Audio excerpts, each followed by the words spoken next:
Hello, everyone. We are back here with the CCT Dota 2 2024 huge tournament with lots of teams here.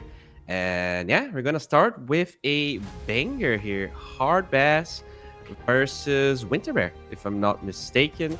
So this is going to be amazing. I can show you guys the format here just so you get a feeling of what's happening. So as you guys can see, we're gonna have a round robin group stage with two groups. Then we will take all the three teams in each group that do well. They're gonna advance to a double elimination bracket BO3. All of these is gonna be BO3, so that's awesome. I think nowadays we have so many BO2s that we forgot like how important BO3 are. We have 8 teams, 2 direct invites that are going to join at the end.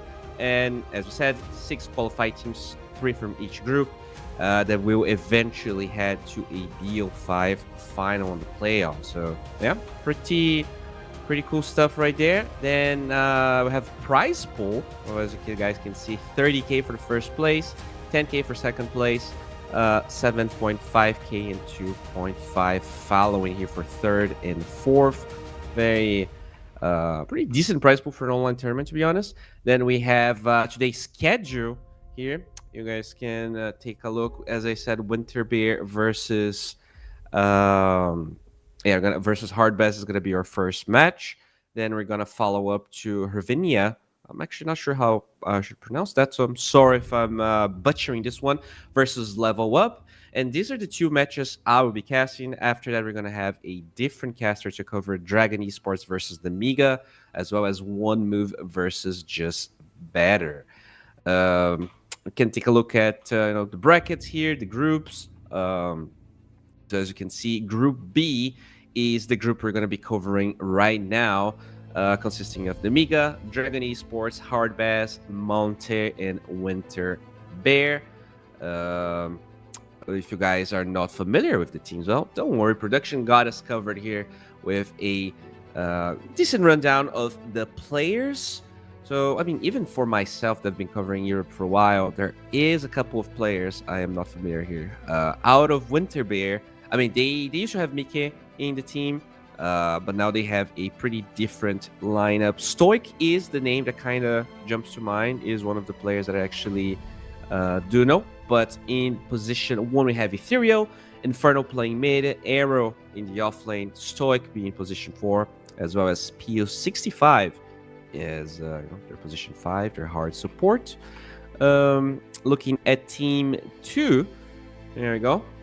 There we have it. That's Hard Bass. They have Sonico, Knight, Mickey, Sibe, and Eki. I believe the order is slightly changed here. I'm assuming Knight is their carry, Mickey is their mid, Sibe should be their off lane, with Eki in position 4 and Sonico playing position 5. At least that is the position I think they're playing.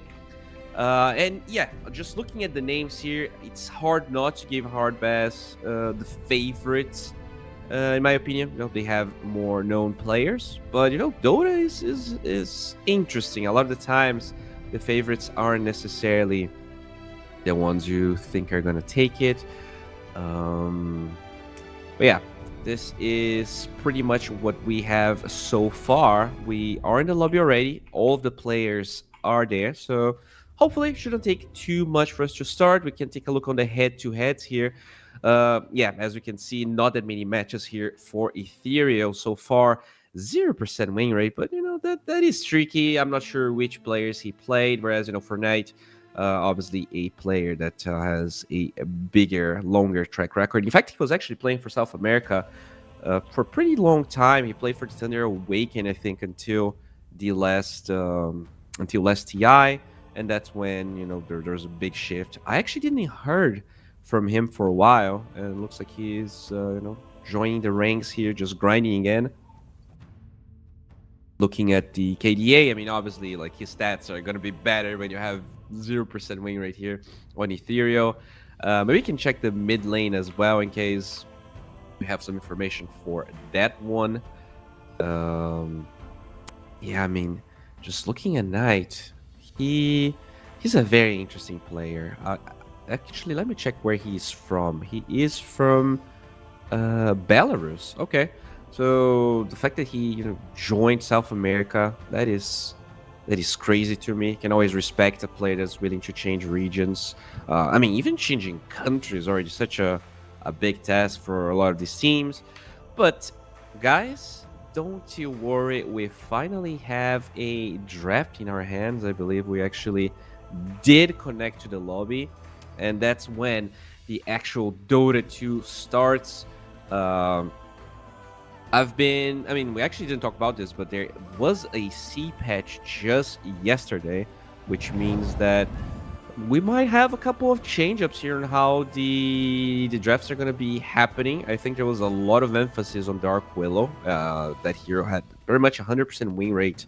I'm sorry, 100% contest rate in all of the tournaments I was casting during the B patch, and I believe that ends today. I don't think that hero is going to be. I mean, I think the hero is still pretty fine and will probably be picked here and there, but it was a very significant nerf, and I'm assuming. Okay, these bans are so fast. Holy moly! I alt tabbed, and now we have 4 bans here for hard bats. Enigma still very much contested. Koto is interesting. I think this is an European thing. From the other regions, other tournaments I've been casting, Koto was just not contested whatsoever. As they're gonna get a Beastmaster. I don't remember this year getting any changes, to be completely honest.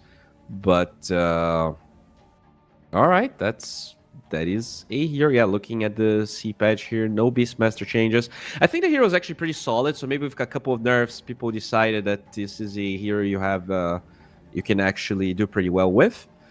Batrider is going to be the response. Now that is a hero that kind of disappeared. To be honest, I wasn't really seeing that much Bat, and I'm very curious what the role is going to be. Is this like core Bat? Is this going to be support? Do they think the support bat is a good hero to have against the beast? Like, do you kill the boar easily with the firefly, or just walk up to the beastmaster?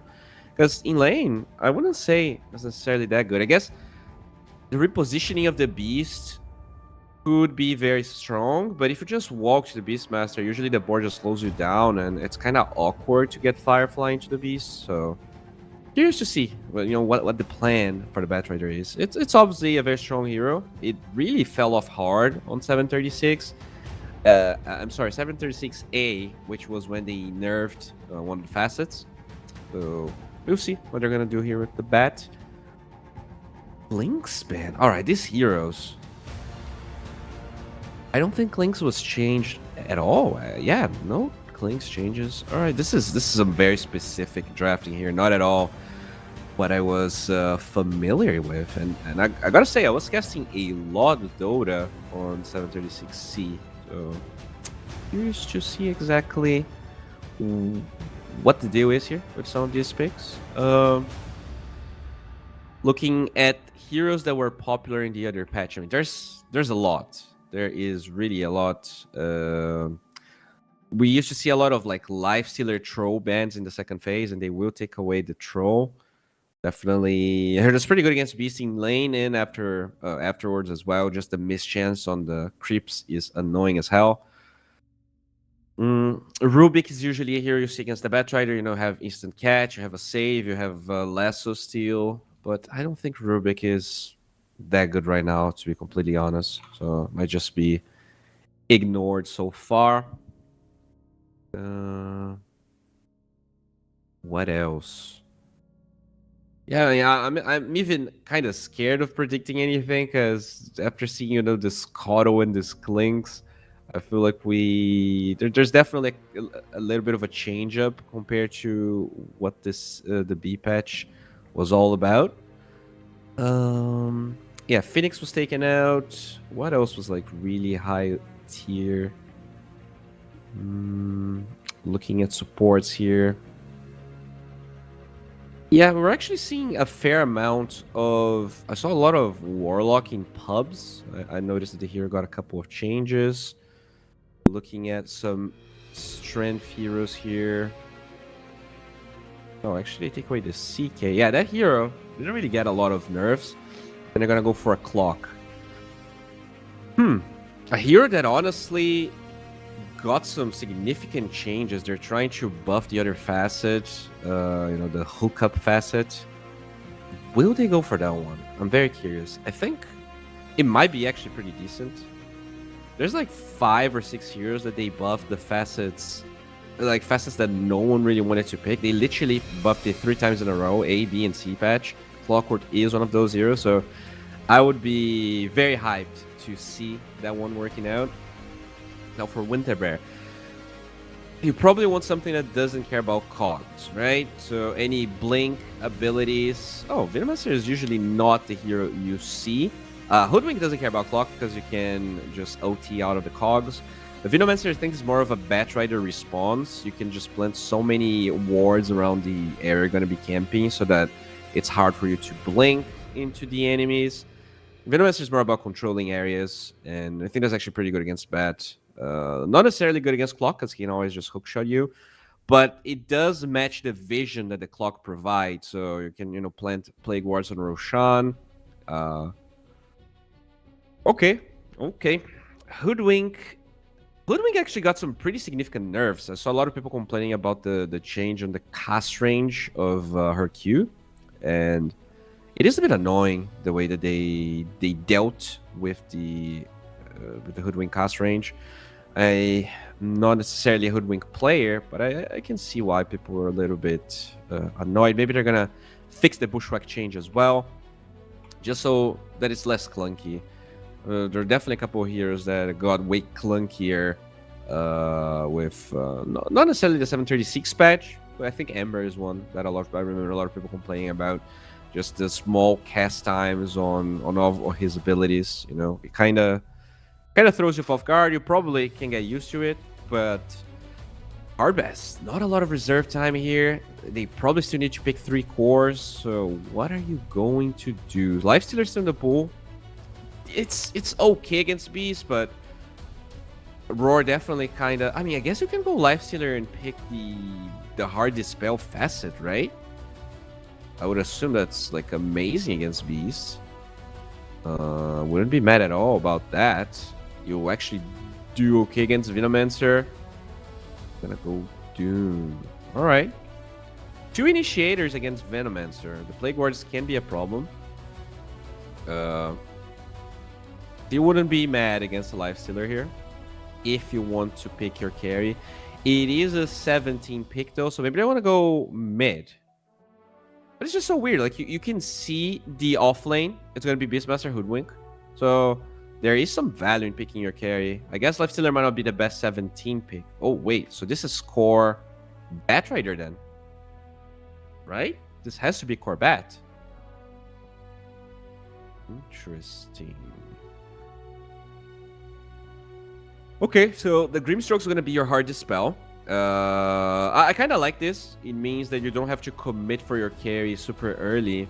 I mean, on 17, and you can still maybe get a good matchup. So Winter Bear, do you pick her mid, or do you pick your carry? Because you probably now know Batrider is the enemy mid, and it means that you have to either commit for that lane, or you can pick a carry. You know the offlane. It's probably going to be Doom Grimstroke, I'm assuming. And they're going to go for a range hero for Hardbass. So yeah, there you go. They're going to go Monkey King. Very classic counter to the Doom. I think in the past, it was a harder counter. Doom now has pretty good armor. It's been a while that he got way more armor. But yeah, Venomancer Monkey King is a nasty lane. You have a stun. You have a slow. Definitely annoying. And now Winter Bear. 2 bans here. You probably want to ban carries and usually stuff that actually does well against Monkey King. So any bash heroes, possibly anything that can reduce. So Monkey King is surprisingly bad against Lifestealer. But yeah, at the end of the day, they're probably going to run a range hero because of that Clockwork position 5. So they take away the Dusa.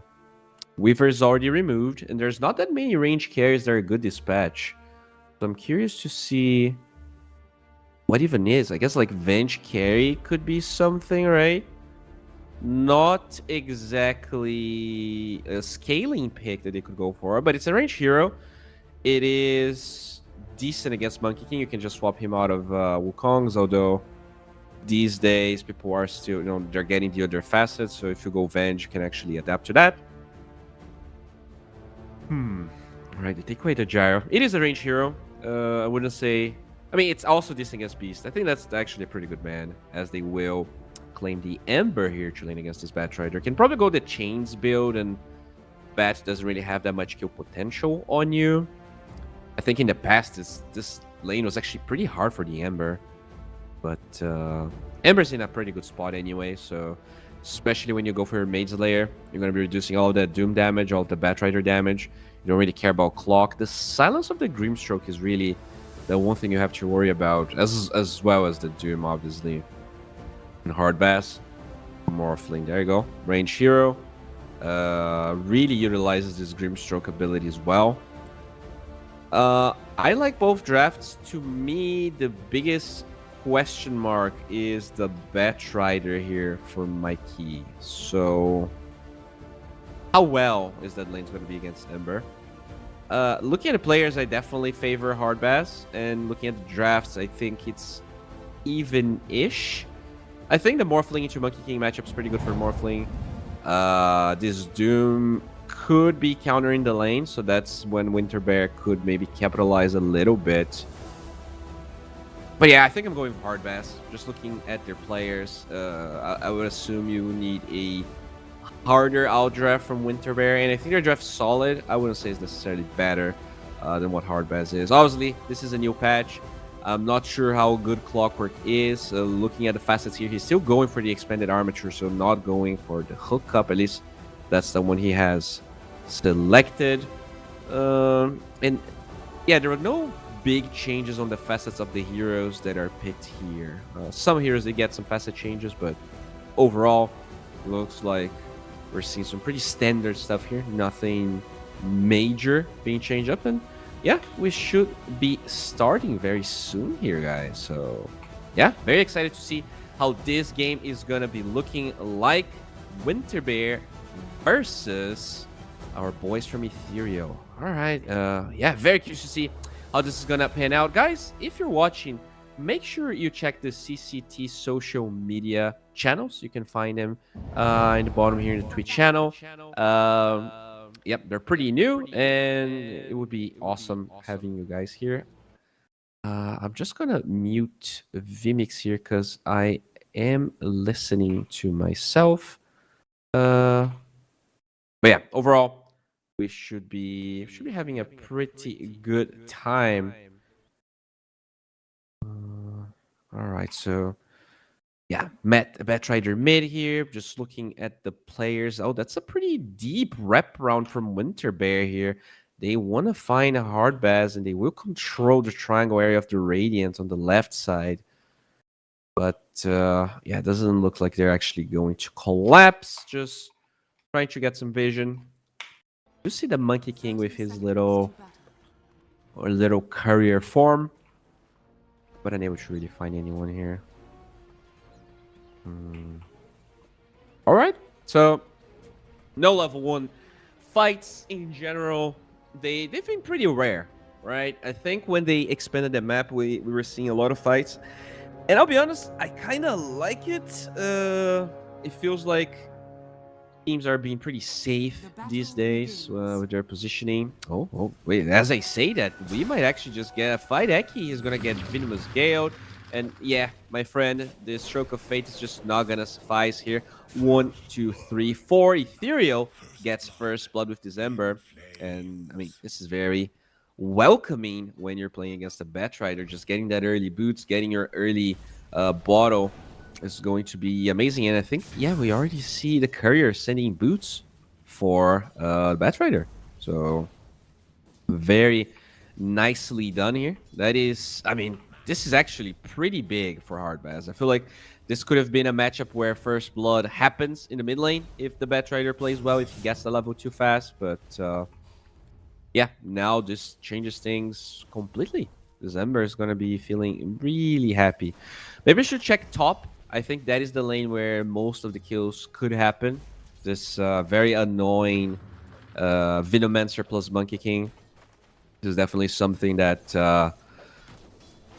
I mean, you don't have Inkswell right now. You don't have boots on the Doom or the Grimstroke. But overall, Aki actually trading pretty well against the Venomancer here. Venomancer. Oh, there we go. We have bug on Monkey King. Huh. Maybe this is just a bug of like, you know, when you have the bald heroes or just a weird visual bug. It can make it hard to last hit. So I wonder if... Oh, okay. Yeah. There we go. It's actually... The Doom has a visual bug on the Monkey King. So he's probably like, oh, I don't know when he's attacking. I don't know when he's going at me. I think that was the problem, and I think it's solved, because they did say go. All right. There we go. This is... Yeah, this is a really scary lane. Pretty much like the Grimstroke is going to be using Stroke of Fate to secure creeps. Doom just wants to draw aggro as much as possible, just stay away from the Monkey King until he has boots. This is a lane where you avoid people, but then you might have kill potential level 3 when Doom has 2 points of Scorched Earth and 2 points of Inkswell. You just throw a blow grenade, you get on top of people. Yeah, like 2 points of Scorched Earth, 1 point of Infernal Blade. This could be enough for hard pass, but it's all about getting to that level 3 faster, which right now I don't think they will. Just looking here at the experience, Venomancer already level 2. The Grimstroke only now got his level 2. And yeah, with level 2 on Winter Bear, they could potentially also go for play.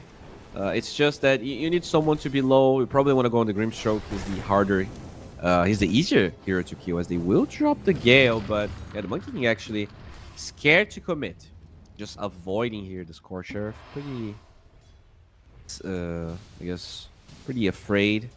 Just playing for his timings here, which I'm assuming it's gonna be boots. Yeah, he actually has boots on the courier coming, and that's when Lime might be more interested here in joining his Venomancer for these fights.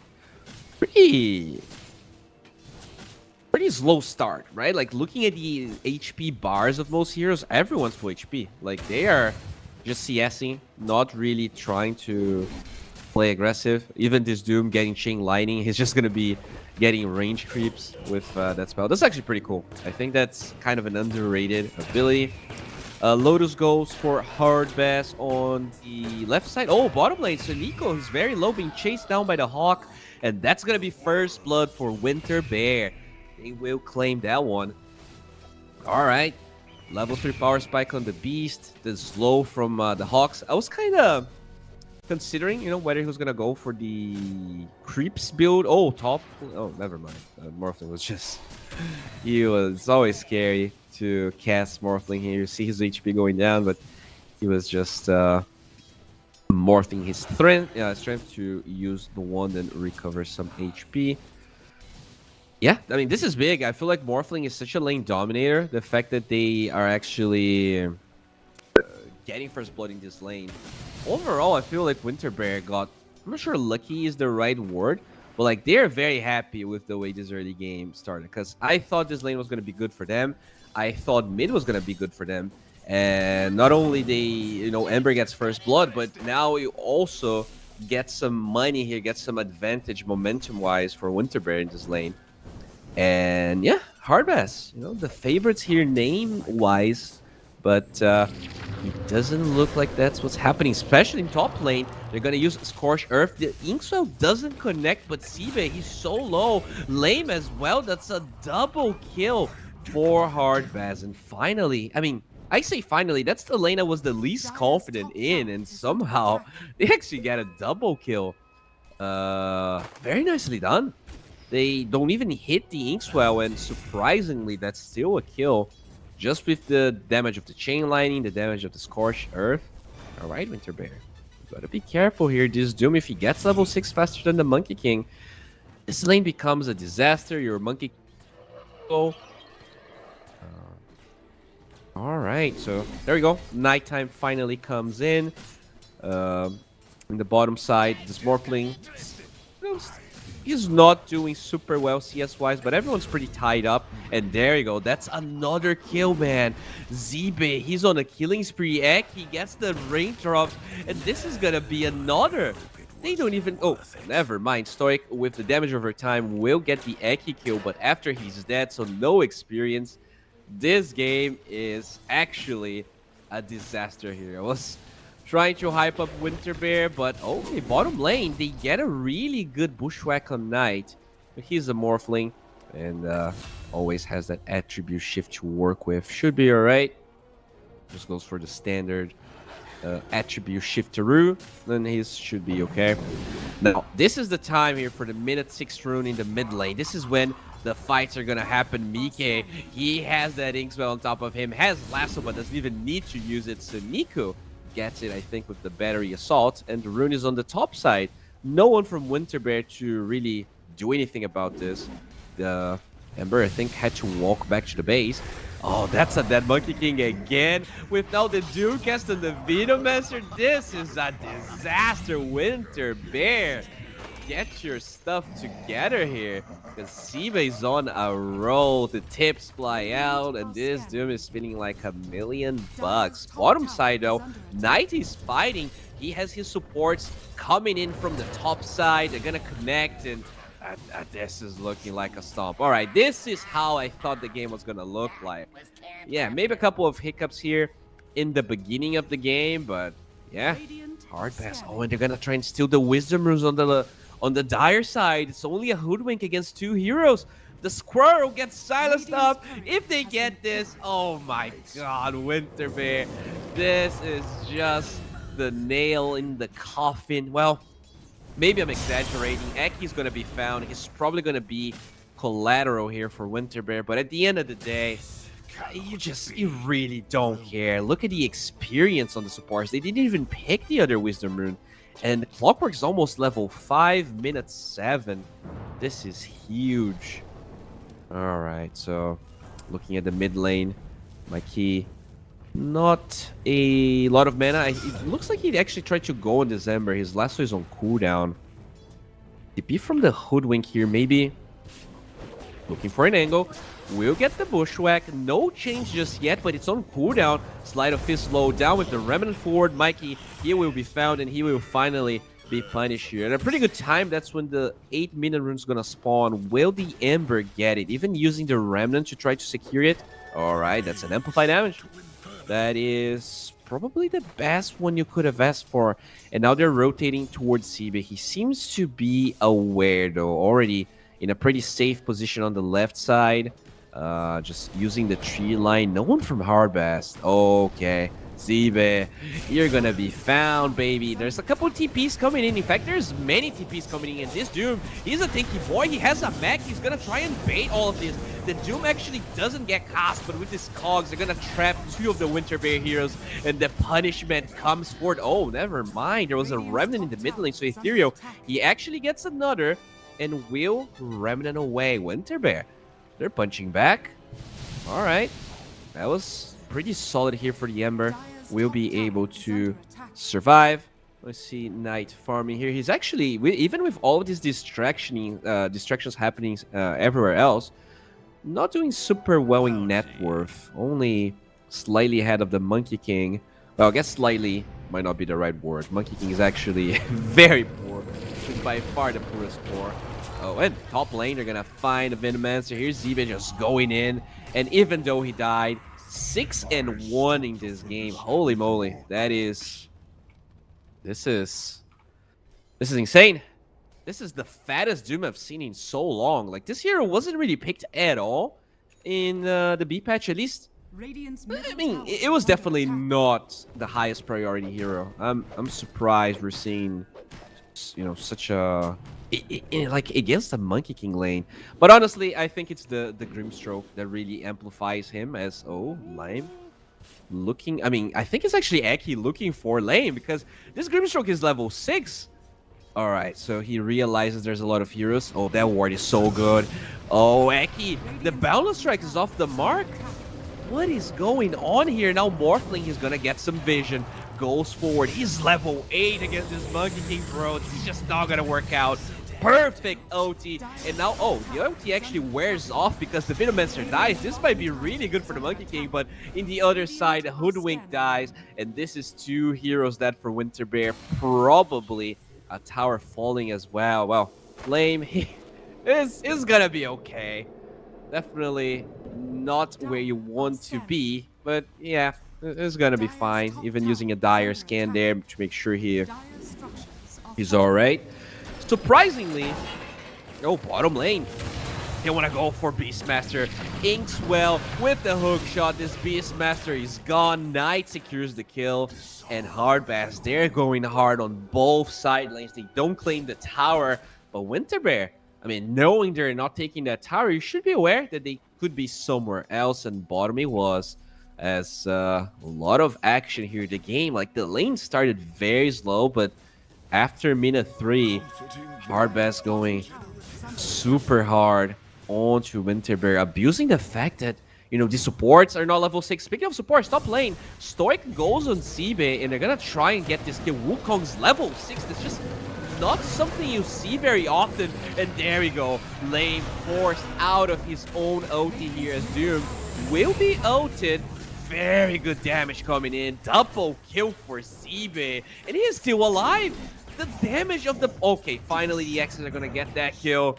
But you use 2 OTs here and you barely get a kill. This Monkey King is so sad.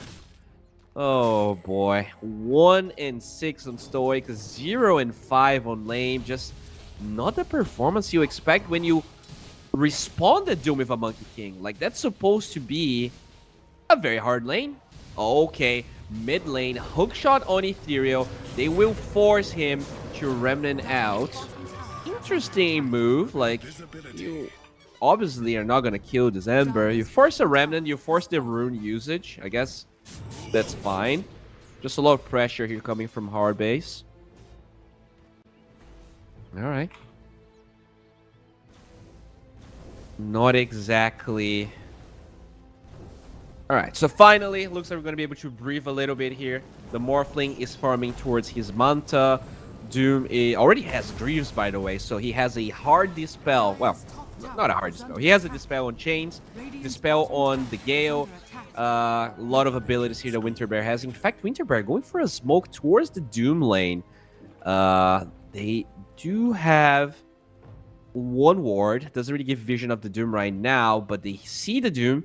They see... I mean, this is not the easiest goal. Alright, Chains, but instant Dispel. The Balancer is going to be there with the Gale as well, but this guy's so thick. There's no way you're killing him, and now they're going to go forward. Lasso with the Silence. That's a dead Ember, and then 1 more. Hoodwink.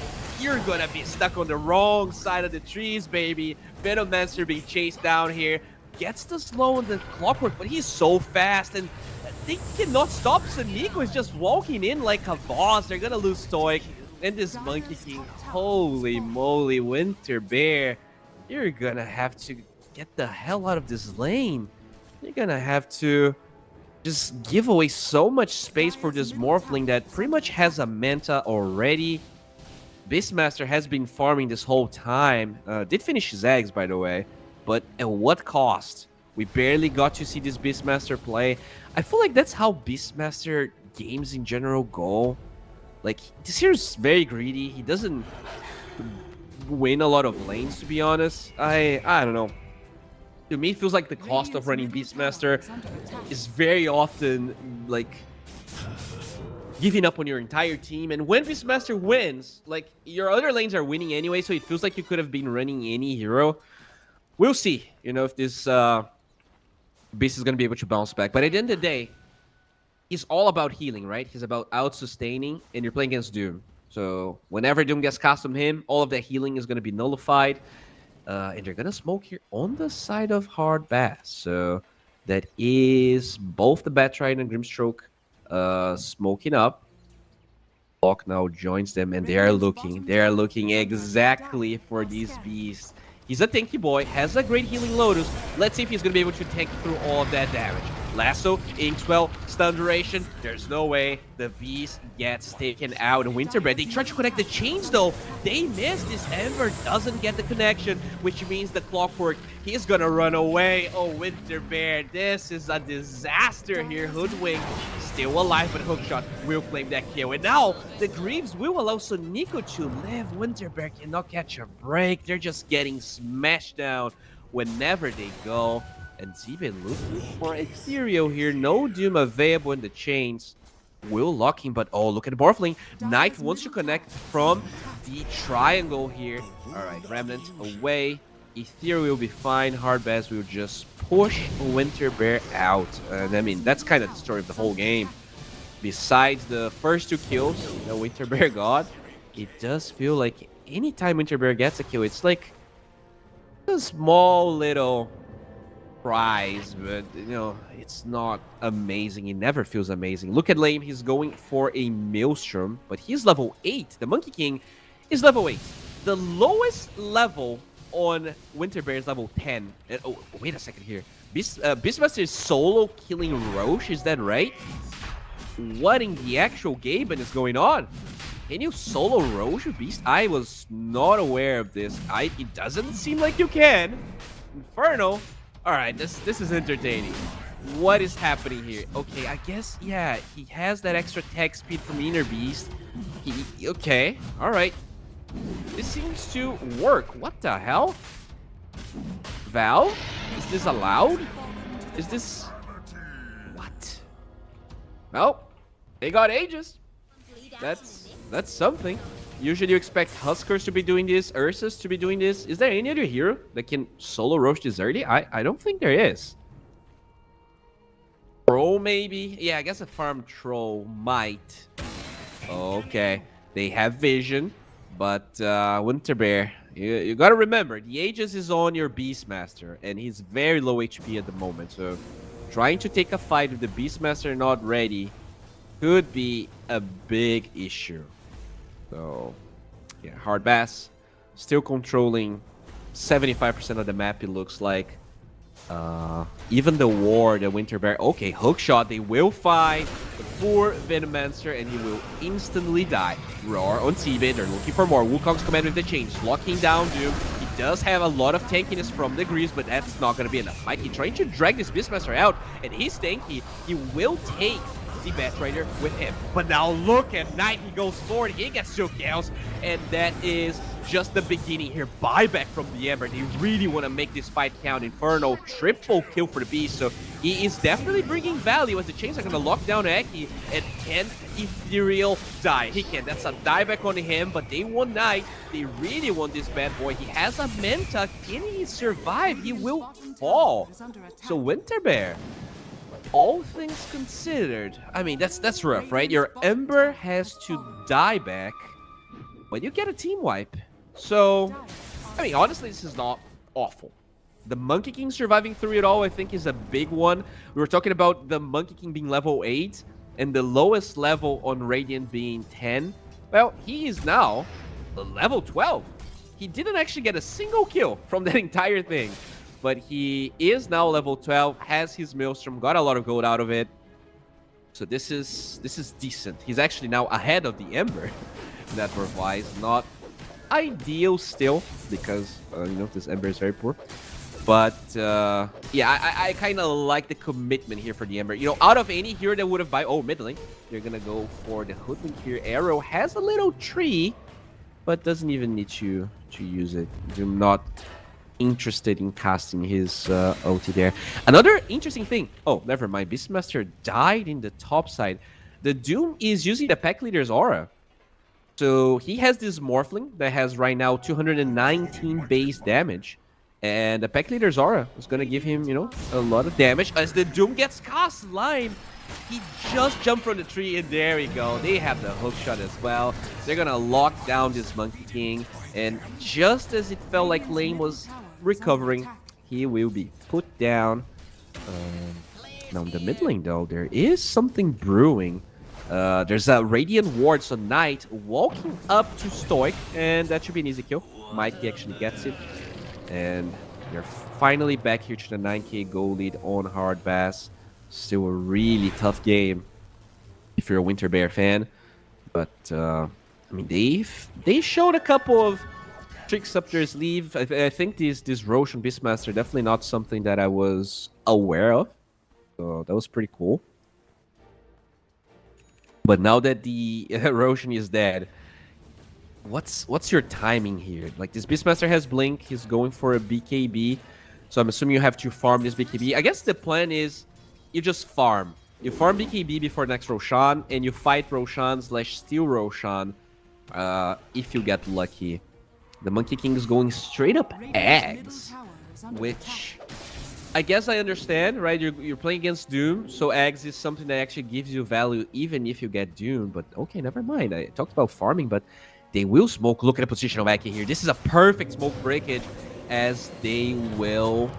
Okay, Chains locking down Aki on the left side. And looks like that's gonna be all. No, never mind. Lasso on Inferno. They go forward. They stun this guy. He's dead. The highest net worth hero on Winter Bear. And they will trade the Doom. Okay. Never mind. Ember moving forward. Slide of Fist moving forward again here. Just trying to find a backline. He does not get Mikey. And at the end of the day, Lame trying to hold his ground. He actually gets a Balance Strike. This Morphling is very low but will die. Can Knight survive? Waveform away is all he needs. Actually gets the stun on the Hoodwink. And this Ember going left and right. Moving forward here will get Sonico, but it doesn't look like he's going to get the Morphling or the Bat. The high value targets you want. At the end of the day, though, at 3-4-3, I think the Venomancer died earlier on in that fight, but he rejoins. And yeah, I mean, not a bad fight. They got one core out of this whole thing. The Monkey King did die. That's really where you get sad, because this Monkey King, you know, he was actually starting to be ahead of the Ember, the dieback Ember, and they're now like even in net worth again. Like, that's the problem. Even though it feels like Winter Bear is taking some decent fights, I can't help but feel like you need this Monkey King to be much more farmed than he is to win this game. Well, they're gonna get shard here on Arrow. Very nicely done by Winter Bear. Hard Bass, they actually did get the Tormentor. I forgot about it. I don't know who got it, but the Grimstroke has his shard, which is very important, and the Bat Rider also has his shard. A shard that you actually hate when you're playing support Bat, but a shard that you actually love when you're playing core Bat. So very nice. Roshan, still 2 minutes away till we know the actual spawn time, and it feels like Hard Bass, they're gonna be satisfied with the state of this game, you know, just getting some vision. Oh, I heard a hook shot. They're gonna find, oh my god, they're gonna find and explode this Venomancer, as now the tier 2 tower is under assault. Inferno moves forward with these OT. He solo kills the Morphling. Holy macaroni. Okay, I gotta give it to Inferno. If there's anyone keeping Winter Bear in this game, like, that was very beautiful. He was super patient. He actually moved. Oh, okay. Mid lane, they're looking for Arrow. The Inkswell is going to connect, and that's gonna be Skewered Hoodwink. Oh, somewhere else. They also kill. Wait, is that a solo kill from Mickey? Oh my lord. Solo kill on the Ember. Manta, Shard, Flame Break, just so much damage that you can't really do anything about it. And I love the build. Batrider going for a Lincoln Sphere. You know, we're gonna give that to the Morphling, because the Morphling is actually not going Lincolns. He has a BKB queued up. Maybe he's gonna change his mind after that solo kill. But yeah, this Beastmaster, he's the highest level in the game somehow. He is actually making a pretty good case for Beastmaster. I'm not gonna lie. I was just not expecting. Like, when he joined the game, it looked so grim. But every fight he was a part of, he's just making it count, bro. Very surprised by how impactful he's been. Roche, kind of a mid-duration respawn timer here, a minute and a half. So it will be spawning on the Dire side, which is actually pretty good for Winter Bear. This is exactly what you want, so that the Beast can maybe sneak another Roshan. We'll see what exactly they want to do with this. Radiant Scan, looking for maybe a smoke in the mid lane, but they don't find anything. And smoke from Winterbear. All right. They understand Roche is approaching. They have eggs on the Monkey King, so that's a good timing. I think they're going to be fighting with some pretty good timings overall. Maelstrom on the Ember. The supports don't really have much. There's a 4-step on the Hoodwink. Oh, there we go. Lame gets vision. Oh, he misses the balance again, but they're going to go for Eki here. He drops the Silence of the Beast, but it's not enough. He tanks the gank, and this should be fine.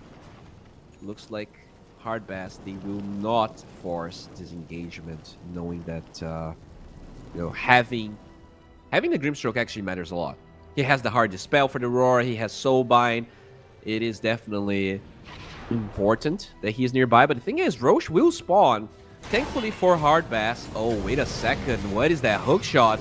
This Clockwork is just gonna be melting. This is not ideal, but finally, they get the lasso on lane, and that's going to be a dead monkey. Doom on the Beastmaster, that's what you want. That's how you deal with the Beast, and Knight gets a double kill out of it. Finally, they are able to counter the Beast with that Doom. No regen will be allowed, and there you go. That is actually Roshan alive for Hardbass. What actually felt amazing for Winterbear quickly gets shut down here by Hardbass. And Knight, so far, just going for a solo Roshan experience here. It looks like Doom is gonna join him there on the Roche pit, and this should be an easy Roshan for Hardbass. Oh, they're going for the Hoodwink at the same time. Not too shabby here, and the Squirrel will be killed by Mikey, so that's Roshan. That's a kill. That is amazing here for Hardbass. Aegis on Morphling, and Cheese on Doom. Okay. Very nice. Tier 2 towers are all still up, but the thing is, when you have a Morphling, they can fall very quickly. So Knight, he is ready to start doing his thing here in the top lane. He is alone, by the way, so that is a bit scary. We did see him getting solo killed by the Beast, but he knows the 2 heroes are dead. And I'm assuming he's going to connect to the mid lane. You're not actually going high ground yet. You're taking every tier 2. Oh, bottom lane. They're going for the Monkey King. Wow, they don't even need the TP. So Morphling actually cancels the TP because Mikey's a beast. 11 and 2.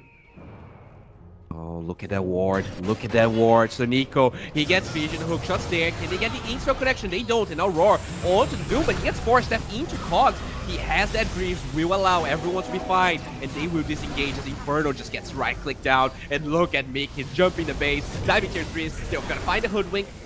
Other kills are harder, so they will chill. Oh, never mind. Knight actually chaining this Ember up.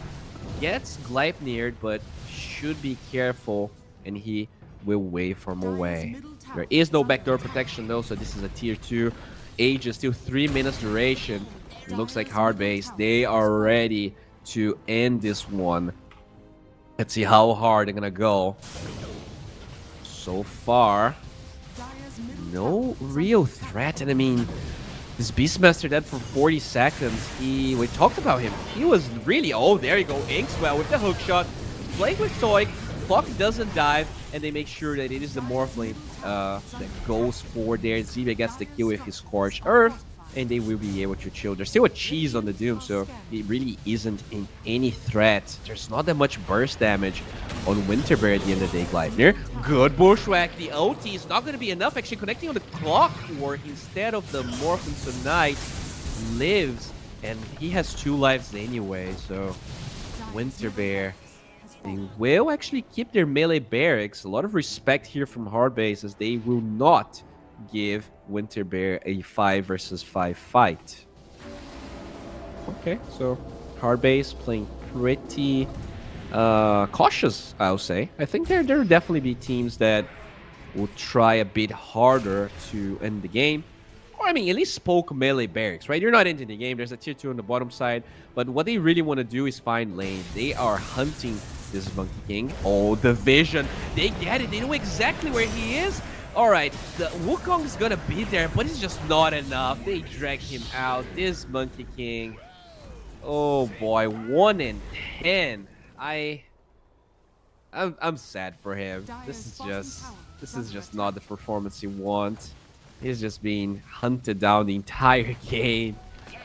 Uh, all right. So age is still 1 minute and 40 here on the Morphling, and he is moving forward. He wants to end this one. There is travels on Mikey, so he can actually TP to assist the Morphling. So far though, he's actually in the mid lane. They don't. Oh, hook shot. They find Ethereal. Where is the Doom? They're gonna get it. Silencing up the Ember, and he will be taken away. 4-step on Sonico, taking him out. Only the Morphling side of Cogs. They are actually all still alive. Buyback on the Ember. That's the second buyback he goes for. Z-Bit, 4 steps. They just don't have the control on Winterbear. And this, oh my god, the Beastmaster gets run down. Triple kill for Knight. They're going for more. 4 steps will allow Ethereal to survive, and that's so important. That's a dieback if he goes down here. Mikey on a monster kill. So many buybacks, but no response, no damage, just hard base. They will commit for the melee barracks. They're gonna smoke here. Winterbear looking for an angle, but there's no roar. There's only Wukong's command, but the damage. How are you actually killing people? Okay, Inkswell onto 2. The Ember diebacks. The Hoodwink falls. This is a disaster, and this kind of smells like the beginning of the end. This Beastmaster is still a threat. They're gonna get the Phenomancer. Okay, Monkey King, goodbye. This is GG. Ethereal calls it. It was an interesting one, I think. I was very impressed with the Beastmaster out of everything on Winterbear, you know. I think they... Yeah, he was definitely more impactful than I expected he would be, but the problem is, when he started playing the game, they were already so far behind. I'm not sure like he would be able to do anything, even if the game was a bit better. You know, taking Roshan away was nice, but I think he was actually still counter because there's a Doom on the enemy side. Many of those early fights where he looked okay, he wasn't getting Doomed. And once they realized, all right, Beastmaster's a problem, just make sure you Doom him every time, the game looked much different. So we're going to go to a game 2. This is a BO3 after all. And I'm very curious to see if this is going to look, you know, a bit more even, let's say. Because this was a stall. The first 5 minutes were okay, but after that, it was all hard base. So stay tuned. We will be back in about 5 to 10 minutes. So don't go anywhere. Make sure you follow the CCT channels. And I'm Bowie, and I'm going to be back soon.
We are back now with game number 2 between Hardbass and Winter Bear. And game 1, let's not sugarcoat it. It was a stomp here for Hardbass.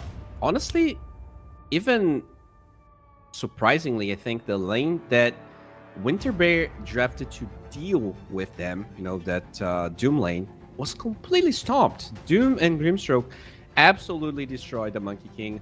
I was expecting that if they were going to win that lane, it was going to be out of like a Dispel creep on the Doom to maybe prevent the Jingu stacks from stacking up. But no, they were just running at them. They got the Chain Lightning creep, and then whenever they had all of their cooldowns, all of their levels, they would just run to the Monkey King. And he died like 3 times in lane. Then he got ganked 3 times again, and he never really got to play Dota. At the same time, I also felt like the Ember couldn't help that much, and that was because of that Batrider versus Ember lane that, even surprisingly, it wasn't that bad because Ember got first blood. He actually got a Sleight of Fist first blood, had boots level 1, and even then, he was actually pushed back to his fountain. He didn't really get fast level 6, couldn't react to all of the moves on the Monkey King, and I think that was the biggest problem. Because the Beastmaster, got his farm, but in a game where both your carry and your mid are looking that far behind, it's really, really tough to do anything about it. And remember, that was a first pick Batrider from Hardbase. That is a first pick bat, and he still won the lane, and he still did a lot. So, yeah, very, very impressive there. And yeah, let's check how they're going to try and counter it. Because in general, the bans are not that different. They took away the Beastmaster. But in general, very similar bans here.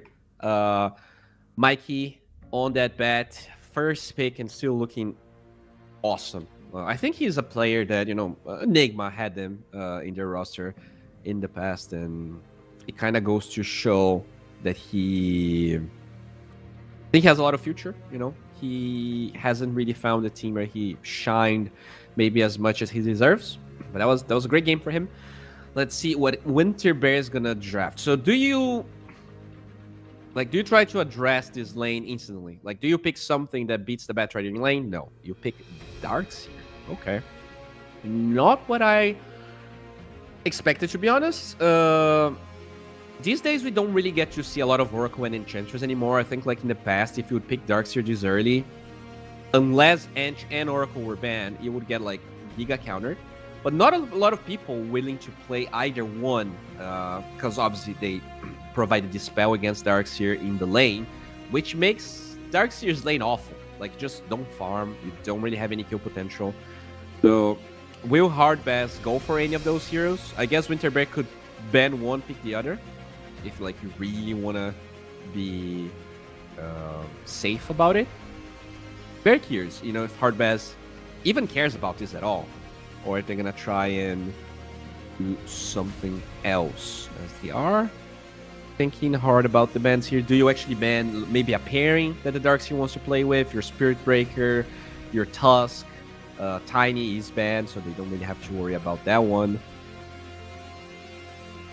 And it also feels like there's not that many position 4 Tinies in Europe, at least in South America and Southeast Asia. I was seeing a lot of position 4 Tiny in the B patch, but so far, I guess it did get slightly nerfed, but very slightly. I don't think it really changes that at all, as they actually take away the techies. I hear that, doesn't mind having Iron Shell, because you do have like a gap closing ability, a stun. Not that popular of a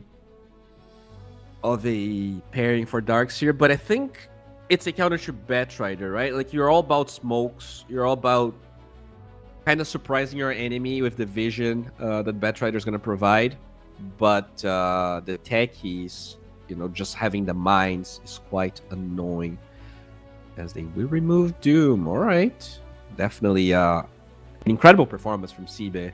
I think that was one of the standout players. I think both Mikey and Sibe looked amazing. As now Winter Bear, they will get a Disruptor. Sort of a counter to Batrider for sure. Like, he wants to run at you. You can get glimpse back. You might jump in and get stuck in the kinetic field. Static Storm is a little bit annoying. After all, Batrider is all about like spamming lots of spells during the fight. If you get silenced, it is definitely a problem. Now, hard base, what are you going to do here? You see Disruptor. So the usual counters to this hero are Shadow Demon, because you can counter the Glimpse, basically. You just, at least from the support position, it's Shadow Demon. I actually forgot the other one. What was it again? Oh my. Tusk. Yeah, Tusk, Snowball, and Shadow Demon. They actually keep their clock. They're completely okay with what they have. And they will go for the Brewmaster. Okay. Not a lot of burst damage on the Winter Bear hero so far. So even if you have Static Storm, you might not actually get enough damage to kill the Brew. Curious to see what they're going to try and draft here. Do you go Ursa? Because Ursa is actually pretty good against Clock, pretty good against Bat, and okay in lane against Brew. I think Ursa is also a very strong hero at the moment. But Ursa 17 is always very scary. You can get countered. Yeah, very curious to see what Winter Bear is going to do. I think what they did last time was they actually less picked their carry and they picked mid. So you can pick like another support in mid. You know Batrider is going to be mid like 95% of the time here. So I just wish they don't go Ember again. I would like to see a different matchup for this Bat. Something like a Clop, something that actually does a bit better in the lane, so that if your side lanes are awful, which they might, you pick this Brew kind of early into the draft, you can have more impact from the mid lane position. So looking at the matchups here, I mean, Ember's supposed to have one of the best win rates against Bat. That's quite surprising, but maybe it's against Batrider support. Yeah, I feel like Batrider support is still a little bit more popular than mid, so maybe the win rate's a bit skewed, and they're gonna go Ember again. Well, in Ember's defense, you do get amplified by the Darkseer. You have Iron Trail, you have Surge, so this Ember will do way more damage, and he can actually fight without items, unlike Game 1, where you needed to farm something. You needed a Maid's Lair, you needed like a semblance of farm to feel useful. So that aspect of their draft I like. And now you can pick your position for your pairing here with Darkseer. The Clockwork is smart in the sense that it dissuades Spirit Breaker from being picked. So you're gonna go Marcy. All right, I like it. You can jump from the cogs. You do have a lot of damage even if you are a support. Feel like if this Brew is farmed enough though, they're gonna be lacking that damage. That's really the only aspect of their draft that I don't like. They have almost zero burst damage, literally zero. And this Brew, it feels like there's potential for Seabed to have another amazing performance here. And there you go. They're gonna pick up a Troll Warlord. Very good in the lane against Darkseer. Very decent against Ursa as well. Do you even ban Ursa here? What would you ban if you're playing Troll in this matchup? I think Lifestealer is still decent-ish. I think Windrunner is a hero that you might be a bit scared of. The Weaver is banned, so that's not a hero you need to really worry that much about.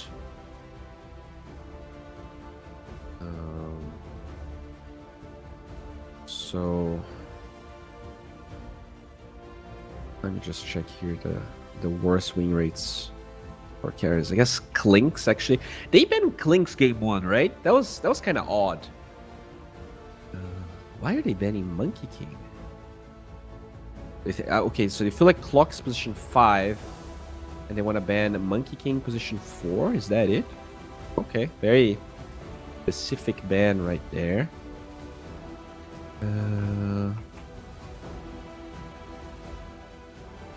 Would you ban Alchemist? I don't think so. I feel like Ursa is not a bad ban. It's kind of similar to the Slark, you know, kind of can dominate the lane against the Brew. And they take away the Shadow Demon. Oh yeah, I do like that one. We kind of talked about the Glimpse counters. And they take away Morphling. Do you pick Tusk here? I'm not sure you do.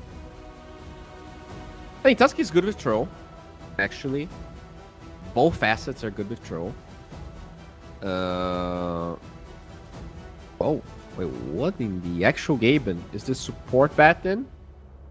Oh yeah, they're gonna play support bat. They throw the curveball. They take game one with the bat mid. They force this Ember, and now there is an instant initiation on the Ember so that they can possibly kill him. I think they actually don't have that much burst damage in the beginning of the game.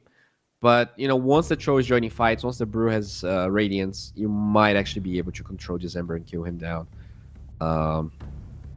So, the lane is obviously great for the DK. I don't think this is, like, as much of a counter this game, just because they don't have... I guess the Clock could be their hero. If you get a fast Blink with... and you time the hook shot well, maybe. But it feels like their stun duration is a bit low. I feel like Ethereal can maybe survive, as they will get the Lame Razor. I don't know. I think it's fine. But Brew doesn't care, right? Like, in the mid-game fights, it's just OT. The only counter they have for the Brew is the Silence of Disruptor. Everything else is just not enough. He can always OT out of everything else. So it feels like they need Static Storm for the Brew every fight. And sure, you might kill him, but eventually he's going to get BKB. And at the same time... Tro and DK they're gonna have field day. These supports will also be very annoying. A lot of vision that they bring, a lot of initiation that they bring. This is not a bad Blink Dagger game for the Troll, like as a third 4 item, because you kind of want to join your team. Everyone else has a lot of gap close, either inherently or if the Blink Daggers they're gonna buy. I think Knight would actually benefit a lot from it. I don't dislike the Winter Bear draft, but I feel like Hardbaz really has just an overall better one. They also proved to be much better in game one, so I don't think Winter Bear changed enough about what they have to make this good. But you know, this Darkseer Marcy lane looks pretty decent. I don't think there's that much kill potential from the off lane of Hardbaz to really stomp Lame as much as we did. This is definitely an even better matchup for him. So in general, this might be more even, and that's why I'm very excited, very curious about this one. So we could be jumping back right into this game. We already have a Smoke Reno going on, so we don't want to miss any kills. By the way, guys, if you are watching, make sure to check the CCT socials in the Twitch. I'm pretty sure they're down there in the Twitch channel, so check them out. They're amazing, and they have a fair amount of tournaments here scheduled for the rest of the year in 2025. Hard base going pretty deep on the left side here, so Nico gets a glimpse of Inferno, but nothing is really going to happen. All right, so nothing major going on this time. Oh, never mind. A fine arrow. Body blocks from Mikey. And this should be first blood. It's the DK out of everyone that gets it. So first game, even though Mikey played against a first blood mid laner, this time he has the better matchup and he gets first blood himself. Not looking good. Oh, Cogs here locking Ethereal in place. Some Kikarinos there with the Cogs, but doesn't really get the second one. All right. Okay, so... Oh, no. Flame Break onto Stoic. They have the rolling barrel. Did it connect? It actually did. They are zoning down Stoic, but they don't really have enough damage. After all, no Blood Grenade and pretty mediocre level 1 spells on side of hard base. But, you know, that pressure is always scary. Okay, so which lane we want to watch? I actually think I want to watch top again. You know, Darkseer lane is always interesting when you have a Marcy, and just looking at their heroes, there's a lot of kill potential there. Cogs. Oh, I'm gonna suplex Nico back into the fray. A lot of Iron Shell damage being done, but he is a tanky little robot. Should be alrighty. Oh, no, arrow. taking some damage here. They even have a blood grenade. But yeah, they forced the Iron Shell. And now they are Gucci. Oh, another cog. So Nico just looking for some denies. Goes for a really good kick. Inferno, he's just taking so much damage. Do they have a second Wild Axes? They don't. Knight actually gets thrown on top of them. Is this... Oh my lord, they actually gonna kill both. He gets level 2 as the creeps are dying. Give me that Wild Axes, baby. Knight gets a twofer. And I mean, that's how you deal with a Darkseer lane. You just ram it up. You just go at them. And in the bottom side, Zibe actually got a kill onto Stoic. Hard base. They are really playing very aggro. Not at all like game 1 where the first, 2-3 levels were super chill. This game, level 1 fight. And yeah, I mean, as I kind of lost my point, lost my track, but Darkseer, very strong level 3, very weak level 1. As, never mind, Eki actually will fall to Stoic as they TP the Disruptor back, but Lame is very low. Gotta be careful here, because there might be a roll at the barrel as Zibe being chased down. But looks like there's not going to be any fights in the mid lane.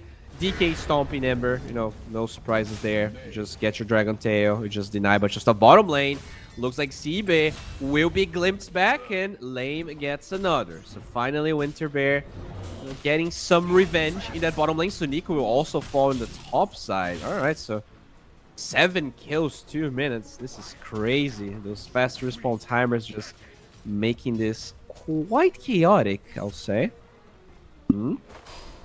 Lame. Oh no, Eki is going for it. 4 stacks, 5 stacks, blood grenade, and the barrel goes in. And the Razor, he just TP'd. So he can't not get instantly back into the lane. He's gonna have to walk all the way back. And this is such a costly death for Winterbear in the mid lane. Mikey just pressuring Ethereal here. 16 and 8, almost as many denies as there are CS here for the Ember. So hard base. Top lane Knight standing his ground here. The vacuum is not going to connect, so Knight's gonna be okay. Even gets a tango here from the troll. It should be alright. Bottom lane. A very low Stoic glimpses the Batrider there, but nothing happens. Top lane. They're going for this troll. Knight will be able to walk it off. Just a lot of pressure. They have level 3 onto the Darkseer, so just trying to utilize that Iron Shell damage, but not enough mana here on the Darkseer. Doesn't have Iron Shell for arrow, so they're gonna have to slowly kill Sonico. Can he find his way out? I don't think he can. Oh, wait, he's outrunning the Darkseer. There you go, arrow. Just jumps forward. But, that does come at a cost. They had to forfeit a lot of creeps in the lane, so this troll actually having a decent time, 14 CS, but I'm surprised 22 on Inferno is more than I thought he would have. At the end of the day, Troll was fighting a lot, and the Iron Shell stays in the lane and gets CS, whereas the Troll has to move out, which means that he is obviously not there getting less hits. So at least CS-wise, Winterbear having an okay time. It isn't as grim as maybe it can look from the kill scores. Eki in the bottom side actually gets engaged upon. A lot of damage being drained. The plasma field's going to be there. They get a kill on the top side, but now bottom lane might be okay. It will be saved by a glimpse.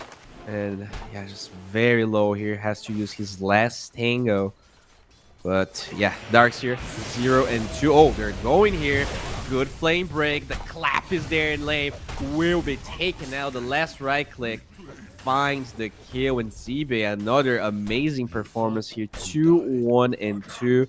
And yeah, Razor, he is having a bad time. And somewhere else, the Darkseer dies again. I mean, just cannot catch a break. So many kills everywhere.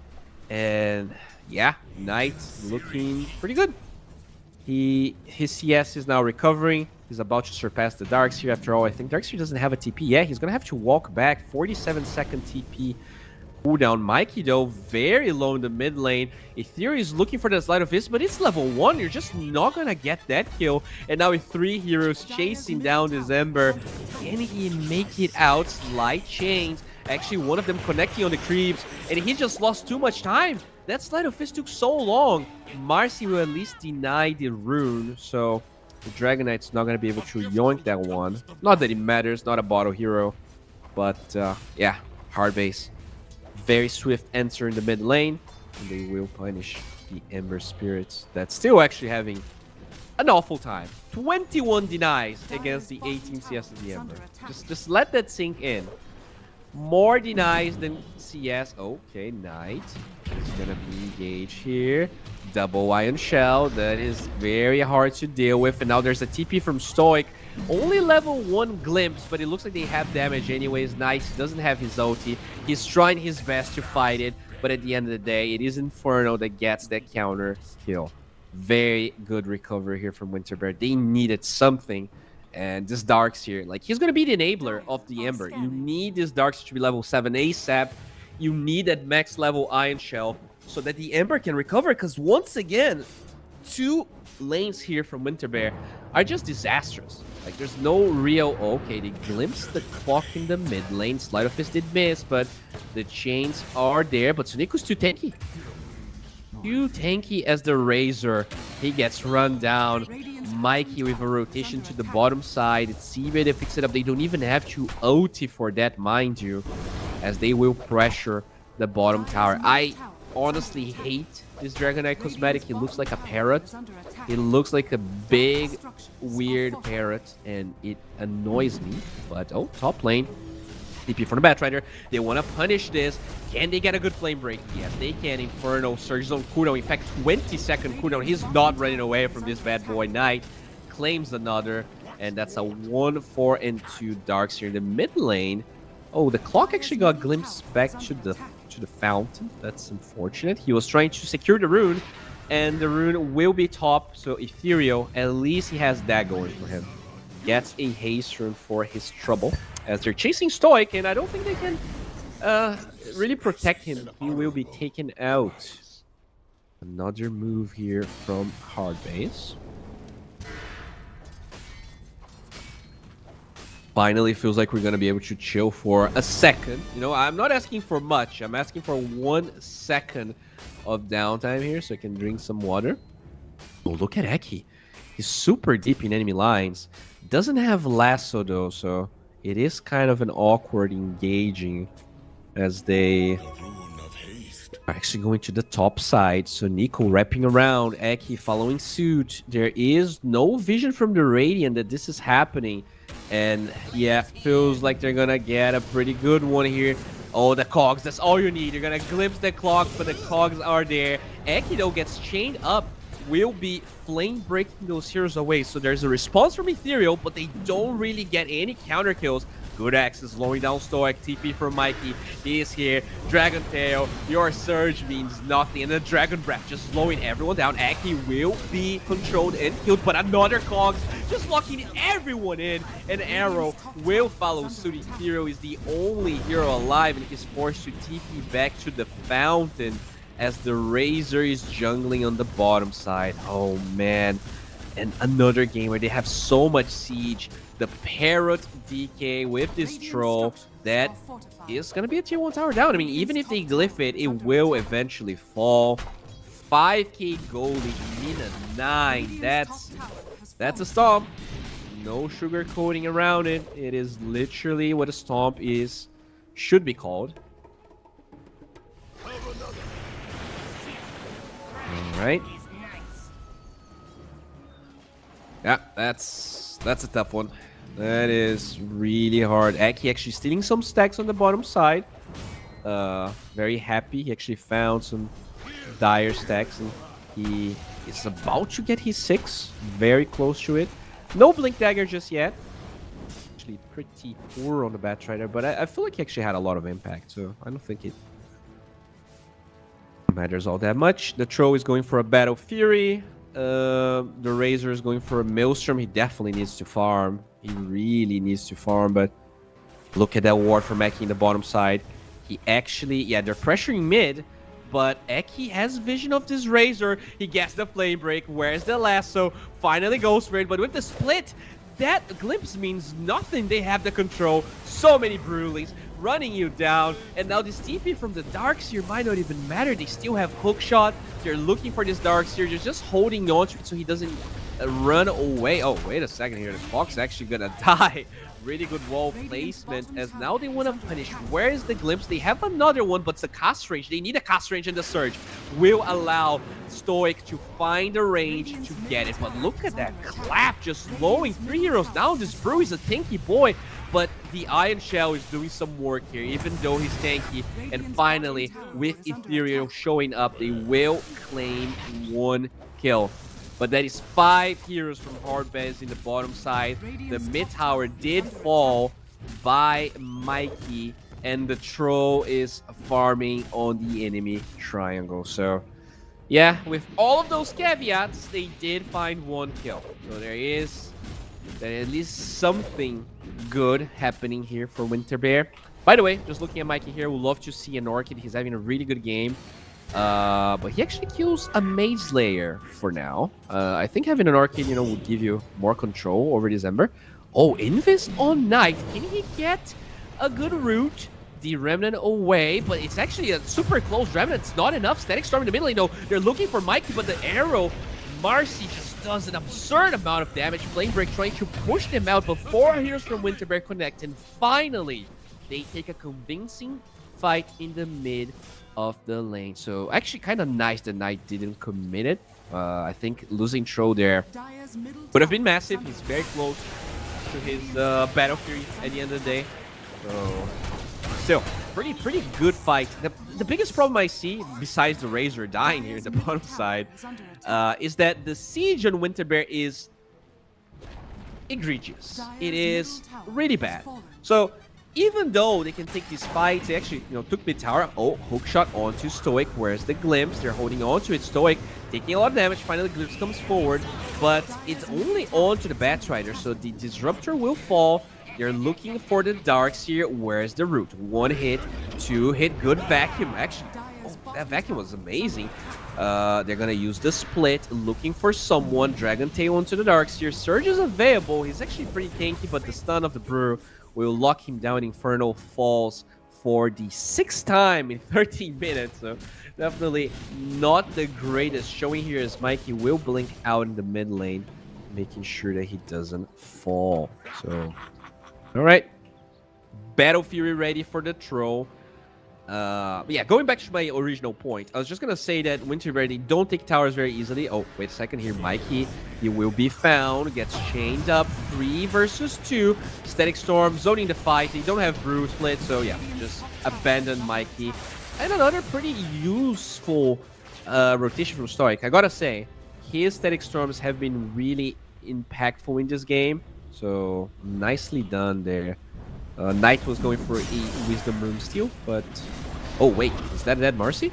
It looks like a dead Marcy. Just straight up lasso. Wow, that's weird. He just lassoed Knight.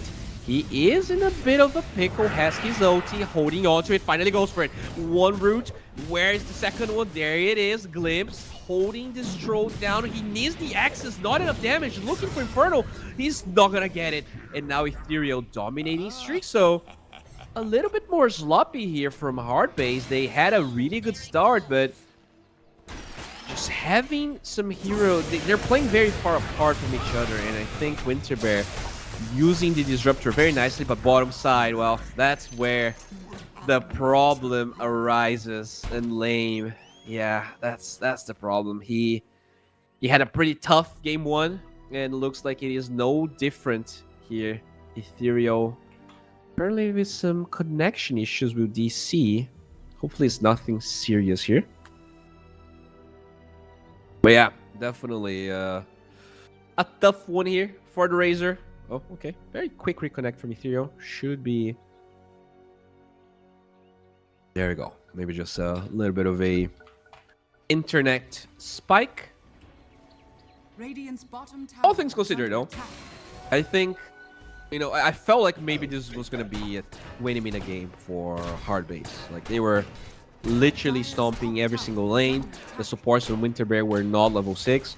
But now, they made some proactive moves. Like, they did a lot of proactive moves. Sure, the Razor paid such a hefty price for it. Kind of hard to say if it's his fault or just, you know, his team not really playing around him that much.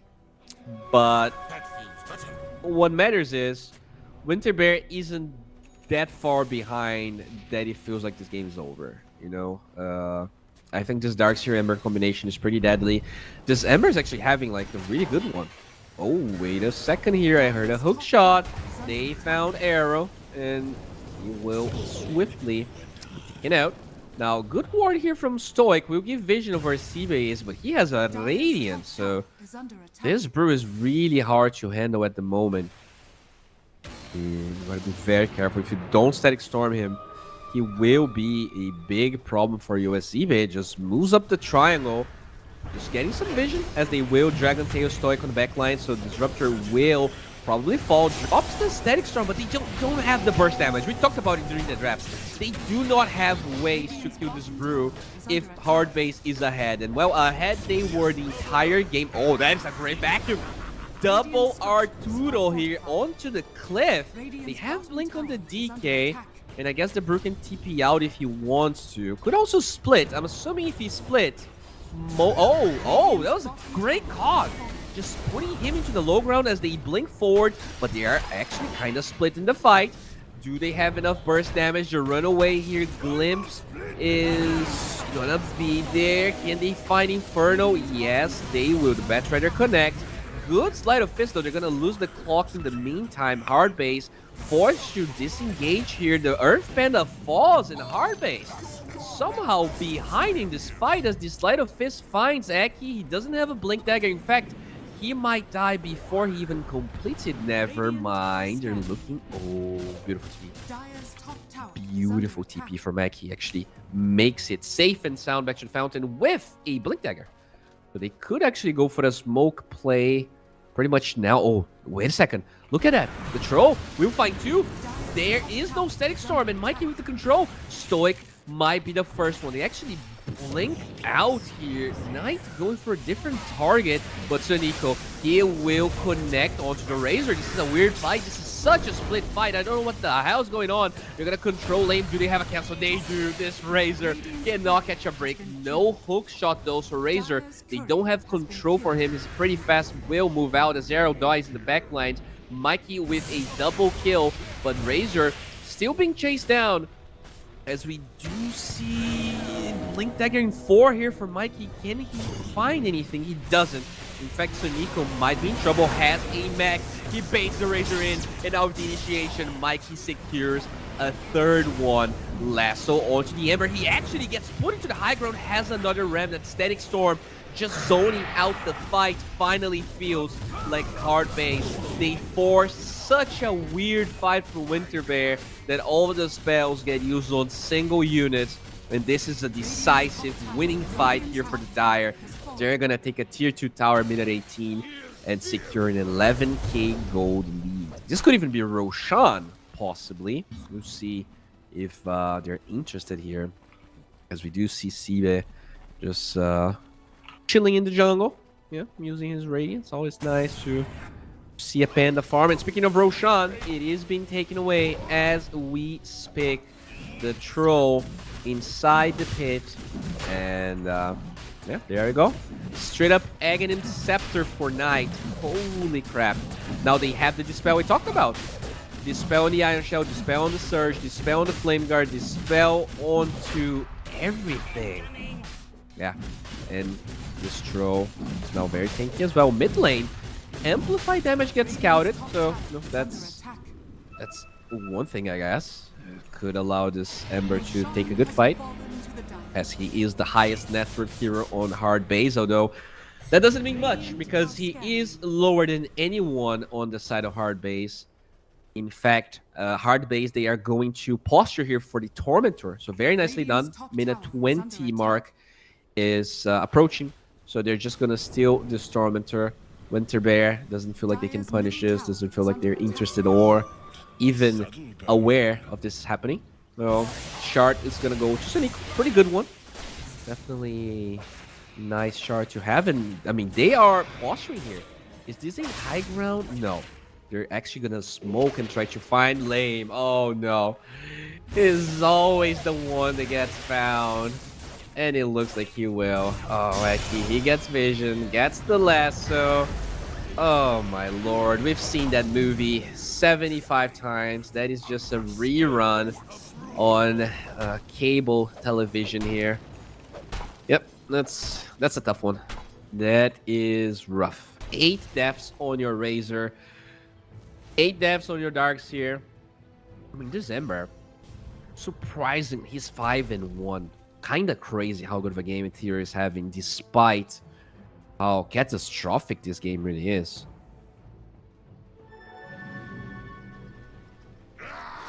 Well, so far, another shard here for hard base. It is Seabed that picks it up. I mean, that's amazing. That's a shard that usually Bruce actually want to buy. So he gets it for free, meaning he will have Boots of Treble. Said treble. Very soon. Yeah, I mean, this game is really hard to bounce back from, as they're gonna try and maybe get a kill onto Seabit. Can they get vision? They will, so the glimpse is there. Static Storm, oh my lord, gets countered by a single press of the R button. I guess you are trading, OTs. So not necessarily bad for Winter Bear, but if they get baited into this fight, it could be very bad. And look at Inferno. He gets rooted up by the Troll. OT actually being used. Can they block this Darks here? They can. Hookshot onto the Brewlings, and they will find the damage to get that kill. Finally, the Marcy throwing Brewmaster into the high ground. But do you actually want to do that? Because he's giga tanky. Seabin getting the tip onto Layman. And now the Troll moving forward. Still has the Aegis. They are so tanky on the side of hard base. The Cogs splitting up the fight as Knight will be... Okay, he just moves forward. Gets the Dispel onto the Flame Guard. Gets the kill onto this Disruptor. There's no buyback. There's no hope. 22k gold in minute 22, and this is the type of game that ends up with a GG. I'm expecting this. I mean, yes, there's a tier 2 mid. Yes, it feels like maybe this flopper can die as Ember gets used up. Remnant out. Still looking fine. Only 1 death, but well, you have your first Barrack death, and it's all about the Ancient here. This game doesn't care about how many kills or how many deaths you have. As long as the Ancient falls, that's when things get hard. Stoic, I think he's looking for a ward into a glimpse, but my friend, you were dead. Cute play, cute play. He thought that they were going, oh, maybe someone TPs, maybe they're not going to, as a team, disengage, but that was a beautiful disengage from hard base. Everyone playing around each other, and that's kind of how you counter Disruptor at the end of the day. As long as you're together, Disruptor feels pretty weak, especially when he is 1-8. So I'm surprised here. Hard base actually controlling the top side of the map. I expected them to go to the tier 2 in the mid lane, but yeah, not really. Well, they will. They're just a little bit late. Creeps are coming in. Aegis is down, but they have a BKB now all night. And when they have a BKB, I honestly have no idea how you kill this troll. Like, just how in the hell? Oh, Stoic, he's dead again. Blink Dagger initiation. Very quick. If you're there by Mikey.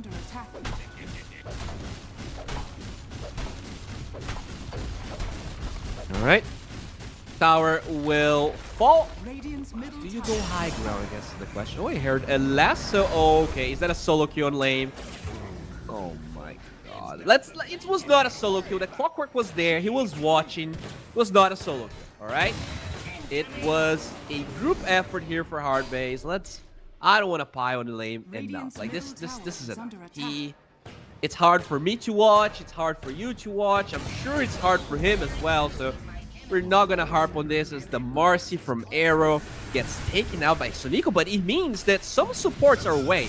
can Winter Bear maybe force a fight because they know the clock's not there? Well, they cannot, because they are lacking 2 heroes and they don't want to burn through their buyback so far. So Hard Base just waiting for this wall to wear off, which shouldn't take too long. In fact, it will. Okay, that is the most underwhelming glimpse of all time on tonight. He will continue to be a threat. And oh, this is Catapult Wave. This is why Hard Base wants to pressure this much. Oh, they are pinging the Razor. They are pinging the Razor. They go in. Oh my god, the Surge is gonna be there. They don't find a Dispel, but if Stoic dies, Static Storm is such an important fight. Part of these fights is he will throw it out. So Nico running out. Zibe still alive, holding on to the split. I mean, they just stand through so many spells here under tier 4s, and there's just no punishing from Winter Bear. No mana for Glimpse, no cooldown for Glimpse. Hard Base, they know there's no Darkseer Wall. They know there is no Static Storm. This could be the moment they were waiting for. They are going for the tier 3's Knight. Is a massive threat at the moment. Lasso, they find Stoic. You cannot Glimpse if you are lassoed, and he will take him down. No buyback as they keep slowly moving forward here. The chains barely affect Knight. Range barracks are down. Poke shot. They find the Darkseer. Feels like they're just poking. Yeah, they're just poking. They don't want any funny business happening here. They actually have wall again on Inferno. That's how long this fight has been, and they drop the wall. The wall, I mean, that Parrot Illusion doesn't do anything. Clockwork still alive. The vacuum is just not enough, but the Gleipnir from Ember finds that first. They're gonna buy back the clock. Inferno, though, slowly being chased down. The Radiance takes that hero down, and Eki on a killing spree. Troll forced out. He has his ult, he has his BKB, but he's so low, he doesn't want to latch onto a weird hero. They're gonna have to BKB TP Mikey out, and it looks like Hard Base. Is this over for them, as they are still holding on to that Troll OT?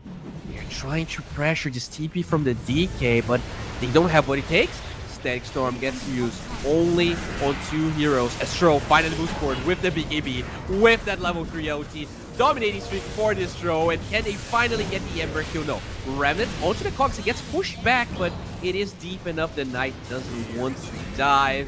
Another Glimpse. Oh, that's a Clockwork kill. That's actually a dieback here. And Knight just wants to disengage. Good. Gleipnir holding Knight in place, but now that's a buyback onto the Brew. They want to end this. They want to punish this. Ethereal yet to die for a second time. Can they make it? The right clicks from Sibe are there. They get the Razor. The only hero alive is the Ember. Good, fancy moves, but at the end of the day, he doesn't even find this Batrider. GG flies out with the last sigh, the last gasp of the Ember Spirit. Overall, a very dominating performance from Hard Base again. I mean, I think it looked a bit better from Winter Bear. I mean, I'll be honest. I think they looked slightly better this game, but it really doesn't change the fact that Winter Bear, their lanes, I think they're struggling. Specifically, this Razor, both times, just not very impressed by how lame looked this game. He died so much. Like, even in the games where his team is creating space, where the Ember is having a good time, he's just dying over and over again. I think, you know, part of that is Hard Base actually drafting a lot of supports that can hunt people down. So both Clock and the Batrider able to do that. Also, great curveball with drafting the Batrider first, but this time they actually play Bat support. I think they were on top of their game, Hard Base and Winter Bear, just a little bit below. Not as impressive, not as convincing, but they could still possibly bounce back.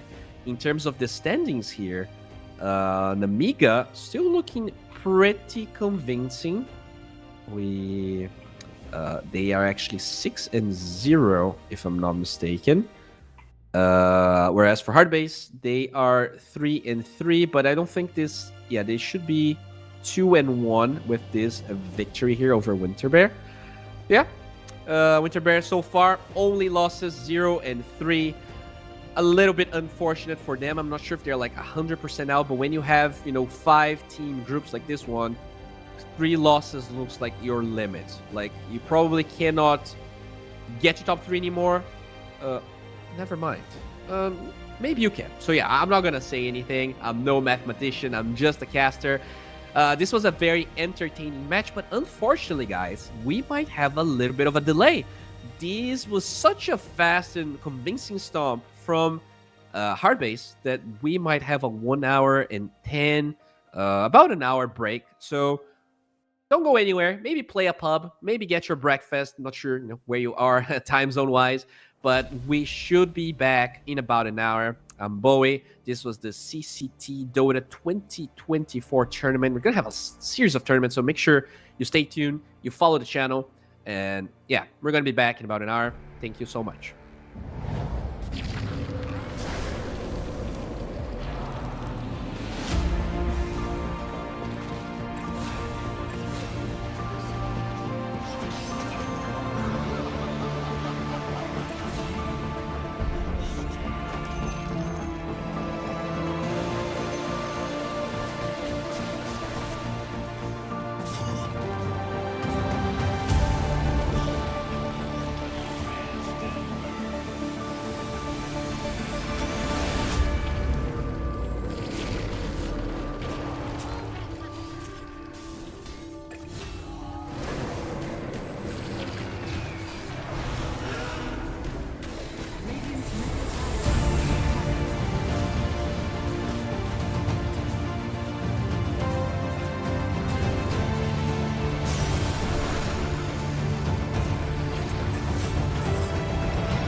Hello, we are back with the CCT Dota 2024 rundown tournament. This is second match of the day. We're gonna have two extra series after this one.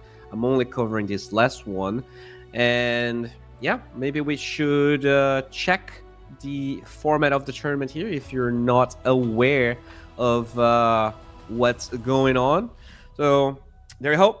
We have a round robin of two group stages. We actually already went over it, but because we had this little bit of a break, if you're new, just wanted to tell you what's going on. We have 10 teams split into two groups.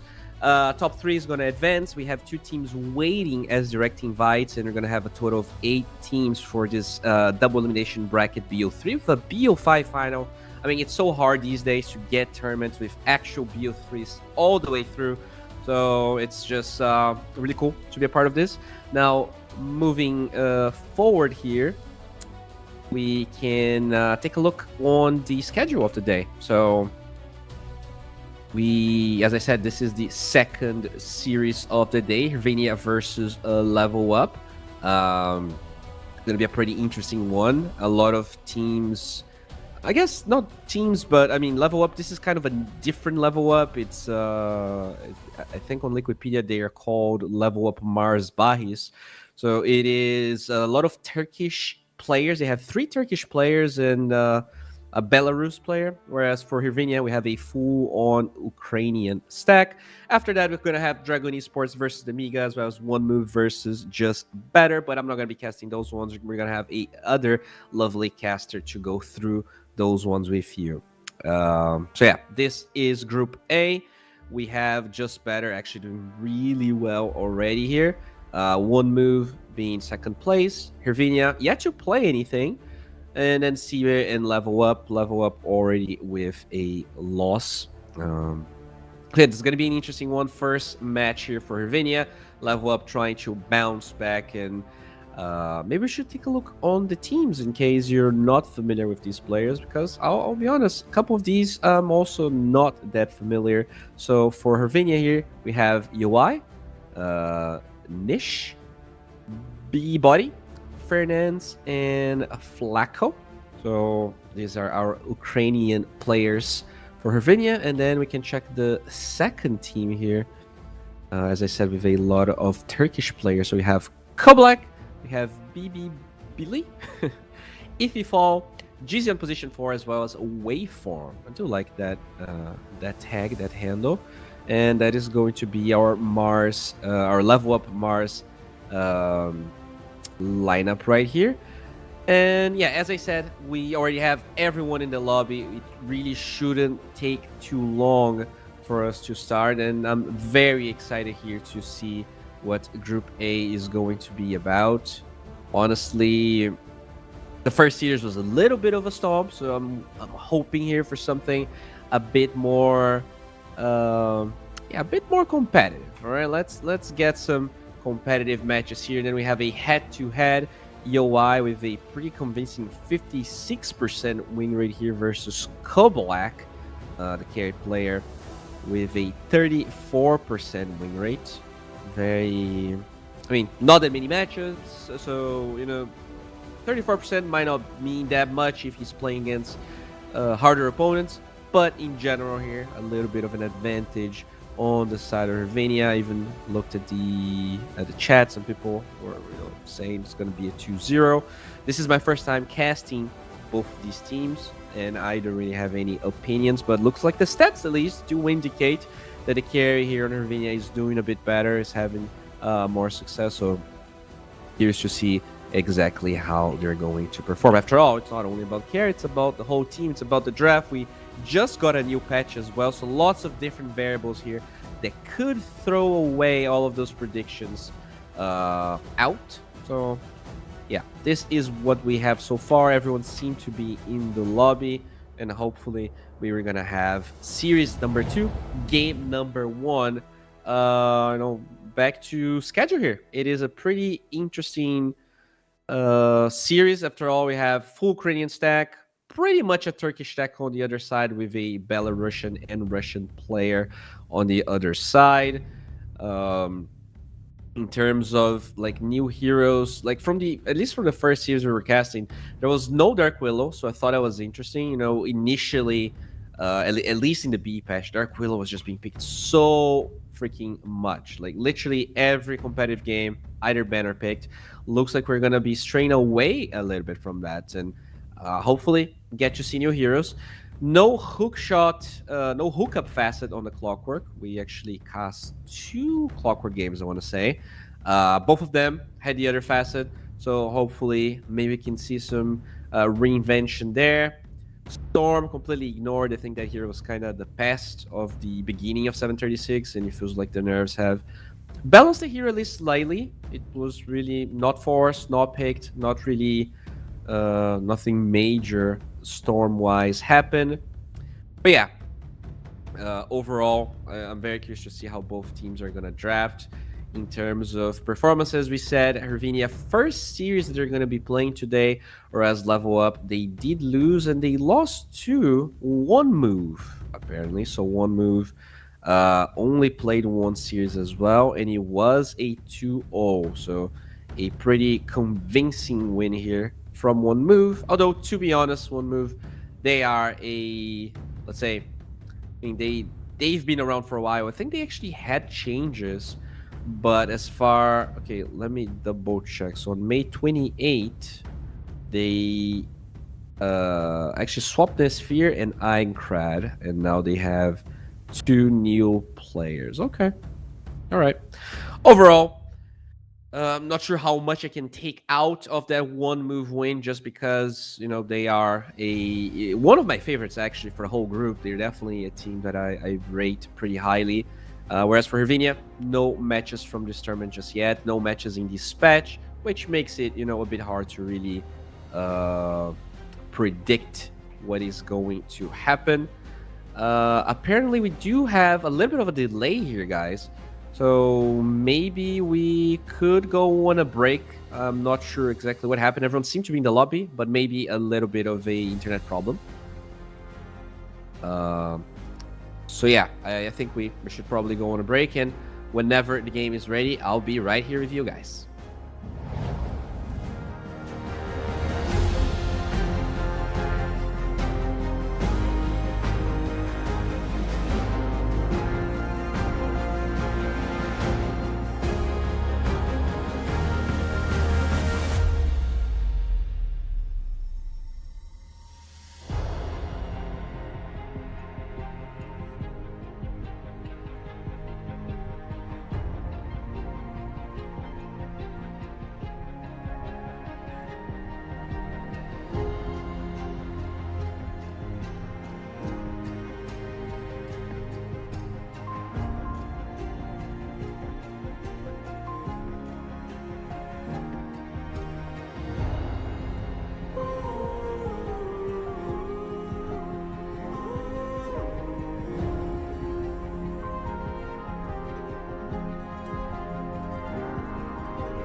I promised you guys it was not gonna take too long, and we are back here with the draft of the second series of the day, Hervinia versus Level Up Mars, and there we go.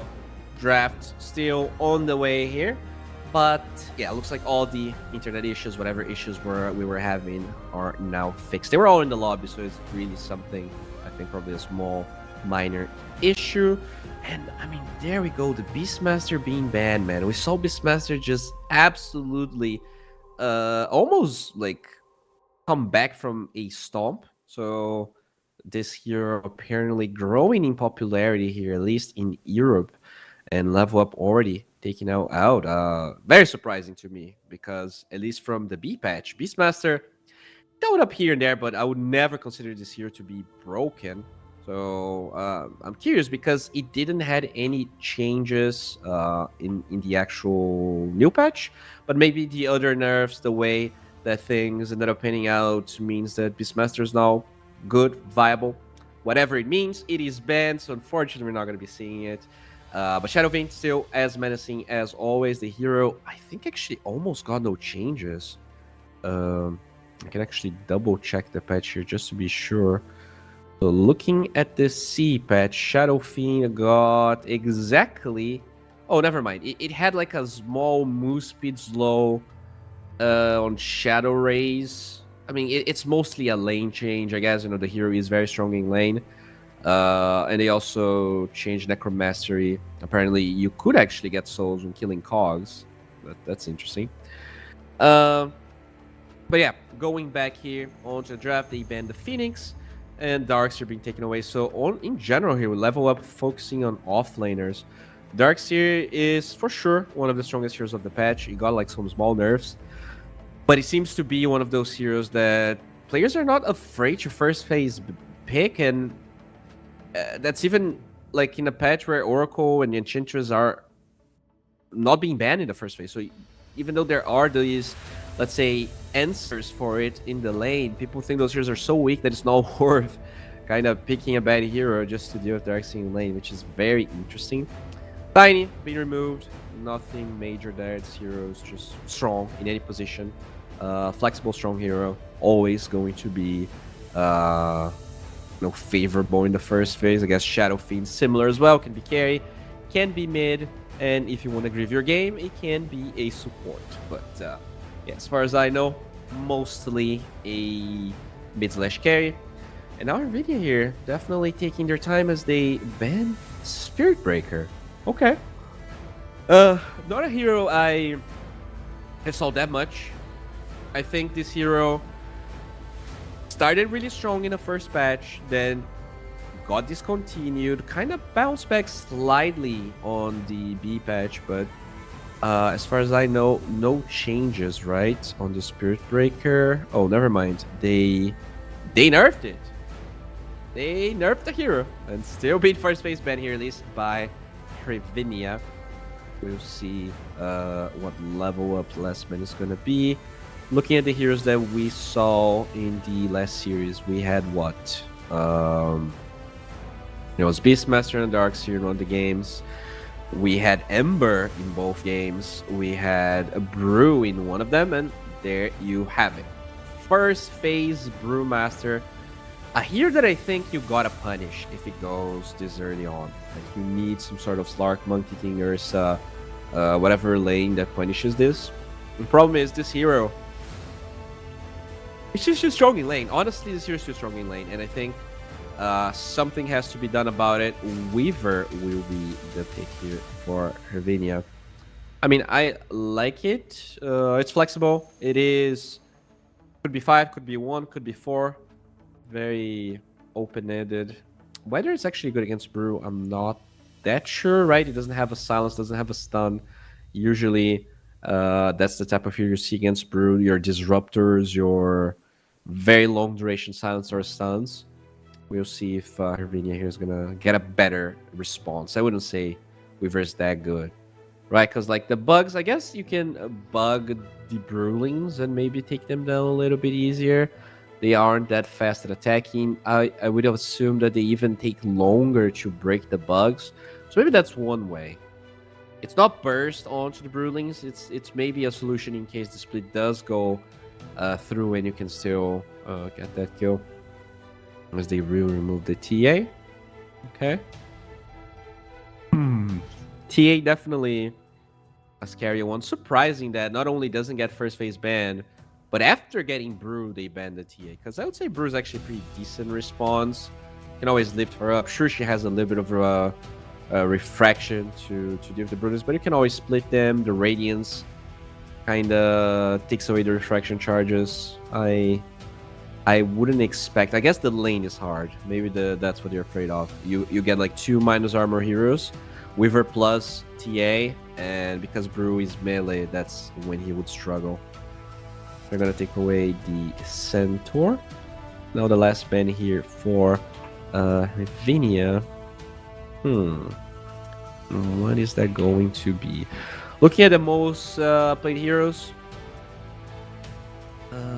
Pudge still in the pool, but that hero did get a lot of nerfs in this patch, so I'm not sure how. And it feels like more of a response pick than anything, as they will ban the Batrider. We actually see, yeah, we saw Batrider both games in the last series. I forgot about that one. Both support and mid, and it looks amazing. And now for Ravinia, so you want a Brewmaster response, right? That's what you want. Looking at the possible heroes they can go for, so bad matchups for Brew. Any minus armor related heroes, Lark is good, Leshrek is good. Surprising Shadow Shaman is good. A hero that kind of disappeared. But yeah, just having Shackle plus Hex means that he doesn't really get split off. I'm gonna go ET. Interesting. I actually kind of like this. Is this gonna be the safe lane? Are they like straight up picking Weaver Elder Titan? I guess there's still some flexibility possible as they get a Rubik. Okay, I do like this one. I was gonna get the Shukuchi. Doesn't really matter what the Weaver's gonna be. Rubik gets something out of it. It's a decent pairing with the Brew, but it could also be the 5. Yep, sounds good to me. Now, what else do you pick? You need another support. So when we go back to like very strong supports in this meta, Shaman's still pretty decent. Shaker is okay. You have Rubik on your side. If the Weaver score, actually having a Shaker is nice. But then you would have to be playing Rubik 5. I wouldn't mind seeing a Disruptor on their side. It's actually very good against Weaver, and you lose Disruptor being on the enemy side. We actually saw Disruptor did lose game 1, I believe, but I think it was nice as they get the CM. So Rubik 4, CM 5, and now what are you going to do here? If you pick Disruptor, you lose your flex, but overall you're gonna lose the flex anyways, unless like you pick 2 cores, which you can. You can go the Ursa route and try to win the lane. You can go the Sven route. The hero did get a couple of buffs in the latest patch, so that is possible. And they are gonna go for the Ember Spirit. Okay, open-ended, doesn't really lose a lot of matchups overall. Like, solid hero this patch. I think I'm still getting used to this hero being picked this much. Clockwork is still available here. I guess, yeah, Ravinia, if they want to keep the flex open on the Weaver, you pick another core, so you would pick your carry. CK is not that great. Like, it's decent against Brew in the lane, but then Radiance kind of really wrecks with you. You can go Wind Ranger if you really want to, like, make the Brewmaster's lane hard, as they will pick the Doom. But yeah, tipping the flex, they could still get a carry last pick. I mean, I like what they have. It's pretty much, what we kind of discuss here. Now for level up. Okay. So DK beats the Ember in the lane. You're going to have initiation, but they don't really have any damage. And I don't usually like when your carry is the one supposed to bring the damage, because a lot of the times it just takes a while to join, and Brew has pretty long cooldowns. I don't really like the level up lineup that much. I don't feel like they have necessarily strong lanes. I feel like this DK getting Blink doesn't really change the problem that they have, which is they're not going to kill heroes easily, and there's a Weaver and an Ember. So they solved the lockdown issue, but the damage issue could be problematic. Like, CM has disable, but doesn't have a stun or a silence. And Rubik cooldowns, Rubik disable is too short as well. So that definitely not something that I'm very fond of. They take away the Hoodwink. I do like Doom. We saw Doom as a response to Brew in the other game.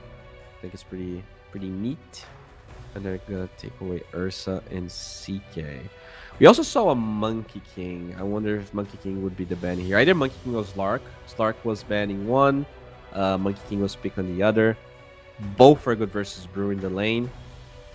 And yeah, level up. They have to pick a carry hero that ideally deals well with the Weaver. I honestly, Morphling is tough because there's a Doom. That's probably why they picked this Doom. They actually have Doom ET. This is a terrible Morphling game. You could Life Stealer, although I wouldn't say it's necessarily the best pick that you have here. Monkey King doesn't sound terrible. Troll doesn't sound terrible. They're gonna go Dusa, so they want to tank up. All right, this is a totally different lineup. My problem is, like, you want to create space for this Dusa, and they don't really have any ganking possibilities. Like, you actually have to show up in a tower and hit that tower and force Servinia in and buy time for this Dusa. Because killing, it's not going to be easy. Like, Brew wants to farm the Radiance, which takes a while. In a lane that's probably going to be a little bit tough for him. It was a first pick Brew after all.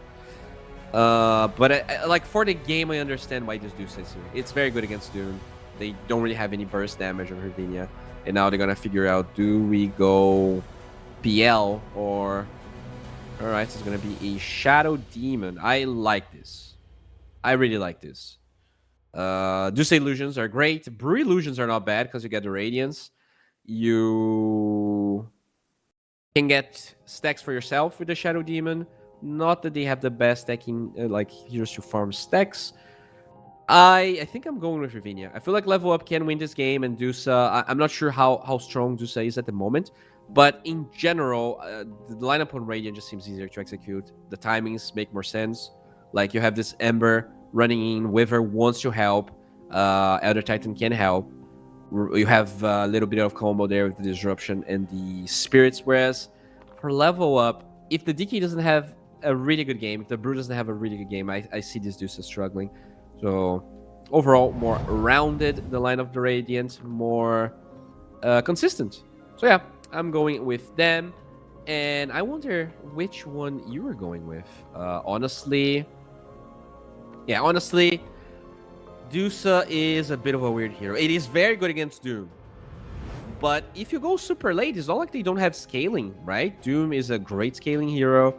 You could even technically go Diffusal on the Weaver. I wonder if that's what they want to go, or if they want to try and match up this the timings on Level Up. Because Diffusal is also very good against Brew. Doesn't have a lot of mana. Sometimes you can get in, just force a bad split if you show up with the Weaver.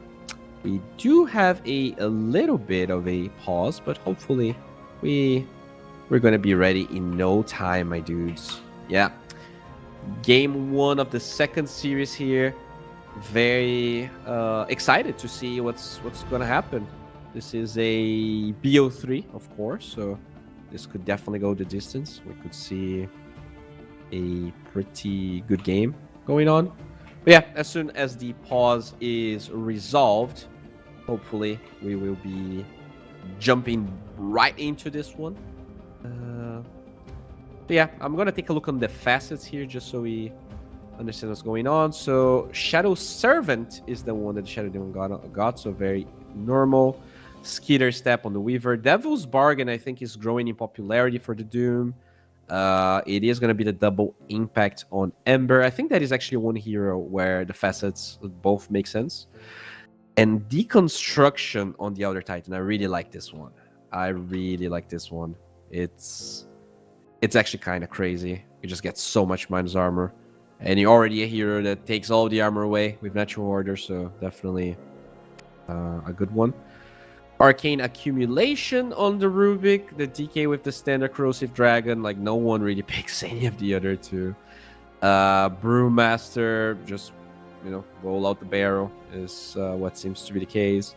Frozen Expanse on the CM. That's pretty much what I see every game. And alright, looks like we are back. And we should be jumping right into this game, my friends.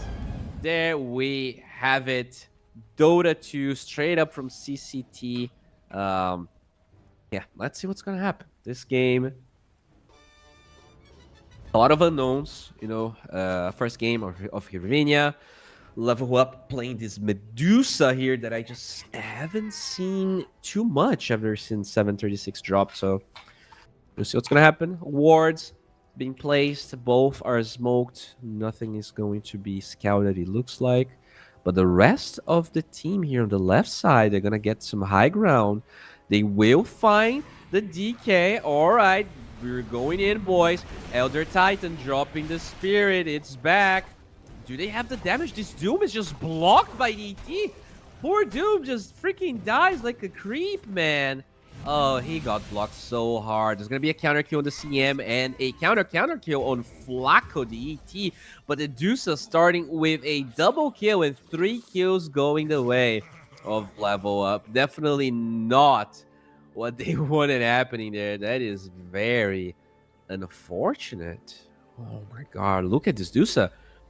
Full, what is flying here? Full Basilius as well as the one recipe, Black. Very happy. Like at the end of the day, it's the DK, right? The DK is the hero that tanks all of it.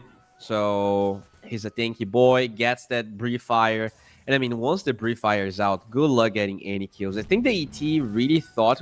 Oh, wait. Fernand's? Shadow Demon. It's by himself here. They're not going to get the kill, but that's a lot of harass.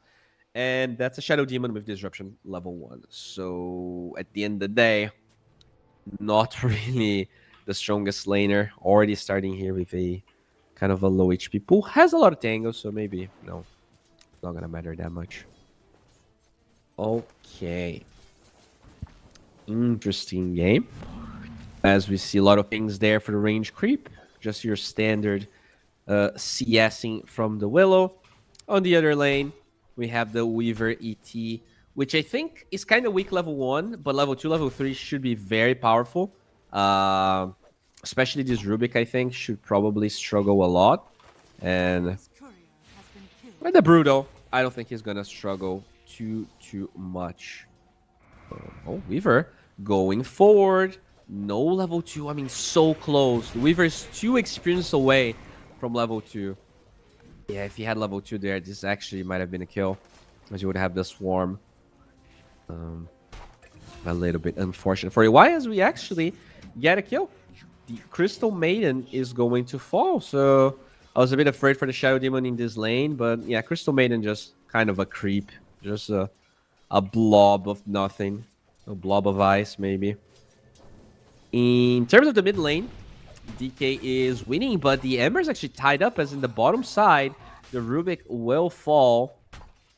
And yeah, just a lot of action here in the side lane. Surprisingly, because, I look at this Dusa, don't really expect that much action. Even Doom, I guess he is more of an active hero nowadays than he used to be.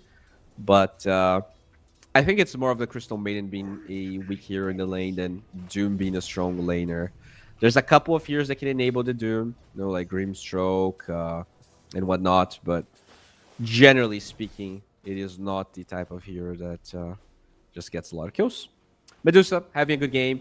It's only the offlaner struggling right now, both the Brew and Doom, with a little bit less CS so far. But the carries and the mid heroes, they're overall even.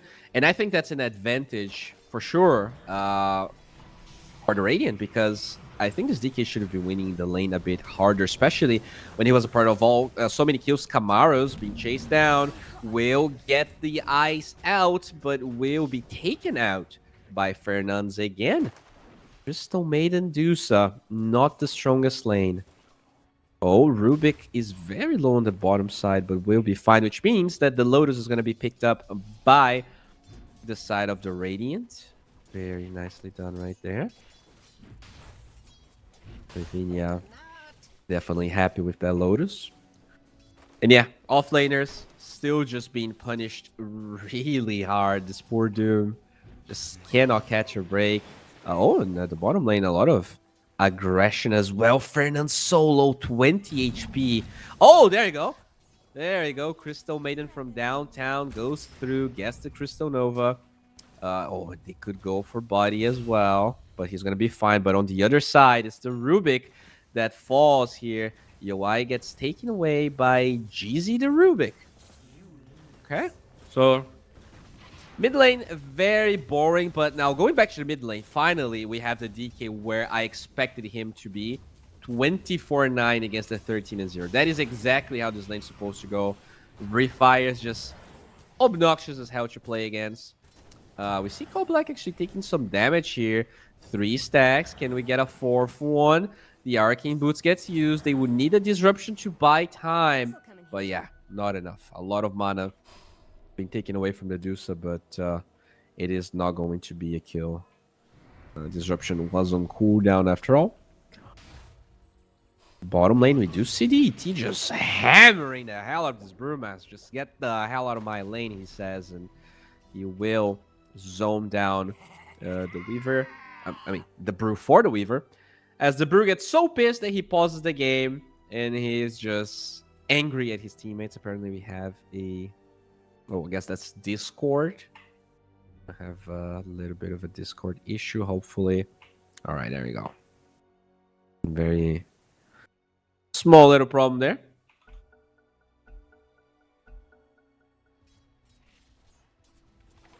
Okay. So, yeah, mid is a disaster, as expected. And you need to enable this Ember back into the game. Looking at the side lanes, that's... Oh, there, never mind. Here, side lanes is a death for the Crystal Maiden for the 3rd time. But my point was going to be, there's not a lot of places for this Weaver, for this Ember to gank. If he goes to the Weaver lane, they don't really have control. Speaking of the Weaver, bottom side Flaco is very low, throws down the Spirit, and he should be fine. Yeah, that's kind of my fear. How is the Ember coming back into this game when there's not that many people to play around? Like, if you get chains on someone, like the Stomp will wake them up. You kind of have to time everything so perfectly. I don't know. I am a bit scared here. Even though they're getting kills, even though like this Crystal Maiden died 4 times, it is still a CM. Like this hero just dies a lot, and honestly, I do feel like they're gonna have to enable Niche. The question is how, because their draft is weird. Not a lot of lockdown, not a lot of damage, and you're playing into DK, Brew, and Medusa. Speaking of December here, they're just gonna go at him. They're gonna go. They lose the Brew on the side lanes, but they will find the Ember, which is definitely a good trade. As now the Shadow Demon shows up in the mid lane. Good ET Stomp. Do they have the damage? 2 stacks of a Blood Grenade. And the... Oh my god, that was so close, but not enough. Oh, never mind. Damage over time there from Blood Grenade, getting the kill into the Rubik, as they will trade the ET for the other support. Some damage in the tier 1 tower mid, but overall, nothing too major. I guess the biggest story there is just the Ember dying. Parrot DK once again showing up, and I just don't like this cosmetic. It just kind of annoys me for some reason. All right, so there we go. Oh, mid lane. This Crystal Maiden was to die for a, what, 5th time apparently. Chains are going to be locking down Camaros as Somnus losing his chains. Can he find the Ember? 4 stacks of poison. There's no way the Crystal Maiden lives. Oh, never mind. Infused raindrops is enough. And now the jiggle to the left side. Crystal Maiden is still alive. Look at those jukes. The poor Crystal Maiden, though, will eventually fall to the sleight of fist of the Ember. Very nicely done. But yeah, the reason the CM was able to live is that ward on the right side, and it gets pinged out by the Ember. So it will be dealt with. As Wisdom Rune-wise, it was Jeezy that picked his one up. So it is a 1-for-1. Shadow Demon's gonna pick the other Wisdom Rune now. So considering the heroes here, I am surprised by how intense the early game has been. I was expecting a bit more farm, a bit more chill, but that's not at all what we got. And we might have more fights because Midnight 8 Rune is going to spawn. Okay, Ember going for the DK, steals the haste rune, and now Doom onto Somnus. This is a big one, and the DK, yeah, you cannot deny anymore, so they will get that one. And now running at Kamaros, they will get vision, and they're gonna get the right clicks off. It's Body that picks it up, and they want more. Rubik, you are way out of your depth, and Nish will pick that kill. So, all right, that's a huge bounce back here. Huge kills in the mid lane. They steal the haste rune, and the DK just feeling a little bit more confident than maybe he should be. Ravinia getting a kill. That said, the scary hero, that Medusa, still farming. The Weaver, though, is a little bit ahead. Was a part of 4 kills, so doesn't really surprise me that the Weaver is having such a good game.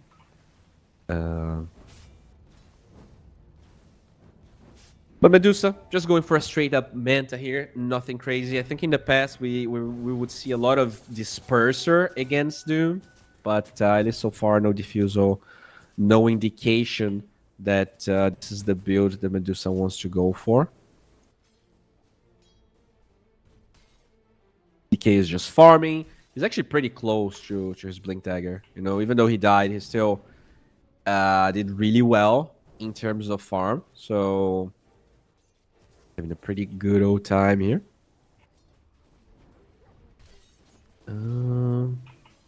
Yep, they have Bruce Split available.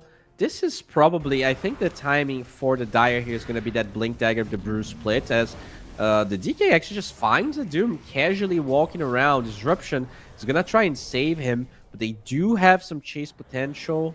Not enough, though. So Doom will live. Nicely done by Fernand. And he's also going to find, he's going to try and go for the rune. It is an arcane rune that gets denied by the Rubik. TP out from Flaco. Is it going to happen? It is.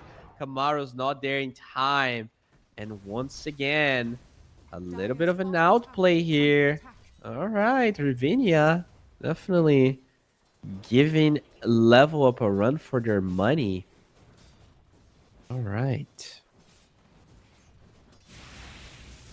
The Ember still struggling a little bit with gold, to be honest. Wait, he actually has a robe of the Magi. What is he? What is this robe supposed to? What does he have in the courier?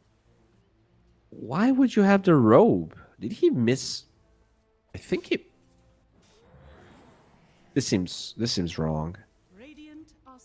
Well, whatever the reason, he has a robe. Maybe he feels like he's a wizard.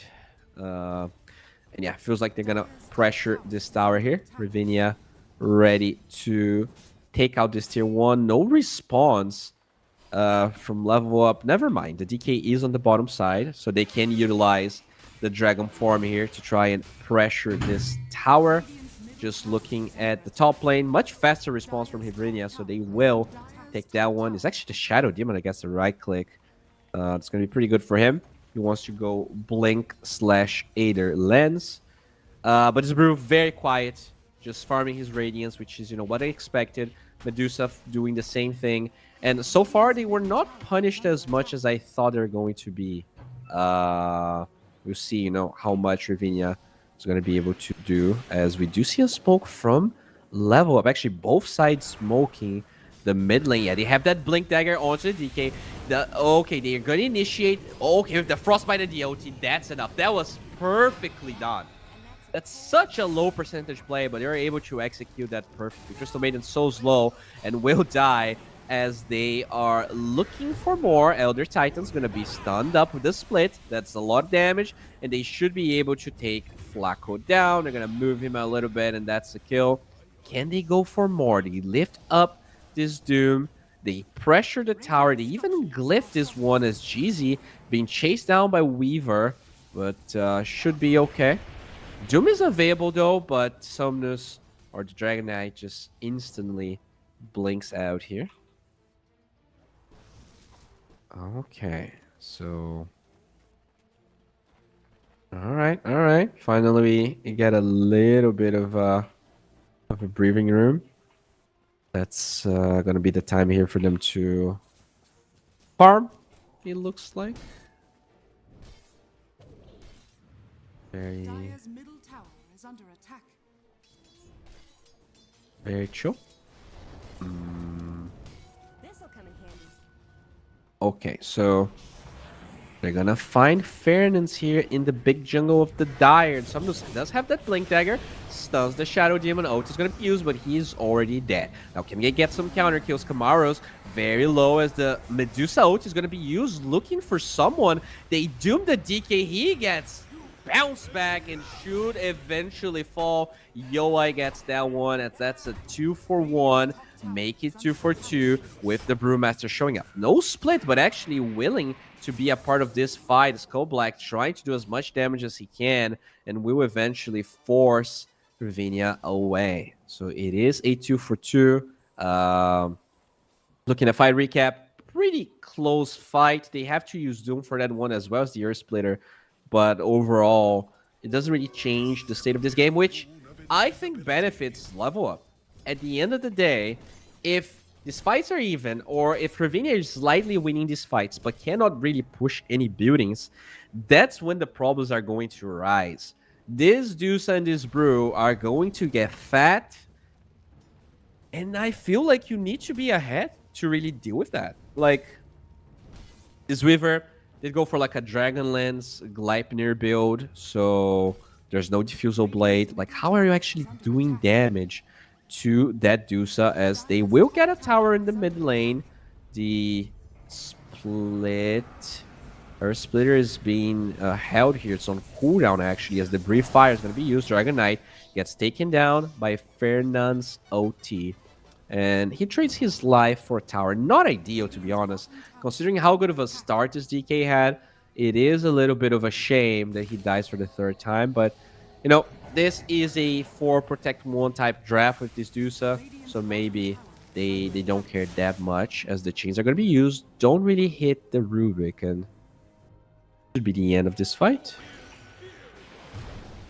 All right.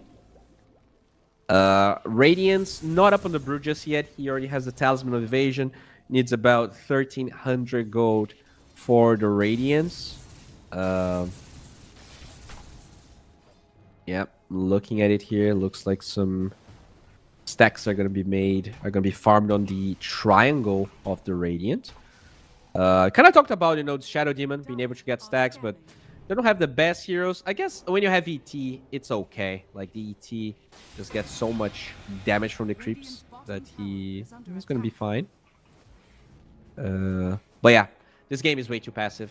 Way too passive. Level up. They're getting everything that they want. They're going to get a tier 1 tower in the bottom side. Even the Medusa showing up to take that.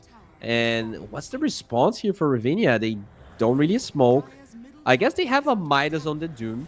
That's how they're trying to offset all of the greed here that Level Up has in their draft. And they're going to try and pressure this mid tier 1. It's just the Ember hitting so far. But top lane, a fight's going to happen. Looks like Rubik is trying to fish for something. Doesn't fish anything. And okay, finally, a convincing win here for Ravinia. They just get a free tier 1 tower. No right click on the tower, no actual less hit, but still pretty good here for Nish, as he did get a Mage Slayer. Alright, alright. We do see... I mean, they're still farming too much. Brew, about to finish the Radiance. This do some month up. Did go for the Diffusal Blade, by the way, so yeah, I'm happy about that. I think Disperser, even though it's not that popular, it used to be like the only item you... Like, it used to be 100% of the time the item you get on Dusa, but not anymore. In this game, though, against Doom, it's always going to be great. You can run away from the chains of the Ember. You can run away from... even just from the Weaver, just so you can disengage. I'm assuming, though, that the Shadow Demon does dispel it with the Demonic Purge. That is the one thing that could be problematic. As in the top lane, we do see a Glyph being utilized. This Brew trying to pressure the tower. And will... I mean, he's so close to Radiance. Literally 70 gold away. Doom did go for a blink. He's going Shiva's BKB. Looks like... oh, a fight's gonna brew. Where's the Radiance, though? The Radiance is not ready. They don't want to take this fight, and that's very smart by Level Up. Radiance, like 20 gold away. You really don't want to take that fight as the DK will be blinking out. Can he TP? They are onto him, but I don't think they have the vision. There you go. The DK should be all right. And that's unfortunate. Ravinia once again trying to pressure, trying to be on top of them, but just unable to. Unable to do anything.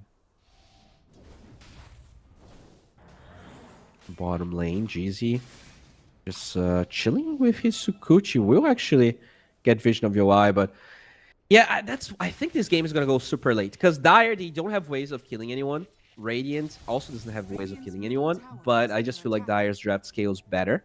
So you have to go greedy. Like, I wouldn't mind Midas on the supports, although it's been like ages since I've seen a support go Midas in this patch. It just feels like something you just don't do.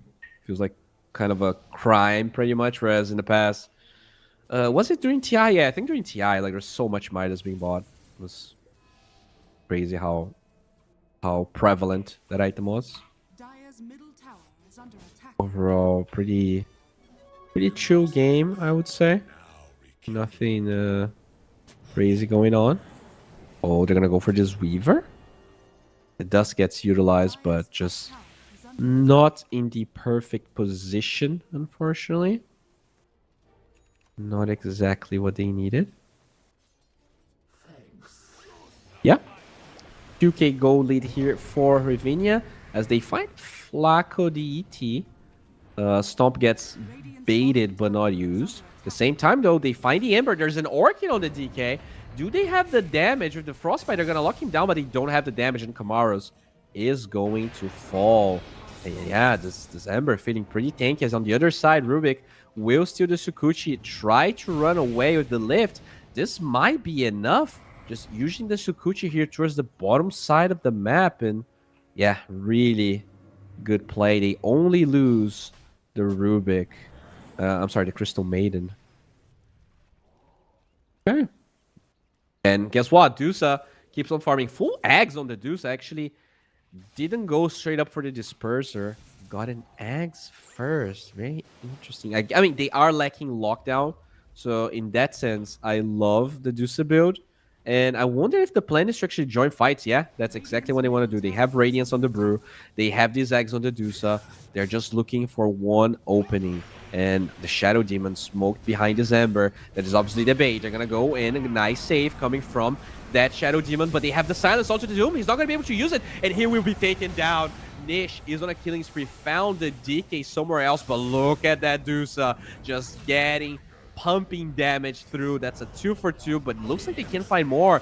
It's gonna be the Elder Titan next. Never mind, the Ember shows up, but quickly gets eliminated here. This Dusa is such a problem. Can they find ET? They can. It is the Brew that finds it, and now that's a 4 for 3. It looked pretty even initially, but now they want to get Roshan out of this. Level up. Actually coming back pretty hard here in terms of net worth. All right. Yeah, they take a good fight, good smoke. Very patient, which I think, that's what you need in a game like this one. Like, there's just not going to be that much stuff happening. And yeah, just a little bit unfortunate here.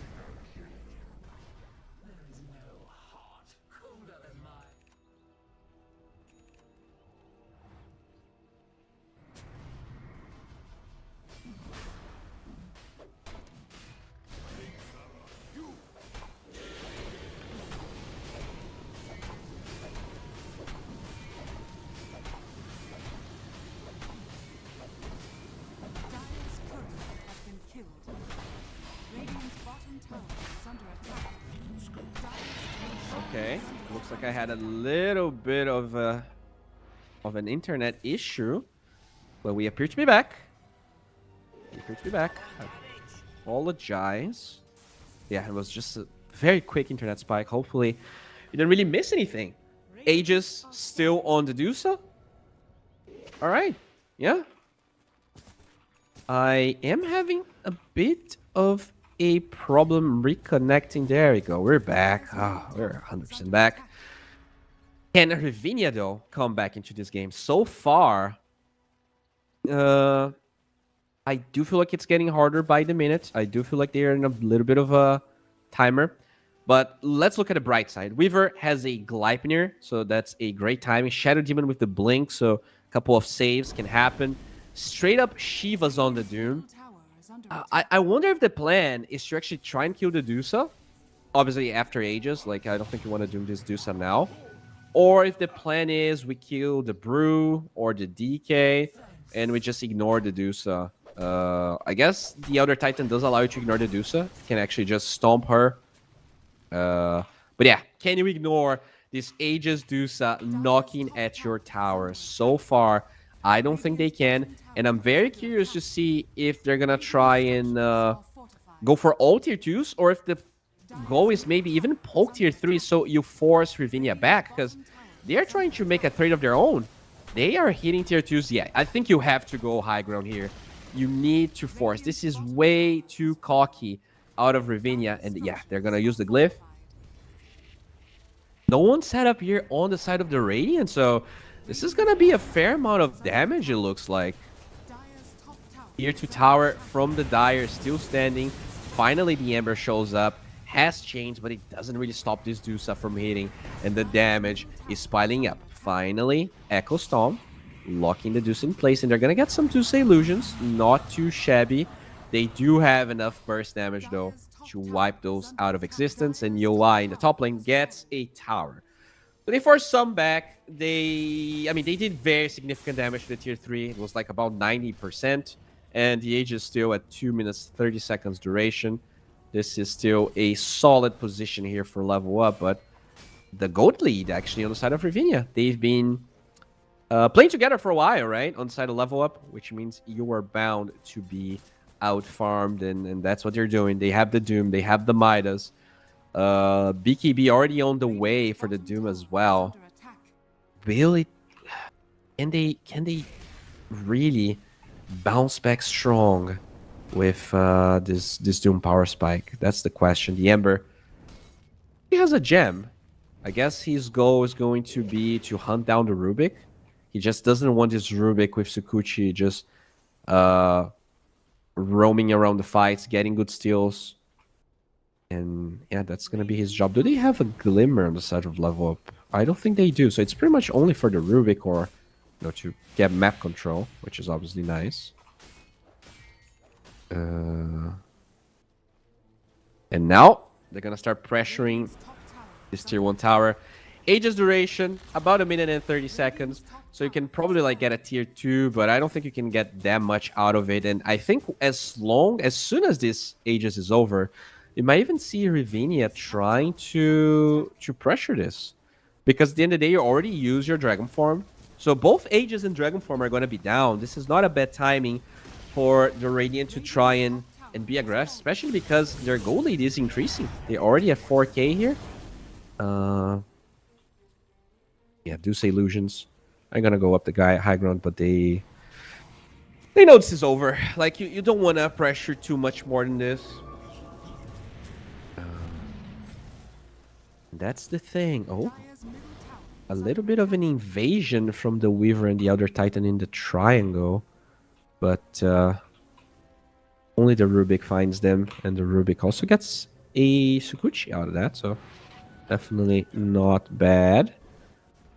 Skull Black trying to defend the bottom side here. Yeah, keeping these towers alive is very important here for level up. You just want to make sure that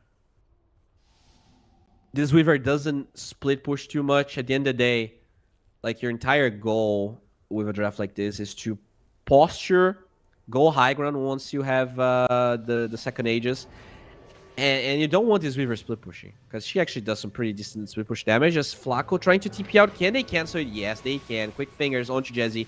They will snatch his life. And that's an unstoppable streak for the Deuces. 6-0-5. What a performance here. You know, I was a little bit doubtful of this Deuce, but they made it really hard for the Radiant to pressure. Like, just not enough pressure coming. And yeah, Ravinia not in a bad spot necessarily, but not in a great spot either. Still, no, I know the gold lead is only 2k. Might feel like I'm biased. I'm repeating myself, but I just Deuce is a scary hero, especially good teams. The way they can utilize Deuce, I know for a fact that a lot of the Dota Plus probabilities that come from Dota, I know they use pubs, but competitive Deuce definitely scarier than Pub Dusa, and it is a Butterfly Dusa with no MKB on the Weaver. So that is another timing here that looks like Level Up's gonna try and force a little bit. They're marching towards the mid lane. All right. Can you take this fight? Remember though, there is a Shadow Demon on the enemy side. Those illusions from the Shadow Demon will be very scary. So you do have to worry about that. You have to worry about this Elder Titan split as well. Yeah, this is a hard tower to take. I'm surprised Level Up still staying here as the Deuce just walks up to this Ember, gets some damage going on the left side though. They're gonna find this Elder Titan, and that is a quick kill. Jeezy picks that one up, and smoke coming from the Radiant. They're gonna get a good Doom onto the Brewmaster, but he uses his Ogre Seal Totem away. He's not being controlled. It will eventually fall, but that is also a dead Weaver. What the? What? Weaver is just controlled. Okay, this Doom. Glimmer Cape's not gonna suffice. They have the Dust. Blink out though. No control. Blink Dagger on cooldown from the DK. He is looking, will get the blink. There you have it. So that's going to be a dead body. He has a Shiva's Guard, but at the end of the day, the little hands of the Dusa just throw arrows way too fast. They defended tier 2 middle, but it is a pretty hefty price. You just need to use the Doom on the Brew. And look at this. There is no Doom, and there's a creep wave on the bottom side. Are they going to pressure? Oh, they don't pressure high ground. I honestly expected them to poke. Maybe they're afraid of buybacks here. Oh, never mind. I guess it's because Roshan is alive. In fact, if they go there, they can just get Roshan for free. We'll see if that's what Gold Black's going to be doing. Alright, so let's take a look on the items here. Blink Dagger and Glimmer on the Shadow Demon. He's going for an Ags. Weaver still trying to get an MKB, pretty far away. Doom with the Blink Shiva's BKB Midas, very far, but yet to really translate that into damage. Ember with the Gleipnir, BKB Mage Slayer. And the other Titan with Drums, Solar Crest on the side of Level Up. Eggs on the Rubik. Holy crap. Oh, that was a stolen. That's how they killed the Weaver. That was a stolen Doom with eggs on Jeezy. God damn. DK with Blink BKB Orchid going for a Sunjin Yasha. Sunjin Yasha very good against the Doom. That is until he has eggs, and then status resistance. It's not going to matter that much. TM going for Boots of Bearing. Very good against Doom the same way that it is good against... the Disperser is good against Doom. In fact, Disperser is up for the Dusa. Alright. So it is definitely a close game here, at least net worth wise, as Flacco just runs onto Jeezy. He will be lifted up. Yeah, the ZT cannot catch a break. 2-8-13. And finally, you know, we're at a place where Level Up actually has enough control. The Dusa eggs, this... Oh, look at Rubik actually with his stolen Astral.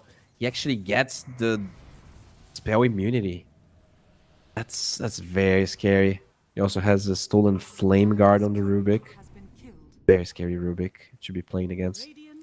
Roshno is up. Looks like it's going to be scouted by Dragon Knight. This should be the next point of contention here. Will they try and contest this Roche? Do they think they're strong enough on Ravinia to contest this Roche? Because if the Aegis is placed on Dusa, I am honestly very confused as to how you're going to be able to stop this. And it's going to be a Butterfly, Daedalus, Dusa. Sure, MKB got ready on the Weaver, but you are a bit late. You are indeed a bit late because the Aegis is already on Koblack, and you're going to have to get 2 lives. That's also a banner onto the DK.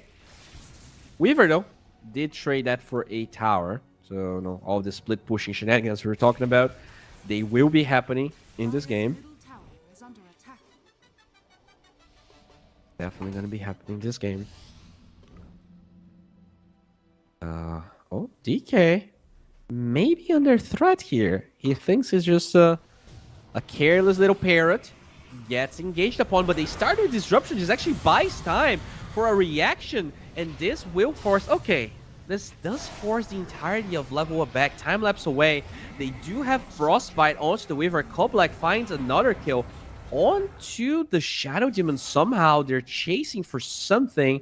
Can they find more heroes? Oh, wait, was that a 4-staff? They gotta stop this. They are not fast enough.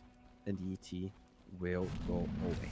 So, at the end of the day, this is actually not bad from Ravinia because you force the entirety of level up back to the base. And you force them into the lane where there's a tier 2 tower in the mid lane. So, you are kind of, let's say, wasting the Aegis a bit. That said, I still feel like level up could potentially pressure you. So, let's see what they do. Because Primal is on cooldown, and they actually have Doom on Doom. There is a window here for Ravinia to maybe contest. I guess it's a narrow one, especially because you don't want to Doom the Brew that doesn't have split, but you also don't want to Doom the Dusa. So who do you Doom? I guess it has to be the DK. Well, oh, Manta dodge there onto the Astral Stomp. Okay, the Shadow Demon gets some of those Dusa illusions, but they will be quickly dealt with as the melee barracks will fall. They go for the OT here. A lot of damage onto the DK, but the Cheese, he will be bouncing away. But Cheese is just dead. 3 heroes dead outside of level up. What is this damage? The Elder Titan just amplifying everyone. And now this Dusa against the world gets the OT off. But very quick disruption. Koblack, you're gonna have to stand and fight. And do you have the damage? You do not. Damn.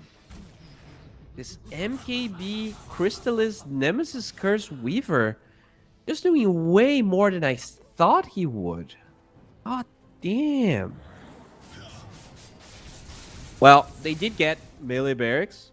Did they force any buybacks? They did not. Okay. I mean, this is actually better from Ravinia than I thought it was going to be. Not only they defend, they kill the Dusa. I think this is Dusa's first death, in fact, yeah. 9-1 on Koblack. And 56 seconds with no Dusa. Oh, Lord. Oh, Lord. Is this going to be a comeback? Just as they get barracks, they get punished so hard. Eesh. I saw the Butterfly, and I mean, especially if the ET dying. But the thing is, once they got that Earth Splitter, I honestly, I forgot to check how much damage it did. But it must have been an insane amount. Like, I think he got an Earth Splitter onto 3. And even though the ET died, this Weaver is doing, like, an insane amount of damage. And the Brew actually dying without even casting Split. It's kind of the interesting part. I guess that's how they lost the fight. I'm assuming he got doomed, and they didn't really get a good steal out of it.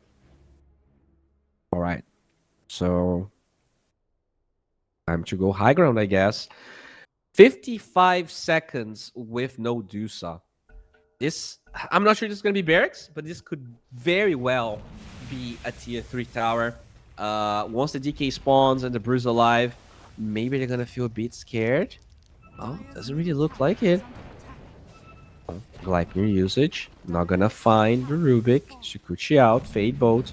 Trying to reduce Weaver's damage, but guess what? It's 300 damage right now, and the Brief Fire actually not connecting onto the Weaver, as they will just Dragon Tail, lift, silence, clap, try their best to protect the barracks, but it will fall.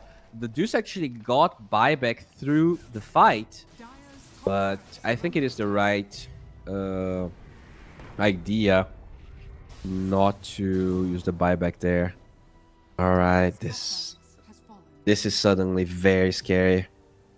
I think, to me, the biggest aspect of this game is how the DK absolutely destroyed his lane.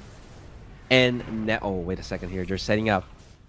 They're trying to set up. Can they find the Weaver? They need detection. They don't get it. The blink forward. They're going to lift the Weaver, but BKB is going to be used. And now GZ, kind of in a rough spot, will be able to Glimmer Cape Sukuchi forward. Still looking for OI. But they're both very fast. I don't think either one is going to see each other as the Weaver goes to the right side. And they will retreat. Now, I mean, this is the lane you already got barracks. Do you even want to be on this bottom side here? Roll out the barrel, looking for Flacco. They don't get anyone. And they just got outmaneuvered. Mid lane is pushed up. They have to come back. Yeah. A little bit underwhelming here from level up. And now this 12k goal lead starting to weight on the Dire's shoulders. I think, honestly, the plan right now is to get 25 on Dusa. You're so close from this timing. I'm pretty sure you don't want to fight right now. Just get that 25, get the Skadi on the Dusa. The Brewmaster does have a Manta, so like the goal was to split push. And now that your Aegis is done, I think you have to keep on farming, keep on trying to scale. The problem is, Ravinia, they are actually very strong right now. They have the smoke, and they are looking for someone. But very good position here, level up all on the bottom side, doing the Tormentor. And it is going to be GZ's. Oh, that's so good against Doom. Really good shard. Rubik with Ags and Timeless Relic. This Rubik is absurdly farmed. He actually, like, he's not that far from the Brew and the DK. And I guess I'm unsure if it says more about the DK and the Brewmaster or if it says more about him. Because, like, they're definitely not having the games that they want to have. All right. So smoke on the Dire again. 25 on the Dusa.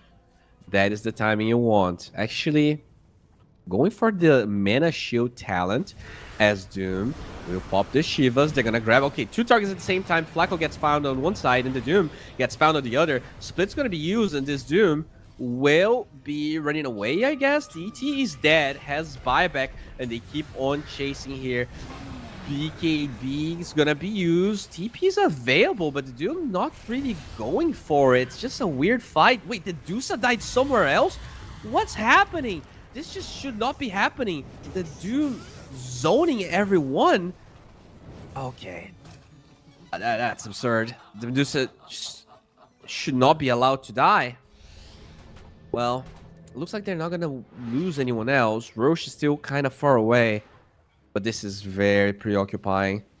If the Dusa can die again like this, it just screams that you need the Aegis. But more and more, the map control, the gold advantage going on the side of Ravinia and giving them map control to control the Roshan. So I was actually, expecting, okay, will the Radiant try and contest Roche? Whereas it feels like Level Up is the one that might have to say something about it.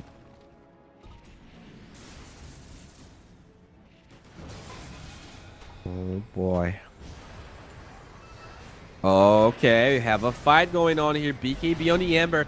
Is this a stolen Doom? It is. GZ has to run away though. He casts Doom on himself, but he's running away. That's not how the spell's supposed to be. You're supposed to be scaring them. But he is actually the scary.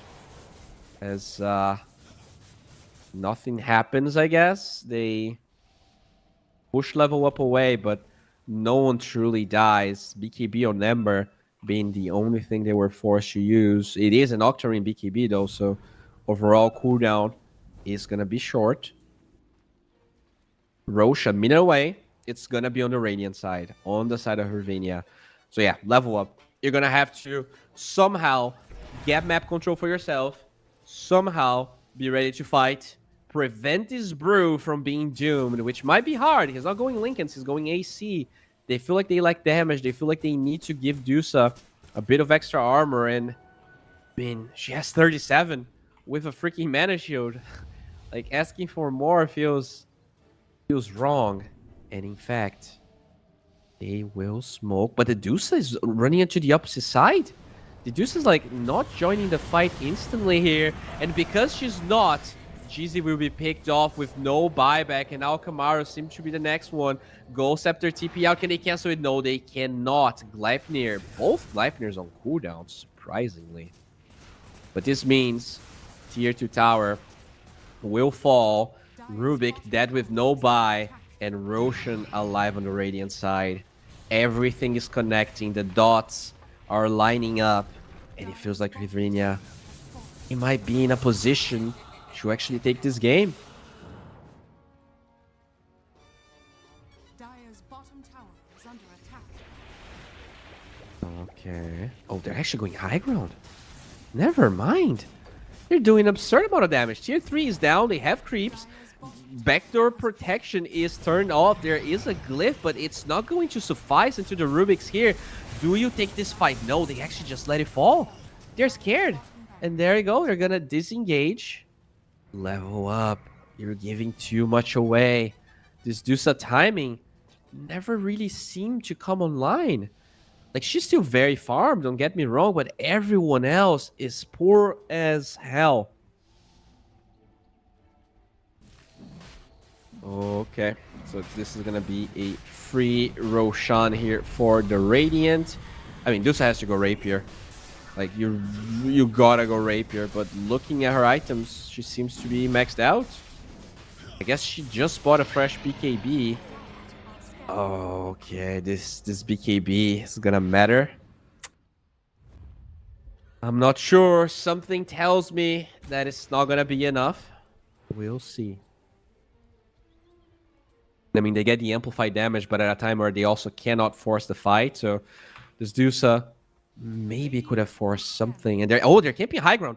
This could actually work out because Yoa is gonna run right into them. It is an Aegis Weaver though, so they will disengage. Ember moving forward, gets the chains. Manta off on the other side. They find the DK, and that is a disruption. Trying to buy time, but the Shadow Demon is not going to be able to blink out. Buyback from the Radiant. They want to keep going for this fight, but UI is going to be controlled. It's going to be silenced. It's going to be lifted into the freaking triangle there. Can they get the Weaver kill? No, they cannot. Time lapse gets used, and the Earth Splitter doing a gazillion damage. Earth Splitter trying to control the ET, and it seems to be enough. The Dusa, though, gets doomed, gets control, gets punched back and killed. No buyback on the Dusa. GG flies out. Koblak is done. The Dusa seemed like the most powerful hero in the map for a while, but the teamwork from Hervenia just a bit better. Couple of mistakes here and there.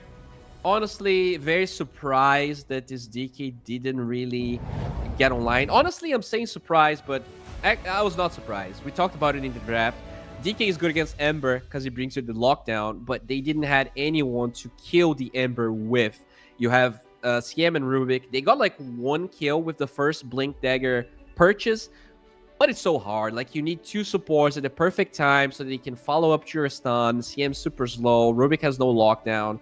I think Rubik farmed a lot and didn't deliver much. Same for the Brew.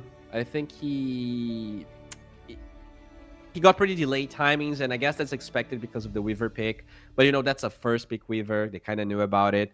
So, yeah, at the end of the day, kind of a close game. Pretty back and forth. It really felt like Hervenia was going to lose, but they played well. They hit their timings, and they come back strong. So this was game 1. Game 2 is on the way, and we're going to be back in about 10 minutes, so stay tuned.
We are back, and this is game 2 of the second series here between Level Up Mars and Hervinia. And I gotta say, I am very impressed here.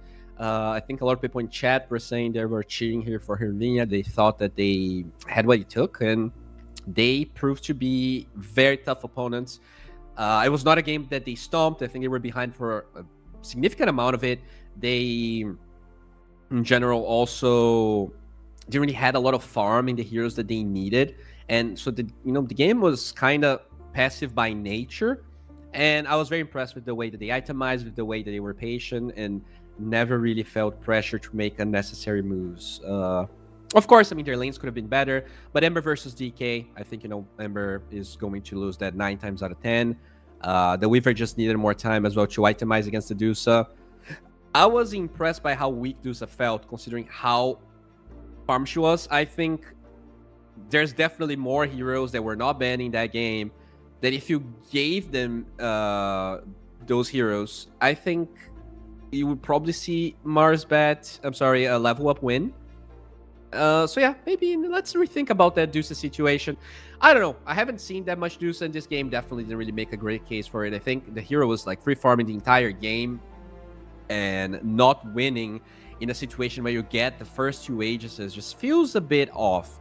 Looking at carry win rate here, it sits at 48%, so it's like comfortable. It's okay. But I mean, at least in my opinion, I think there are better heroes.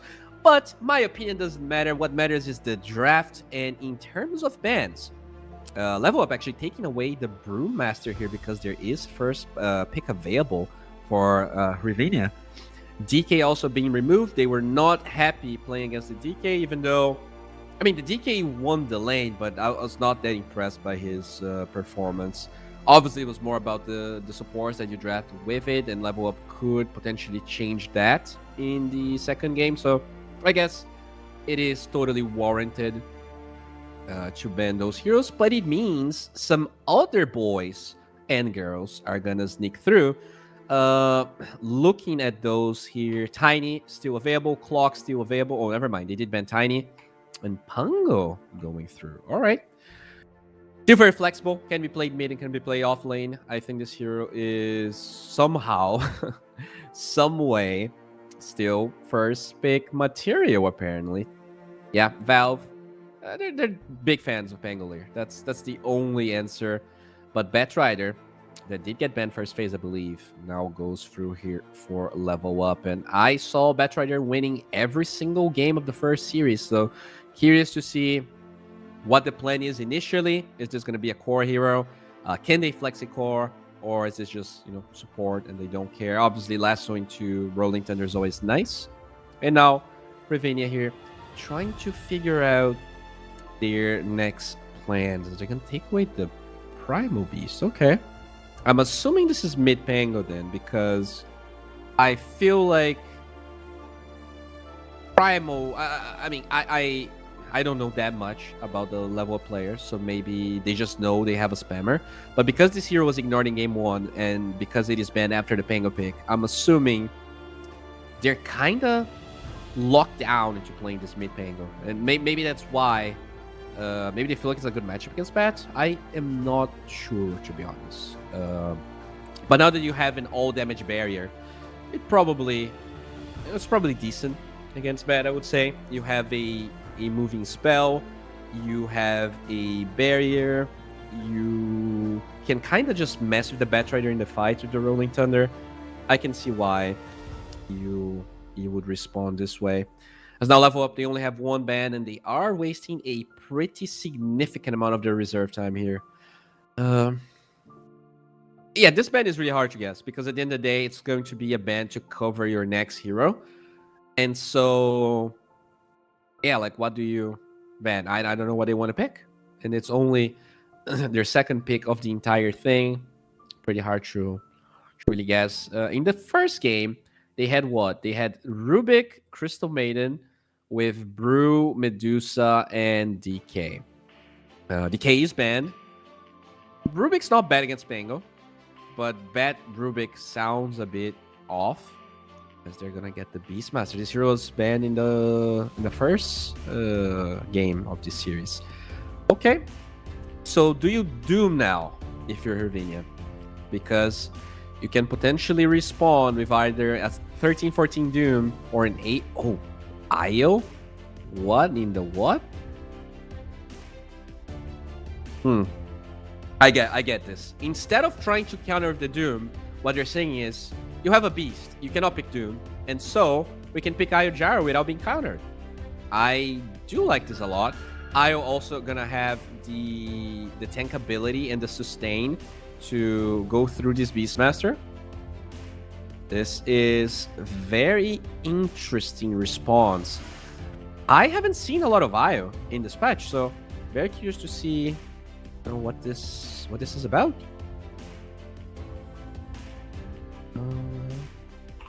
All right.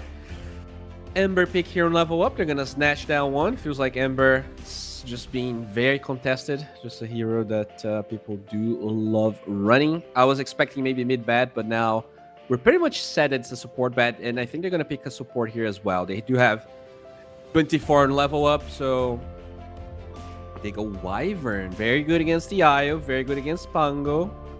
Code Embrace is nice. Yep. I'm down. Absolutely down for this one. Okay. Now, what is the response here? They already have one support. They have two cores. They're going to pick a support as well. Rubik was decent game number one. I'm not sure it's that great here. I think you want something that doesn't care about Code Embrace, right? So, I guess in the past, Kyref Mage would have been kind of a very obvious pick in this one. I don't know. I feel like they don't have stuns. They lack lockdown. They cannot kill the Ember. So they probably struggle to even kill this bat. And they're going to go Void Spirit. So that's the mid matchup. They're going to keep their position 4 pick here for their 23rd pick. And now, Ravinia, what are the carries that you're scared of? I think Lifestealer, even though it's a really good matchup against the Gyro, they don't have lockdown. Lifestealer doesn't have lockdown for either the Pang or the Void. So I wonder, I don't think you have to ban Lifestealer. Maybe you ban Troll, though. Troll sounds pretty nasty. I think he kind of goes through the IO sustain. Once the shard gets activated on Troll, he also does damage to the IO. Troll did get kind of like a substantial nerf, though. So I wonder if that's just a hero people are not that down to pick. It could also go Morphling. Oh, you definitely ban Morphling, right? On Ravinia? I think you ban Morphling 100%. Never mind. It's weird because they don't have that much lockdown. This is a weird draft from level up. But in terms of like having Morphling to Gyro, it has to be one of the hardest matchups. They're gonna take Hoodwink away. So, okay, I'm thinking of something here. If you don't ban AA as level up, and Hirvinia doesn't ban Morphling, do they pick AA23 to dissuade the Morphling, or is that too much of a grief? I think it is, because it would be an AA4 with a Pango off lane. That lane sounds atrocious. So, yeah, just ban Morphling, in my opinion. I mean, I know they have 2 range supports, so their lanes aren't that strong, but is your Pango whatever lane going to be super strong? I don't think so either. If they had a stronger offlaner, I think maybe you could make an argument that picking Morphling would still be a weak lane because it would be like too ranged. But yeah, we'll see here when they don't really have any reserve time. They ban CK. Okay. So what's going to be your response here? I was pretty confident. Do they know that they don't play Morphling? Is that the case? They go Rubik.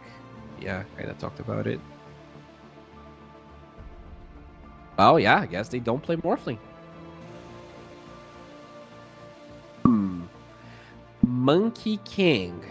Very good against IO. not bad against Gyro, but not that much of a Scotty hero. They don't really have either a Shivas or a Scotty hero on level up. In this Gyro, he will be playing into a Beastmaster lane. Yeah, I don't know. I'm with Ravinia now.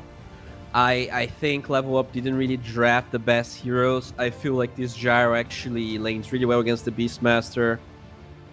This might be maybe if you go Axis build, on the Beast, you should be fine. And then you just like stack for yourself, get the eggs. At the same time, I feel like the lane level up might win is the Monkey King plus Wyvern lane. I think that one looks very promising into this Spango. I don't think he's that strong of a hero. But yeah, if level up's gonna take this, it's out of Cold Black becoming huge, which he was in game 1, but it was a very different type of game, right? It was a all AFK farm type game, and now it feels like he might have to be a bit more active. Overall, Ravinia, they surprised me game 1, and I like their draft here, so I'm gonna switch sides. I'm gonna bail out, and we'll see, at what level they're gonna be able to deliver Dota. And guys, stay tuned, because we are going right into... Oh, yeah, maybe that's not the best call, because they just paused the game, but yeah, we were about to go into it as we had a little bit of a pause arena. That has been a common thing. Looks like internet not going super well at the moment. I mean, I can relate. I live in South America. We don't really have a lot of internet problems, but we have a lot of power issues, and you need internet. You need power to use your internet. So usually, when South American players have issues, it can be an internet problem, but a lot of times it's also power. In this case, they didn't really say anything, so could be a Discord related problem, could be their takeout, could be anything. So yeah, hopefully it's not anything serious, and we'll have all of them ready to play some Doktka here with us. All right. All right. So let's take a look on the facets here to see if there's anything weird. Wukong's faithful on the Monkey King. Makes sense, I guess. They don't really have any displacement. I guess the Pango can push you out of your Wukongs. Beast mode on Beastmaster.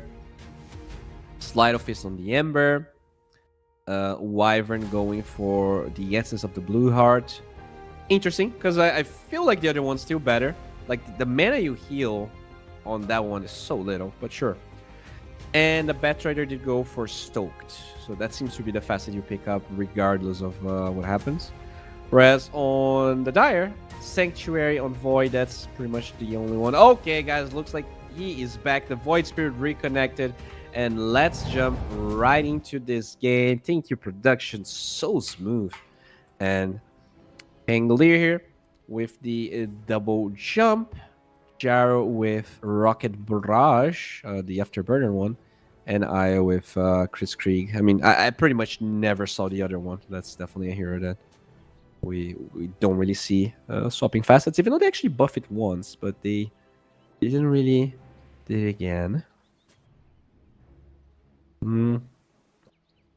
Looks like this ward here from Hervinia will be scouted. The Beastmaster was pretty much sitting behind that one.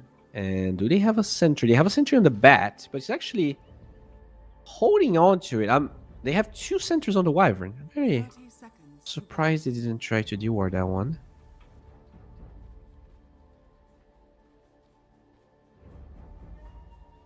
But yeah, looks like it's going to be a pretty chill start of the game here. Nothing too big happening. The battle begins. Yeah, just looking at the mid lane. Gonna be a 2-4-2, right? Monkey King gets 1.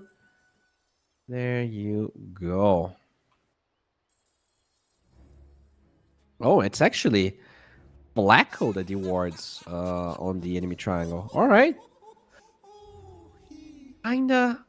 I'm very surprised that they didn't really use a sentry to deward that one.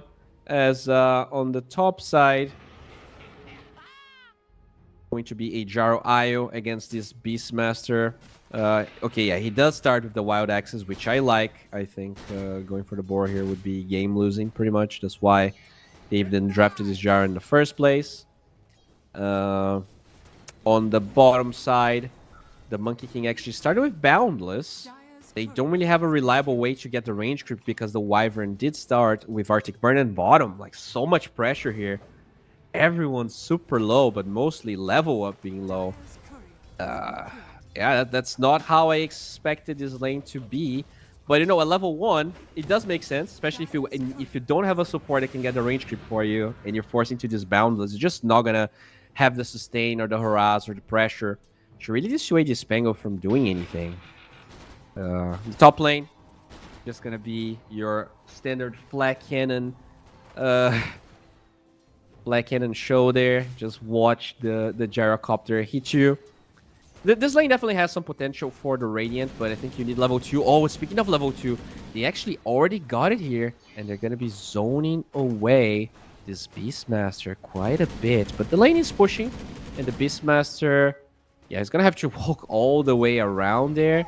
It's mostly the Batrider getting the experience from that, but yeah, finally, he will be back to let's hit some creeps.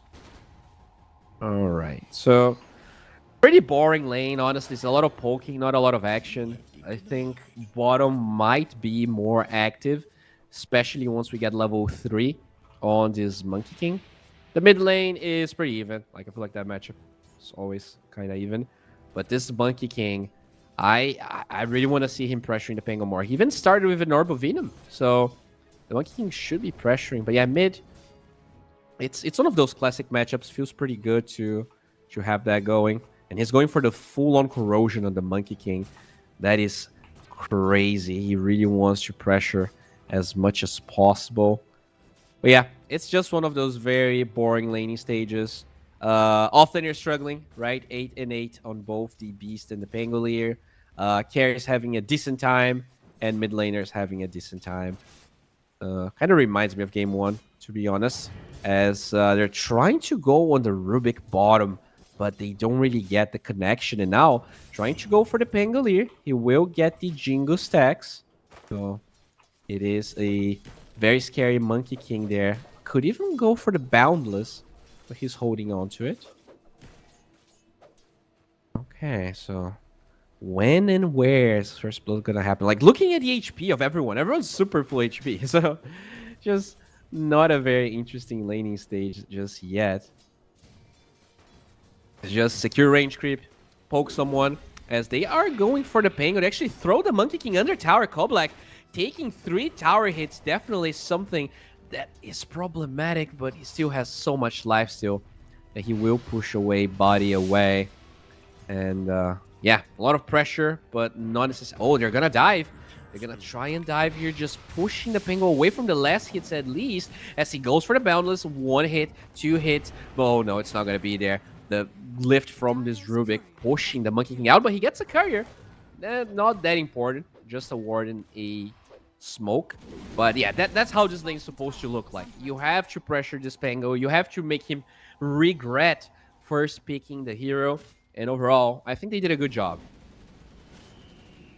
Definitely a scary place to be for the Pango.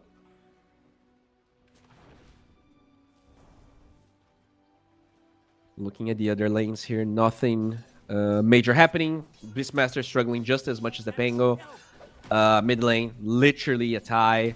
And I guess the Gyro is actually having a better time. I feel like a lot of the creeps that he has, though, come from the large camp that they're constantly hitting. So it's not as big of a difference as it looks. But, yeah. Oh, okay, Pongo. Once again, being poked there by Koblak. Just making sure that he's assuring dominance here in this bottom side.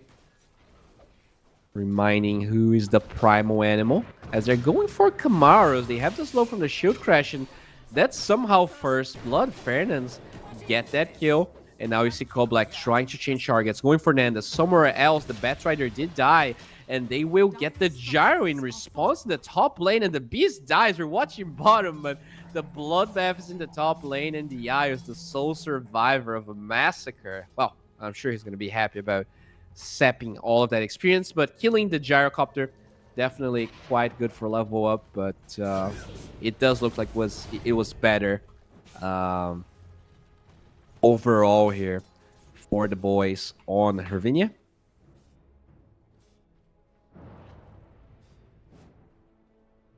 Yeah, overall pretty even game. We see a rotation here to the mid lane. It is an Invis rune that they will secure. Good rotation from Camaros there to make sure the Ember picks it up.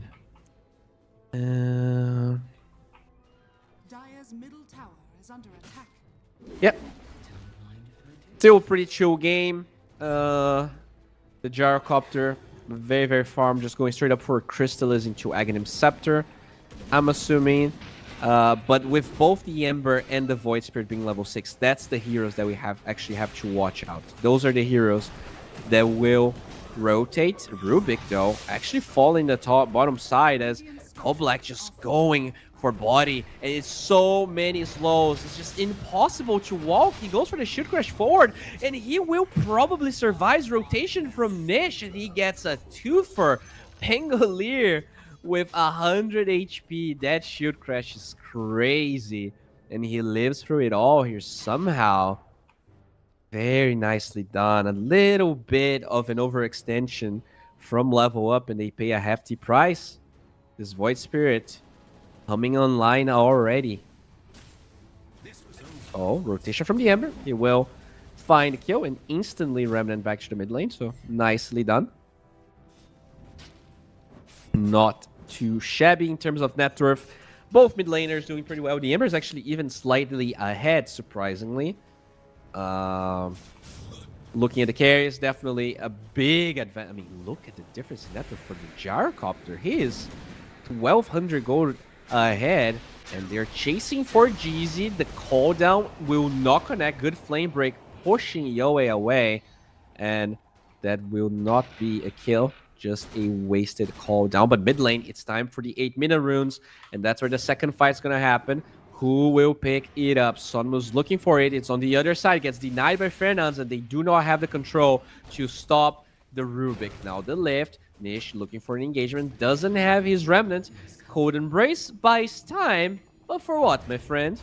He does have a stick. Trying to buy time, but finally the last Astral Step will claim kill. And somewhere else, the Batrider actually falling here, UI. Was able to get a one relocate to the bottom lane. They're looking for Koblak. Rolling Thunder looking for the Monkey King, and they have it. It's 4 against 1. This little primal boy cannot stand his ground, and this is looking so much more convincing here.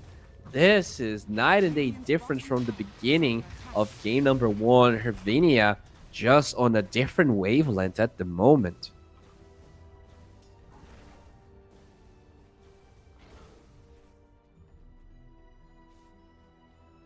Okay. Definitely scary game. More level up. You needed this Monkey King to do so much better.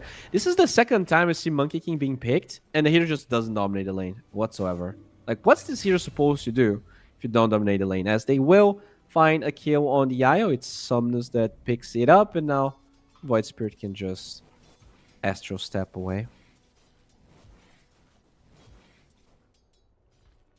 Level-wise, the supports on level up are actually having a pretty good time. Wyvern already level 5. The Batrider is level 5. So that is one thing they have going for them, is the fact that these supports, like the Rubik's level 4, this is definitely a big problem. We also see some stacks being stolen. The Beastmaster there just slowly withering them away. And now rotation from Somnus. They will find a Rubik. Call down gets used. He lands on most heroes. And this Beastmaster will have to hold his ground as his little... Holy crap! Where's the damage coming from? It doesn't matter. The Gyro falls. That's a double kill for the Beastmaster rotation though. Counter kill. Good Astral Step. Now, can you find Kamaros? I don't think you can. The chains will lock down Nish in place, and he's going to be slowed down by the Splinter Blast. But looks like neither the Ember or the Void Spirit really interested in fighting. They're going to refill the Void Spirit's bottle, and that's about it. I mean, even after that death, though, this Gyro is absurdly farmed. He is 2.3k gold ahead of the Monkey King. Minute 10. He already has 2 X components. His timings are just going to be so insane. And you have an IO. So it's like the best timings I've seen enhanced by an IO. Yeah, very scary. Very scary indeed. As Amplify damage gets used in the mid lane here. Nish looking for the Ember Spirit, and he will have to run away, but down. There's another fight here. This Rubik will fall. Still level 5 as body. Also dies. What in the hell? UI trying to get out. No mana for a curse and no cooldown for a curse. He will live, but the IO falls in the top side. So level up. Punching back here. And it feels like this game might be just as competitive as game 1. No freeloaders, no easy wins. In the mid lane, some pressure coming from the Void Spirit.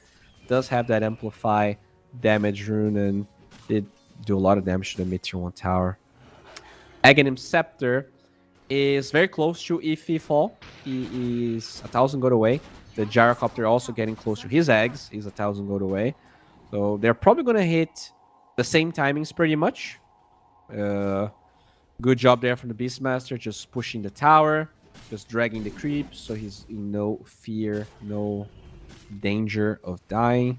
But Nish, he got an Arcane Rune in the bottom side, and he's looking for a rotation towards the Monkey King. He gets scouted by the Wyvern, and can the Monkey King be found? Doesn't look like he will. But Nish going pretty deep for this one. Just seeing if he... Okay, so now he's going to the top side.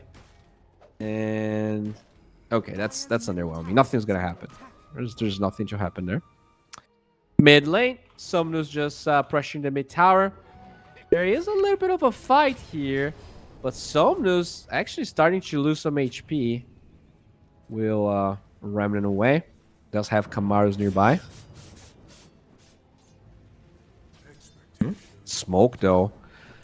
One of the first smokes of the game from Hervania. Looking for someone, and they will find GZ's Batrider. He will be quickly killed. It's Yoi that picks it up, and his Aghanim Scepter is literally done right now. It's flying out to him. 13-minute Crystallis eggs. This has to be one of the better timings I've seen. This is like incredible.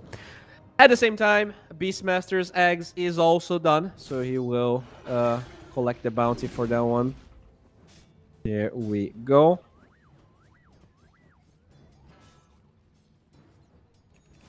All right, pretty chill game. Not that many. Okay, so look at that smoke from the Dire. They probably want to either get a kill on their tower or steal the Wisdom Rune. Looks like they're deciding which one is better as they're all rotating towards the Wisdom Rune. I really like this play. Oh, they're gonna pincer this Batrider GZ. He will find a Void Spirit. Rolling Thunder is going to be used as they find this Wyvern. The Remnant locking down the Wyvern. Roar actually finds the Pangolier as this Beastmaster will be killed. His region is not enough. Winter's Curse is wasted, and they're just losing everyone on the side of level up. This is not enough. The Wukong seems menacing, but it's just buying time. They're all low, but no one falls as they will also get the Wisdom Rune here. Nish refilling his bottle. The Chains finds 2. Do they have the Boundless? They don't. And the entirety of Hervania is gonna be okay. Just disengaging. Looks like Somnus... No, he's not is he looking for something? He doesn't have the mana. Oh, hello. Light of Fist. Missile gets to him, but that's... Yeah. That's unfortunate. Another fight that is not ideal here for level up. Radiant structures are fortified. You're going to glyph the mid wave here, and it looks like Nish not going to be able to get the tower, will he? He's coming back. Radiant's middle tower Will is be under able attack. to Radiant's pick middle it tower up. has No fear. This Void Spirit having a great game already on his way towards a Dire's top Manta, tower is under whereas attack. Summoners doesn't even have his Dire's structures Maelstrom. are fortified. Top lane though, the Monkey King will get a tower, or at least he's trying to. Does have a catapult wave behind him, so this should be, unless the Jar gets a deny, which he will not. Has fallen. Finally get that one for them.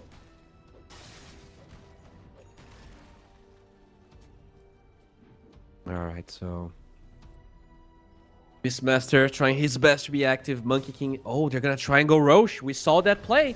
We saw that play in the other game. This Beastmaster isn't as farmed as the last one, but they're gonna try and force this Roche. They force a TP from the Pango. And now a TP from the Void Spirit as well. Oh, they're gonna Rolling Thunder. All right, they are definitely a little bit too cocky. And this could be good. If the Wyvern survives, never mind. Wyvern becomes paper mache here as the Wukongs also gets wasted. Just a lot of Symphony of Fails. They're gonna have to TP this Monkey King away. And this could be a free Roshan for Hervisnia. They do have Lucky Shot, so albeit slow, this will be a slightly free Roshan for the Dire side. Hervinia very happy with the end result. Very, very happy. Here we go. Free Roche. Gyro picks it up. We'll TP to the bottom side. And that is about it. Beastmaster is trying to get a BKB in this game. Is under attack. I feel like the problem for the Beastmaster in this game is that there's no one that he can... No one besides the Rubik that he can kill. Right? The Gyro has the Io sustain. The Io can tether away. Pango can roll away. Void Spirit can get out. Unless this Beastmaster is Giga farmed, which, you know, he's farmed, but I don't believe he really has the DPS to solo kill these heroes at the moment.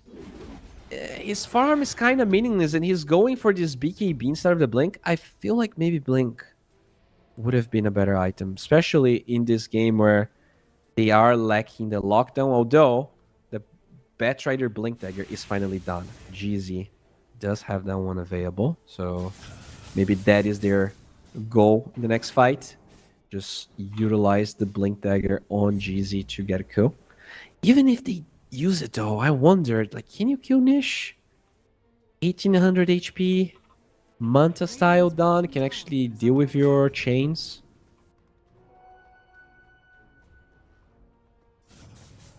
Alright, so level up. We will smoke, they get a good lasso onto the Spangolier. Do they have the control roar as well? Dire's middle That seems tower a little is bit under too attack. much. But if they can get this tower, maybe it's not a problem. As, okay, there's gonna be a response here from Ravinia. They find the Wyvern Camaros. We use the Cone Embrace to buy some time. On the left side, the Void Spirit will be playing with them. Very low, the Wyvern looking for the Winter's Curse, but he just cannot find it. Can he live? No. Fadebolt will get that kill. Wukongs though with the Battle Strike. Io with the relocate is not gonna be fast enough. The Io cannot assist. And now the Gyro doesn't have a partner. Will be rooted by a Hawk. Sleight of Fist with the jump from the Batrider so much over time. And this is going to be a dead for Nans. The relocate is a little bit too early. No, it will save the Gyro, let's say. The Io is very low, gotta be careful. And the Boundless doesn't really get any kills. So,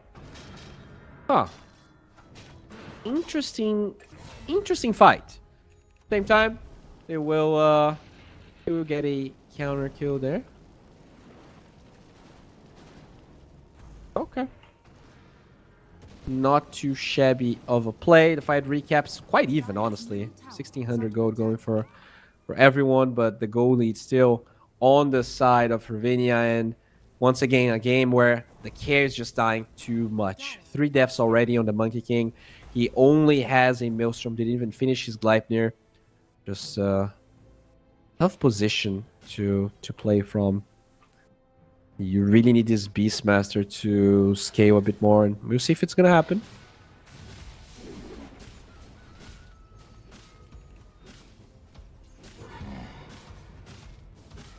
Alright, so do we have any other timings here? The Io finish his mech and a Holy Locket.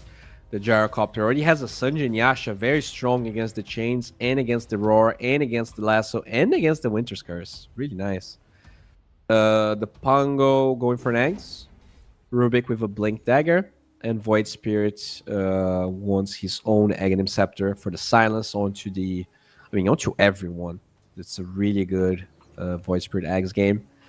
Batrider does have Blink Dagger and Force Step, so he's actually quite farmed considering the state of the game here for the level up, as they are looking for something, anything. Smoke on smoke, smoke breaks on Nish, and he will find the Batrider, but Force Step away will prevent his death so far, as Nish gets locked down with the Gleipnir. They're going to get a good lasso as well, and the Wukongs will be enough. No relocate. And now UI with a freaking Daedalus. This Gyrocopter is such a menace. Relocate so fast, but the Winter's Curse actually being used here to no avail. Relocate to the Fountain as this Pangolier. Such a weird one. The Io comes back by himself. He doesn't want to sacrifice the Gyro's life, which means Body will pay a hefty price alongside Flaco, and what seemed to be a pretty good overall fight for Hervinia becomes a nightmare. They lose 3, and the gold advantage is cut down to half. Radiant's bottom tower is under attack.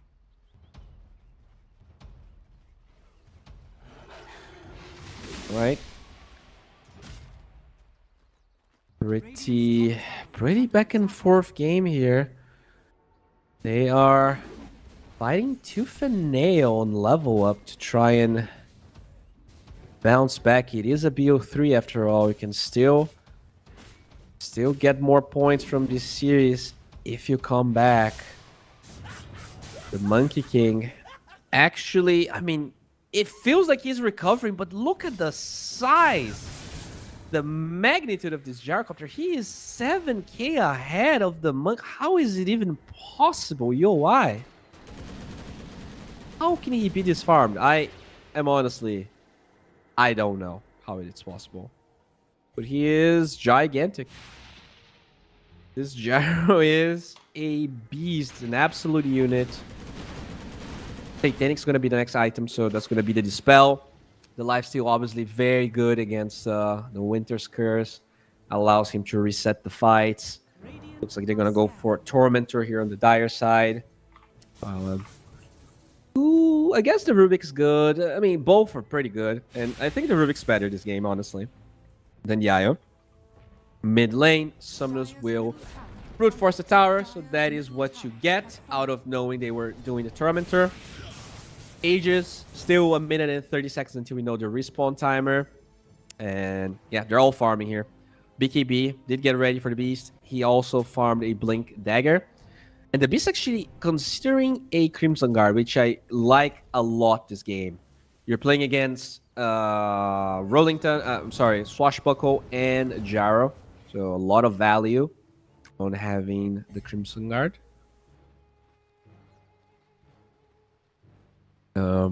Monkey King going for a BKB. Already has the Mithril Hammer. And now finally a smoke here. They want to debut the Blink Dagger on the Beast. So we do have a little bit of a pause. Looks like the Pango DC'd.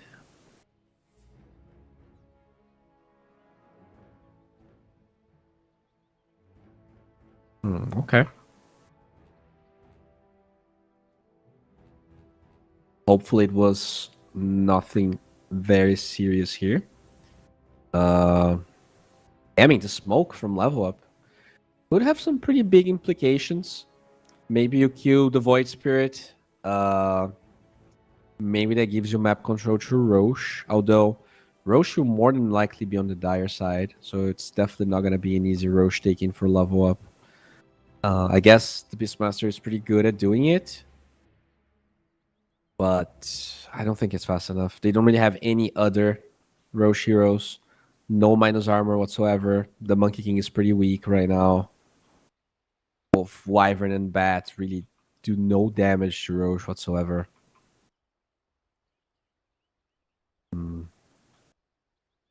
Yeah, it's even if like they get pickoffs this game, pushing and getting Roche is hard. In the past, Beastmaster was so good because he gave everyone the aura. But now, like, sure, he has that active. Like, he's more of a bursty hero now. But I think like Beastmaster was kind of a quick fix to a lot of drafts, whereas now I feel like the hero, I mean, maybe deservingly so, is less useful. But just, to show and remind everyone that's watching that, Beastmaster doesn't give the aura to everyone else anymore. So, taking Roche, getting towers, not nearly as good as it used to be. Especially when the beast is not going for, your helm of the Overlord and all that.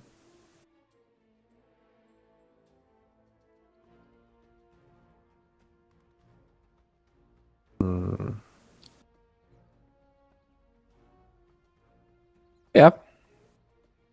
Pretty. No real indication here of why he DC'd. We didn't really get any info. Didn't say anything about Discord or internet or whatever it is. Hoping it's not anything serious.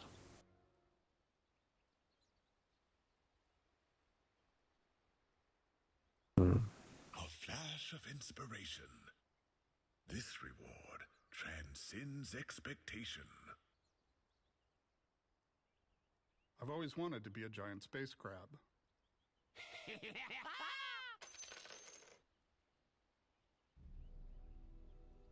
Oh well. Yep. Nothing really. Didn't really give you guys any information. I don't seem to have anyone muted. So yeah, I'm assuming if they wanted to say something, they would have. Pingalier still is connected. Unfortunately, because I think the game was starting to pick up the slack. Oh, there we go. There we have it. Body is back. Maybe just a little bit of a power issue there. I had the same happen to me today. Okay. So we are back. The smoke. They really want to connect. They're looking for Nish, but he knows. He knows. He Astro steps away, and we'll be all right. Just feeling that something weird was happening. They're still looking for something though. The smoke on the Ember still protecting him as it finally breaks when Fernandes is nearby. Top lane. I like that they're playing towards the top side. You really need to control this. You want Roche for you. You want to deny Roche from the Dire. The problem is, if an actual, even if you think you have the numbers advantage in a game like this one, Ravinia, they can always send the Gyro and the Io. A 3 versus 5 quickly becomes a 5 versus 5. Sometimes with better positioning even. Because the Io can relocate to the exact perfect spot. As they're trying to go... They're trying to poke this tier 2 with an Ember. Just a weird play. Maybe seeing if they can force a response. 2 minute Roshan spawn timer. So it is not going to be ideal. As GZ try to initiate their own body. But not going to find anyone. And that's the thing. Like, level up, sure, you're pressuring... But you need so many heroes to be close to this tower, and they're just being out-farmed. Finally, UI and DI are going to TP here. Is this a smoke rotation? Okay, interesting. They're going to smoke. Sentry gets placed down. Good position on the Wyvern. Breaks the smoke on UI, and he does ping exactly where the Radiant is. And yeah, level up. Unable to take the tier 2 tower. They're forced out, but they did force a reaction. Right? They force Hervinia to stick together. Can they actually force Roshan now? It is still a minute away, so I think they're going to try and check Rosh on Hervinia. But they will realize that it's still 50 seconds out. Now smoke from the Radiant. They really want to force this fight. Somnus doesn't really get any vision. UI. There is no Radiant vision. It's only the Monkey King. The smoke breaks. They know someone's here. But the Gyro is really not the target that you want to find, as they will keep on wrapping around, this time towards the right side. Yeah, pretty deep wrap around from the Radiant. Smoke's gonna break. Ember looking for a Sleight of Fist, doesn't find it. And now the blink from the Batrider, looking for someone, anyone. The Ember will remnant out, just trying to poke, just trying to get vision. But the defense from Hervinia is so good. They are in an immaculate position here. It's just so hard to penetrate. They do have the access to get some vision, but look at that. Roshan is alive, and it is Hervinia that says, take the fight to me. And Rosh already yells, already showcasing that if you want a piece of this, you gotta be there. They're looking for the Void Spirit. He will go for the Astral Step. Monkey King with the Wukongs. BKB turned on, but he's very low already. Whereas the lifesteal finally gets a little bit of a balance strike. Can they relocate this Spangle? They cannot. The Io gets taken down by Koblack. Oh, the Code Embrace will eventually fall because of the Void Spirit. The curse is there, but the Gyro, okay. Where's the Daedalus crits? No crits. Void will be fine. Looking for the Ember, and they will actually get that one. They force an IO buyback, but they secure their position.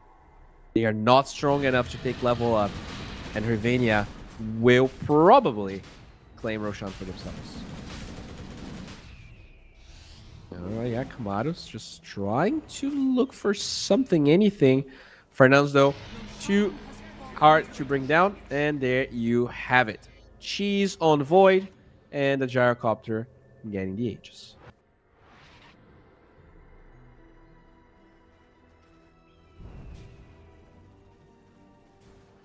Okay. I mean, the Monkey King is starting to look very strong. It's just that he just needs more. He only has a Gleipnir BKB.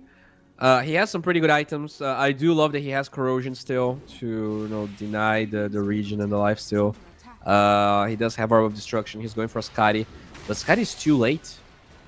And now UI just getting a tier 2 for free here, just telling them to go at him. Roar's gonna be there, but look at the IO, instant feather, and with all of their lifesteal, he will stand his ground. He's gonna say, come at me, and they do not have the sustain. That's a double kill. The Beastmaster is down, and the Monkey King tries to hold his ground, and he can for a while, but once his friends are gone, once the Wukong is over, he cannot do anything about this. The tower will fall, and now tier 3 starts being munched down. This is a very, very commanding lead here from Hervinia, just trying to get the first barracks of the game. There's still tier 2 towers on the both sides, so it's not like this is GG by any stretch of the imagination, but this is just an FU here for level up. They're gonna posture, and they will claim what's theirs. Oh, backdoor protection. Doesn't matter. Gyro just way too fat. Actually leave the range barracks there. Interesting, as they are looking for a fight. The Batrider gets like, yeah, that was, they should have been together. Why was the Penguin by himself there? He gets taken away. Well, you'll see how much they still want to pressure. Yeah, is this an opportunity? No Pango.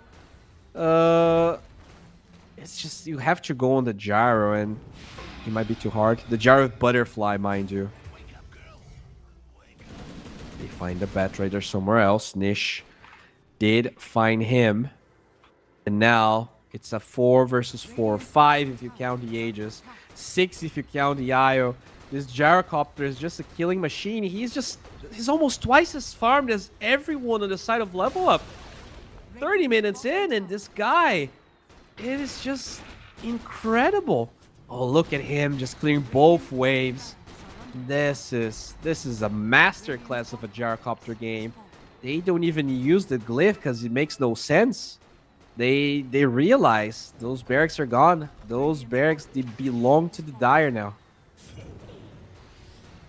Oh, they're going to force? They really want to force these Aegis. 2 minutes of Aegis left. A massive freaking monolith of a gyro just standing his ground with Satanic, with Vampire Fangs, with Io, and just so much flat cannon damage flying around. And the tier 4s, they just melt. This gyro is unstoppable here. It's the entirety of level up being zoned down by a single hero. They go for one relooking. Where is the feather? It is not there, but Gyro, he will press that Satanic, and holy crap, he does a lot of lifesteal. Rubik will fall. Good initiation from the Beastmaster, trying to stand his ground. The curse is gonna be there, holding on the Pangolier, but he's also tanky and should be able to roll away as the freaking Gyro is taking Fountain Tower hits and will eventually perish. What about the second life? Can he hold his own? No BKB. Where the hell is the Io? I don't know. He's not helping the Gyro, but he doesn't need help. He actually turns the Satanic, just pushes Koblack out, and holy moly, that is almost a dead Monkey King. And they will keep on going for these tier 4s, even with the entirety of the Radiant lineup alive. Missile connects. Ember, can they lift him up? With Cold Embrace by some time as they are trying their best to hold their own, but it doesn't matter.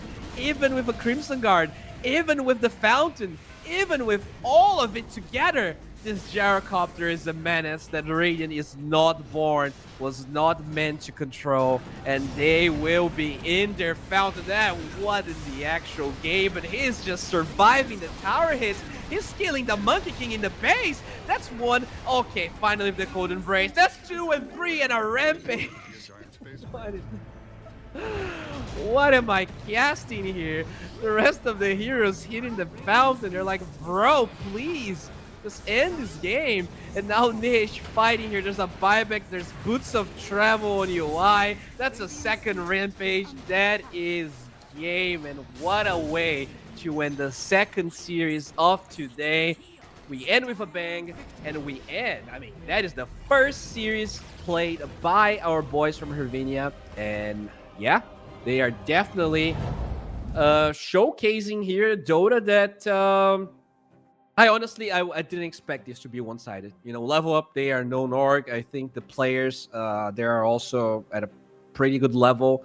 The fact that Hervinia takes game 2 in this fashion is crazy. I think specifically OI impressed me a lot. He got so much farm. He was very consistent. Also a big fan of the IO plays. I think he didn't really like take too much experience away from the Gyro. He was playing with other heroes sometimes. He would let the Gyro farm. It's very hard to control that nuance, and I think he did a pretty darn good job. And speaking of a good job, there will be a different caster casting the two other series of the day. Do we have the games production just so we can show everyone here? So if you're here, do not go away. It's 40 minutes until the next year starts, but it's gonna be a couple of bangers. We have Namiga versus Dragons. We have One Move versus Just Better.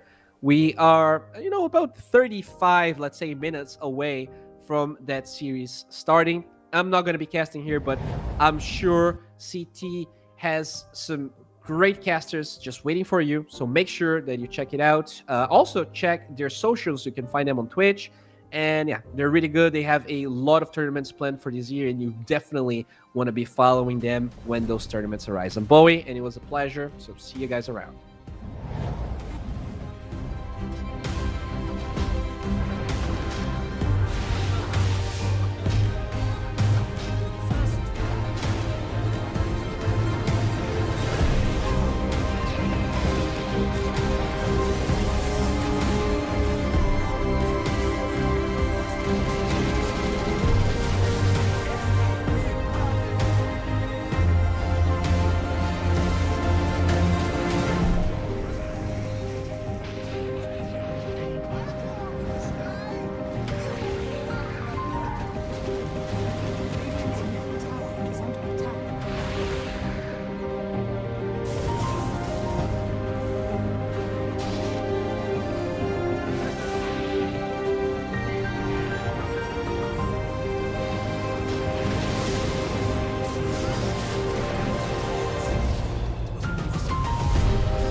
Welcome back on into the stream, ladies and gentlemen, for the CCT Series number 1. I am Blue Scale, going to be your host for the final 2 series of the day. And now that we are on to day number 3 of the tournament, time is starting to run out for some of these teams to claim some much needed points to keep the dream alive of getting through to the next stage of the tournament.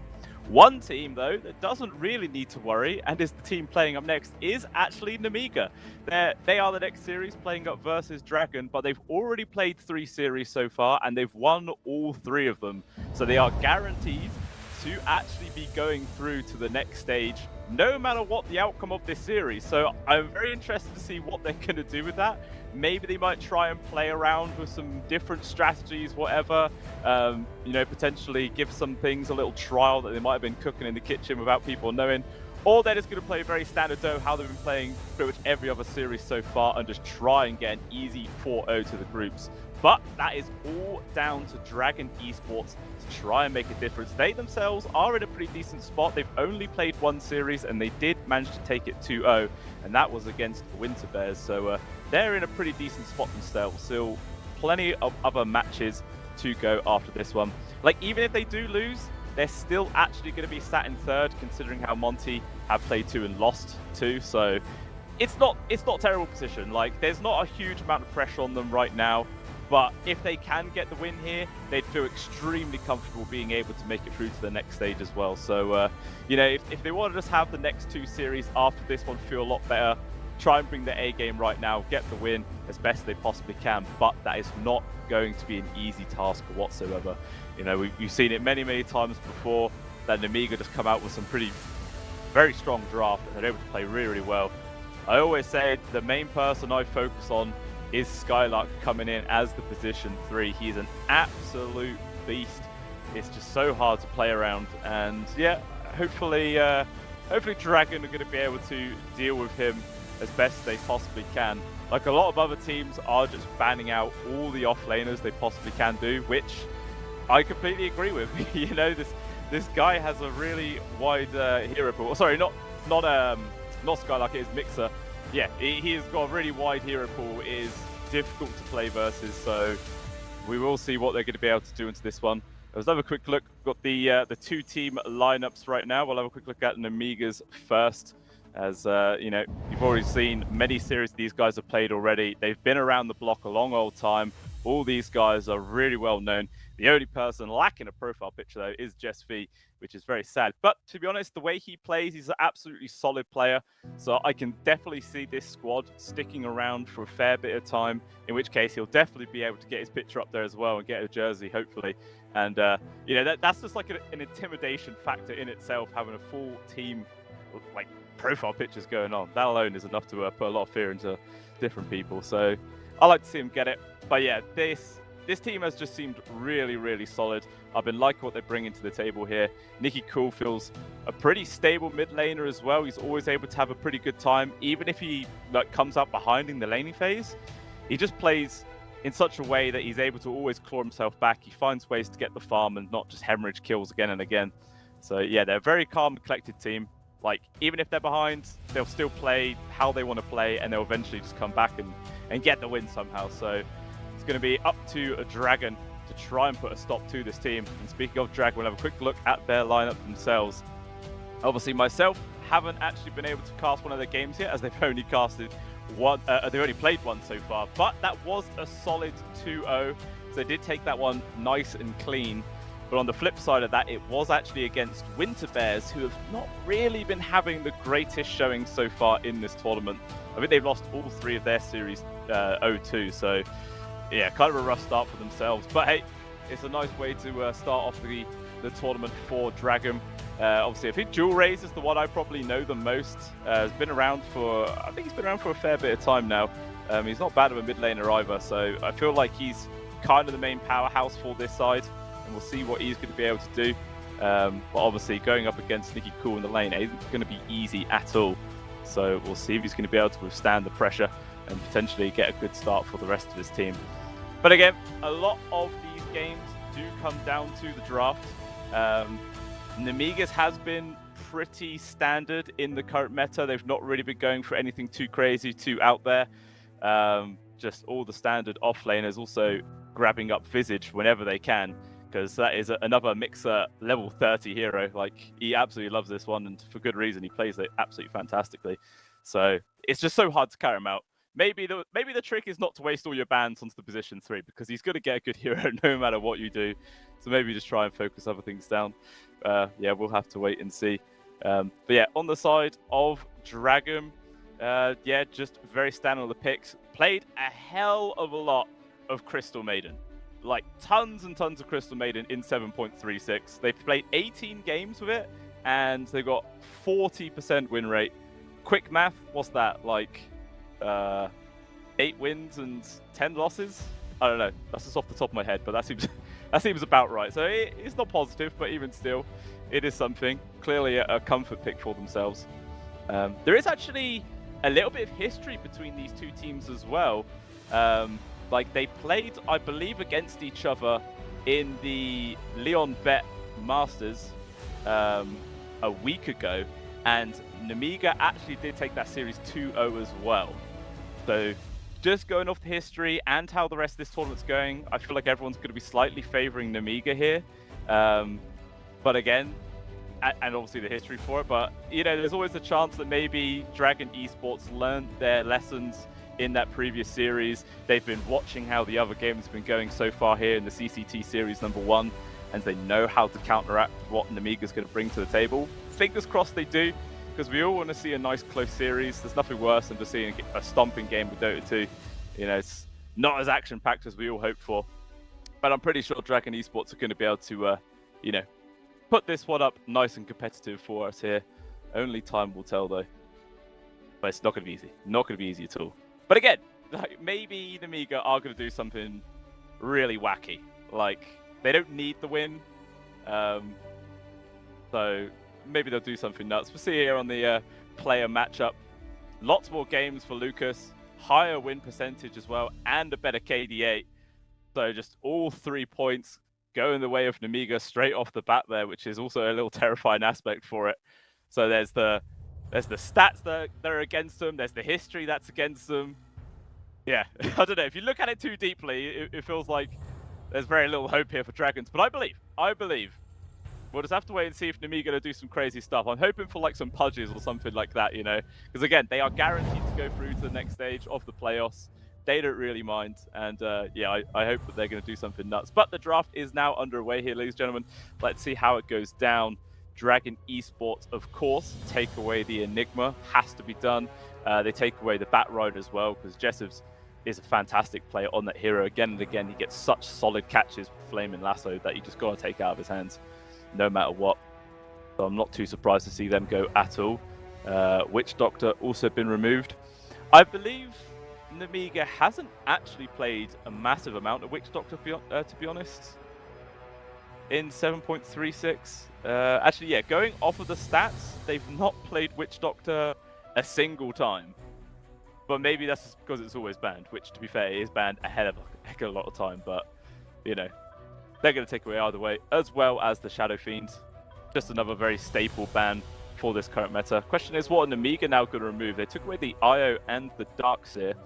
There's still Clockworks in the pool, which a lot of teams prioritize. There's Phoenix as well, which a lot of teams like to run with.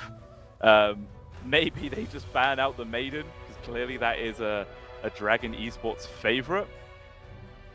They also like to play a fair bit of Tiny and Pangolier, so maybe the Tiny's worth the ban, but they do actually have first pick. Unless they want to first pick the Tiny themselves, which they have done a few times before in the past. Like, it's definitely a hero that Nikki Cool is comfortable with playing it in the mid. We'll just have to wait and see.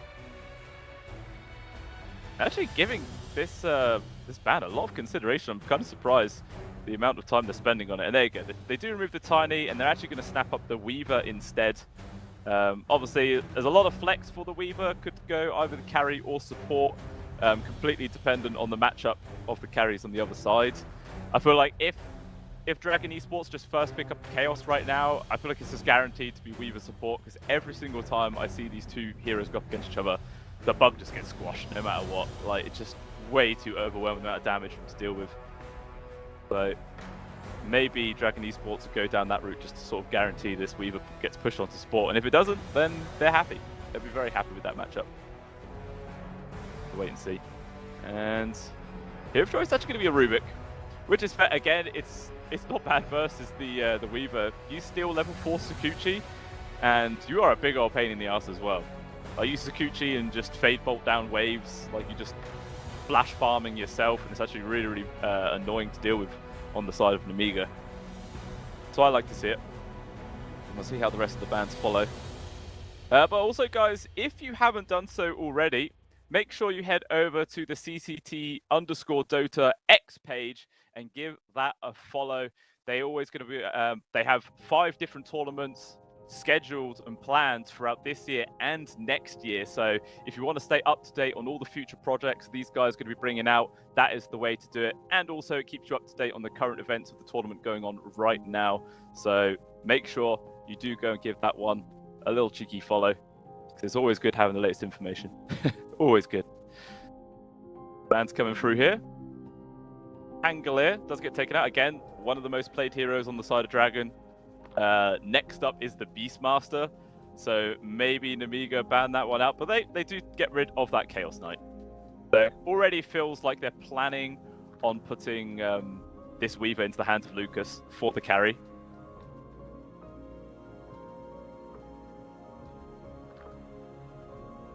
See how Dragon Esports are going to respond to that one.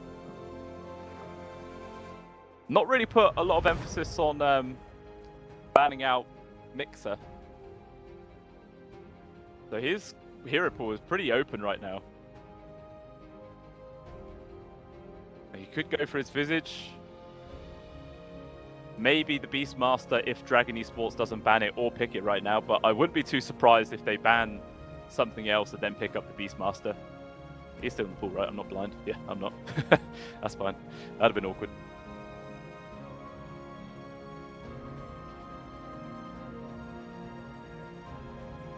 Yeah, okay, they do remove the Visage. So, Beastmaster pick.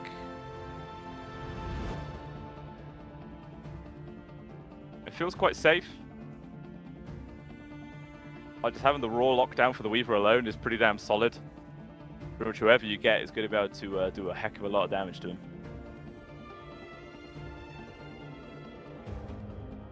It's not just a snap pick, though. You're thinking about it.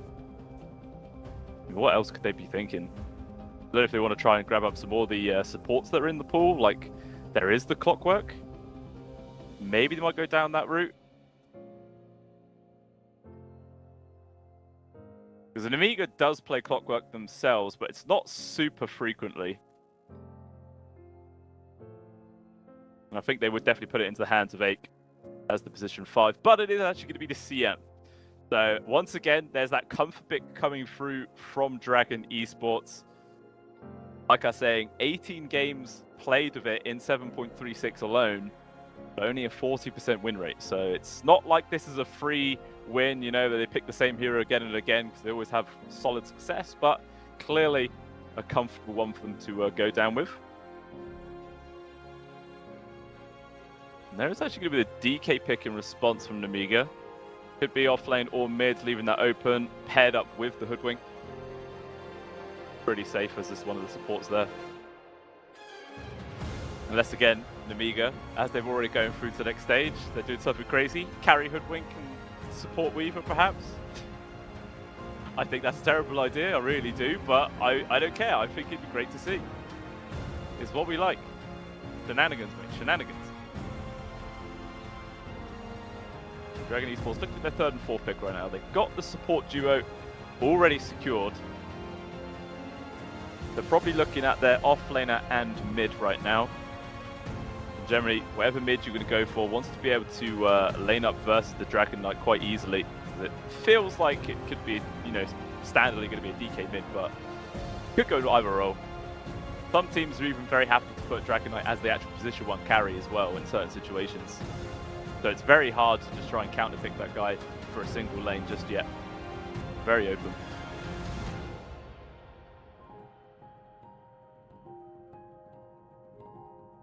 Down to 30 seconds of reserve time. And there is still the Beastmaster. But they're not going to go for that. Instead, it will be the Primal Beast, which, if it is going to be the mid, it's a very decent matchup versus the Dragon Knight. You got good right-click damage to secure the CS. Pretty much all of your damage is really magical as well. So you're able to just chunk through him through all of that Dragon's Blood armor. It feels like a very solid pick. They're happy.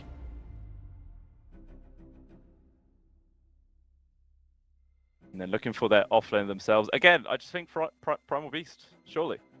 No, not Primal Beast, Beastmaster. If they don't do it, then I feel Nemiga are. But okay, they go for the Broods. So Broodmother, Rubik lane, going up against potentially Weaver and whatever POS 5 Nemiga are about to grab.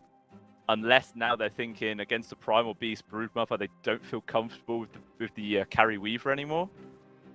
And they will put it as a support and swap out something else, but I don't think it's that bad, to be honest with you. Sure, the Brood is a natural Orchid buyer, which can be annoying for the Weaver sometimes, but you know, a BKB or a Manta Style, something like that, and you do deal with that problem.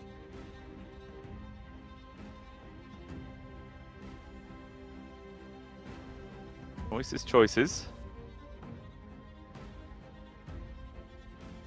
Maybe Nemiga are thinking of, yeah, swapping the DK to be the off lane and grabbing a different mid to go up versus Primal Beast. Because the Dragon Knight, it's not like the DK will get completely crushed in the lane, but it won't be the easiest. Maybe they just go down a completely different route, someone who can keep their distance a bit more. But also, you don't want somebody who can just get ran over by a Broodmother, as well as the Primal Beast, to be fair. Like, once he gets his blink and everything, he's got a lot of reach, and it's very hard to keep a safe distance. So maybe you do just leave the DK mid and just try and go for a more, like, right-click style team. It is going to be the Timbersaw. So Timber, I believe, would be their mid hero now to go up against the Primal Beast. DK is going to be pushed to the off lane. In which case, maybe Ursa is actually solid here for Dragon Esports if it gets through. Like, if it's the DK or the Timbersaw in your lane, you don't care either way, like, you're going to have a really nice time. Obviously, the Gyrocopter has been banned. I'm kind of feeling that the last ban will be the Ursa from Nemiga, so maybe Dragon Esports can have to try and think of a different one. But they themselves are thinking about what to ban. I mean, it looks like it could be a support as the final pick if Nemiga are going to run with the Harry Weaver. But it feels awkward to use your final bans for a support just for it to not be a support pick and actually a completely different carry in general. They take out the Monkey King first. And they will also take away the Troll Warlord, so they do believe it is going to be a support Weaver. See just how right they are. Nemiga, surely it's just the Ursa ban. I feel like Ursa's too good right now. Really good lane as well with the CM. Like, the slow and the frostbite control, whilst you're just plowing into the Dragon Knight, he'll die so quickly. They do actually ban the Medusa. They go for the Beastmaster. Okay, so who the hell is their carry? Is it carry Dragon Knight or is it support Dragon Knight? No, I'm sure it must then be, yeah, Weaver, Hoodwink as the supports, mid Timbersaw, offlane Beastman, yeah, in which case it is going to be position 1 Dragon Knight. I think. It's an interesting way to do this one, but again, you know, Nemiga, they're happy to do these sort of wacky drafts at the end because, like I said, they're guaranteed to go through to the next stage tournament. They don't care. And there is going to be the Ursa pick. Quite interesting that they do prioritize the Medusa ban over the Ursa, but even still, Dragon Esports, they don't care. They are happy. They managed to get that very, very solid lane matchup. So, I don't think it's going to be easy at all. Yeah, Nikki Cool is taking the Timbersaw mid. Mixer is on the Beastmaster for the off lane, and Lucas is on the carry DK, so I did get that the right way around. So the Beastmaster definitely can still get ran at though. Like, CM Ursa lane is kind of scary. Jessup is taking the Hoodwink as the position 4, so it will be, yeah, Beastmaster, Hoodwink, lane. There is the potential they can get aggressive themselves. Like if you land a couple of spells on towards the Crystal Maiden, because we all know CM is squishy as hell. So I could definitely see her dropping down a few times in this coming series. Yeah, I don't know. I really like the lineup here coming out from Dragon Esports. Like, they got so much aggression coming out. Like Primal Beast, Broodmother, and Ursa, 3 like proper in-your-face heroes when the team fights come down. It's going to be absolutely mayhem. Hoodwink's probably going to die pretty quickly. The Weaver is pretty pesky and annoying. Going to be jumping around all over the place, but if it's just going to be, if it's a support Weaver, it's even more squishy than a core, so they're going to die all the time as well. But Mixer is always a demon, man. He's an absolute beast, especially on this Beastmaster. He's level 30. Once he gets the drums of Slom going, it's like it's going to be very hard for dual rays on the Broodmother to stick on top of him, because with that drum beating, all the Spiderlings are just going to evaporate in a second, and that is a pretty large portion of the damage from Broodmothers, especially once they get the Bloodthorn online. I'm very surprised that the Beastmaster even stayed in the pool that long to be like a final pick on Namiga's side. Seems actually kind of crazy, but you know, that's the way it is.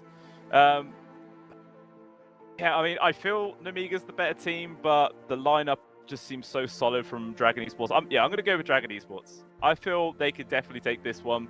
But again, I've been cursing people left, right, and center in this tournament. Actually, no, my curse wasn't real yesterday. I said that someone was going to 2-0, and they actually 2-0'd. That was a big, big surprise. I thought I was going to screw them over, but we'll see if it's come back or not. But I believe Dragon Esports definitely can get the win on the board here. As I was saying, on points in the group stage so far is that Dragon Esports have played one game, and they won it 2-0.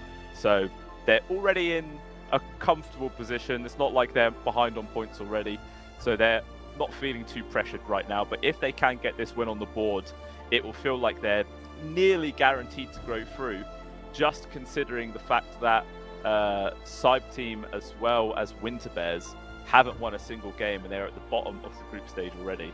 So yeah, if they can get the W here, and obviously another map has to get 2 in the row for the best of 3 guys, we'll see what ends up happening. But I'm feeling confident. It's going to be a fun game. It's going to be really fun. Sometimes when I see this carry Dragon Knight, it kind of looks mediocre in different games. You know, it seems very underwhelming. Depends entirely how his lane actually goes down.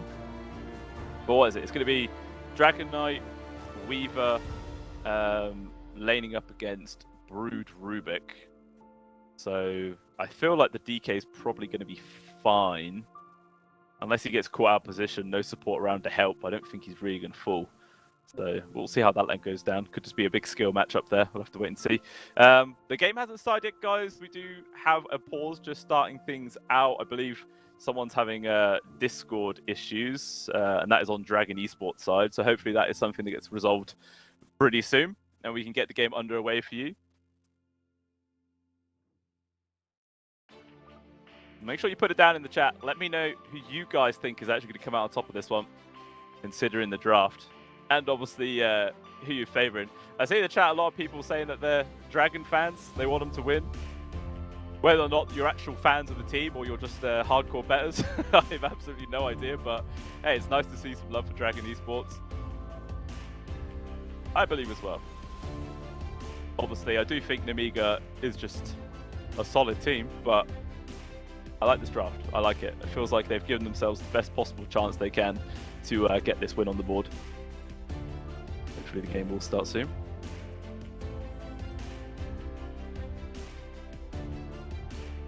Not like loads of people have disconnected, which is what happened a few times in other series, like people having connection problems and whatnot, but that's not going to be the case. But hey, the pause is now underway. The Discord issues have been fixed.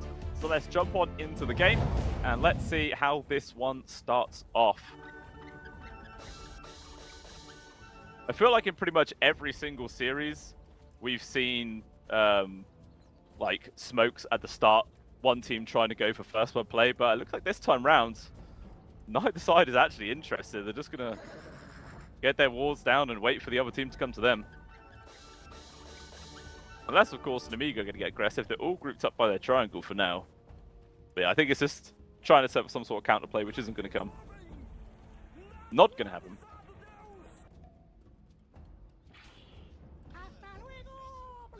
I feel like this is probably going to be just a 2-for-2 split on the bounties here. I mean, both teams have a decent level 1 fight capabilities. And actually, at Nemiga, they are going to try something. They smoke up, 4 of them heading down to the south side. It's just the Dragon Knight of Lucas who is sent towards the north side of the map. Not interested at trying to help out with this fight. Maybe just wants to secure those bounty runes instead. Nemiga invading the jungle, but we can see Dragon Esports are on the complete opposite side right now. No fight's going to go down. And obviously Nemiga know that with the ward in the lane, or in the by the river. The battle begins. Yeah. It's going to be 2-for-2. Pretty standard stuff. Nothing risque happening here, guys. Nothing at all.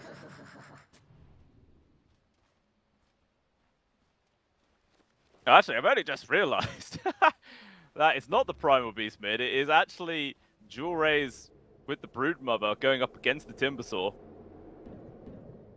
Obviously, a nice little dodge there, because the Primal Beast won't have had as fun of a time at all. Brood only going to be slightly better. You can already see just the whirl and death.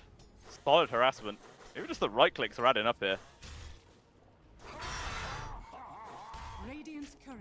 Just constantly chucking him down, man. Radiant's Jewel Rays courier takes a heck of a beating. He's going to pretty much be forced to use up all of his tangos early on. has been killed. Meanwhile, multiple assassinations on towards the couriers of that top lane. Hake able to kill 2 of them. He does lose his own courier in response, of course. But hey, it's a 2-for-1 exchange there for the couriers. It's not bad at all.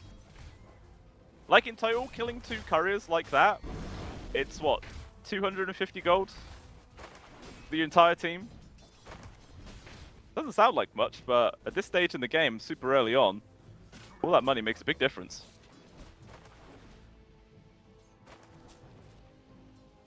Lead down at the bot as well. That's it. Well, Port doing alright in the CS, and again, he should have a fine lane here. I believe like level 2, and we'll probably see some big aggression coming out from Dragon safe lane. Like once they've got Crystal Nova and the Frostbite, it's a lot of lockdown and control for whoever they want to go on.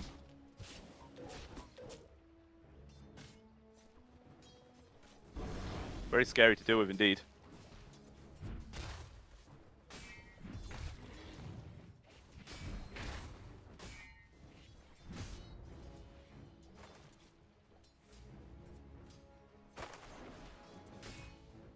Okay, cool. Continuing to put out some decent harassment here in the mids.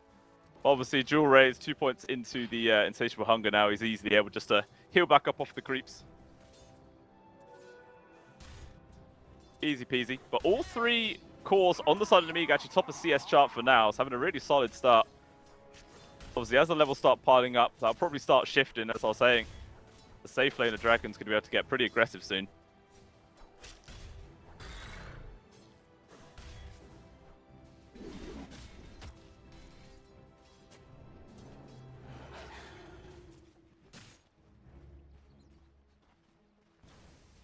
Mixon is level 3 now, so 2 points into the balls.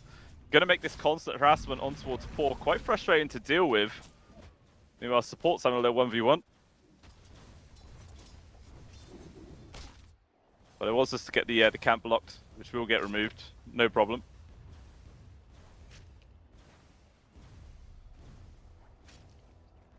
Yeah, Jewel Rays is having a pretty decent time in the mids. Like 17 and 3 to Nikki Cool, 16 and 5 to Jewel Rays. Pretty damn even, just leading in actual denies. Feeling like he's definitely having a better time than if it was the Primal Beast here, so makes him feel a little bit better. But it depends what you can do once he starts hitting his 6, you know.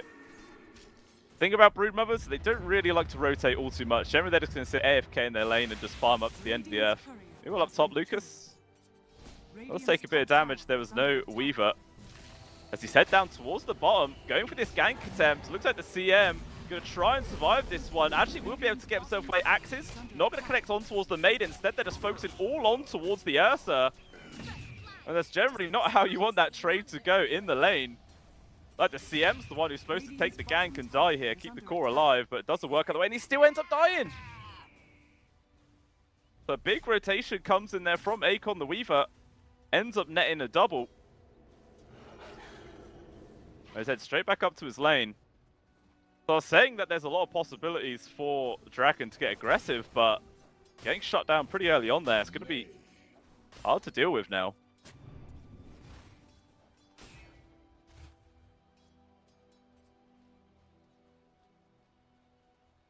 Lucas wasn't even punished when he was left on his own there.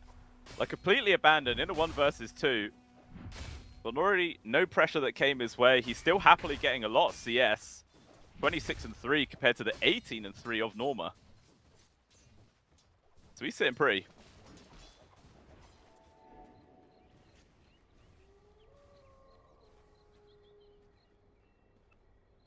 As a result, it's actually a solid 2k gold advantage just 5 minutes into this game. Well, it's teetering between 1 to 2k, but it's up there. Jamaica can just keep this sort of progression going. It's going to be quite hard for them to get around this one here, Dragon. But they're making this little play on towards Lucas. There's no support nearby. It's a lot of magic damage, just making all of that armor completely useless. He's going to try his best to get out. It's just not going to work. Maybe Norma might die for this one. He's going to stand his ground. Good damage bursting through, but in comes Jessup. Bushwhack not going to land. But even still, the Akon shot will be enough to get the kill. Now GeoZizzy getting close underneath the tower, turns around. No Arcane Bolt though to try and go for the kill. Instead, there's a CM. Comes in with the backstab. So actually ends up being a 2-for-1 exchange there, favoring Dragon. Oh, Jess though, he just pops forward and makes it a clean 2-for-2. Never mind.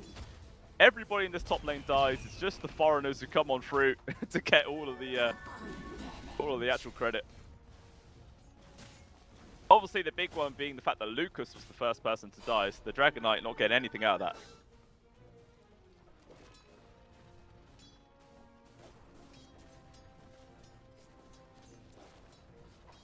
Now, in this mid, Jewel Rays on the level 6, so got all the Spiderlings coming out. Even has amplified damage to work at the bot lane, Ake absolutely torn to pieces. And that's the danger of this safe lane duo.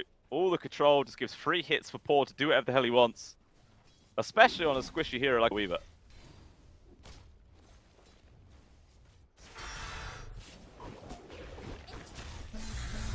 In the mid though, trying to make this move on towards Jewel Rays. A lot of damage, trying to run up towards the high grounds. We'll be able to make it. Timber Chain not going to connect. And Jewel Rays will be able to survive. Takes a lot of damage for this though. Even still. Heals up pretty quickly. He wants to Insatiable Hunger hit these creeps. But unfortunately, with the Hoodwink still hanging about, makes it quite dangerous. Although they see him heading up towards the top. They actually drop a scan, though, there from Dragons. They know he's about. Bushwhack. Nice try, but he saw it coming. Rays will dodge it. Nikki Cool will actually find a little stack here, so he's going to try and snatch this one away. But the Primal Beast is also coming over. They're going to try and force this fight. Nikki Cool getting dragged back. He's low on HP. He's just gone. A very greedy play to try and take those creeps. And it costs him big.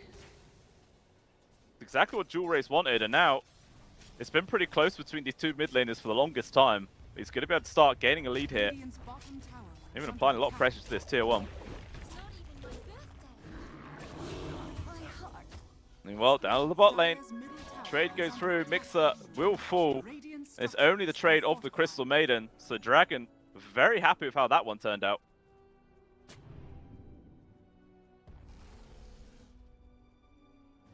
Looks like their tier 1 tower's nearly dead though. So there will be a bit of presence there at the spot lane gone.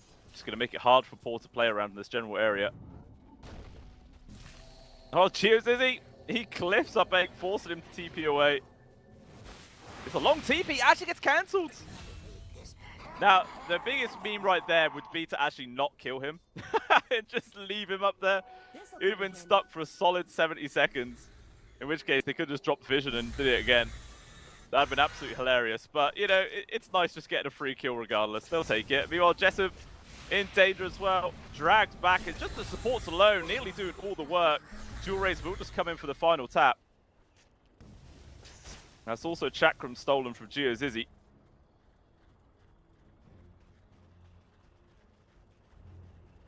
Now, just when it felt like it was a really solid start to the game here for Nemiga, they had like a 2k gold advantage.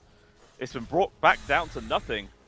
There's a good few moves and kills here from Dragon. Actually, there's going to go straight for this kill. Nicky Cool. He was not expecting that one. The CM, man, pumping out so much damage there. 4-2-2 on the Maiden already. Doing some serious work.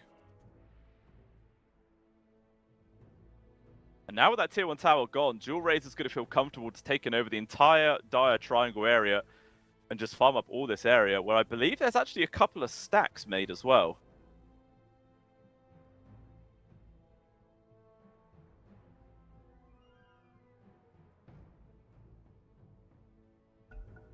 It's a very short pause, and they also go.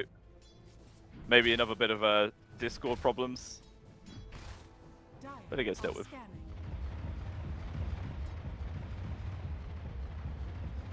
In terms of net worth, though, it is still the Ursa at the bottom of the chart there.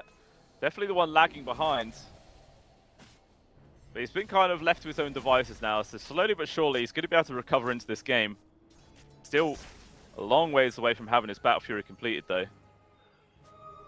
Dual Rays picks up an Arcane Rune. Just going to use that to speed up his own farm. Unless, of course, somebody steps out and they can get a free kill.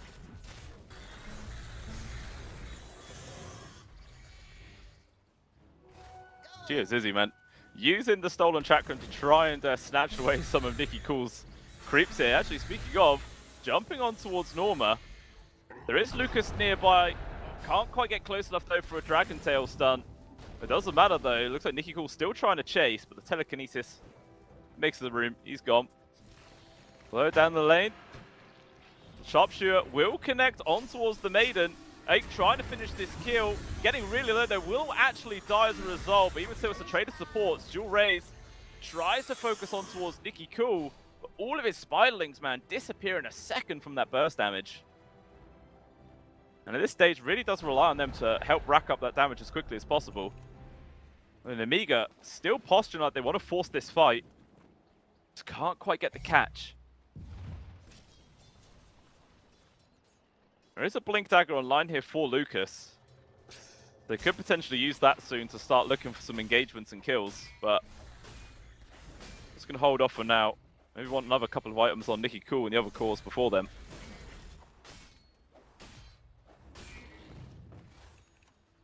Now they're pinging out on towards Norma. Lucas, Blink is in, holding the stun to try and get the cancel on towards the charge. Will now drop it. Norma not going to be able to get away with that one. Too much damage. And now GeoZizzy in danger. The Timber Chain connecting on towards the Acorn shot. Stolen Timber Chain now here. And that should be enough to get the Rubik away. The Ake is coming in for the attempt as well, but there's just so much reach there with that Timber Chain. And never mind though, Nicky Cool's long enough as well. Chakram going to be able to get the finishing touch, but maybe that's baited him in way too deep as Paul gets involved to finish the kill. So a good bit of bait there from GeoZizzy. It is still, the grand scheme of things, a 2-for-1 exchange when you factor in the Primal Beast, but you know, it's making something out of an awkward situation there. They'll take it. Still Dual Rays though, leading the chart. Top of the net worth, 7.2k gold to his name. Going in for the Manta style first item. Gonna have it online pretty damn soon. Meanwhile, Port on the Ursa. Still, what, 600-ish gold away from completing the Battle Fury. Still needs a little bit more time, and then we'll start to see his farm really accelerate. Unfortunately for him, he's been kind of ignored for a while, but up towards the dire jungle area, that's the yellow in danger. Actually going to turn over the freeze control on towards Lucas. All that magic damage just makes the DK melt. That's a fantastic kill to get. They're going to turn around with the pulverize, lock it down on towards 8, but he's got the time lapse. He'll get himself away. But it's another 2-for-1 exchange, this time favoring Dragon Esports. Very happy with that. Should be able to take down this tower as well, although Nicky Cool jumps in just to kill the spider army, but that's not really going to put a stop to this push.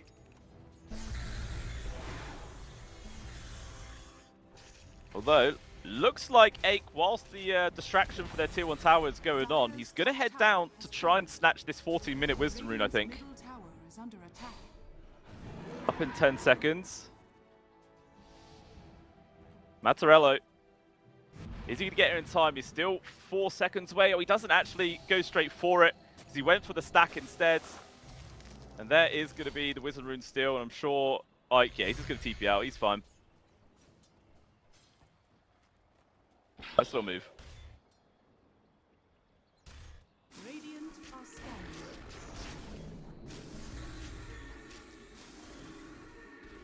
Little raise. Just continuing to get nice and fat. Oh. It's a bit too close to the Broodmother for his liking. We'll blink dagger away. Roshan has fallen to the down. Meanwhile, all this was going on. Roshan does actually go down. Mixer gets it there with the Drums of Slum completion. Maybe in danger. Norman trying to get on top of it, but the Stolen Roar is there for GeoZizzy. Just can't quite get close enough to get the skill. It looks like the Primer will be able to run and survive. Meanwhile, elsewhere, Jessup does get caught out. Dragon Esports finding a kill, but even still, that's a free Roche going into the hands of Nemiga. And we'll see what Mixer is going to be able to do with this. Seems like he's been kind of left to his own devices for the longest time. I doubt it's going to be used as a defensive one. Probably going to start getting aggressive once he goes back and heals. But until then, Dragon Esports is just going to continue applying pressure. Takes down the final tier 1 there. They go for a smoke as well. Let's see who they find. They do have a Observer Ward actually right now, which does spot out Lucas. So they're making a beeline straight for their Seagate. They get the charge through from Norma. Actually lands on towards Nicky instead, so they're going to focus the Timbersaw. He is gone. Control onto Lucas, and he is also going to fall down. Ends up being a double kill for Jewel Rays. And Dragon Esports really are using their draft to perfection right now. Just constantly charging at Nemiga. Looking for action non-stop. Sometimes teams will put a little bit of pressure on the brakes when they're playing into an Aegis, but they know that it's just into the hands of Mixer, and he's not been turning up anyway to any of these fights, so why do they care? Kind of feels now that the Primal Beast, the Beastmaster, sorry, is going to be the main ticket here for Nemiga to try and recover this game. He is top farm core on the side of Nemiga. Very close to having a Blink Dagger completed. Another little pause. Must just be like people dropping in and out of Discord, because that was the reason they paused at the start of this game.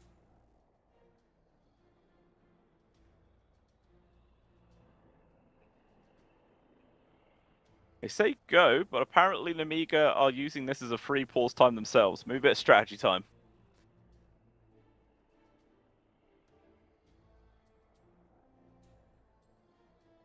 As the game stands, 3k gold lead right now here for Dragon Esports. A lot of map pressure has come out. They've taken down all the tier 1s, so a lot of room that they can play around. It's really just all from Jewel Rays being an absolute demon so far on this Broodmother. Just doesn't feel like there's anything Nemiga could do to stop him. Unless eventually they want to bring the Primal Beast into this one. The Beastmaster. I keep doing that every time. I'm probably going to do it a few more times as well before this game's out. I do apologize. But speaking of the Primal Beast, he's close to a BKB of his own, 500 gold away. Choose Izzy just making sure that Nemiga know the pause is on them right now. There you go, now they finally unpause.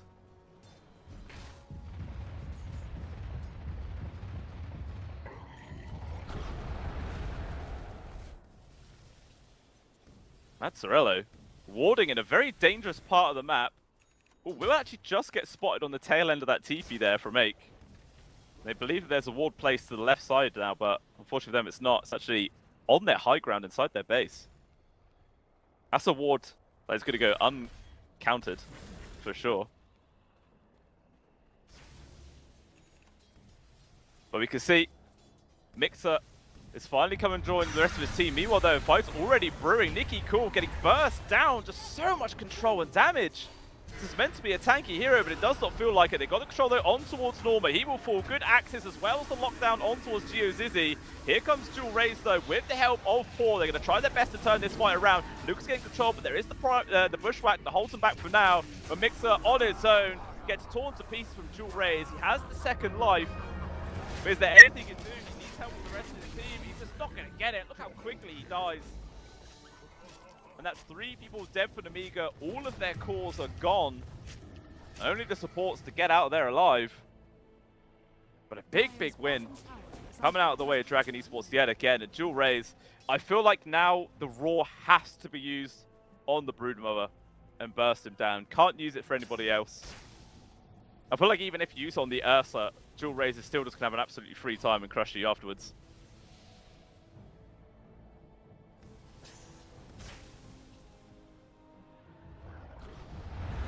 Oh, hey.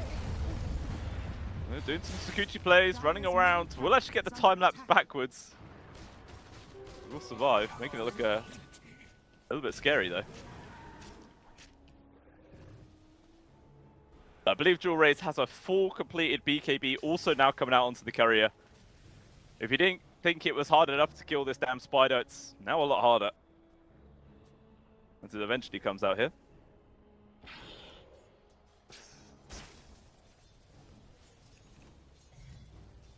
There it is. It is up. Oh, Nicky Cool. He's actually going to jump into the wave for this one, but that might have been a big old mistake. Up towards the top side of the map, it looks like he's being chased. Will he be able to get away? Actually, it looks like there's a huge amount of reinforcements coming in though from Nemiga. It's not a bad time to take this fight. They might still lose Nicky Cool. No, he's going to be able to get out there. Instead, Jewel Raze, he's going to try and run away with the BKB activated. In comes Norma, charging through the entirety of Nemiga, attempting to make the space for his team. It's just Ache right now trying to chase down the Brood, but he's getting away. 1 HP will actually tick down to the urn. Lost them alive for their Primal, or their Beastmaster, sorry, but a big kill so far. They're going to try and push for more. As Dragon Esports are the ones trying to run. Poor can't get away. Norma actually charges back in aggressively to finish off Nicky Cool. That is a kill they'll gladly pick up, but it might just cost them the life of the Primal Beast regardless. Pushback control into the Dragon Tail. Needs some help though. The CM has now respawned. Going to try and get involved back into this fight. Norma will be able to charge away. They actually get the kill on towards Ache instead.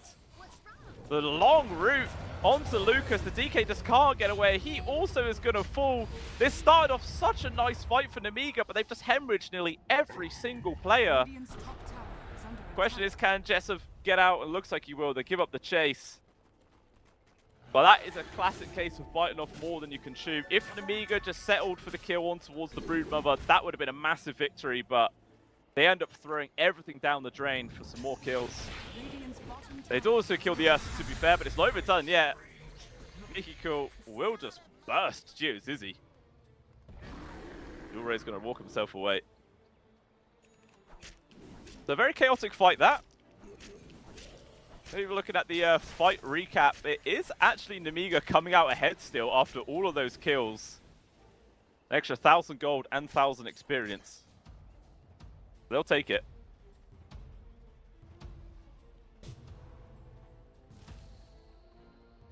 At the end of the day, it is still Dragon Esports leading the net worth lead.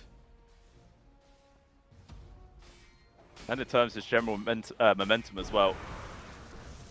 They are the ones in control here. But both teams probably going to be looking towards the next Roche, which could potentially be up in 1 minute and 30 seconds. We'll see just how fast that's going to be.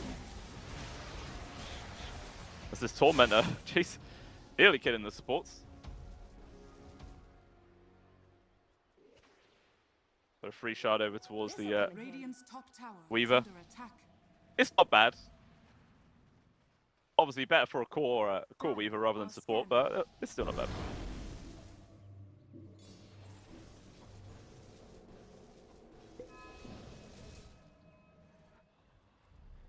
Dire's middle tower is under attack.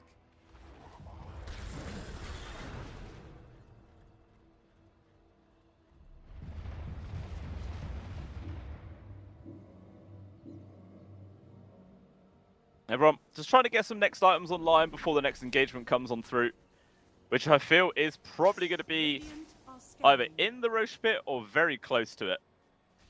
Because neither team really want to give a free one away. Obviously, Dragon Esports would have loved to have got the first one. Generally, that's what you plan for in an Ursa draft. Just the ability to take that one down as fast as possible. But it was a good play from Mixer to snatch that one away. Unfortunately, it just didn't really... wasn't able to do much of it once he had it. But Dragon Esports, with this big smoke, charge on him from Norma. Good news. Holds him back for now.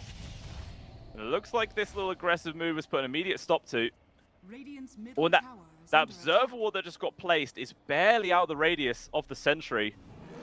That vision is actually going to stay there. It's going to be quite nice for Dragon Esports. But again, with this smoke, they got the jump on towards Jessup. Very nice pickoff.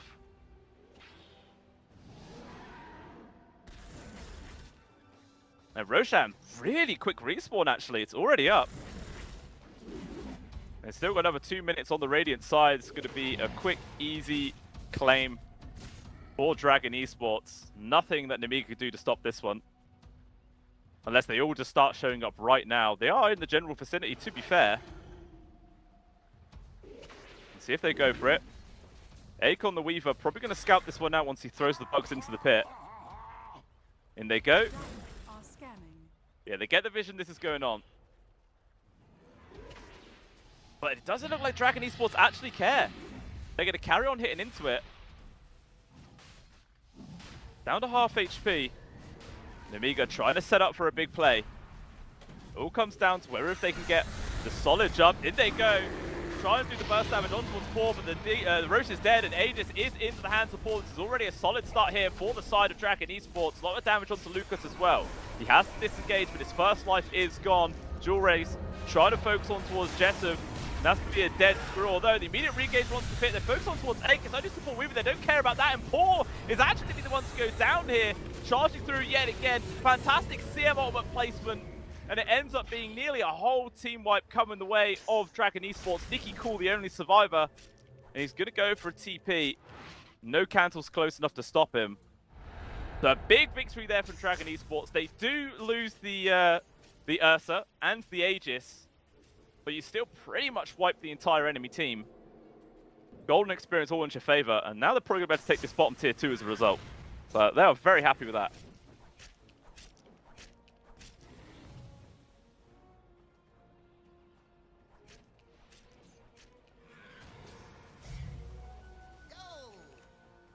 Dire's bottom tower is under attack. And now it kind of feels like Nemiga, they put a lot of emphasis on shutting down Paul there. Like, they focused him twice perfectly. They burst him down before he could really do too much.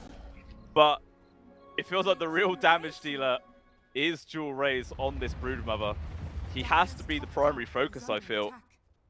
Otherwise, he's just going to freely kill every single damn person on your team.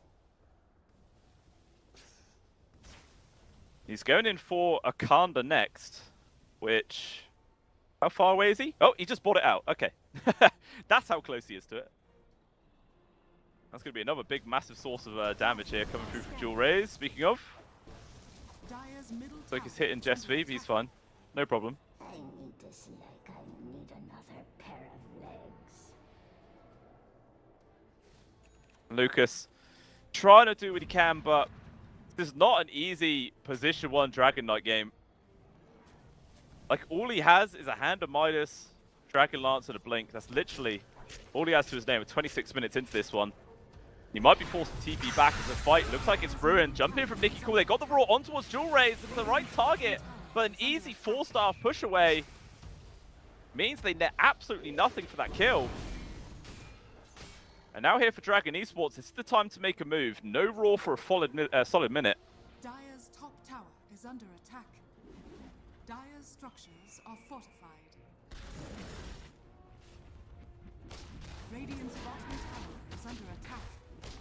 Dire's top tower is Still, under it is actually Nemiga positioning themselves quite aggressively here, despite having this ultimate down, trying to focus on Geozizzy, but he's got the stolen Timber Chain again. Dire's courier has been He killed. just gets away completely Dire's scot-free. middle tower is under attack. I mean, that definitely caught him by surprise. Was not expecting everybody to be there. Well, he lives no matter what.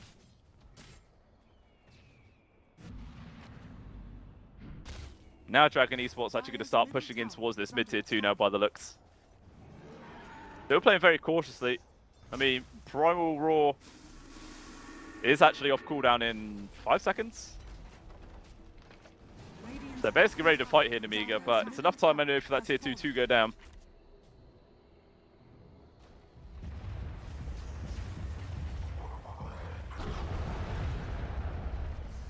Radiant are scanning. Norma going in for the Ags next. Still a long ways away from it. We'll get there eventually. Has a gem on him as well, which is absolutely fantastic. Good way of locking down that Weaver and just passively removing all the vision for Namiga off this map. Meanwhile, Lucas may be in danger here at the bot lane. Will get the blink up towards the high ground. Is there any cancel? Is there any vision? Not in time. He will get away. Very close.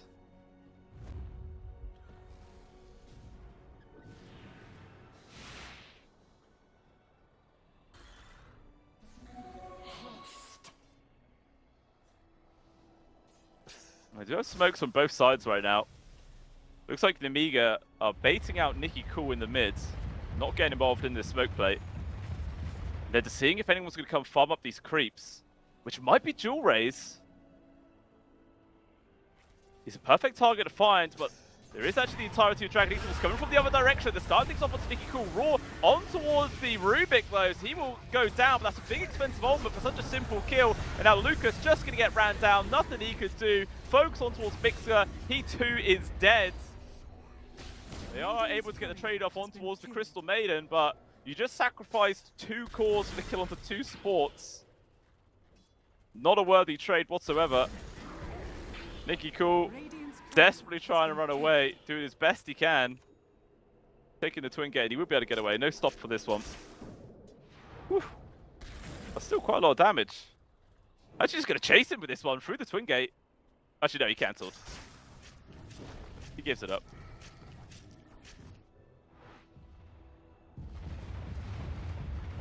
Actually, looks like Jewel Rays as well is going in for the Nullifier, which you have online at just about 1,400 gold. Meanwhile, trying to make a play on the bot, focusing on towards Norma.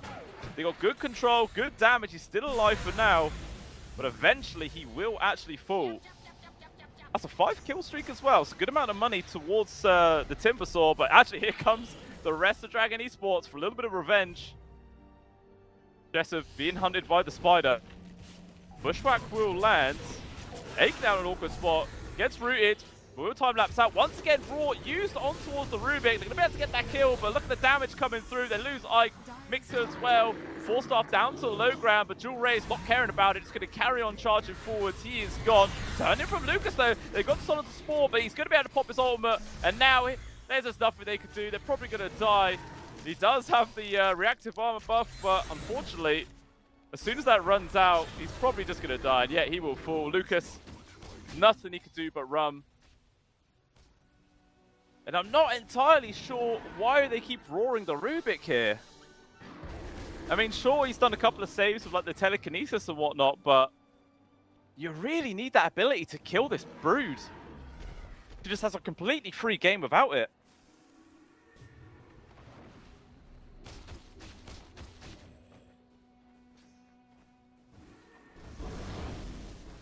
Kind of surprised they didn't just completely shove this bottom tier 2 here, though, from Dragon. They actually kind of reset.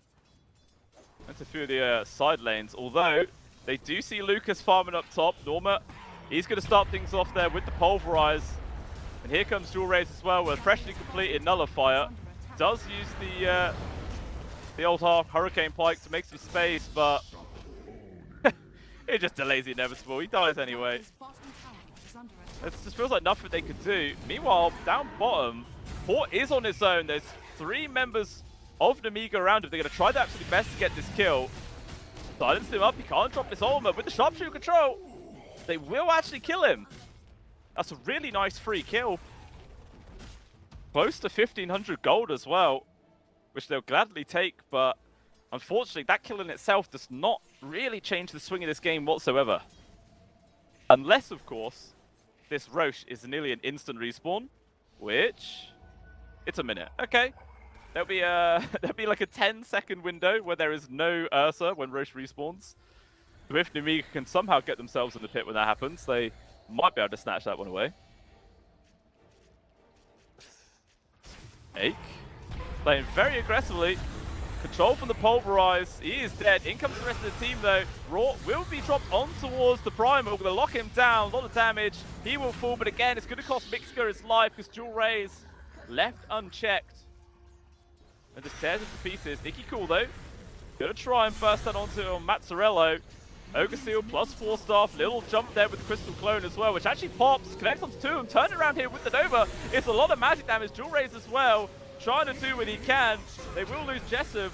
The ultimate from the CM nearly lasted full duration, so it did a lot of work, and Nicky Cool can't run. He's gonna die. Godlike spree there for Dual Rays.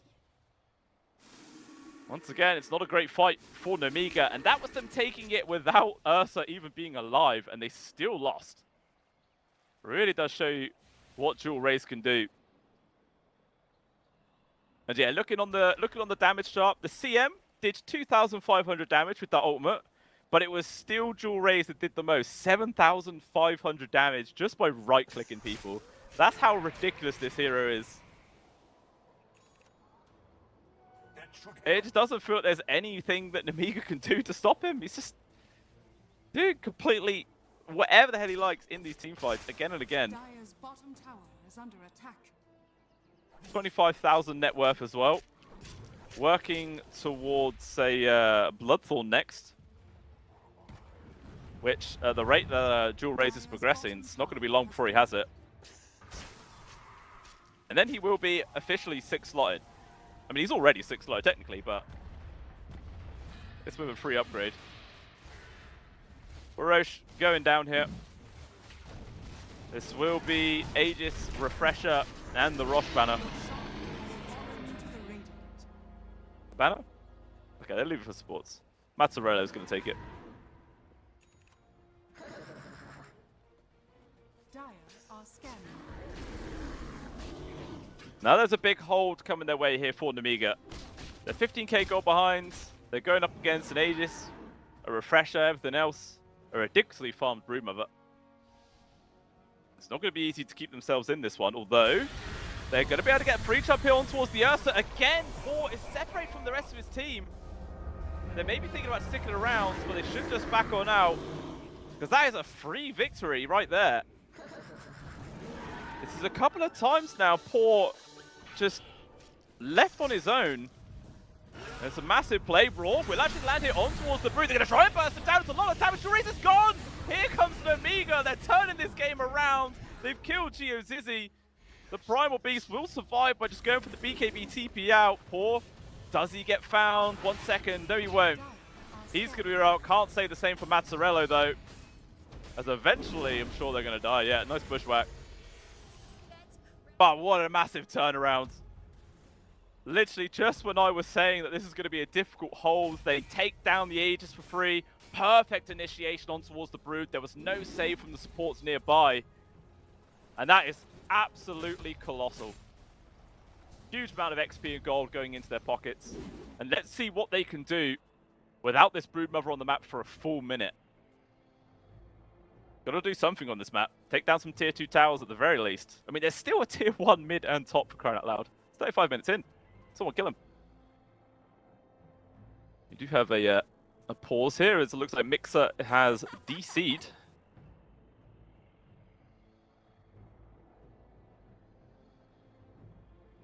Hopefully it's just a minor pause, and we'll be back underway very soon.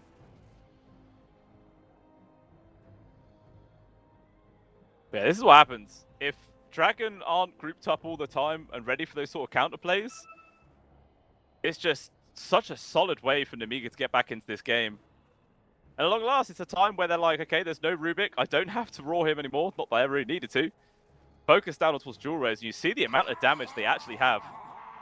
Especially if the Brood can't actually get the BKB off in time.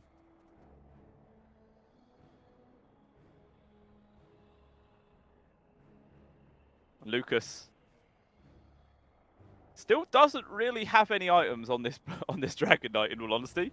He's got BKB, Hurricane, Pike, and Blink, and that is it. Does he have anything coming on his courier? No. He has a TP on the courier. But he does have 2.6k gold in his back pocket, which it looks like he's saving up to go in for a nullifier. We'll see how quickly he's going to be able to get that one. Meanwhile, Jessup actually just picks up a Glepnir. Always a solid item for a Hoodwink. Radiant's middle tower has fallen. That's one tier 1 down. It doesn't look like they're interested at pushing down the mid tier 2 though, despite this being a double Carty wave. Is under attack. Just a little bit too afraid of the potential buyback perhaps from the Brood, which could have shut him down.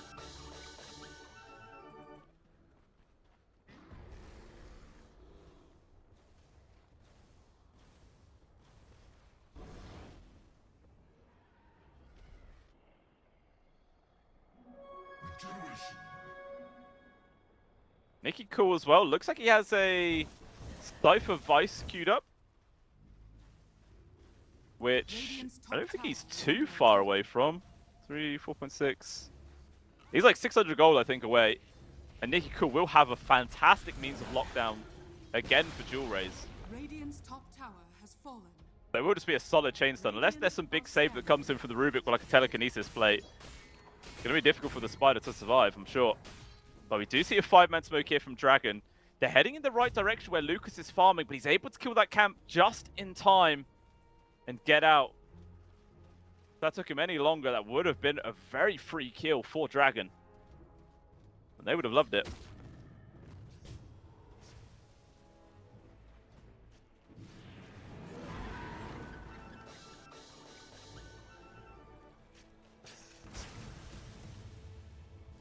Bloodthorn now complete here for Jewel Rays. The damage output just got up even more here for the Brood, which is extremely scary. Now the importance of locking down this damn Spider is even more important. It's damn right necessary. There's a nullifier now completed here for the DK. And the Cypher Nicky Cool, so a good couple of items being picked up here for Namiga. Maybe with this little power spike, this might be the opportunity they're looking for to make a play. Not like it's really worth waiting for Roche, still at the very earliest, 4 minutes away.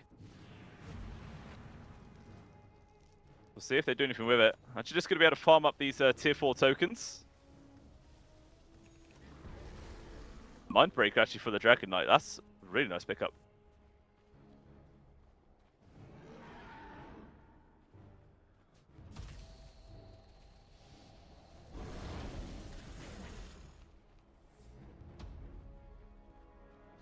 Lots of timeless relics being grabbed.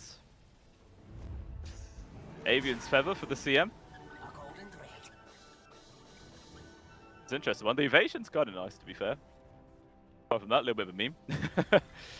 But here goes a 5-man smoke here from Dragon Esports. They got all of their tokens. They feel like they're ready to take a fight. Oh, Mixer. That's going to be a perfect target. Oh, but they go like kind of the wrong direction. Mixer's able to run away. The rock throw does land on his face. They're still going to carry on pursuing for me. Well, Nicky Cool just poking a proton on towards Pause. Good damage on towards the Earth Speed. He's locked down entirely. Needs help with the rest of his team. It's just not going to come. He is down for 90 seconds. No buyback. And now Namiga in a terrible spot. Getting controlled up. There's going to pop the Refresher Shard to get the kill on towards the Beastmaster. And they are both dead. No buyback available for either core. And that could just be the nail in the coffin right there for the side of Namiga. Huge opportunity for Dragon Esports just to run down mid and end. Lucas trying to cut the creep wave, but they're actually going to glyph to keep it going. Mom was hunting to see if he get the connection, but they don't even need to worry about killing the Dragon Knight right now. They just need to hit buildings. Just go for it.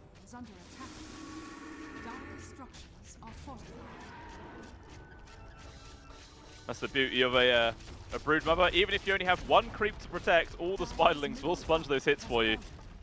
Damn, look how quickly these buildings drop, man. Buyback on towards Jessup as they're focusing on towards the Weave right now. Controlled, long-range rock throw, actually gets the kill. Jump in as well from Norma. Big lockdown there with the Pulverize. Jessup's trying to run away. Yules will make the space. but still 20 seconds without the two big cores. Jewel Rays doing all the work on these buildings. Full set of barracks gone now at the bottom. Gonna go back into the mid and finish off that melee. There is a glyph. They're actually going to use it here, Nemiga. Thinking they could defend it once everybody's respawned. Dragon Esports will pay respect to that and back off. They do not want to throw all their eggs in one basket right now.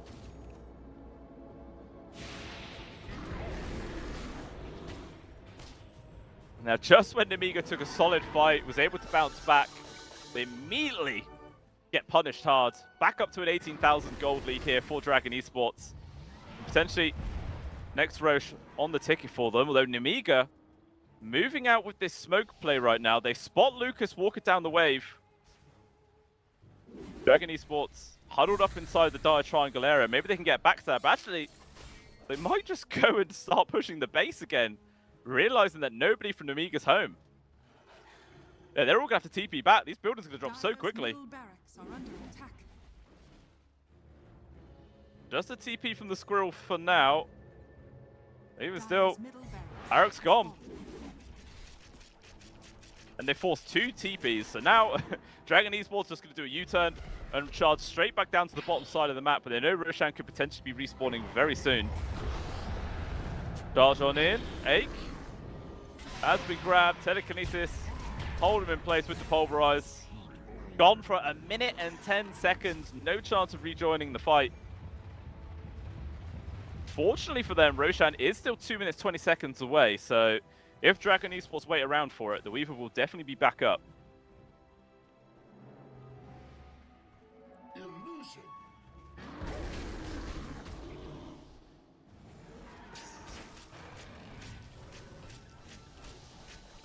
Nemiga just trying their best to keep the mid-wave pushed out. But with the creeps coming in from the bottom, that's going to keep the backdoor protection down no matter what. They could probably just backdoor everything if they so wished. So Norma. Rock throw will actually land there on towards Lucas. Jewel Rays just casually walks up to the high ground. Nicky Cool not ready for this one. In danger, but there's going to be the Roar. Keeping him alive for now, but unfortunately it's just too little too late. He's still going to lose his life. And they're just going to continue to pursue for more here. No reason for Dragon to run away. Mixer gets the BKB TP away. No stop for that one. And it looks like Lucas is also going to be able to flap his way out of there. So it is just the Timber Saw to die, but again, he has no buyback. 80 seconds in the dirt. And this is 100% going to be Megas. No glyph, no nothing. Norma jumping in aggressively there, just to make space for his team to finish these buildings, and finish them they do. There's going to work onto the tier 4s. It's down to a 3 versus 5 without their Roar, without their DK form. It just feels like there's no hope here. Oh, the Dragon Knight's TP even gets cancelled. Lucas stuck in the mid lane. 3 heroes on top of him. He's eventually going to go down. But this is a 2 versus 2. This is the best opportunity here for Mixka and Jessup to try and defend their Ancient. But there's just nothing they can do. They call GG, but maybe they don't have to. They're going to try their best. But no, never mind. The throne still drops. And that is Dragon Esports coming out on top here in this game number 1. Absolutely fantastic showing from themselves. I was saying before the game began, I was really liking their lineup, and they played it fantastically well, man. Jewel Rays on this Brood Mother, an absolute beast throughout pretty much the entirety of that game, just really ran away with it. So I feel like maybe moving into game number 2, that might warrant a respect ban there from Nemiga. Just do not let him get that hero because it was way too strong. I mean, maybe Nemiga could have shut him down earlier, but for the vast majority of those early fights, they were still prioritizing the Ursa or the Rubik. They were kind of ignoring the Broodmother entirely until the very end, where they actually started. They got at least 1 kill, maybe 2 on the Broodmother on Jewel Rays. I can't actually remember, to be honest with you, but they started to try and focus them down, but unfortunately, it just felt like it was too little, too late. And Dragon Esports, man, they were just so far ahead. They just bullied them down relentlessly. So yeah, absolutely fantastic showing from them. Really happy to see that one. So we'll see if Dragon Esports can potentially take map number 2 and just clear this series out 2-0, which would be a fantastic showing for themselves. That will mean that they'll have 2 wins under their belt very confidently securing themselves in second position for the groups. And to be honest, probably nearly guarantees them going through to the next stage, just because of how awkward Winter Bears starts the group stage has been. So we will have to wait and see. But ladies and gentlemen, game number 2 will be in about 5-10 minutes time. Just going to jump to a short break and we shall return. We'll see you then. Dire structures are fortified.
Welcome back on in, ladies and gentlemen. We had a pretty chaotic game number 1. It just felt like it was all Dragon Esports, pretty much the entirety of it.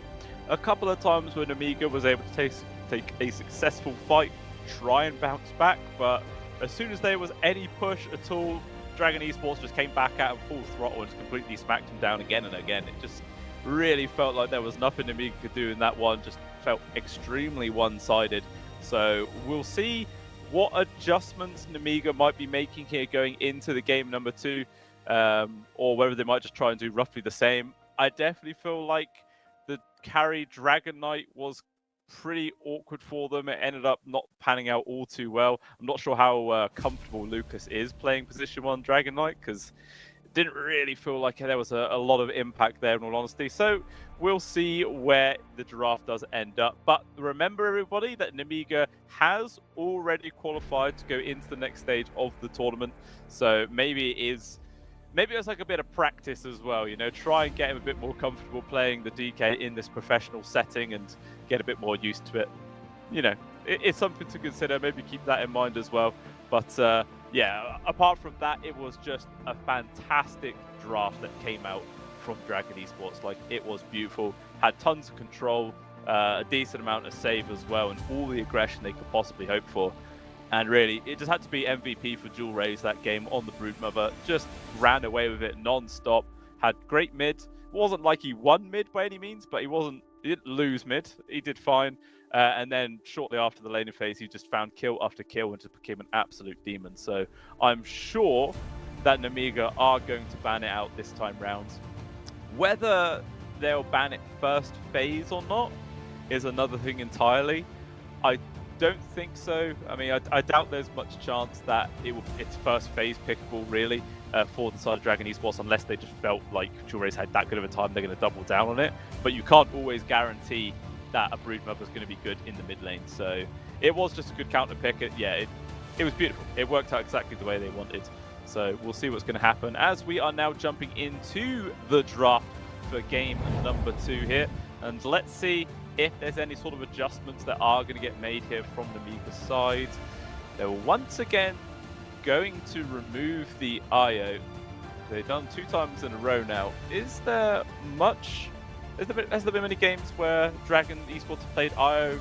Yes, there has. They've actually played it quite a few times. 8 games, and they've won 5 out of those 8 games. So pretty decent, to be honest. Makes sense taking that one out of their wheelhouse. Clearly something they play quite a lot. They did also ban out the Darkseer 2 times in a row now, and that is actually one of the least played offlaners for the side of Dragon Esports. Like, they've played it once. How long ago? Oh, they played it 3 days ago. Played it once, and they did lose with it. But they've played Centaur Warrunner, for instance, 9 times. So Beastmaster 9 times. I don't know. Not sure how important banning out the Darkseer is. Clearly not something that they are super duper comfortable with. But even still, they'll just get rid of that one. But then it is also Enigma, Witch Doctor, Shadow Fiend, and Bat Rider. They've all been taken out there from Dragon Esports. Very solid bans. Was the Weaver as well that got taken out from Nemiga, and they actually pick up the Tiny. When you consider how in game number 1 they banned the Tiny and picked the Weaver instead, so this time they're going down a completely different route. They're going to swap it up and pick up this pretty much guaranteed hero in the mid lane for Nikki Cool. There's sometimes you can flex it to be a position 4, but 9 out of 10 games you're going to see this man as a core again and again. But there is the Pangolier in response to that coming out from Dragon Esports. I believe that is one of their most played heroes. Again, they've played it 11 times. They've won 5 of those games. Yeah, they've won 5 out of 11 games of it. So again, not like it's super solid, but it's something they're clearly comfortable with. It doesn't lane too badly versus the Tiny either, so they're very happy to roll with it. We'll see how the rest of the bans adjust. There is the Broodmother gone. Nemiga do not want to see that, and I 100% agree. Like, if somehow Jewel Rays ended up on the Broodmother 2 games in a row and just won, it would definitely be a big old head scratch for the side of Nemiga, for sure. And they also do take out the Rubik, which was actually quite a pain in the arse for themselves. The Rubik did do a good job. was many times when Nemiga attempted to kill the Brood, but there was like a telekinesis save or something like that to get him out of danger. So it makes sense taking that one away. But Dragon Esports will pick up the Phoenix, quite a highly prioritized support in this current meta, and they made sure they actually banned out the Snapfire as well, just to make sure that there is that protection for the egg. You know, everyone knows that it's just such a hard counter. You want to get rid of that thing. So we'll see what sort of other protection they are going to get for the egg. You know, you need something, some form of AoE control to just make sure this egg doesn't get scrambled every single time. You know, Mars with the arenas, always pretty solid, something like that. Tide Hunters, although Tide is not really in this meta at all. I've seen him appear maybe twice, I think, on memory. But it's not something that people play all the time anymore. But yeah, you know, something like that. But it is actually the Grimstroke is the hero of choice here, as well as the CM. Okay, so snatching that one away from the hands of Dragon. But again, it's not like that's just a pick because they think Dragon's going to take it. Nemiga have also played a lot of Crystal Maiden. That too is actually their most picked hero. 7 wins out of 10 games with that one, so it makes sense to take that one up.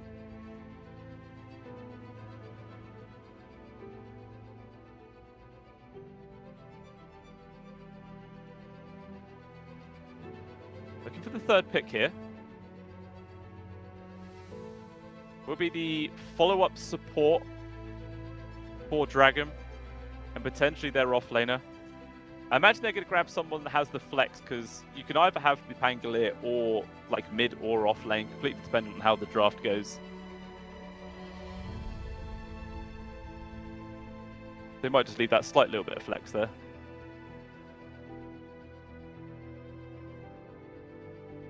I'm giving it some good thought right now. But obviously, when Amiga have already got their support duo, going to most likely be grabbing their mid laner as their follow-up pick, but it's going to be the Treant Protector actually coming out here from Dragon Esports. Not something that appears all too often, but it's still a favourite for a lot of players out there. We'll see how it does work out. Again, I was saying that, you know, for the egg, you need some sort of big AoE control, and that is going to be the answer for it. Overgrowth is fantastic. Either keep people from either running away from the egg or running to the egg to hit it. So I do like this pick quite a lot. And they actually need Invoker as well. Comes out from Dragon Esports. Really cool. Might see some big Cataclysm plays later on in the game. You know, either with the Overgrowth lockdown or when the egg pops, stuns everybody. You can see it go there as well. It'd be very interesting to see. Always love to see an Invoker. But how does Nemiga respond to these extra picks here? It's going to be the Lifestealer. Obviously, you can just, if you get rooted down, you just rage up. You could run at the egg. You've got very decent attack speed, so you can generally deal with that one quite well in the teamfight situations. Rage to avoid getting chain stunned to the end of the earth from the Rolling Thunder. You avoid a lot of what the Invoker brings to the table as well, so I really do like it. Feels like a solid pick. Not too bad with the Crystal Maiden in the lane as well. There is potential to get aggressive there. It can be quite painful to play into. But where there is already the 2 supports, doesn't feel very likely that this Tiny is going to end up as a position for this game. So probably will be the mids. Not quite the best matchup to go up versus an Invoker, sure, but kind of is what it is. Unless, of course, Mixer plays it as a position 3. I've not seen him do that myself. But maybe that is in his wheelhouse. They might try and swap things around, maybe as like a little surprise pick at the end. But the overall last pick of the draft is actually for Dragon Esports, so they're going to have the slight advantage there. Any little picks they go for could potentially get counted out. But it does look very likely that it is just the offlaner left to pick up. So they take away the Primal, or the Beastmaster. I say Primal every time. Because of Primal Roar, throws me off. There's still the Visage in the pool, which I don't think is too bad so far in this game.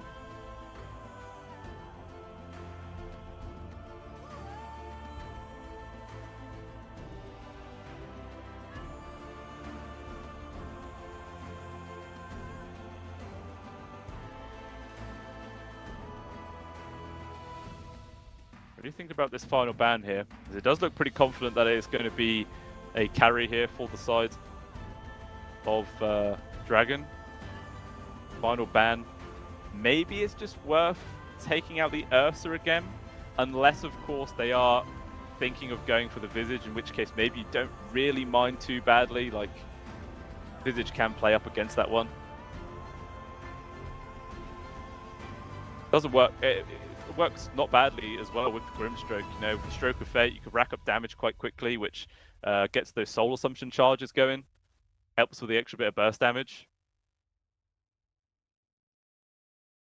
In which case, if they're not going to ban the Ursa, what would be the follow-up decision?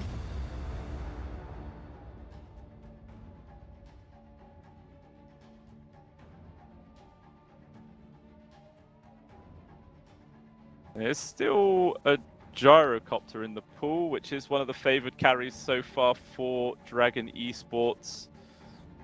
Doesn't seem like a free Gyrocopter game.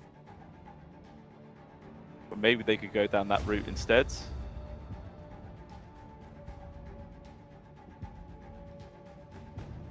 There is also still a Chaos Knight in the pool as well. A lot of AoE damage though that comes on out to maybe deal with the illusions a little bit easier, but maybe it's not too bad. The CK feels solid either way. I'm actually going to ban out the TA and then go straight in for the Underlord pick. Alright, we'll see how Dragon's going to respond to that. It's most likely going to be the Treant Protector as the position 5. So it's not like you can get... I mean, you can get super aggressive depending on what hero you do pair it with. But maybe they do just go for the Ursa again? Like, it can 1v1 against the Lifestealer relatively decently. It lanes well versus the Underlord. Like, once he gets a few levels under his belt, can push him out. Not too bad with the Treant Protector as well, because of all the slows. Yeah, they do just double down, go for it. So Paul's going to be playing the Ursa 2 games in a row. Did a pretty good job in the first game. He was actually focused quite a lot, which is why he might not have been like as impactful that maybe he could have been. But that's because, yeah, like they thought he would be the main problem rather than Jewel Rays on the Brood Mother. So we'll see him maybe have a little bit more prioritization this game. And yeah, everyone's pretty much in the roles you would expect. Nikki Cool playing the tiny mids, Mixer on the Underlord offlane, Lucas Lifestealer as the carry, of course. And yeah, Pangolier definitely the offlane, Invoker mid, Ursa carry. No surprises at all on where they're all going. So we'll see what ends up happening this one. I kind of like the draft here from Dragon Esports. Like, they've got really solid team fight. Rolling Thunder, the Phoenix Egg, the Overgrowth, all of the Invoker spells. Like, it's really some solid control right there. Meanwhile, on the Mega sides, their team fight really consists of the Crystal Maiden and the Pit of Malice and Underlord. I suppose as well the Grimstroke's Soulbind. But there's not really any skill synergy with that in this series. Or in this game, sorry. Like, double toss. About it. So, yeah, it's not like you're really playing for the big double spells coming out from that ability at all. But, you know, every little helps. It might make some difference once there's Abyssal Blades online and whatnot later on in the game. But yeah, I think I'm going to go back in for Dragon Esports. Like, the way they played in game number 1 felt super solid. I'm liking this draft yet again. I believe they can definitely take the 2-0. Depends on whether if Namiga want to let that happen. Maybe they'll bounce back hard, you know, feeling like they don't want to lose this 100% success rate in their series so far here for the CCT Series number 1. They're currently 3-0, and maybe they don't want to go 3-1. That doesn't look good. Doesn't look good at all. But again, they are guaranteed to go through to the next stage. It's not like this map is super crucial for them. It's not like they have to win or they're out. But obviously you want to win. It's never fun losing. But we are now in the game. Let's jump on through and see what shenanigans does go down. Do see an immediate all smoke here from Dragon Esports, so it might get a first blood attempt again.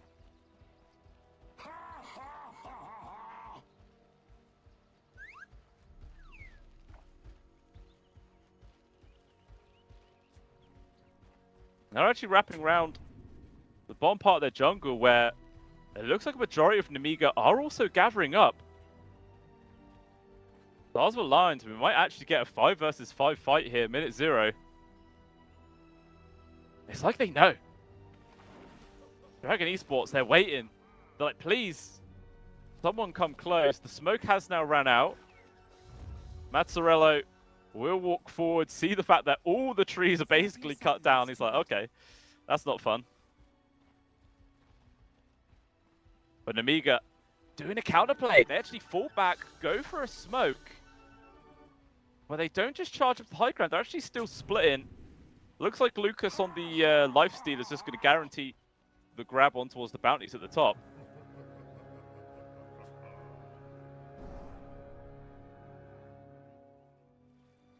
The Ake. battle begins. That's probably not a good attempt to go for the steal. Just lands the 3-man spell. Why not? And yeah, we'll be 2 for 2 on the bounties. Oh, actually, no. 3 for 1 in the favor of Nemiga there, as Lucas is able to grab both of them at the top. Okay. It's only a small little win, but it's a win nonetheless.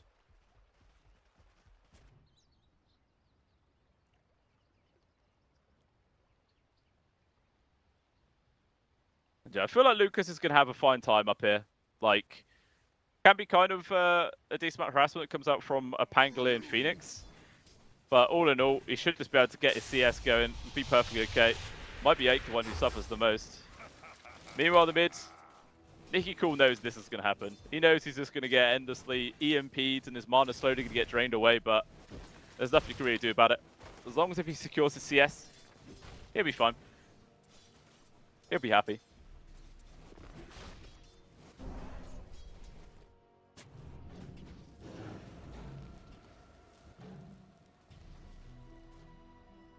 What's up to you, Zizzy? Just harassing out Ake a little bit here and there. Another thing to note, actually, is that on the side of Dragon Esports, they've got 2 Grandmaster tier heroes. Norma, level 30 on his Pangolier, as well as Julray's level 30 on his Invoker. That can always play a big part. Clearly well versed in these heroes. Played him to the ends of the earth.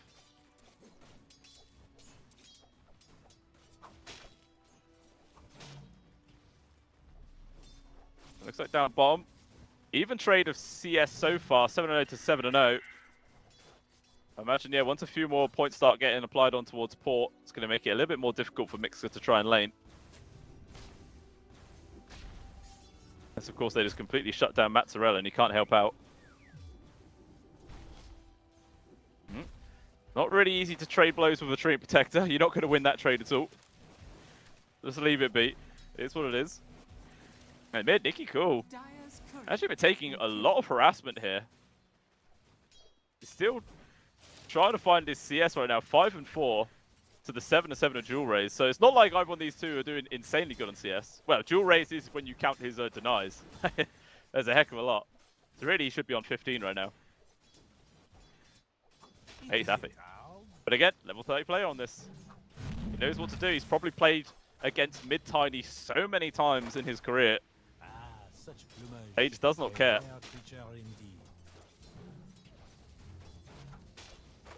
No problem. No problem at all.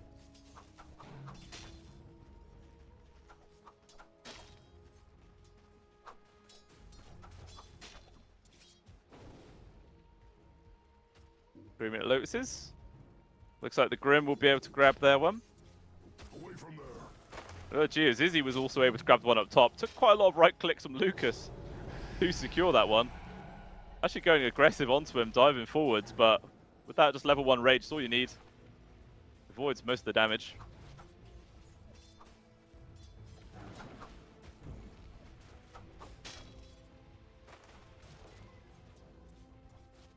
He's finding what he can. 15-2 for him, and for Norma, 18-2 right now, so Thankless having a pretty decent start. Same time, still basically equal CS between these two heroes at the bot lane. Just happily trading farm.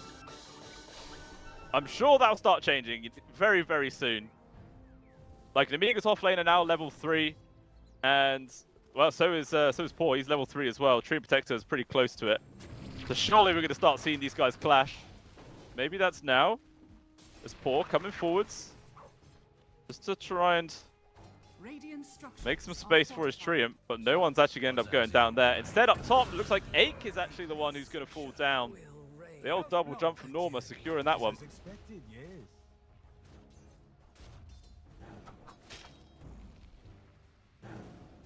He's already top of the CS chart, but gets first blood on top of that. Nearly has completed power treads already. Just one more creep and he will have it. Oh!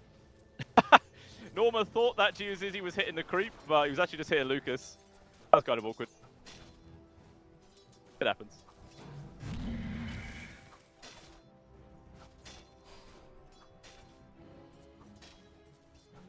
Doing this mid though. 22 and 13 on Jewel Rays. Really doing a good job at mitigating a lot of the experience here for Nikki Cool. Jessup though at the bot lane does actually drop down. Maybe Mixed also in danger, but has to go for the TP out. Paul making sure he does a lot of damage before that TP completes. The Mixed guy, he's got a lot of mana, but he needs some HP. So up top as well. Phoenix survives with like hardly any HP. And Lucas though, getting ran out. Norman, one more swashbuckle, doesn't quite get the finish. He's on 30 HP, he's juking left and right. But Norma, yeah, he's giving up the chase. Kind of feels like the damage is done. Like there is no regen left there for Lucas. It's gonna take a long old time to heal up just from these tangos getting passed over.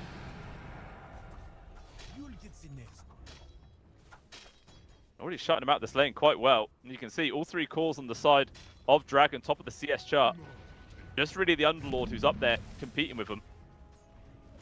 Oh, but the Treants actually come through the Twin Gate. I'm sure they want to go on towards Lucas, but he's actually hanging back. He's had this salve. Oh, that's an awkward time to disconnect and the immediate repause. Oh, that is really unfortunate. Like, Ake. Light off. Does that mean he's lost power? I'm guessing so. I mean, the question, like, Ike is actually midway through casting his Frostbite as well. Like, the spell was about to complete. Do you do the respect play and cancel when you unpause because maybe Geozizzy wouldn't have been in that spot if you didn't disconnect, you know? You might have run south more or something like that. Or is this, you know, just professional Dota? You don't care, mate. That's an unfortunate happenstance for the other guy, but for you, it's kind of lucky. We'll see what Egg does when eventually Geozizzy does reconnect and we get this game underway. But yeah, quite awkward for just above. Lucas and Mazzarello literally right on top of each other as well when that pause happened. We'll see how that will escalate. But yeah, so far, clearly, Jewel Rays beasting this mid lane yet again. 32 for 18 on the CS versus 20 and 5. Looking at actual net worth, he's 700 gold ahead. It's absolutely fantastic. See if you can keep that going, or maybe a couple of rotations from the supports on the side of Amiga might be able to turn this around. They're relatively good ganking supports as well. Like Seam and Grim, got a lot of slows, got silence. They can definitely find the kill.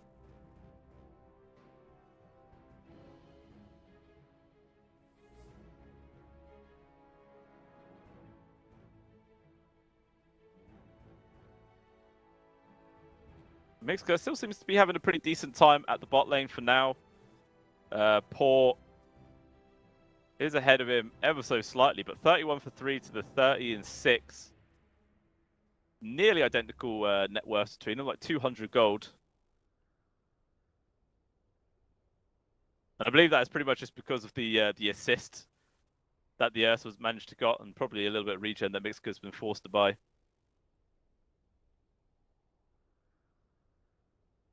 But yeah, still feels very even. Absolutely no idea how this top situation's going to go. Still waiting for a reconnect. This is awkward.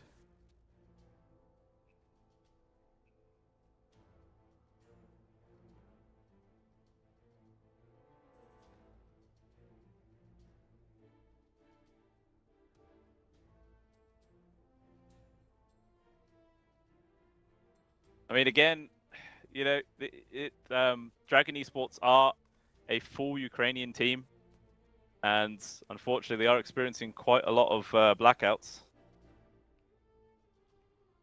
So hopefully, this is one that they can get it going pretty soon.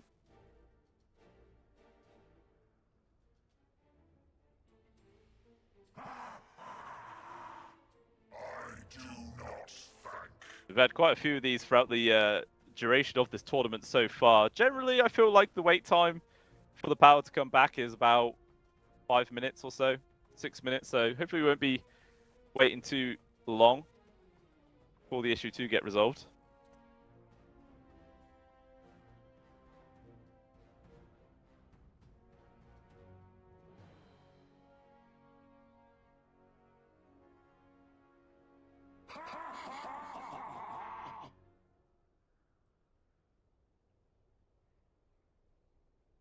Yeah, Nikki Cool definitely struggling in this mid lane a fair old bit.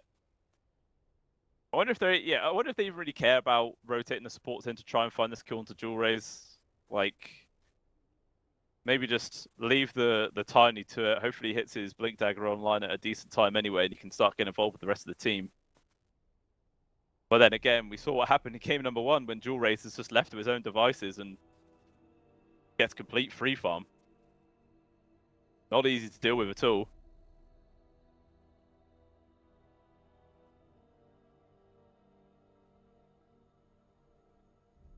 Yeah, I believe he's pretty close to his power treads on the Invoker.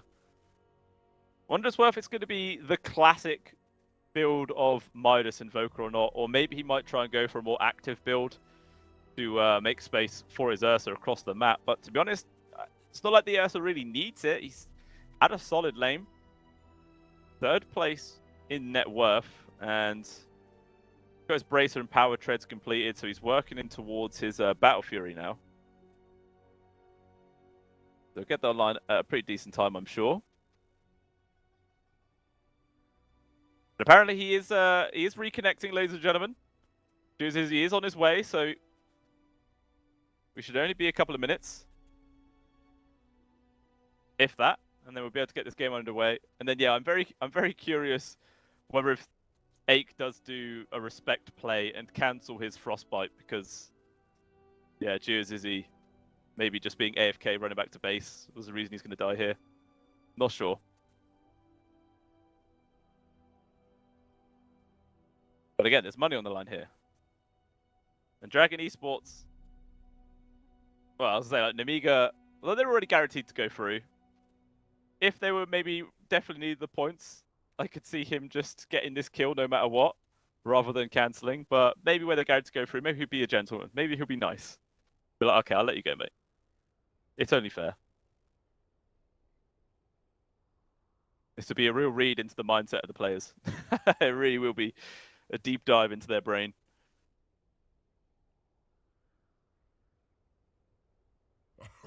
I'm really freaking out.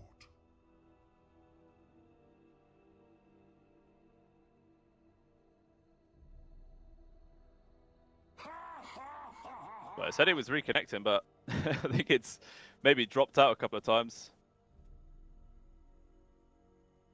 Now, apparently his power is actually still out, unfortunately, there. So hopefully they got some nice friendly electricians to come around and fix it soon, so they get this game back underway. But until then, ladies and gentlemen, we're going to jump over to just a short break, because there's only so much you can stare at a nothing happening. So we'll be back in just a few minutes, and hopefully the game will be underway. So we'll see you soon.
Alright, we are back on in, guys. The action started off straight away.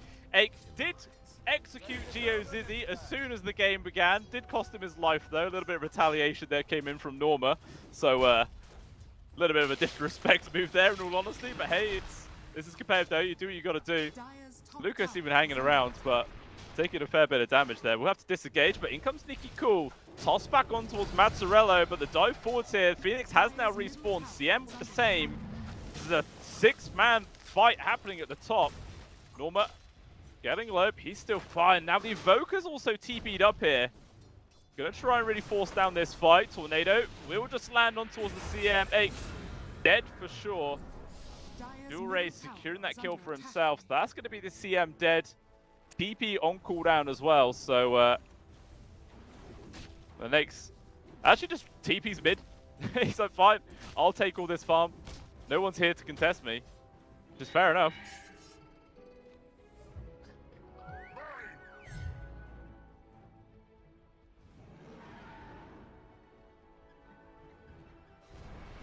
Yeah, I don't know.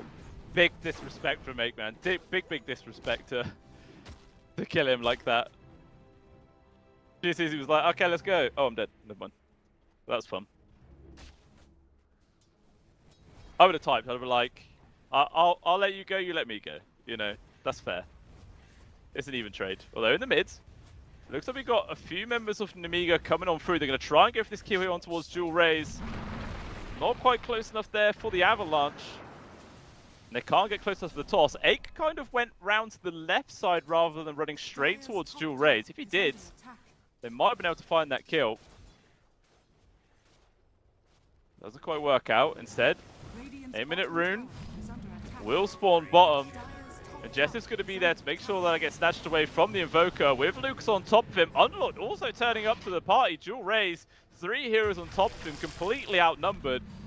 Lucas with the Infest Burst just to secure the kill for himself. Ends up being a very crazy turn of events. And Lucas is still just hanging around here. You're like, this is literally my lane now. You can go somewhere else, Nicky Cool. I don't want to be up top anymore. He's got a lot of items queued up as well. We'll see if he is actually going for the first item Radiance, or maybe he'll go for the Manta style instead. Who knows? But even still, after all that, the gold advantage is still 1,000 here towards Dragon Esports, so they're feeling happy. Yeah, Nicky Cool just making his own lane up top right now. Definitely gonna have a little bit of a better time than versing the Invoker. The Ursa's actually taking the Twin Gate. Maybe wants to try and set up for a kill here on towards Nicky Cool, but he's able to back out. Goes to refill his bottle and actually saves his life, I think, at the end of the day. But the tower is left on its own, and that's going down. Radiant's bottom tower is under attack. But once again, we see Mixer at the top of the net worth chart. This guy is just always finding farm every single game, man. He never gets punished. I thought maybe with this Ursa pick, they could potentially bully him out of the lane. As long as if they keep a couple of supports down here, maybe. But they're happy just to let him do his own thing. Going to be getting this Guardian Greaves online at a very good timing.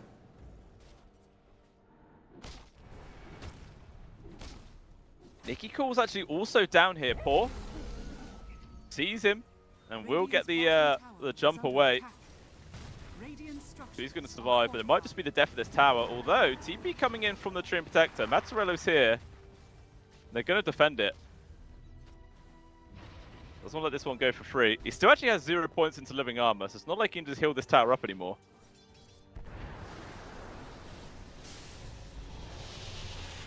It's Fiend's Gate used, but he's not actually going to go through it. Just striking a little bit of fear there into the hearts of Dragon. So I could come through, I'm not going to. Actually, it's the Phoenix. They're the ones jump through the gate instead. Dual Rays taking the fight to the home of Nemiga. And it looks like it might just be Jessup who gets caught. Nice overgrowth. Actually lands on towards Mixer as well. But even still, Jessup will be the only casualty. There is a good freezing field there from Make to allow the others to disengage. Radiant's middle tower is under But attack. kind of a whimsy from Mixka. He literally just brought the enemy mid laner to him and got his support killed. Very awkward indeed.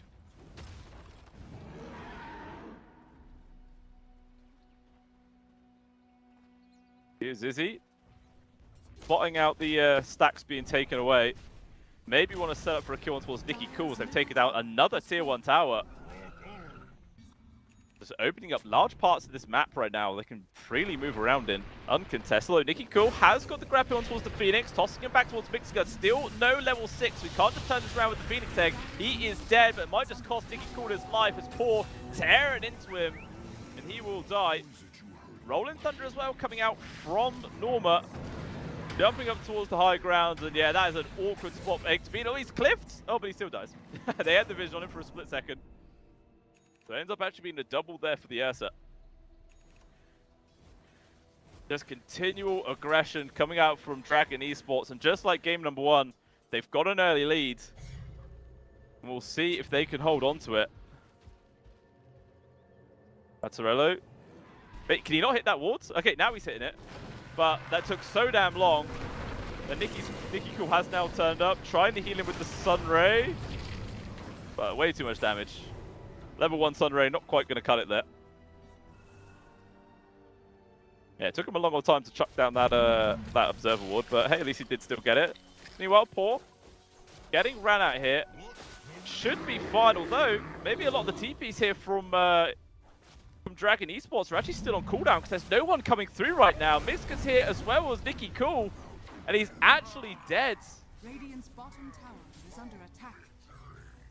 I mean, there was actually a TP available for the Invoker, but clearly Dual Rays just felt like it wasn't going to make any difference. Didn't want to waste his time or maybe his life.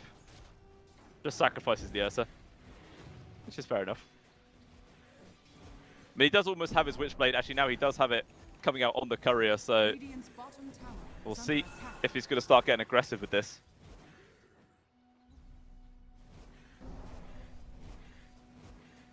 Not like he's miles ahead anymore. 5.8k net worth, second to last on the core front, but he is absolutely dominating still his counterpart mid of Nikki Cool, who only has 4.4 thousand gold to his name. Radiant are scanning. He's desperate to get his Blink Dagger online, but he's competing for the farm with Mixka. I think he got a majority of the ancient stacks there. And yeah, he's 200 gold away from having a Blink completed. Well, speaking of stacks, Izzy continuously making them in their own triangle area, where the Ursa is probably going to come clear that up soon, as I believe he has a Battle Fury coming out on the courier. That's obviously a heck of a lot of experience for him. And money.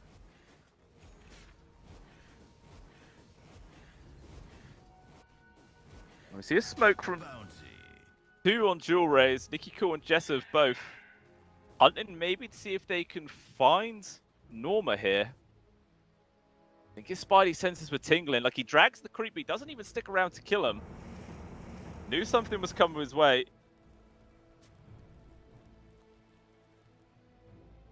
He's safe.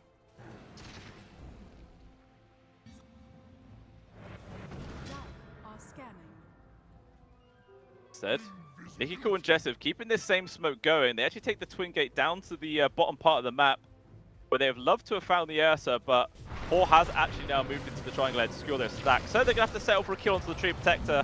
Actually, quite a few TPs coming through, so actually it looks like Dragon Esports are still going to try and force this fight. And they actually do still complete them, so 3 members down here, but Nemiga have already disengaged. Nikki Cool TP's out, the Grimstroke takes the Twin Gate. It's just Mixka and Ake who are left here.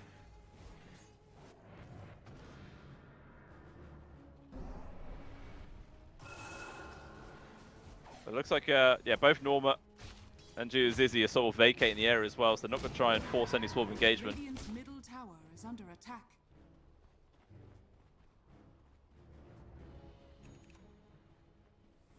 Radiance is now online here for the lifestealer. Nikki Cool making a little dive attempt there on towards the Ursa, but couldn't quite get in range for a toss.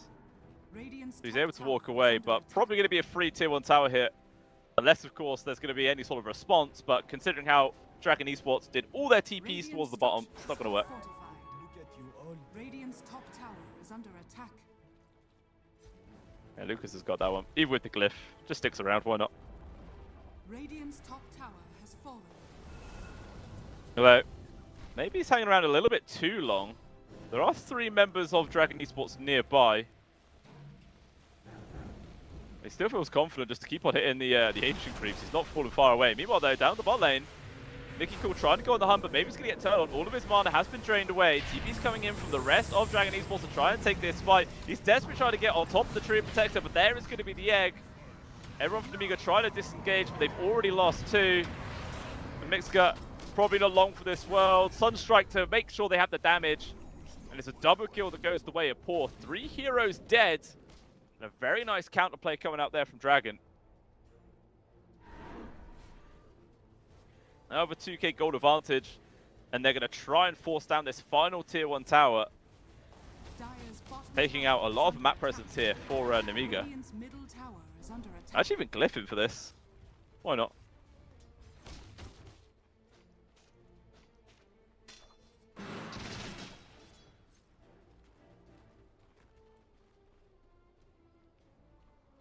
Dire's bottom tower is under attack. Now 3k gold lead here for Dragon Esports. Ursa, top of the net worth chart, 9.5k net worth. He's got his Battle Fury, he's got his Dire's Blink. bottom tower is under attack. Progressing at a very nice Radiant's pace. middle tower is under It looks like he's attack. just going to roll straight inside the Roche pit as well. We'll see if Namiga can figure this one out. Meanwhile, Ike will die. Got the lockdown there on towards Jewel Rays, but it perfectly plays Ice Wall there. Just allows him to walk away. Radiant's bottom tower is Quick in under and out, free kill, survives, Roshan and buys time for his team to take Roche. So Paul now, with an Aegis on top of everything else, really does feel like he can start joining in the rest of his team. Speaking of, gonna set up for a fight here on towards Nicky Cool. So much damage, man, just tearing him to pieces. And it's a solo kill that comes on out. This damn Ursa is really far ahead now. Top farm core, he's level 15 as well. 2 levels ahead of second place. Got a Basher now queued up. And to be honest, he's going to have that online in just 800 gold. It's looking pretty damn scary here for the side of Namiga. And continuous action coming on. Jessup was in danger. Norma going to carry on the chase. Actually commits the Rolling Thunder for this one. And yeah, with the third connection, that should just secure the kill. Soulbinds does hold him up.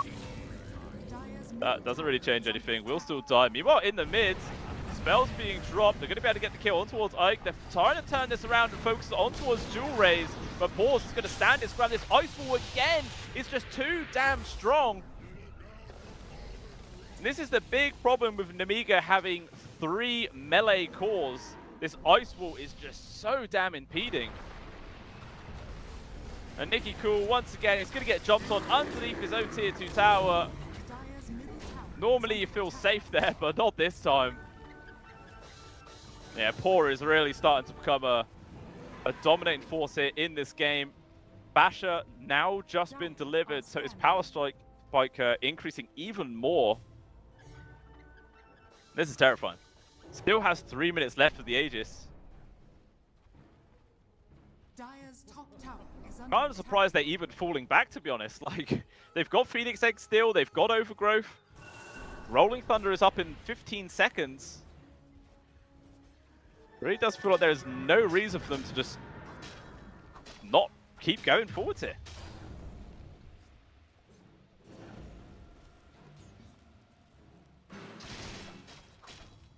So they're going to look to go for this top tier 2. Oh, that's very unfortunate for Jess. He thinks there's a high ground ward. Unfortunately, there actually isn't. This ends up being such a free kill, man. The amplified damage makes such quick work of him. They're going to start working on towards this tier 2. Or are they? Nah, not interested. I mean, their building push isn't super great at this stage, so Is under attack. I guess it makes sense.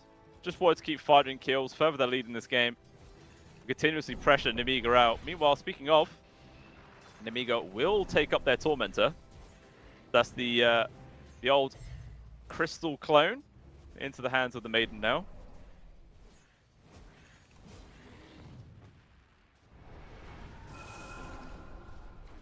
It looks like Dragon Esports. Oh, the Sunray lands on the 2. No Blink Daggers available. They got the lockdown. Mixers is dead. Nikki Cool, not long for this world either. Absolute perfect execution coming out. And yeah, this is just looking nearly unwinnable already here for the side of Amiga. I mean, it definitely isn't. There's 100% ways they can get themselves back into this game, but just the way Dragon Esports have been playing, not only in this game, but in game number 1 as well, is just pure aggressive Dota, and I absolutely love to watch it. Just giving no breathing room here for Nemiga whatsoever. The one glimmer of hope is the fact that Lucas is still able to find some farm. Like, he's second in net worth, 12,000 gold, not a million miles behind the Ursa, but he still needs a long way, just with a fresh Manta completed. Oh, a free kill on towards Mazzarella might be nice. They will get it. Also going to try and turn here on towards GeoZizzy, or they silence him up so he can't drop the egg. He was not expecting that one. But okay, 2 free kills onto the supports. They'll take it. Maybe more, is Nikki cool? Okay. Jumps forward there with the dust, but not actually to go for the kill. Just scaring Jewel Raid a little.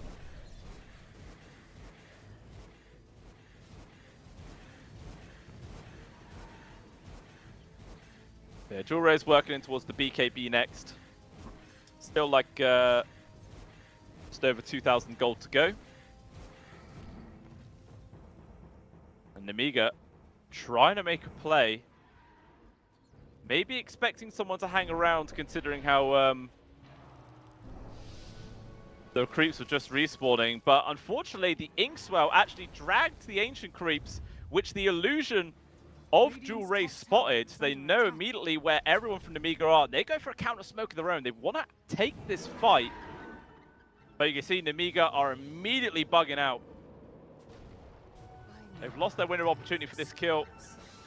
They're trying to run. Unfortunately, Jessup is just so damn slow, still with only brown boots. Just the Sunshine doing a lot of work. Ake also getting caught. And once more, 2 supports will just die.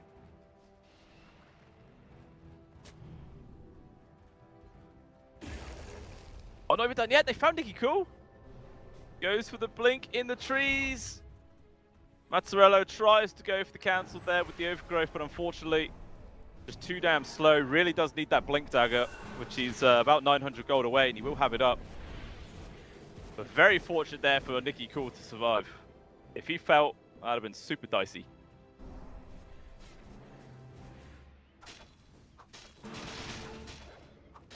Sure, now, Dragon Esports, they're probably just going to fortify around the Roche pit. Secure that second Aegis into the hands of Poor, in which case, then they can just start repeating the aggression all over again. Not that they've really stopped the aggression anyway, but they could definitely go for more.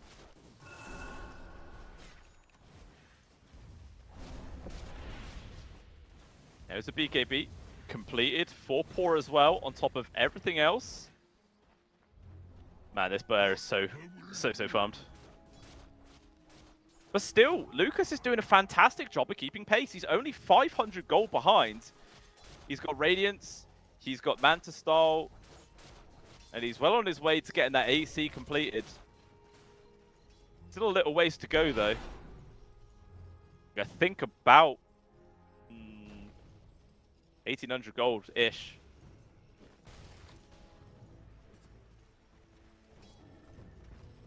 Just depends if a fight is forced on top of them before he's able to complete that item, which might be so, as Dragon Esports with this 4-man smoke invading the Dire Triangle, or the Dire Jungle, I should say, sorry. Oh, that's going to run straight into him. Smoke break. Nikki Cool, he's able to get the Blink Dagger off to the side. Jessup, unfortunately, not quite so mobile. He'll have to be the sacrifice. Right? Making sure that Nikki Cool survives on the Tiny is much more important. Lucas? Runs away. He did run past the regen, but he literally didn't want to spend the milliseconds to grab it. You know, thought he was still being chased down. Dire's middle tower is under attack. You can see where Ake on the CM is positioned. Tower is under attack. Actually going to just start cutting these mid waves, I think. Yeah, with the clone, he easily deals with the waves. Meanwhile, though, DP out from the lifestealer, he's fine. Even Mixka's TP does make it. So Nemiga doing their absolute best to just dodge, avoid fights as best as they possibly can. Just wait for some extra items to come up online. Of course, the downside of that is the longer you wait means more items for the other team as well.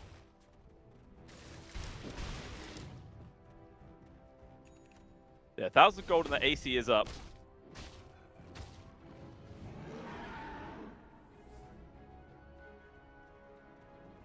Lucas trying his absolute best to get there as fast as possible.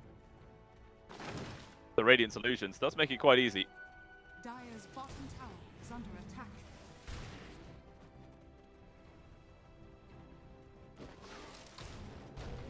The Roshan still a minute and a half away. It will be a Dire spawn for sure. And Norma with the Rolling Thunder, he does see the CM, gonna go for it. Sunstrike is there, just about clips onto him. Gets the 4-staff down to the low ground. I don't think he has a TP though. Yeah, he's dead. His TP was only a few seconds off of cooldown. Very unfortunate for himself. Obviously, he might have been able to survive that one, but as it stands, he will get found. But they will respawn by the time Roshan does. So there's maybe a chance that Nemiga can contest the Roche. But they're going to be fighting into the overwhelming team fight of Dragon Esports. You know, there's Egg, there's Overgrowth, there's Invoker, there's Rolling Thunder. It's not easy at all. But that AC completed, and Nemiga are going to use that as their window of opportunity right now to try and make a play. They're heading to the one place they have vision, which is a Observe Ward in the lane. They might actually be able to find somebody here. Obviously, the entirety of Dragon Esports is in the general area. Dire's top tower is under Jessup? Well, I think he caught a glimpse of Mazzarella. Yeah, they're going to jump on top of him. Trian is down. They do have this hero advantage, 40 seconds, but at the same time, Mazzarella does have a buyback. Obviously, Roshan is about to respawn, so this is an extremely important fight for both teams. And yeah, he's going to do it. Deeping down to the bottom outpost to take the Twin Gate to his teammates. And Nemiga, they don't pull the trigger straight away. They will make it, but they can jump immediately on towards the true attempt. They chuck him down to the south side. He's still able to get the overgrowth off, but he does die immediately afterwards. Port jumping his way in there. Good soul bind, locks on towards the Pangolin as Rolling Thunder gets cancelled, but it does still cost the life of the CM. Jessup 2 is going to die. Lucas charging forward. Doesn't commit to kill the Egg. Instead, he just wants to run away, but the Ursa is on top of him. Chasing him down. Looks like Paul going to give up the chase. Miska sort of dueling with the Invoker. Good blast there to push Lucas away, but even still he pops his BKB, standing his ground. Paul's right clicks are hurting, but Lucas raged up and will infest back in towards Mitska, but they're still not interested in completely bailing out this fight, Nemiga. They're pushing for more. Full staff doesn't actually use it to avoid the mana drain. Chooses he will TP out just barely, but that is Dragon Esports sacrificing the area. Roshan, though, is about to move down to the Radiant side, and Nemiga taking the gate down there, so they're going to be more than ready, setting up for this one. You can see, though, Dragon Esports are also coming over in this general direction. We'll see if they can get the counterplay. As again, the Tree Protector will be respawning, but its ultimate is still on cooldown for 40 seconds. It's not like you can really bring a whole lot to the table here.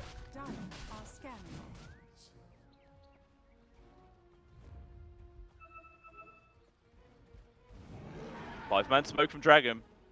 They want to get the element of surprise. Their scan did click onto one hero. They see the fact they vacated the pit. Roshan just casually running around the outside. And Lifestealer hitting the wave.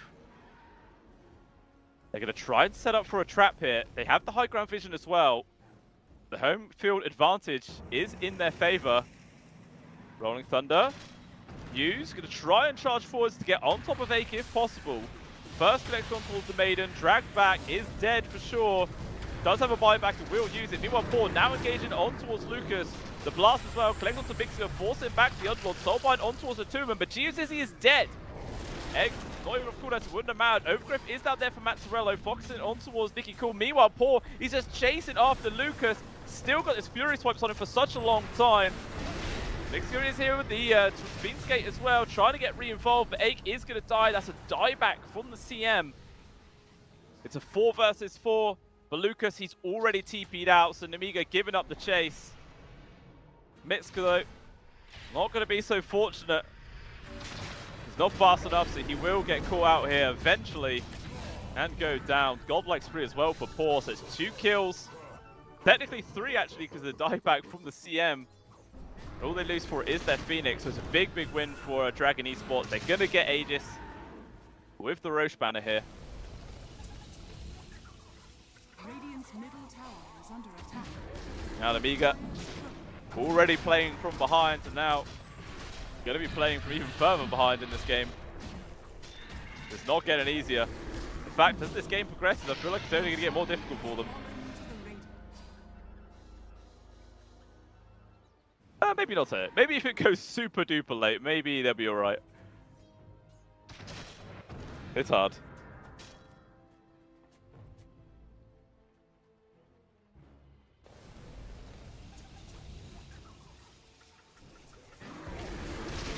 Dragon Esports gonna just steal away the Tormentor completely for free.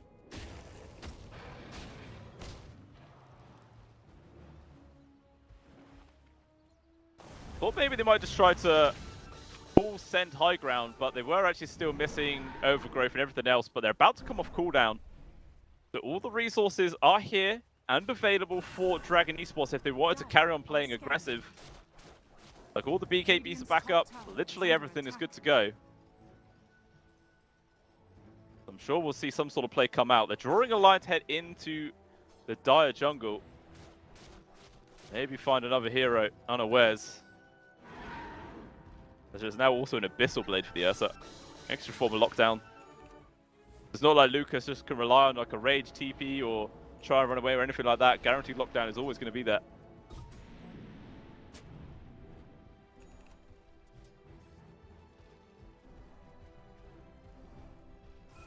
Yules just picked up there for Nicky Cool, so you can at least have some control when the Ursa uses his rage, you know, try and delay that duration as best as possible, but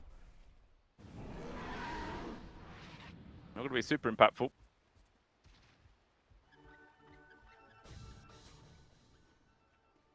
Dragon Esports still looking for kills, and it looks like poor old Ake.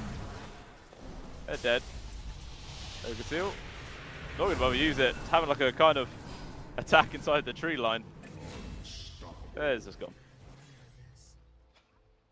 Not the worst though. Only the position 5, 40-second death time, and make sure you die on the complete opposite side of the map. So it's not too bad. Space created, boys. Space created. That's how you have a bit of coping. Dire's middle tower is under attack. Mid tier 3 getting worked on now here from Poor. There is a glyph from Nemiga if they wanted to use it here to force this off. They will now. So there's more creeps coming in pretty soon. Radiant's bottom tower is under attack. Well, the question is, does Poor just send it yet again? Well, actually, no. The illusions Dire's top of tower Lucas has fallen. kill the vast majority of them, but 2 do survive. Just about enough to continue a push, I suppose. As long as if there's no backdoor protection, catapults nearly actually finish them off. But even still, there's creeps coming in the top wave. That's all they need.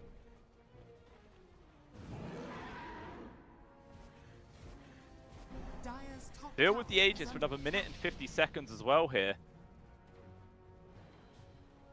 There's still a little bit of time for Dragon Esports to work with. Meanwhile, we can see Nemiga just a little bit scared. Don't really have the confidence to leave their base anymore. Just really Lucas, who pops out every now and then to kill creeps or send his illusions off the farm, but that is about it. Apart from it, it's just full turtle gameplay mode.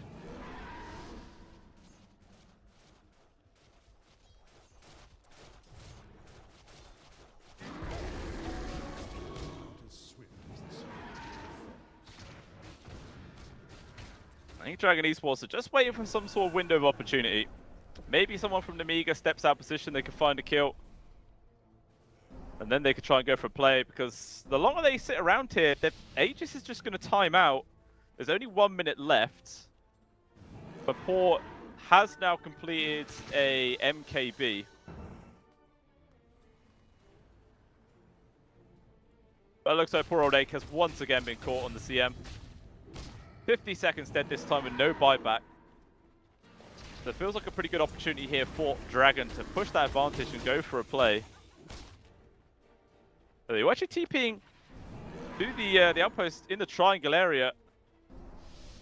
Wanted to catch somebody unawares. They did see Lucas farming the wave.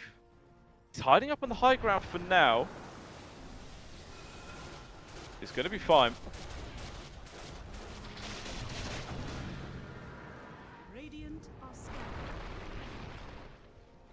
Oh, Nicky cool. Just saying hello to Mazzarello. Not really interested in trying to force a fight. Obviously, without any high ground vision there, you just don't know how many members of Dragon were sat behind him.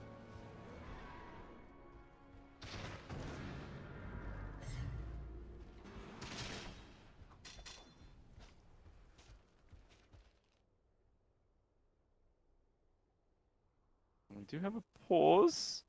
Use Izzy yet again. Okay, it's just saying go. I say it couldn't be a power cut because he was still in the game, but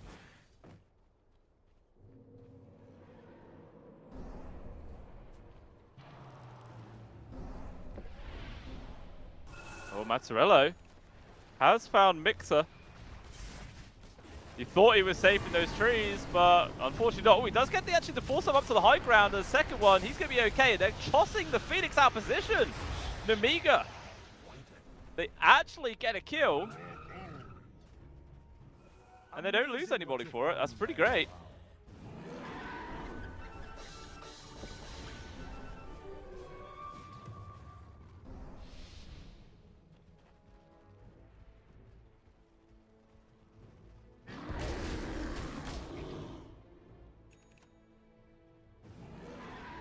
So just the Phoenix though. So it's not exactly like it's a super important kill where maybe they could push out the base and try and chain another one together.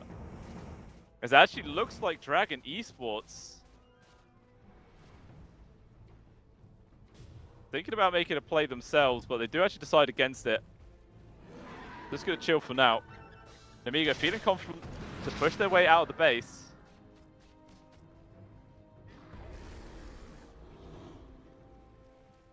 They do try and take over their own jungle area. Finally able to net some farm together and find those tier 4 tokens, which are extremely important to get that upgrade on the board.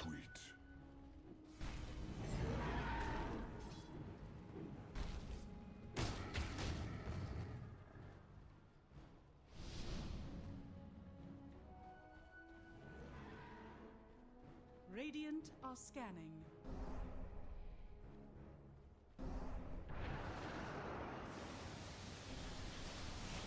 Still another minute until Roshan could potentially be spawning. Definitely going to be on the Radiant side of the map. So that might just be what Dragon Esports are waiting for.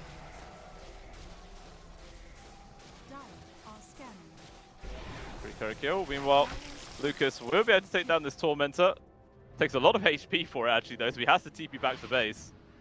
Even still, free shard is a free shard, so they'll take it. Once again, Ake, unfortunately, might just be caught here. Does get the double jump away. Oh! Norma actually turns to the left there at the final second.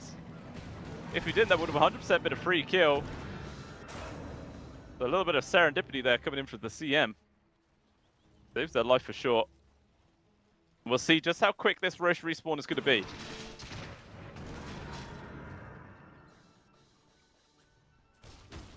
"55 seconds. Not massively long, not massively short either. We'll see which team can get in the better position to try and take this one. Lucas just completed up his nullifier now. Now looking like he's going in for a Bloodthorn as his next item.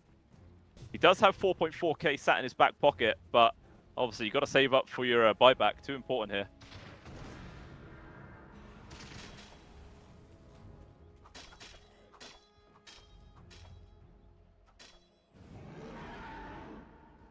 And maybe Nemiga are going to try and contest this Roshan. Feels quite important. If they can somehow get the Aegis into the hands of Lucas or even Nicky Cool, would be very, very helpful. But unfortunately for themselves, if they don't start making the move outside the base soon, they're just not going to get there in time. Because Dragon Esports are already there, and Roshan literally spawning as soon as Norman turns up. So it's going to be a free one. Nemiga have made it as far as their triangle. But unfortunately, yeah, it's just too little too late.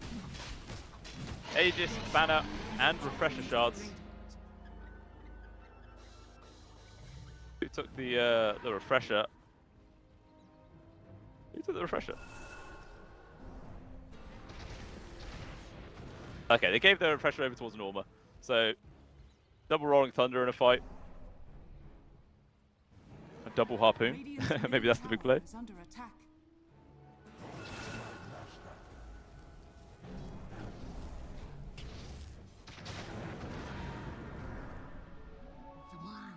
So Nemiga trying to find what they can out on the map in this little downtime before their high ground inevitably gets sieged.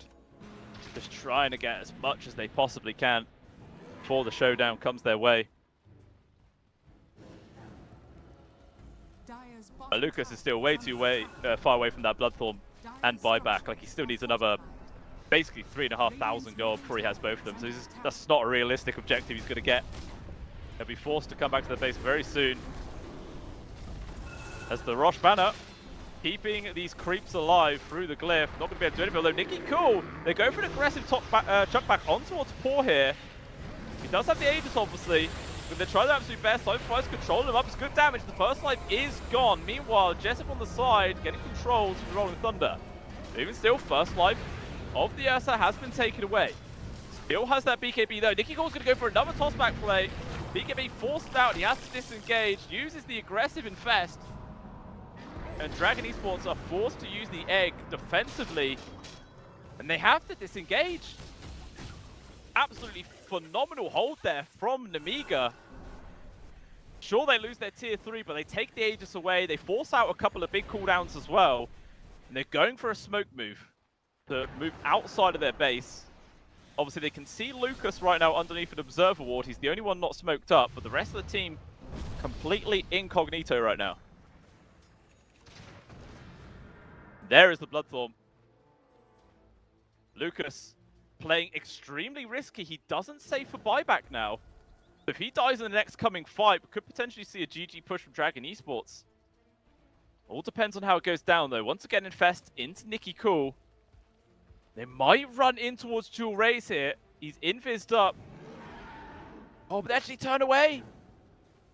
Radiant's middle tower If they made that move 5 seconds later, they would have ran into the Invoker. And that would have been a huge kill to find. Obviously, he does still have his BKB off of cooldown, so they might not have been able to get it. But even still, the possibilities. And now Lucas, seeing that gank was unsuccessful, he has to go back to farm and he needs the buyback. Just too damn scary to play this game without one. I'm sure Dragon Esports, though, are probably a bit shaken. They thought they could have just sent high ground and probably just bullied these buildings down. Relative ease, but Nemiga showing they are not out of this game at all.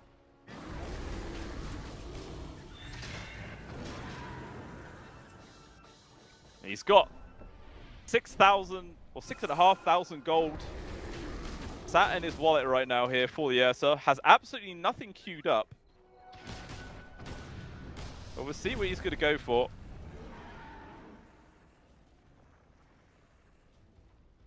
Obviously, can still buy like a Moonshard or something if he wants.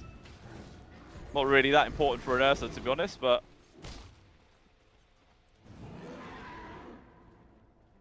he could do. Obviously, Axe Blessing is going to be pretty good once he gets that one. The Tormentor cleared up, everyone has their shards, so it's just money. Nothing too spicy there. Another pause from GeoZizzy. Wonder if it would just be a very short pause like the last one. Clearly having a few little issues on his end.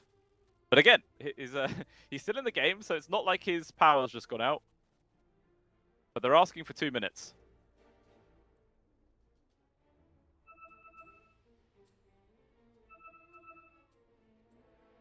I see one person in the chat constantly complaining on how I pronounce the Underlord's name. It's Mixer, right? M-I-K-S-A, Mixer. Unless it's pronounced something completely different in his native tongue, in which case, how the hell am I supposed to know that? If you've got a big issue with how I'm pronouncing it, then say how it's meant to be pronounced. You know? Help me help you guys. Help me help you. That's how it works. We've got to be a community that works together.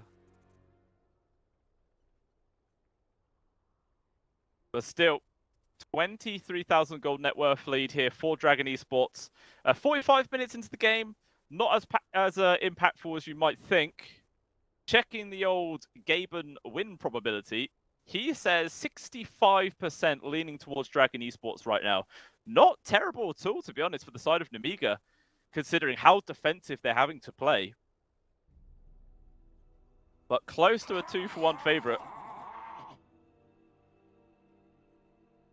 I could definitely see how they turn this game around here, Nemiga, because, I mean, like how they were able to defend their high ground just then.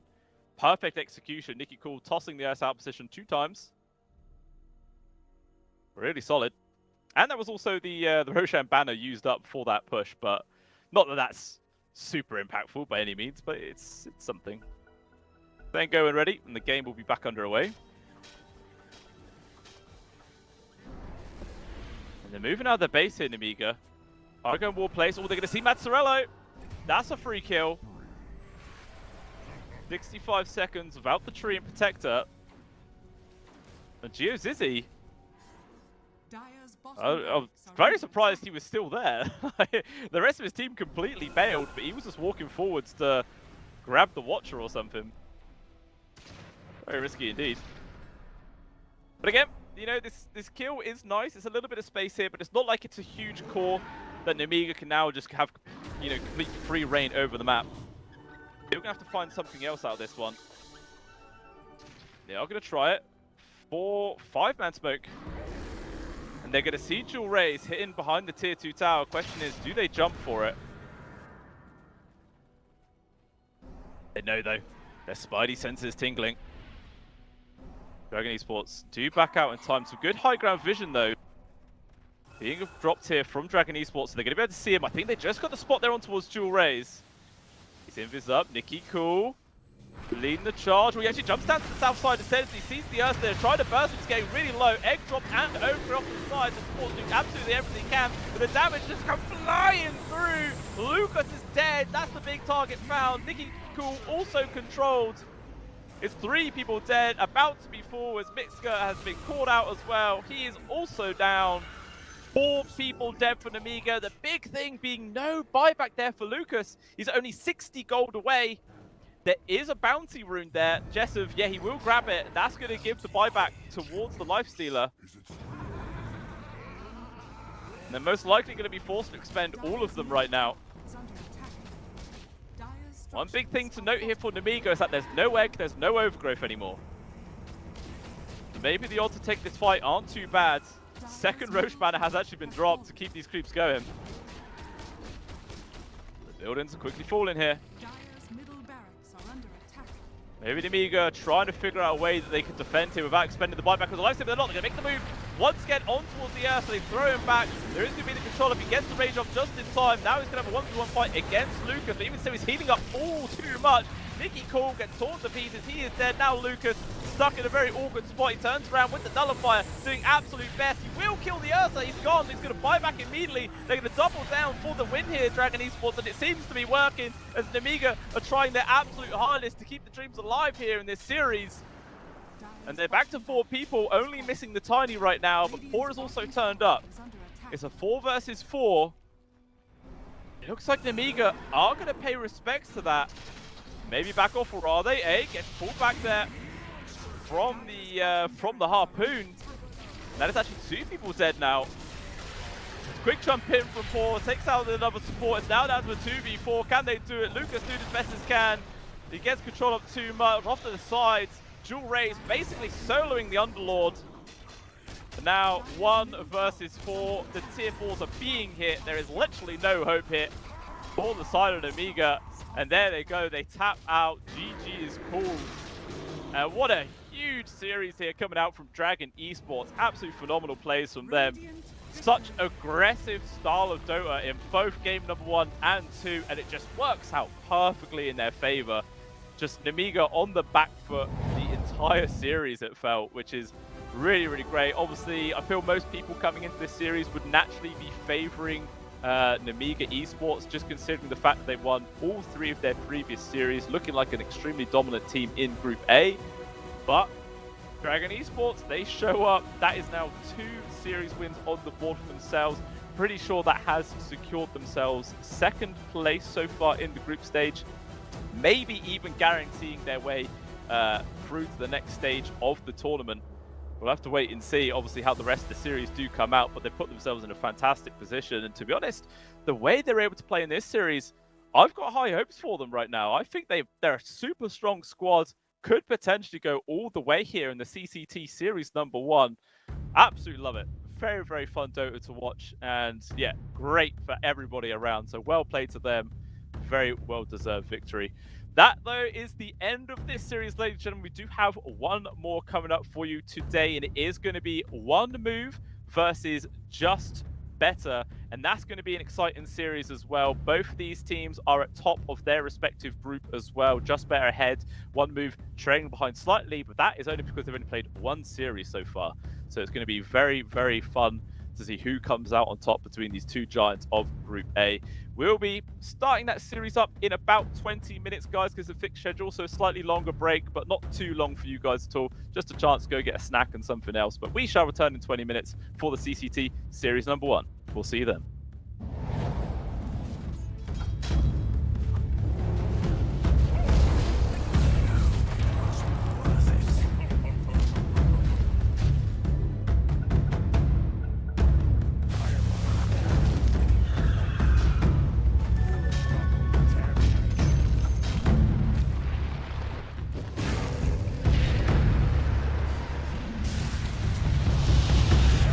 Dire's middle tower is under attack.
Welcome back on in, ladies and gentlemen, to the CCT Series number 1. I'm Blue Scale, and we've got one more series coming up for you guys today, and it's going to be a big one. Should be exciting. It is one move going up against Just Better. Both of these teams so far are actually at the top of their groups. Just Better obviously in first place, winning 2 of their 2 games so far, so they are very, very comfortable. If they can take this win, they are 100% guaranteed to be making it through to the next stage, no matter what. And on the flip side of that, one move, even if they lose, it's not doom and gloom, but if they also get the win, then they're setting themselves up to be quite comfortable as well. So quite a lot riding on this series, to be honest. You know, not like elimination serious, but comfortability serious, which is also quite serious. So we'll see which of these guys come out on top. Looking through some of one move's past series in the Leon Bet, they've actually played nearly every other team in this tournament so far, and they actually lost against, I think, everybody. So going off of past stats, it's not looking too great. Yeah, they lost against Amiga, they lost against Dragon, and they lost against Cyber Team, which obviously not great looking at that in past history-wise, but maybe since then they figured out some new little, tricks and tips here for this new patch. Figured something out in the meta that maybe they're going to be able to bring to the table right now and secure their positions in Group A for the CCT Series number 1. We'll just have to wait and see what they're going to be able to bring for us, as we'll have a look at the rosters. Just Better first. We've seen a few series from these guys. I believe I might have cast both of their series, actually. I think I have, and yeah, it's been really fun to watch them. Just felt like a really solid team. They've had great synergy, and their drafts have felt very, very stable. Skylark, I feel, has always been my MVP. He's just got such a versatile hero pool. You really have no idea what he's gonna come out with, and he's just gonna have a fantastic time. It's like in this series yesterday, the opposing team to them literally spent nearly every single ban focusing onto his hero pool, but he still just came out with like a Chaos Knight in the off lane and had an absolutely fantastic game and just did whatever the hell he wanted. So always expecting some real magic to be flying when this guy is in the lobby. Astral and Spartan as well, solid support duo. Always see them just making the correct moves, and normally I see them on like Batrider and Clockwork. Seems to be one of their favorite combos in my opinion, because they got just amazing catch in both of those. Flame and Lasso or Hook Shot just continuously enables ganks to come in from the rest of the team and do some serious work. So yeah, I always love watching these guys, and I already feel it's going to be quite difficult here for one move to come out on top and get the W. But we'll have a look at one move's roster right now, just to have a quick look at that one. I know a few of these players, not all of them. Triple S, I have seen a few games of him in the past, and he does seem quite a stable off-laner, nothing too crazy though. And Rain on the POS 5 as well. I think I've seen several games that. Can't quite remember how well he was able to perform in those, but I remember the name. I'm sure we're going to see something quite fun come on out, and well, we'll see if it's anything breaking the meta at all, if it's all just going to be quite standard picks. I mean, who was it that these guys played up against in their first series?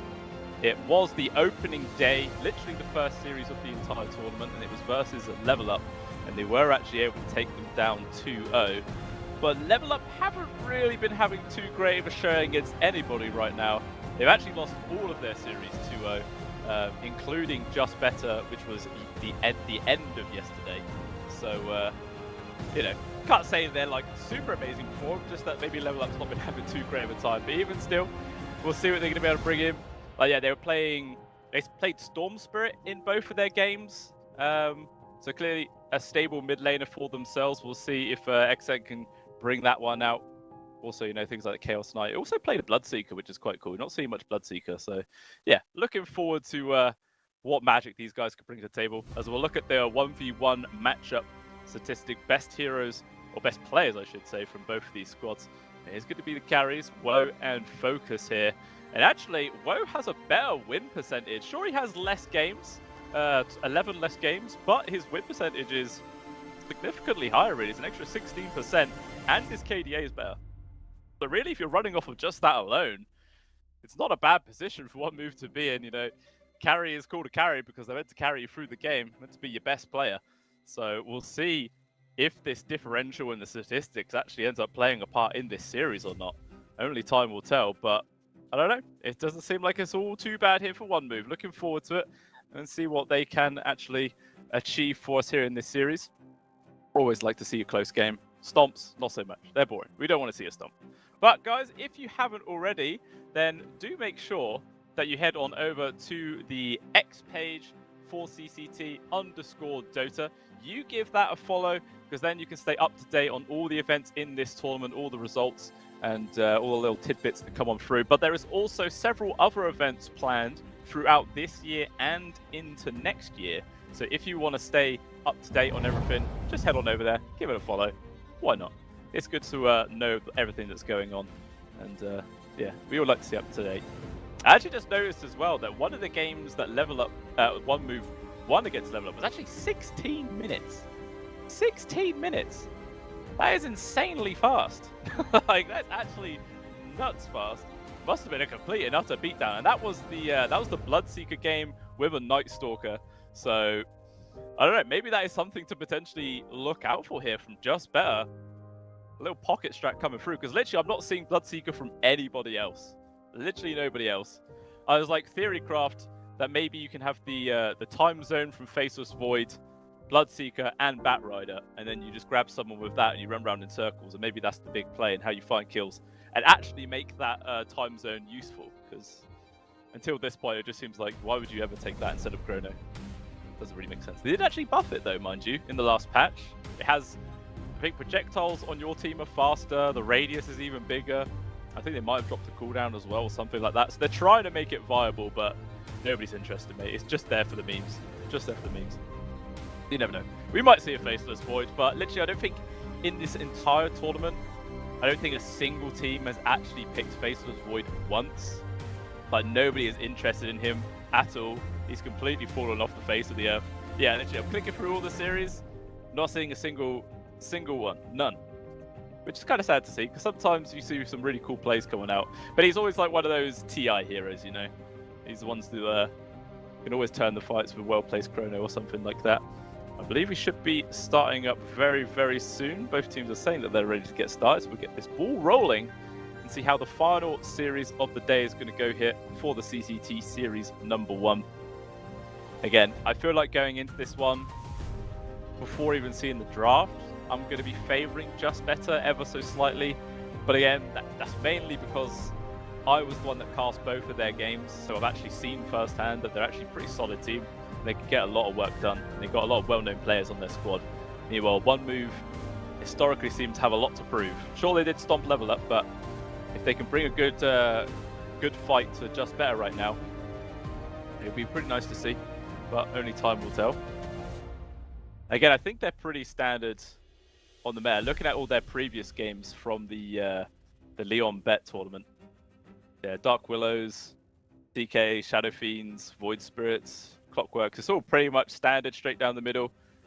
I'd say the only thing is like Storm Spirit is actually one of their most picked heroes. But obviously, a lot saying Storm Spirit's bad. It's actually really good with the Remnant Slide, whatever the hell it's called. But it's not like top picked for several other teams, but it is for these guys. They do enjoy it, so we'll see if that does come out. But I feel like it might just be worthwhile for the side of Just Bears just to ban that thing out, just to get it gone and try and push One Move out of their comfort zone as much as possible. But it's funny because their most picked hero is also Crystal Maiden. And literally, I think every team's most picked hero is Crystal Maiden. I say that, I look at Just Betters, and I don't think they've played. They've not even played Crystal Maiden once. So okay, that statistic is completely wrong. But for a lot of other teams, they are really, really loving the Maiden, without a doubt. But yeah, the actual most picked hero on Just Better side is actually the Brewmaster, which yeah, I've seen come out twice now, and it's looked pretty damn scary. Like, Skylark is a solid player on that hero. But it looks like the draft is finally underway, I think, unless of course there's a disconnection problem. Because you know there's some issues. Either the lobby starts straight away and you go into the draft, or there's a delay and someone's disconnected. No, okay, the draft is actually underway. So let's jump on in and have a look to see how this one goes. See if the bans are at all going to be different here, but I imagine they're all going to be pretty clear cut. You know, Shadow Fiends, Witch Doctors, all that sort of stuff getting taken out here. TAs, IOs. But IO's not really a favorite hero for Just Better, but I believe One Move have played it a few times. Actually, no, One Move played it once 3 days ago and they lost it, apparently. That's about it. So clearly they're willing to play IO, but I'm not saying it's one of their favorite heroes. First ban of the Leshrac, actually. That is something you don't really see all too often, to be honest with you. I mean, how many times really has Just Better even ran with a Leshrac?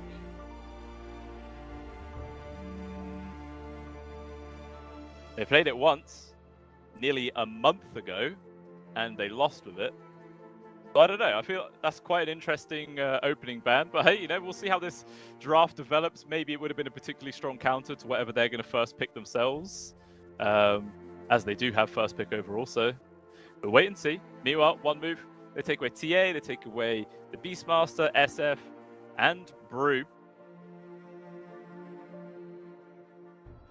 Actually, sorry, I think I was looking at the wrong sheet there. Yeah, I was looking at Just Better's heroes. They're the ones who've only played Lesh once, but One Move, they've also played Lesh once, but they actually won with it. Clearly, it's maybe something they just know is going to be comfortable in their hands. So they just take that one out. But yeah, the Brewmaster obviously being a key ban coming out from One Move, just really trying to take that one away. Focusing 2 of Skylark's heroes, actually, at the very beginning of the draft. There is also the Weaver and Witch Doctor gone, and Phoenix being the first hero to get secured for the side of Just Better. And then they respond with going with the Tiny. So again, 2 very meta heroes coming on through. Tiny, I'm sure, is going to be practically guaranteed to be the mid laner here for themselves. Again, there is some flexibility for the position 4, but 9 out of 10 times, it's just going to go to the mid. Even if you know it's going to have a rough time. Like in the series we just watched, Namiga still put a Tiny mid even when it was up against the Invoker, and he was punished quite hard. Like, he fell behind a fair old margin, was trying his best to recover, but it just couldn't really find the opportunity to do so, and he really did get pressured out. But you know, unless an Invoker is going to appear this game, which I don't even know if Just Better play Invoker all too much. In the games that I've cast for them, they've not played it unless they picked it up in series from different tournaments. But according to the statistics, no, they've not played Invoker a single time at 7.36. So probably doubtful that that will appear here. Now, thinking about their next bans here from JB. Taking away the Enigma. I wonder if they're just going to continually focus down on towards these offlaners right now. But there is going to be that Storm Spirit ban. Like I was saying, it's the hero that they played with in both of their series on the opening day of the tournament, and they won with both, so they do just take that out. Although I feel like with the Tiny in their lineup, it was going to be a lot less likely that the Storm Spirit would come out. But even still, they do just they just edge their bets, you know, just to be safe. They get rid of it. You never know. The final ban there from One Move is actually going to be the Ursa, and they snap up the Darkseer immediately afterwards. Now with that Darkseer in play, you probably feel a bit more uncomfortable going for the Chaos Knight. The Iron Shell's kind of annoying to deal with, and if you get the Wall of Illusory, you have the chance of spawning 2 pretty strong illusions off the CK, which is very hard to play up against, very annoying. Yeah, probably won't go that route, but they go for an axe. Okay, that's cool. That's interesting. I love it. Axe, then with a Bat Rider. Already securing 2 pretty solid forms of initiation themselves. Relatively decent pairings with the Phoenix as well. You know, cool to protect the egg, Flaming Lasso to protect it as well. I quite like some clear synergy coming out here from the start of the draft from JB. But then One Move do actually respond by going for the Venomancer. Always quite annoying for an axe to play around. You know, and there's tons of Plague Wards going off in a team fight. All it takes is one hit. Your Blink Dagger's then on cooldown forever. It's very hard to then re-engage onto anybody. The movement slows just make you so easy to kite around. Yeah, I do love it. Venomancer does just feel pretty damn strong in this game. I feel like you always have to go for the Patient Zero facet as well, rather than the, I can't remember what it's called, but the one where you chuck wards on top of people. It's interesting, but just not as good when it comes down to an actual team fight situation, like your Poison Nova, or whatever the hell it's called, spreading like 10,000 times onto all these people. The amount of damage you actually do at the end of a team fight is truly disgusting.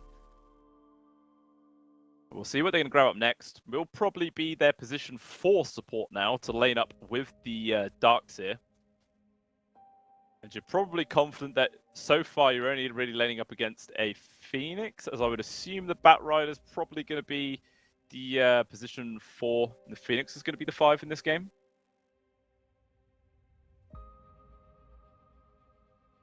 They are really thinking about it, though.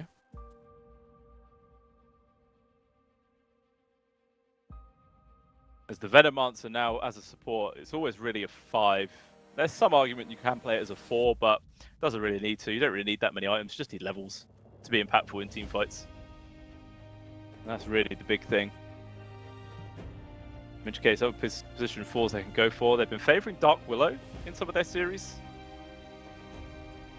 So that could be pretty good. It's annoying for the Axe to play around with all those brambles. It's difficult for the Bat Rider as well. They actually go for a Morphling pick. Alright. Securing their carry instead here, one move. In which case, it does look like they've left the support as their final pick, unless they're advertising that this Tiny is actually going to be the position 4, and they're going to go for a different mid altogether. But without even seeing what Just Better's mid hero is going to be, seems like an interesting maneuver to go for. I don't know. Seems interesting.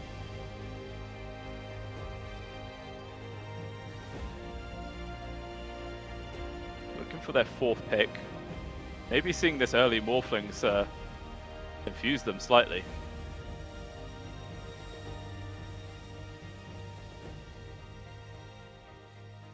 What do they want to go for here? Okay, they go for the Void. And immediately ban the Ember Spirit themselves.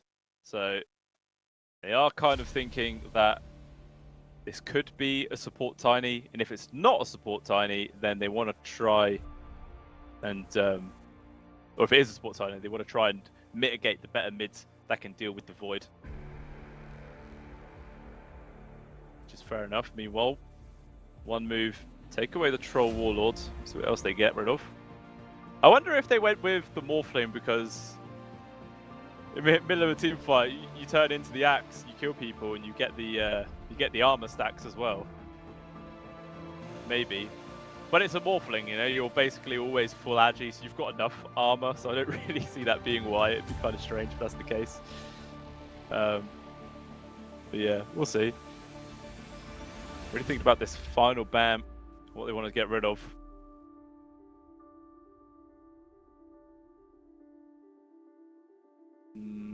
Like I was saying, Just Bet have been playing a lot of CK, but you don't really want to play that versus the Darkseer. Actually, an anti-mage that gets banned out. And the Pangolier goes straight in for the Sven. Okay, we really do not see much Sven nowadays. There was a team that played Sven early on in the tournament, but I don't think they won with it. Who was that? I'm trying to remember who it was. Oh yeah, it was actually Level Up. In the opening series, they played Sven against one move, funnily enough, and they did lose with it. So it's quite interesting to see it come out now. And then one move do decide to go for the Dragon Knights. Yeah, it looks like they've left the Tiny then to be their position 4 support instead. SSS is taking the Darkseer to be into the off lane. Rain, yeah, playing the Pulse 5 Venomancer. So everyone's sort of ending up in the roles you would expect there. And once again, everyone going in the roles you expect on Just Bet as well. So nothing too surprising happening. But okay, there's some very interesting picks coming out here in this series. Like, there's already some different stuff that you just don't see in any other games. Like early pick Axe. There's a Sven. They grabbed up the Venomancer. Not saying Venomancer is unheard of, but it's not a super high frequency pick. A lot of these other ones are, like Clockworks or something like that. So I don't know. It seems very interesting. Not quite sure who I'd predict to get the win in this series, in all honesty. Like, the Venomancer is going to be a definite pain for the Axe for a vast majority of this game. You're just constantly slowing him to the ends of the earth, so you can't really get on top of people. The Void Spirit's got some good reach. You know, he could potentially catch the Morphling by surprise if he gets like a decently timed Axe. You just burst him down before he's able to get the Strength Morph off, something like that. They've got good protection as well for the egg on the side of Just Better. Like Berserker's cool, Lasso, Ether Remnant, Stormhammer as well. Like, they got every single hero has some way of disabling somebody in this game. Meanwhile, on the side of one move, they got Dragontail Stun, Adaptive Strike, I guess. Venomancer's just a 10,000 slows. Darkseer with the Vacuum, and then Tiny obviously with Avalanche and Toss. So there is actually quite a lot of CC coming up from both teams in this series, which is going to be very fun. It means that teamfight should be hectic and absolutely crazy, unless of course one team just has a ridiculously strong start and just runs ahead with the game by a mile and just feels like the other team can't catch up. But I don't know, man. In terms of just like actual matchups, this feels extremely even. Like the mid, I don't think there's going to be too much interesting happening there. Void Spirit versus a Dragon Knight, just going to be people farming like against each other. That is about it. So yeah, it's a big question mark, the series. I'm not even going to say who I prefer because I have absolutely no idea. But let's find out how this one goes down. We jump on into the game and see if any little cute plays start this one off. Everyone from one move smoked up, heading up towards their own jungle area, but maybe that's just to try and set a trap, perhaps. See if anybody on JB side falls victim to it, but I don't think they will. And not a single person from Just Better is coming anywhere near this top side. They're actually going to wrap all the way around into the Radiant Triangle area, but everyone from JB is huddled up inside of their own jungle.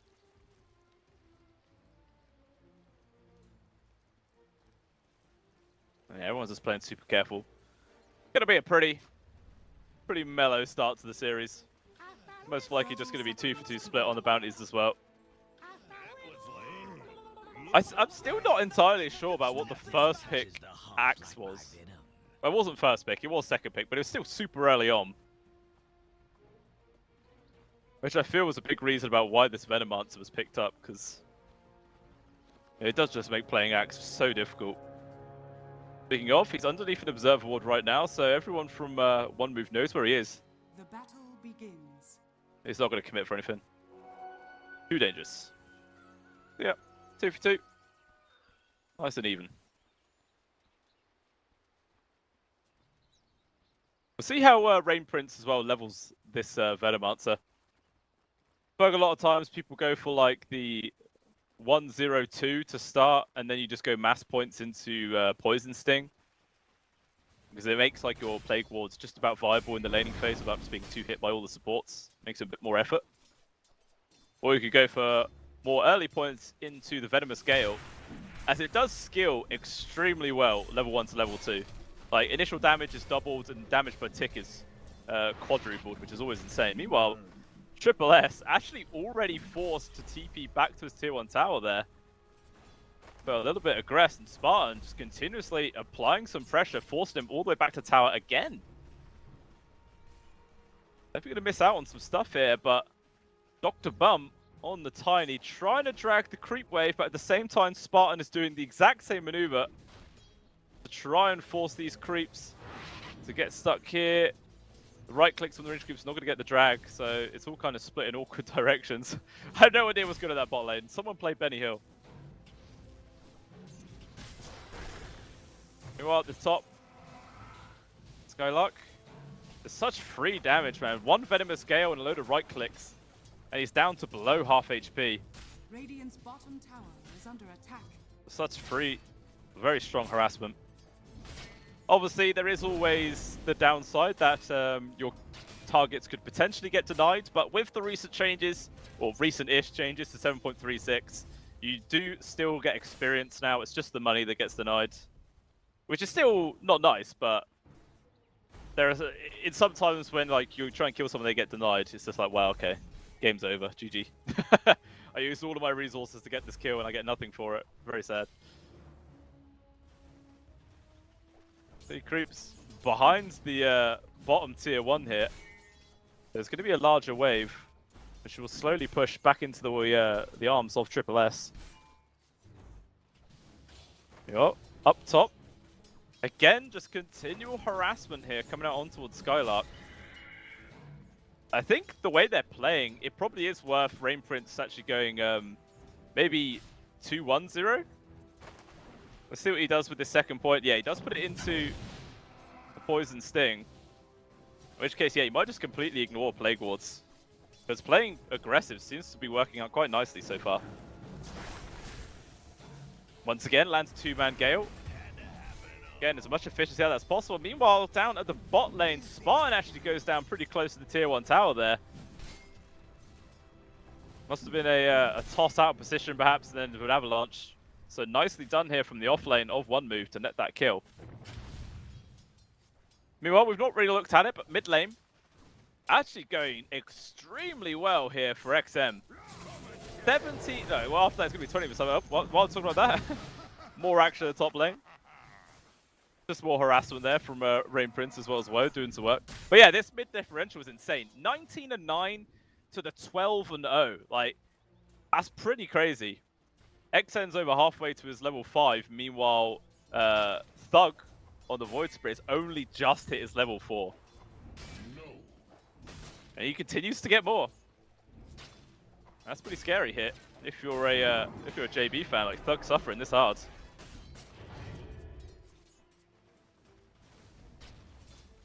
Might rely on some rotations or something, but probably not going to be likely.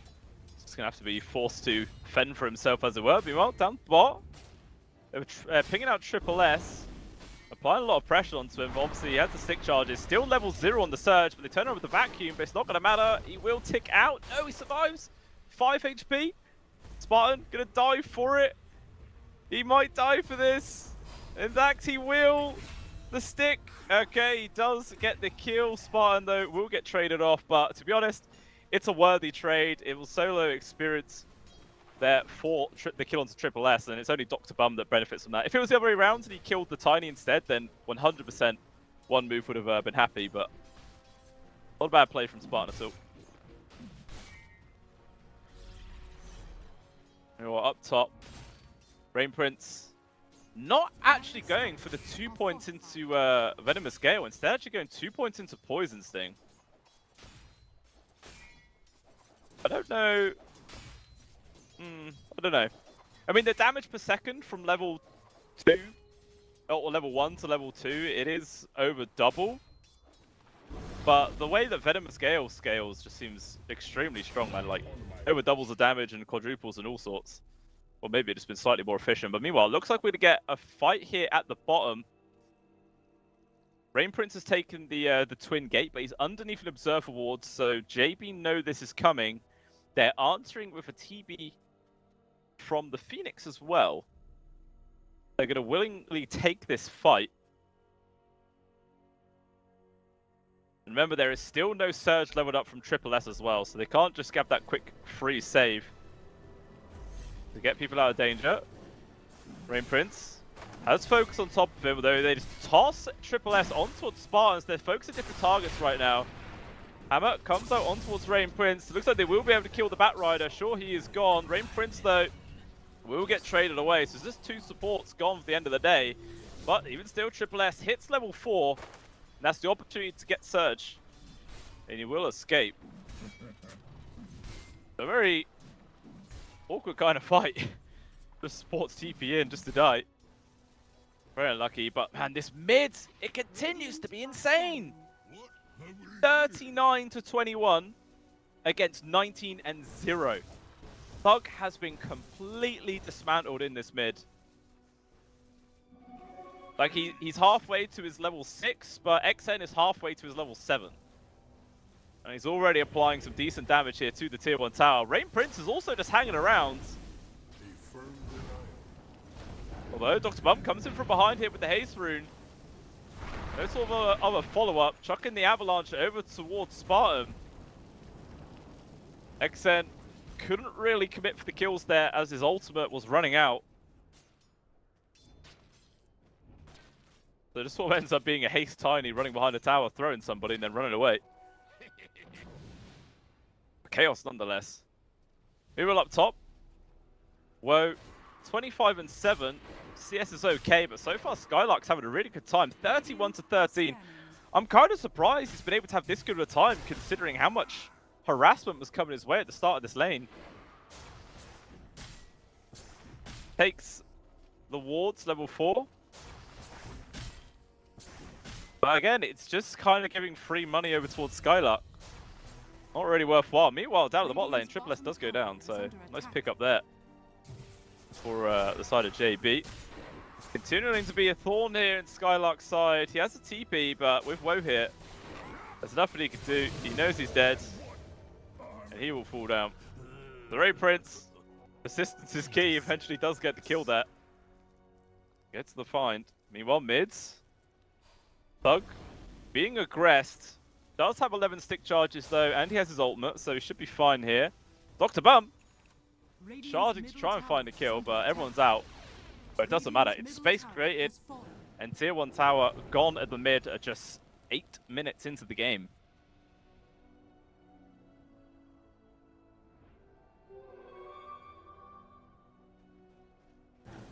Pretty good start here for one move for sure. Accent off to a tremendous start. We'll see what he does with this sort of early lead. Or if he's just going to go for like the first item on of the blink.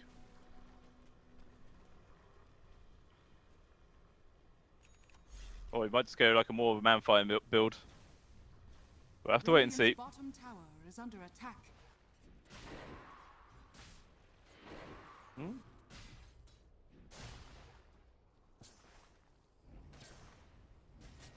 Dire's top tower is under Up attack. top.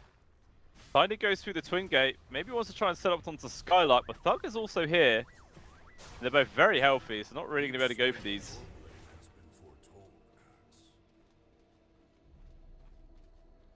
Just going to fall back. Kind of wasted time there off the Tiny. Middle tower is under attack. Station does nothing. But Thug, man, is desperately on the road to recovery here. He's 2,000 gold behind at 9 minutes in, which is absolute insanity. Meanwhile, down bottom, Focus using the God Strength here to chase down Dr. Bump. Oh, Spartan actually takes the last hit there. Wasn't expecting so much damage to come through with Focus's right click, but hey, it's God Strength up.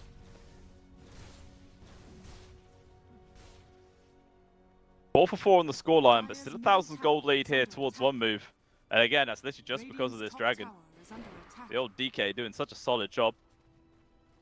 Skylark trying to farm a triple stack, but not quite able to do it at this stage apparently. Too much damage coming his way. But he actually did, he left a tier 1 token on the floor. Okay, they're sending the courier in to get it, alright.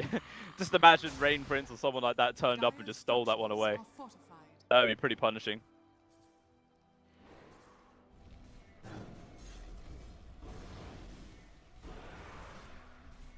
XM making his first rotation of the game, hitting onto the tier 1 at the bot lane.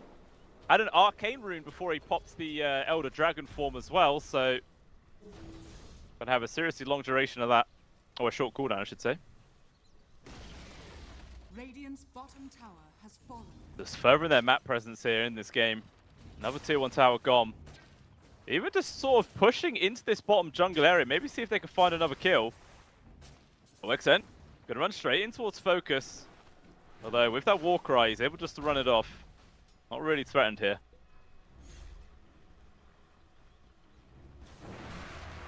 Meanwhile, up top, Whoa, maybe in danger. It's going to be the blink, but he gets the strength morph off just in time. Woe with the quick reactions. He still needs help with the rest of his team. There's going to be a flaming lasso dragging him back. Adaptive strike, making some space, but it's just too much to deal with. Burns to death. Or really, as his Morphling evaporates. And that's a very nice pickup there to get for the side of Just Better. Unfortunately for Skylark, he wasn't actually in the bonus armor range, apparently. Or he just hasn't hit the threshold for it yet.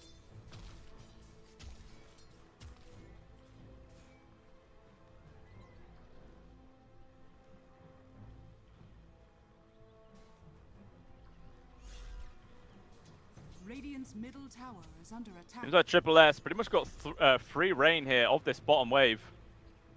As a result, we see him top of the net worth chart now. Gonna have his Pipe of Insight online a pretty decent time. Still about 2,000 gold away, mind you, but once he gets that up, it's going to mitigate a lot of the damage that's coming out here from JB. Not as much as you might think, to be fair, actually. It's mainly just the Phoenix and the Batrider. Axe is pure damage. I mean, I guess most of Void Spirits is magical, yeah. It's just the Astral. Oh no, Astral's magical. Well, that's physical. Shows how much I know, guys. Nothing touches the heart. Didn't see that coming, did you? But still, it's just this long road to recovery for Thug. 4.4k net worth. He's not 2,000 gold behind anymore, only 1,500. But he's still bottom farmed core by a fair margin. Even just making stacks Dire are scanning. on the Ancients. Hopefully one of the other cores can farm that for him, give him a little bit of extra gold.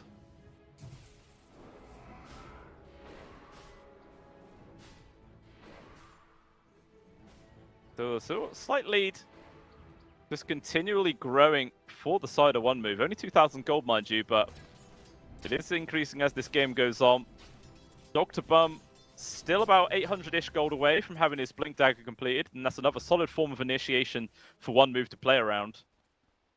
As XN didn't completely rush the Blink, went for something else. So focus. Just farming these stacks. Took 2 triple stacks there on the Ancients. I think one of them might have been a quad there, so a huge cash injection. Just catapults himself right up to the top farm core of the game, 7.5k. Mask of Madness plus Echo Saber. And now has the BKB queued up as his next item. What a nice guy as well. He was right next to the Wisdom Room, but he doesn't even take it. Lets the support have it. That would definitely not happen in my pubs. 100%.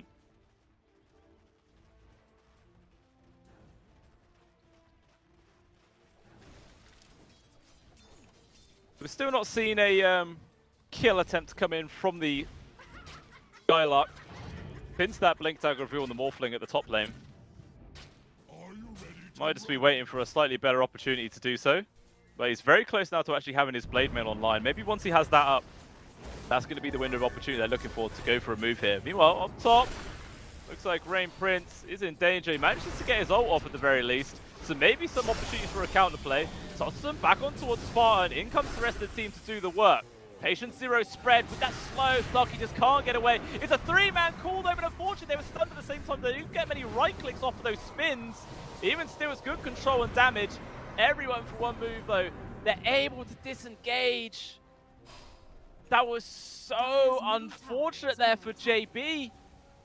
Like the 3-man call would have been perfect. The 3-man Stormhammer would have been perfect, but they both did it at exactly the same time. Just kind of reduced the effectiveness of them both and actually allows one move to run away. If they didn't stack them, I think all 3 of them would be dead for sure. Really unlucky. One move though. Sort of a fake back. They've gone for a 3-man smoke heading back up towards the top where they see Skylark. Jump in from XN, wave force from Woe as well. He's gone. Once again, find another kill. Bumping up their leads. They might even try and push this tier 1 tower. Now, they don't have the Elder Dragon form anymore, but even still, maybe just their right clicks alone are going to get the job done. Radiant structures are fortified. Radiant's top tower is under attack. He's going to try and put it down. Meanwhile, in the mids, jump force from Dr. Bum. Got the grab on towards the Phoenix with the vacuum to deny any sort of retreat. Radiant's top tower has There's fallen. one move, making the moves across the map. Regeneration. Well, a lot of opportunities here. Radiant are scanning. Taking out that top tier one as well. Got a lot of Radiant's extra middle map presence tower on their is under side. attack. You know, top bottom. Woe has been caught by Flaming Lasso, but he's strength wolfing up, so I think he's going to be fine. Yeah, just ends up walking it off. No problem.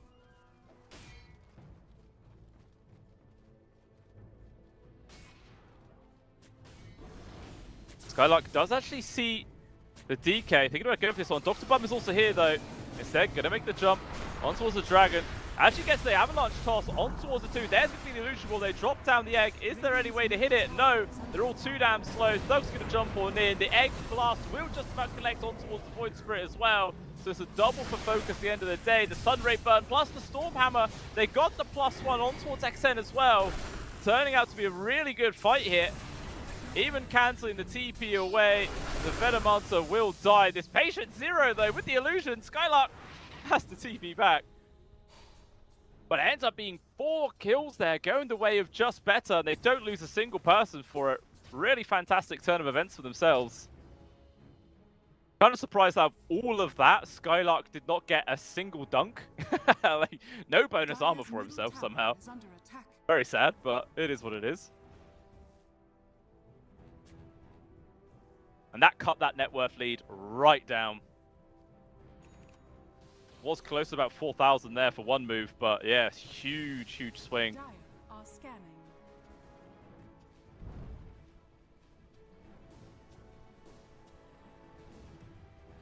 And Spartan, Radiant are he's scanning. Fireflood on the high ground. I think they might have just about seen Triple S. They definitely will with these lane wards. And I see Woe, but he's actually takes them down and says a fresh sentry. Never mind that. They're pinging out to make a move here. One move. All 5 heroes in the general vicinity. They're walking up to the high ground. They're going to go underneath an observer ward. Dr. Bum. Just a little avalanche toss out. Didn't find an opportunity to go for a kill, though. In comes Spartan. He's able to get the Flame and Lasso off. Dragon Rain Prince not very far. Friendly toss from Dr. Bum. And will actually be able to keep his fellow support alive. Dire's top tower is under attack.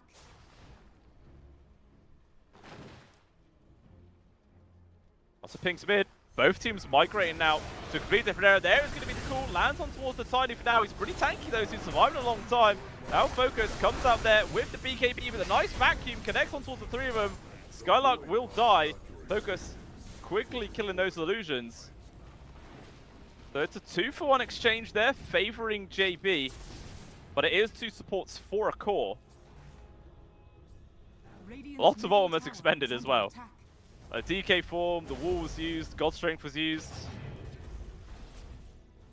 Lots thrown out. Radiant's top tower is under attack. And yeah, in terms of the actual fight recap, it actually, yeah, still just about favors JB there. They got like an extra 500 gold and 400 experience in total. Meanwhile though, at the top tier 2, Spartan gets jumped on underneath his own tower. A lot of burn damages there, and he might just tick out. Stick charges will keep him alive just barely. Maybe some sort of counterplay coming up for the rest of the team. Gets cool control on towards Woe, but without any other sort of extra follow-up, all things easy, able to survive that one. Although, talk to Bub. Trying to get a +1 grab here. Dire's bottom tower But no one is was under close enough attack. for a toss target, so he just, again, walks away. This is constantly, like, wasting the time of the Axe, though. He can't really find the opportunity to get his farm going here. He's got Blink Blade Mail, to be fair, which is sometimes all you need. Whoa. Dire's bottom Has been tower caught. He's got the Strength Morph off, though. So quick on his switches here. Meanwhile, one move. Radiant's middle tower is 4-man under smoke attack. maneuver heading down to this bottom part of the map where they do see Thug. Doesn't have much mana left to play with either here. No stick charges, no ball charges. He's just dead. Caught with his proverbial pants down. That's a very nice free pickup there for one move. XN getting the kill credit. And that was actually also a 3 kill streak, so even more gold. Oh, jump forwards, gets a stun on towards Focus, but Flame and Lasso drags it back in with the God Strength. XZ taking a heck of a beating. He's trying to flap away. Will actually be able to make it. Go for the TP out. Skylark jumps on in. Will be able to take down the Dragon Knight. But now he's on his own. Perhaps Focus could have stayed here. But it's only a matter of time before this axe does fall. There's so many on top of him.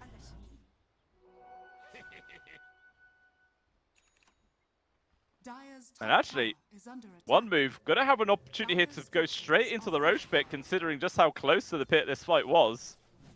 And there's absolutely no way that JB can get here in time to stop it. Maybe they know that, which is why they're pushing into this mid so much. Dire's middle tower is under attack. Dire's middle tower. Don't claim it. At the same time, Dire's top full tower consolation prize to a Aegis now into the hands of Woe. Not really dying much anyway, but that makes it extremely difficult. Because so far on the side of JB, they don't actually have a way of instant disabling this Morphling. Like, they have Blink Lasso, they have Blink Cool, but there's always those few milliseconds of reaction time that the Morphling does have that you could just get away. Nothing like a Hex or anything that could just immediately drop someone out. One move with this Aegis advantage, trying to retake control of their jungle. And that does force Just Better to completely disengage. Radiant's middle tower is under attack. Will be a Tormentor going down though. And Shards go in the way of Astral, which is really damn handy.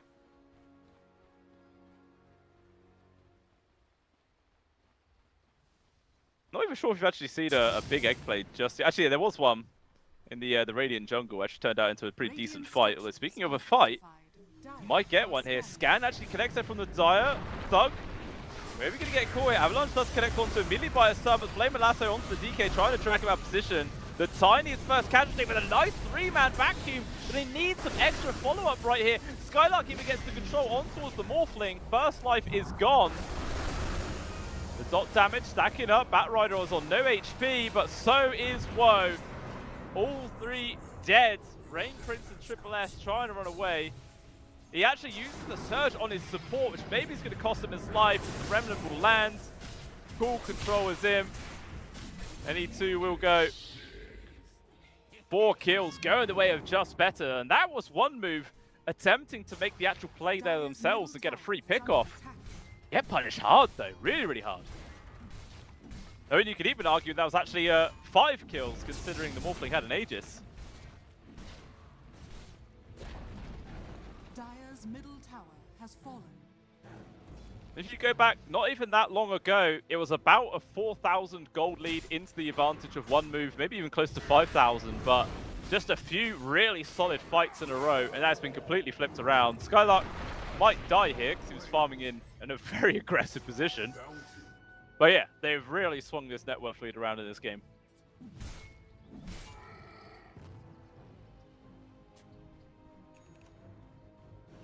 Focus now with an Axe picked up, which is all going to be very cool. Got the old Superman going off.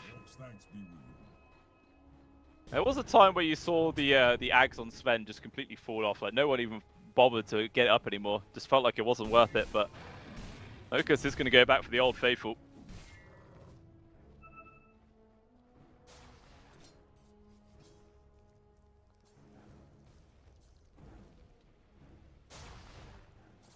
They will go for a smoke. Obviously, God's Strength was back off of cooldown. They've got Egg, they've got Lasso. This is a good opportunity to get a kill. Rain Prince might be the one they run into, but no, they are going to Karen heading south. Triple S is obviously going to be a really big target. Douglo also has Woe on his case.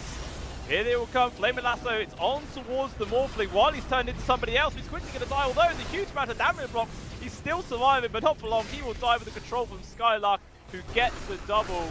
Now, once again, it's just complete disarray here from one move, as Focus is going to be able to find the kill on towards the Veno. And Dr. Bum, surely not long for this world. He was able to finish off Thug at the very least. Sunray, really trying to burn him down. Nearly has enough damage actually to solo kill him there. Dr. Bum turns, and he actually gets a double. He takes Spartan as well. In all honesty, that's not a bad little consolation play there from Dr. Bum. The fact that he was able to take out the Void and Batrider before he died himself. But even if you factor those in, it's still a 4-for-2 exchange, heavily favouring Just Betters, as the Morphling being the big ticket to die there. Actually starting to see some armor get racked up here for Skylark as well. He's now on plus 2.8 armor. Whoa! Every little helps. That's the price. The BKB now up for Skylark. Feels even safer with these initiations. Not really too worried about the Venom answer anymore. And Focus extremely close to having his Daedalus online. Only 600 gold away, and this guy is mad farms. 19,000 net worth. Second place is 12,700. Where, to be fair, all three cores on the side of one move are within 20 gold of each other, which is actually kind of nuts. Okay, never mind. Morphling's just jumped up now because he's farmed a wave, but that was funny to see. Just how even they all were.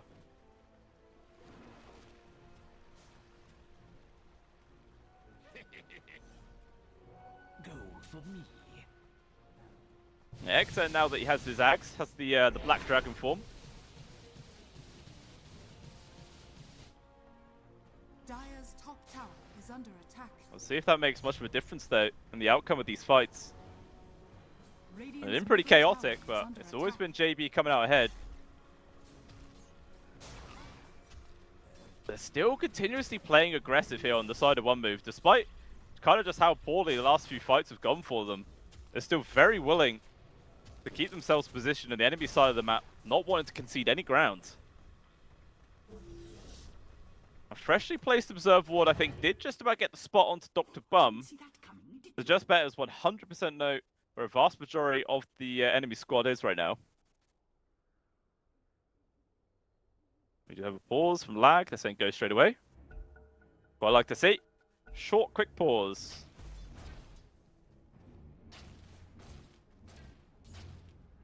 So everyone on JB, well, they were baiting out Thug there. They do now go for a smoke. Radiant's bottom tower is under attack. Let's see who they run into. Flame and Lasso on towards the Dragon Knight. It's a really solid target. He is gone out of the equation for 50 seconds. They do ping out the fact that there must be some high ground vision there, but unfortunately, it cost them a life for their mid laner to find out. And now they're just going to run straight down mid here from JB. God Strength still has half the duration left. Dire's middle tower These buildings won't last long.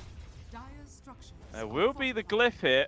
They're going to use their own, though, aggressively from JB, which will allow them to keep this push going. But still a long old duration here without their mid. This is a full set of barracks for sure. But actually, with the God Strength running out, Focus deciding that the tier 3 is good enough. And they'll back off. I suppose it's still early days. Not like they have to try and get some big wins out of these moves at this stage of the game. Still plenty of opportunity for those. I mean, both teams also know that the next Roshan potentially respawning soon. 30 seconds at least. We'll see just how quick it's going to be.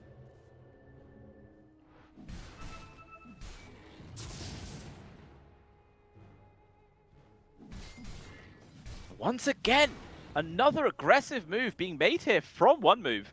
I mean, they're always playing around the map, part of the map where they have 3 Observer Wards placed. They have tons of vision to play around. Let's see who they get the drop, because everyone from JP is also turning up immediately. They have the initiation towards Focus, but no sort of initiation to actually follow through with. Flame and Lasso on towards Dr. Bum. The Tiny is just dead, although Vacuum on towards 2. All the dots applied to Focus as his BKB has ran out with the wall slowing him down. Thug having to disengage himself right now. Ran out of steps, at least for another 5 seconds. Nice Remnant connects on towards Woe, but still no one wants to re-engage. The only casualty is the Tiny for now, although down to the south side, focus, Superman and on towards X-Head, forcing him to stick to the one-on-one fight, but whoa, just launches Focus into the grave. Skylark trying to get this turnaround right now, but he just can't out-DPS the Morphling. And now once again, JB are on the retreat. Woe though, not gonna let him go away, Scar free. Trying to do what he can here on towards the Morphling, but he's basically fully strength morphed up, super tanky. Might be able to kill Rain Prince over. Another step forwards. Whoa! Has to disengage now. Getting a little bit dicey, but so is Thug. Running out of resources. Spartan gonna go past that. Wants to try and finish off the Morphling if possible. But Thug's like, someone please help. Now Spartan doing the 1v1 off to the right side. Might die, but still playing around with the Flaming Lasso. He's trying his best. But whoa, with the really usage of the essence shift, or attribute shift, sorry, he keeps himself alive. So an extremely chaotic fight, but 100% one move come out on top this time round, taking down both the Axe and the Sven, two very high ticket items. As well as Roshan just respawning.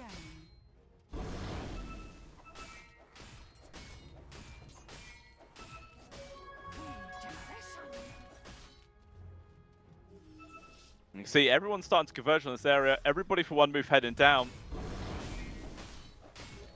And similar story here for JB. Sven TPing to the tier 2. So they realize it could be coming up. They do not want to let this one go for free. And Spartan up on the high ground. He actually also has a gem right now, so trying to take away some of this vision. They're going to go for a smoke wraparound towards the north side of the Roche bit. They have the time for this, because Roshan hasn't really... Okay, now they've started hitting Roche from one move. The clock has begun. They get the audio, but actually, maybe a fake hit for one move. They trigger the Roshan audio, and then they back out of the pit. But Thug, he's like, my smoke isn't breaking, guys. They're not here. There's nobody in the pit. As everyone else in one move, on the high ground themselves with their own smoke now, they seem to know exactly where JB are. And now they're going to go back the way they came. Try and rotate around from the north side here. Thug. Just killing the creeps. So does the DK, so not much gain there. Whoa, sending the illusion for some information. Question is, who makes the first maneuver here in this fight?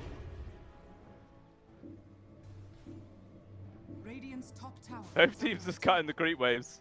But at the same time, one move's creep waves top and middle are actually pushing the tier 2 towers. In fact, the mid tier 2 might actually fall from this.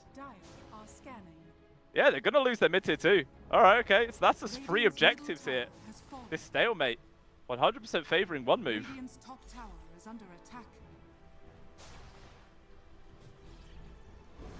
We'll see just how long this lasts for. Both teams are not budging. You can see Focus actually moved out a little bit. Maybe he wanted to complete up his Satanic. He's only 300 gold away from having completed.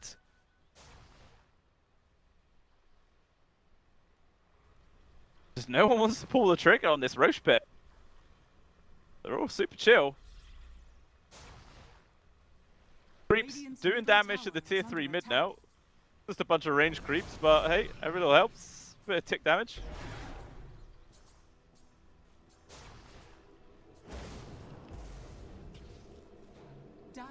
They're one move. Heading up through the Twin Gate now. They're bailing out the area. They're saying it's moving up here in 20 seconds time. That's enough opportunities for us to get out.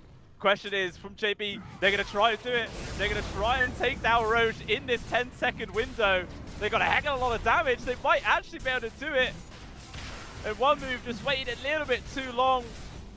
Or they went too early, I should say, before heading up towards the top. And now that is a huge win there from JB.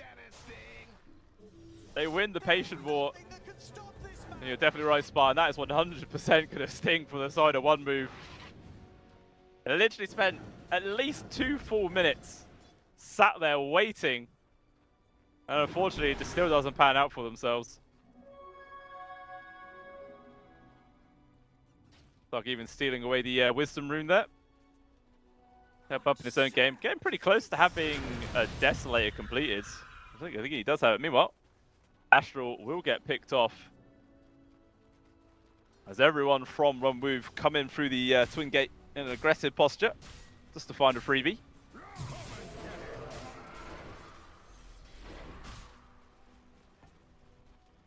We'll see what JP are actually going to do though with this Aegis in hand. Obviously focus. And play the whole extra range of items with the Satanic now up. So he is more than ready to man-fight. He actually just ran past the shield rune. Okay, he's going to give it towards Thug. Pretty handy. Oh, jump on towards Spartan. Controlled up the avalanche toss. Whoa, actually, waveform's aggressive. But no sort of counterplay yet.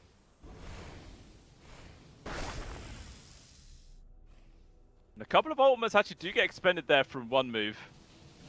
Noxious Blade is gone. The Elder Dragon form has also ran out. So not really large enough of a window for JB to just try and force a play. There's going to keep on chilling. But again, more time spent is just favoring one move in general, as it's just ticking out more time for this Aegis. But they're trying to make another aggressive play here, heading down to the south side. Only really Spartans still nearby who they might bump into. Instead, they all show themselves on the wave. Immediately a coup from Just Better to disengage. Not head that way.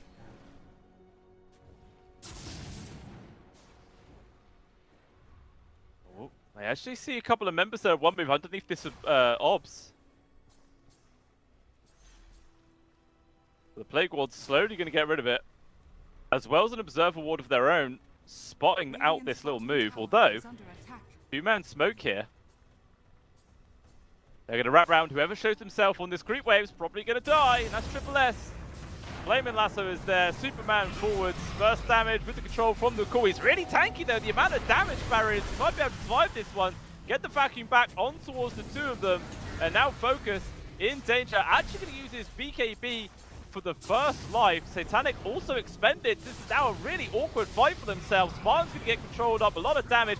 Nice egg with the Sunray. There's going to be a two-man call. Can they get the kill on towards Woe? They will. He takes him down. Stun, lands on towards XN. His BKB runs out and he is in danger. Focus with the Superman off cooldown. Flies on through to secure the kill. XN falls. And that is the two main cores dead on the side of one move. No buyback to be seen. And maybe not even done yet. Dr. Bum is still here. The scan landed, but it's all Skylark. So actually, why am I bothering to chase this? Let's just push. I'm going to start hitting these buildings. Dire's middle barracks are under attack. Skadi also now completed for the Void Spirit. Sun Raiders healing people back up as they continue to hit the buildings. Still a long time before these calls are back up. This is a full set barracks draw. Actually, an aggressive 4-star forwards with an avalanche toss back. Focus in danger. Still has Satanic off. He's not even used it as he has the Aegis available. Dive forwards. Big bum. Probably going to die for this one, but at the very least, they do take away that Aegis. Not sure how worth it was, though, considering how the Aegis, I think, only had like 30 seconds left. Now, JB, they're going for tier 4s. They do force out the clip, but they've used the Roshan banner, so these creeps aren't dying. Dire's middle tower. They're trying to go for the end of the game here. Do as best they can. The Plague Ward's distracted, not going to hit anything. But the call is now to back off. Very ambitious play. I do love this new Roche banner. I think it's so cool. Just making some creeps invincible. It really does lead for some really funny plays. Quite a nice rock. I approve that change. I approve it a lot. But after all of that, it's another sort of win there for JB. Well, it's a definite win for JB, bumping up their lead even more. 11,000 gold into the lead now. At 40 minutes in, 11k. Not a huge lead, but a lead nonetheless. Looking at the win probability as well, it's sitting about 78% here, favoring JB.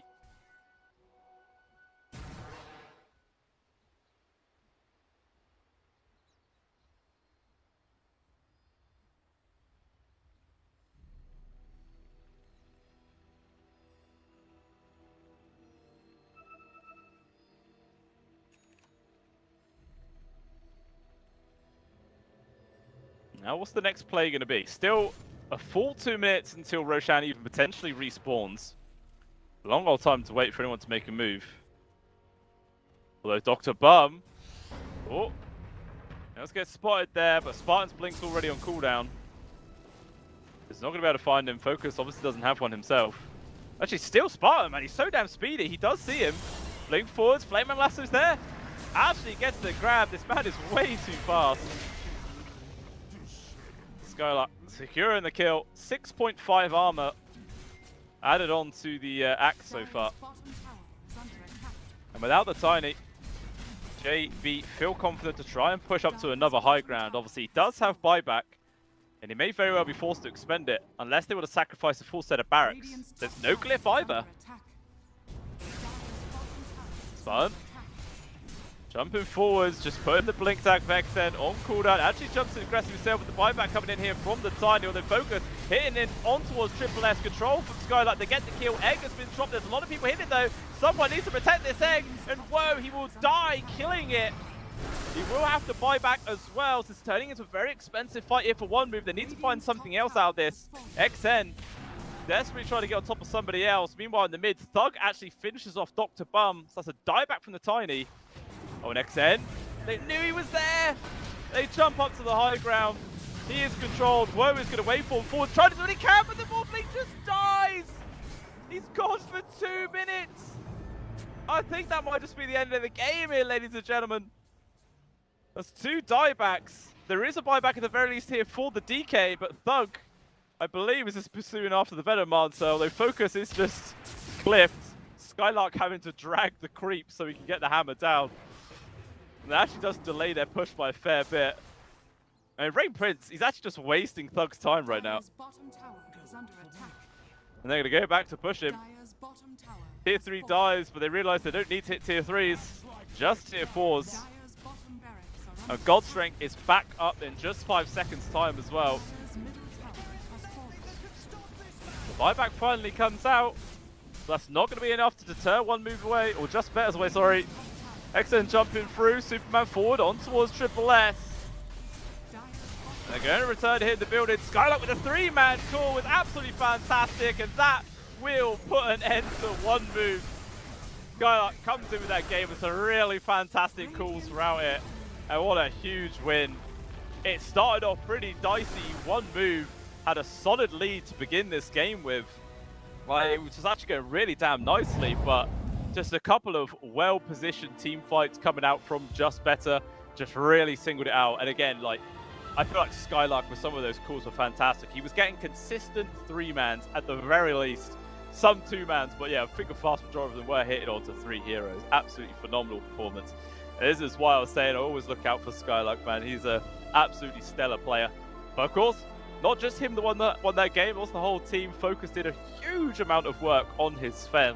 Like, how much damage did he actually do at the end of that game? I need to have a look, so it was probably a lot. He did 49,000 damage, over double second place. Because, of course, it is a Sven. It's just casual to do that much damage. But yeah, what a big win there from Just Betters, pushing themselves only 1 map away to taking this series. But it is up to 1 move to try and bounce back. And to be honest, with how that map did begin, I believe they can do it. It was solid. They were so aggressive throughout all of it. We saw they lost a couple of fights in a row, but they kept on smoking up, going onto the enemy side of the map and trying to find kills, which is great because it led to some very entertaining Dota. It was a fun game to watch. So we'll see if game number 2 is going to be just as fun. We'll jump over to a short break, but we'll return in about 5 or 10 minutes time for the second map of the series. We'll see you soon.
Welcome back, ladies and gentlemen, to the CCT Series number 1, and to potentially the last map of the day. It is all down to one move to potentially make that 2 and get the series themselves, but it's not going to be easy at all because JB looked super strong in that game. It wasn't just all them though. For a vast majority of it, one move were actually the team ahead. They were the ones making all the aggressive plays, but unfortunately for them, it was just a few really solid team fights that came out from JB that was able to turn the game around. And also the fact that when everyone was sat AFK outside the Roche pit for like a solid 2 to 3 minutes or something like that, one move thought that they could get away with heading up towards the Dire side to secure Roche when he moved, but JB, they just burst Roche down in 10 seconds anyway and got the Aegis, and maybe just used that as an extra means to plow through that game. So really, really solid performance for them, and looking to see what they're going to be able to do here in game number 2. And again, I always say, like, Skylark just seems like such a solid player on JB's side. It's hard to actually mitigate his hero pool successfully. And then he just comes out with a random second pick axe, which absolutely bonkers. Was not expecting it at all, but it was such a good pick, man. Like, he was landing amazing calls again and again and again, and it was just working out fantastically. Like, one move picked the Venomancer to try and ruin his game, which he made the start of his lane pretty hard, to be fair. He was doing a lot of damage and harassment, but it didn't seem to really translate into the later parts of the actual map. And yeah, it was just such a big win there from JB. I mean, maybe there was a couple of misplays as well. I feel like the Morphling was a bit suicidal on some of his waveforms, shall we say. Got caught out and did get burst down. But hey, those are just small mistakes, potentially ones you learn from, and should be able to take a much cleaner game number 2, which the draft is now underway. So let's jump on into that and see how this one goes down. Whether if there's going to be any sort of adjustments at all, whether if there's going to be any bans changed around. Who knows? We will just have to wait and see. I feel like the bans from JB is probably going to be exactly the same. Just why not? Who are one move? What was it they banned out super early on? Oh no, it was Just Bet as the band, the Leshrac, that was it, yeah. Because that is a hero which one move have played before in the past, and they won with it, so clearly they're just saying no, just make sure they don't get it. That's where you win Dota, apparently. Also taking away the Weaver. One move, I think these are exactly the same bands as well, TA, SF, and the Beastmaster. What was the other one? I think it was Witch Doctor. No, I think Witch Doctor was actually banned by Just Better in Game 1. Instead, they're actually going to take away the Phoenix. Which is fair enough. Phoenix is absolutely everywhere right now. It was super damn strong. Definitely kept people alive many, many times in that previous game. Just the Sunray Heal alone. Absolutely bonkers. But what is Just Better going to take away now? Are there any heroes they really cared about in that previous series they feel like they should get rid of? I don't think so. Nothing that are really coming to mind. I mean, you could ban out the Tiny if they're not willing to pick it up themselves first. He's always very highly prioritized as well. They do have first pick here, JB. If they want to play it, they definitely could secure that one. But we'll have to wait and see. We'll take away the Dark Sit. And then they're going to go in for Skylark's Brewmaster. It was actually first phased in the previous game as they banned that instead of the Phoenix. So this time round, as it is still available, they're just going to snap it up straight away. We'll see if Skylark's going to be able to have a as dominating performance on it as he has done in the previous series. That remains to be seen. But yeah, every time I've seen this guy on this hero, it just feels so damn solid. It's really, really hard to play around. We'll see what one move we're going to start off with. There is the Tiny in the pool if they want to go back in for it as well. Obviously, they played it as the position 4 support in the last game, which not many other teams are really doing. It's pretty much always mid laner. So we'll see if they're going to potentially swap things around. And actually, they're going to go in for the Storm Spirit, which is, again, the hero which they had such success with in their opening series of the tournament against Level Up. They played it 2 times in a row, They won both games. One of the games was even a 16-minute GG, which is absolutely bonkers in this current meta, I feel, to have a 16-minute game, but apparently it worked really damn well. So we'll see what Just Better are actually going to pick up in response to that.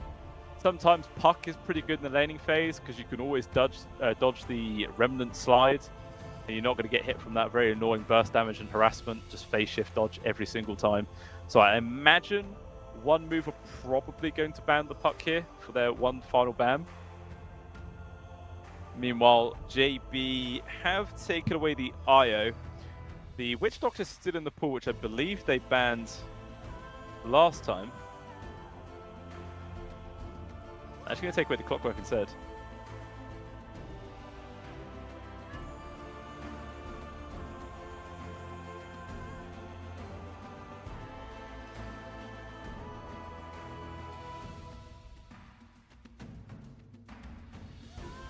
And is it going to be the Puck? I feel like it probably should. I mean, it kind of depends if Puck is actually played that much on the side of Just Better. They've played it twice over 2 weeks ago, and they actually lost both games with it. But obviously, you don't really know what the matchup was in that situation. In this game, it definitely does make sense already. I mean, if they don't ban it right now, then obviously you don't have to pick it straight away. You can leave it to literally your last pick of the draft. Or maybe you think this is too obvious. If it's not banned, then just pick it up first. Who knows? They actually banned the Anti-Mage. They banned this in the last game as well, as the one of the final bans. It was either this game or it was the previous series, but I've definitely seen an Anti-Mage ban so far today. Not seen it picked a single time, but I've seen it banned. Yeah, what are One Move going to grab right now? Sometimes a lot of teams like a Rubik when you go up against a Brewmaster, because if you're quick on the fingers, you can actually snatch the Broodlings, and it's really quite strong. As long as if you're good at micro yourself, you can actually make it worthwhile.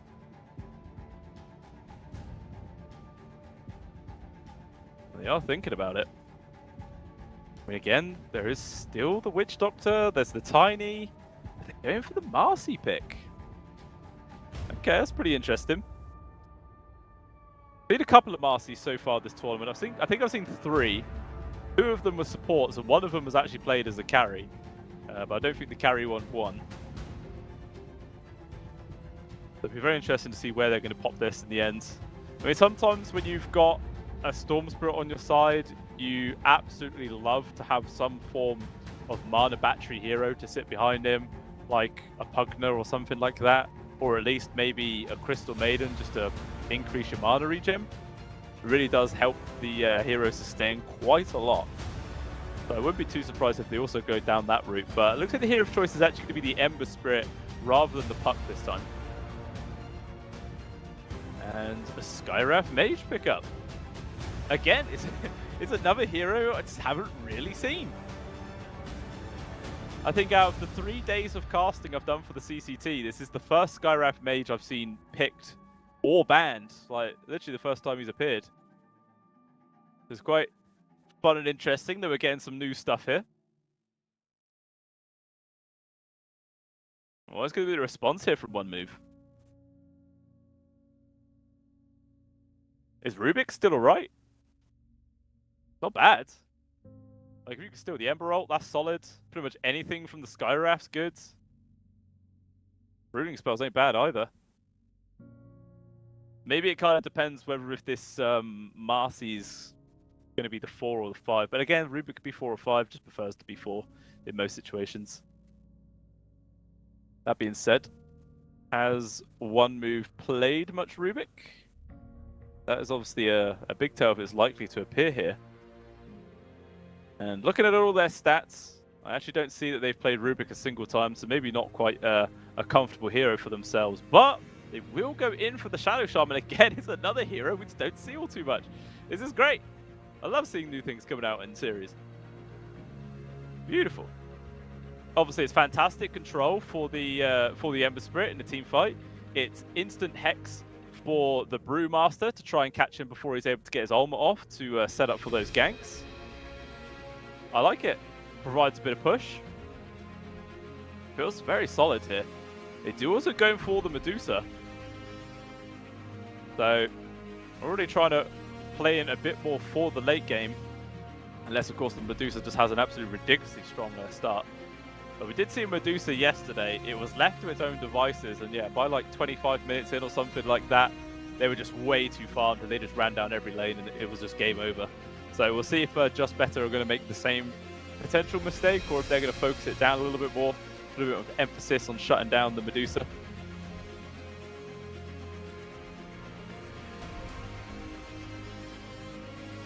So it looks like the off lane as the hero left for one move. And JB are actually going to go for the Ursa as their fourth pick. Even though they don't actually know what off laner they're going to be playing up against, they will grab it. So is this an opportunity for one move to grab some sort of elusive Pos 3? Maybe ranged if you can get it, but I mean, if you're going for someone like that, then you won't actually have any real decent frontline. I mean, the Medusa to some degree is a frontline in herself, but you won't have any other big bodies to help her. Like, the rest of the team's going to be very squishy. You don't want someone who's just going to get absolutely creamed in the off lane, though. So Enigma obviously being the key ban. Meanwhile, one move. Take out the Crystal Maiden. It is looking very likely to be a support as the final pick here for JB.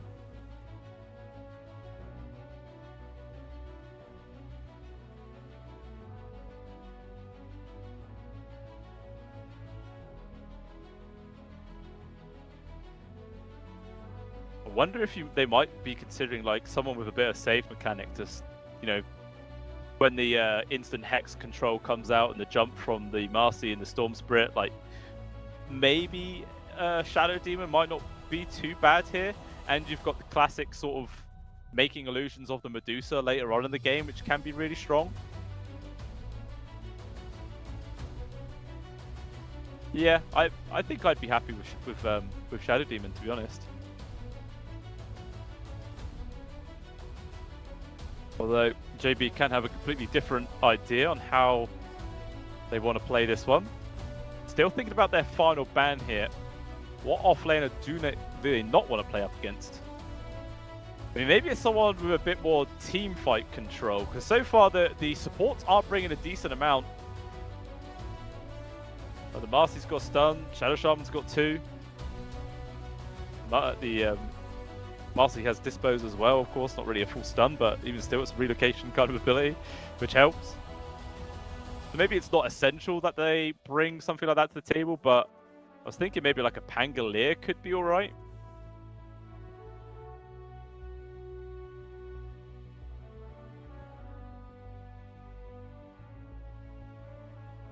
Now I'm thinking about it. Yeah, they do ban the Pangolier, so that's gone. Next runner-up, Doom could actually be solid. Like, with the instant Hex initiation onto either the Ember Spirit or the Brewmaster, it's a good setup for the Doom to come on in, land that ultimate, and then that is just one hero completely out the equation straight away. So I could definitely see them going down that route. That's a good body as well for the front. Obviously, not going to be the easiest lane up against the Ursa at all, but it sort of helps towards like the mid-game sort of portion. And the hero from JB is the Enchantress. Getting Bambi out here. Game number 2 of the series. Very interesting to see. And again, I just don't see any Enchantresses anymore. So it's fantastic that JB are bringing one out. I've seen some very unique heroes here for this final series of the day. I love it. Absolutely love it. So what do one move go for now? I still feel like Doom might be alright. And they're going to go for Revenge. Okay. So it's all heroes which are trying to like kite around the Ursa, I suppose, once those team fights and that do start kicking off. Not sure how well it's going to last up in the lane, but yeah, Triple S definitely taking Revenge as the position 3. Rain Prince is actually playing the Shadow Shaman as the 5, so we're going to see a position 4 Marcy this time round, rather than them going the other way. Meanwhile, everybody on the positions you would expect there on the side of Just Better. Astral taking the Skywrath 4, so the Enchantress will be for Spartan as the 5, which yeah, definitely makes a lot more sense. And yeah, I don't know whose lineup I'm favouring, to be honest. I think with just how well they're able to counterplay game number 1, and Skylark's got his Brewmaster, I might just be automatically favouring Just Better here. But I can see how one move could get a decent win in this series. It all, I feel, is going to come down to Rain Prince there to be the initiation onto either the Ember Spirit or the Brewmaster to allow the rest of the team to come on in. I mean, maybe they might do some plays with the Venge, like they just swap them right next to the Shaman who gets the Instant Hex that way. But I don't know. We'll see how Woe performs here on the Medusa. His Morphling wasn't stellar by any means, but we'll see. We will see. But yeah, I think I'm just going to naturally fall towards Just Better here. Bubble, yeah, who knows? It could definitely go either way. Position 3 Venge, I feel, is always a big risk. Like, if she has a really terrible start and is just super slow, you just kind of feel like another support at the end of the day, and it's quite hard to recover.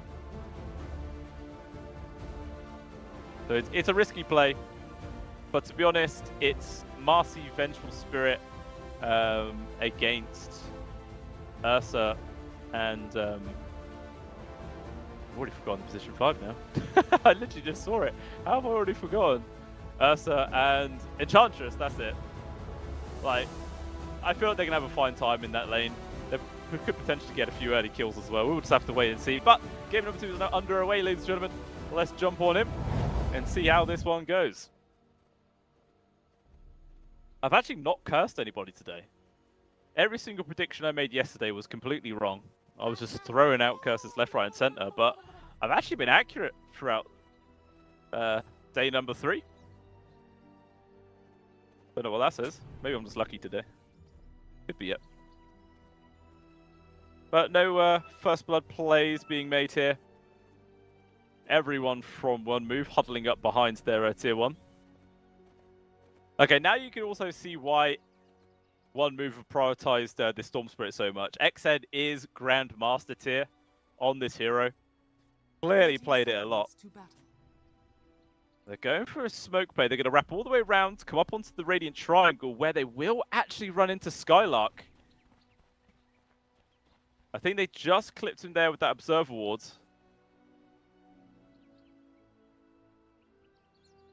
He does have the Watcher to his side. They're going to have to try and wrap around it, but they can't wait. They're charging forwards. But the information is there from JB, so they all just back out. Nobody gets caught. I love this part. And it will just be 2 for 2 on the bounties.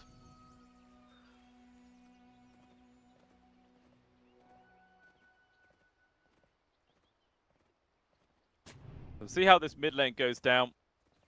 I feel Thug probably should have a good time. Obviously, he told his team that he wants to play Ember versus the Storm Spirit. He did have the choice to go for the puck if he wished to, but he chose the Ember instead. He's got the confidence there.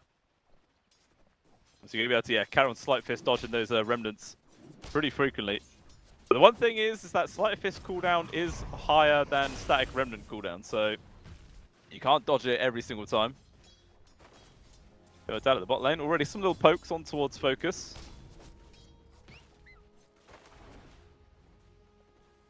And yeah, could potentially see Triple S and Dr. Bum getting aggressive.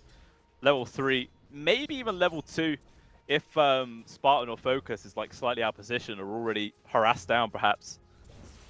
They definitely can get kills there. See what they do.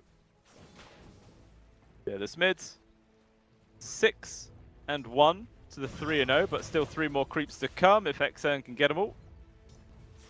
Only misses. Oh, he actually misses 2. Okay. So slight advantage here for Thug. Not massive though. Still early. You up at the top. Skylark against Woe. I think this up there's going to be a top farming lane. Although down bottom, Spartan in danger, trying to run away. Will be able to turn around with the old berries healing him up, and first one actually going the way of Focus in the end. That's exactly what for just better. First one onto your carry there is going to help accelerate his farm even more. You see what items he brings out as a result. Probably just boots for now, but that's nice. Boots and a wand.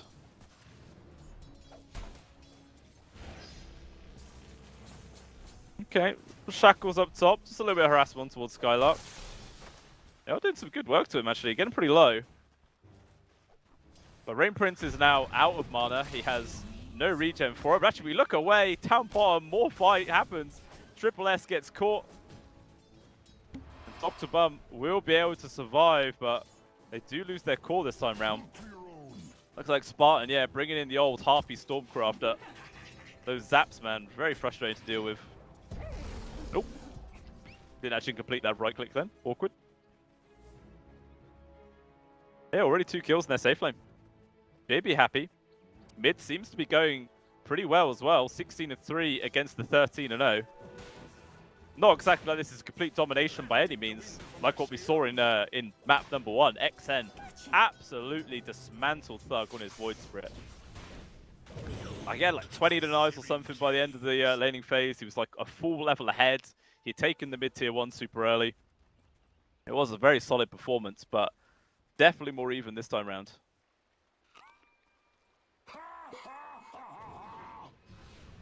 Here we get a root as a rotation actually comes in for the Skywrath Mage towards the mid lane, and that's going to set up for a really nice kill. Big plays there from Astral, showcasing the power here of the Skywrath Mage to set up for those. Winning is mine.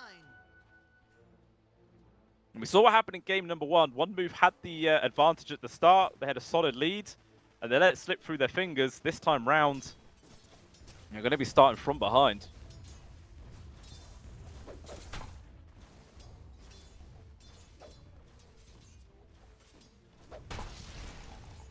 So far as well, Woe, bottom of the CS, not a million miles behind that of the Ursa, but it's slightly lagging behind.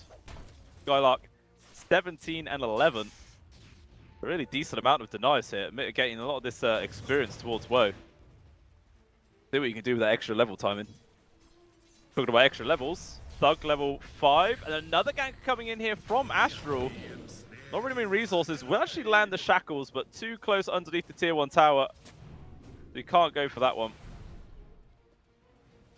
But even still, that actually means he secured, I was going to say nearly 2 war runes. One has to get denied. Rain Prince turning around here with the Shackles. Sleight of Fist nearly getting the finishing touch. Will land one more of the Shackles on towards XN, and he just gets burnt down to Astral.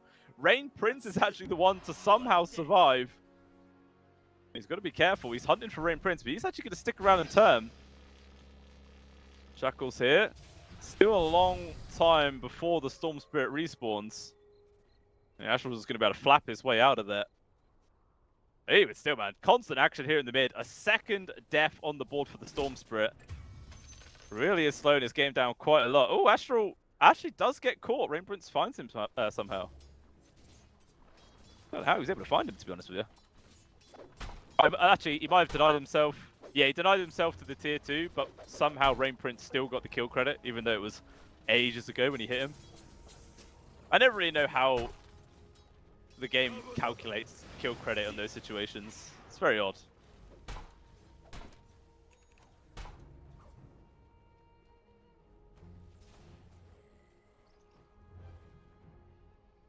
Yeah, so far, a full level difference between these 2 mid laners. The CS basically equal. But because of those 2 kills, and it's like an extra 500 gold that Thug has. And the rotation in from Spartan, securing the rune there. Will be an arcane. They're actually going to maybe dive for this one. Still only level 5 for XN. In danger. Rain Prince is here. We'll have to go for the Shackles on towards the Enchantress. But maybe that's just a consolation prize. They will still lose XN. Dr. Bum as well. Gonna die. It's a double hit for Thug. And Rain Prince in danger, but he's going to be able to find the avenue to run away, but it's still a 2-for-1 exchange. More kills for Thug right now, 3-0-1 on this Ember Spirit, just 6 minutes in. Kind of the complete reverse of how map number 1 went. And now he's level 7. And XN is still only level 5. And look, they're pinging out. They're like, let's just go again. I've still got Arcane Rune. He steps forward, hit from the shackles. In comes the Skywrath Mage with the silence. One more Sleight of Fist is going to secure this kill. Oh, he just about gets his level 6. That's going to be enough to get the counter kill instead. So finally, something in this mid goes the way of one move. Does require 2 TPs in or 2 rotations from the supports, but it keeps XN alive and a counter kill, so they'll take it.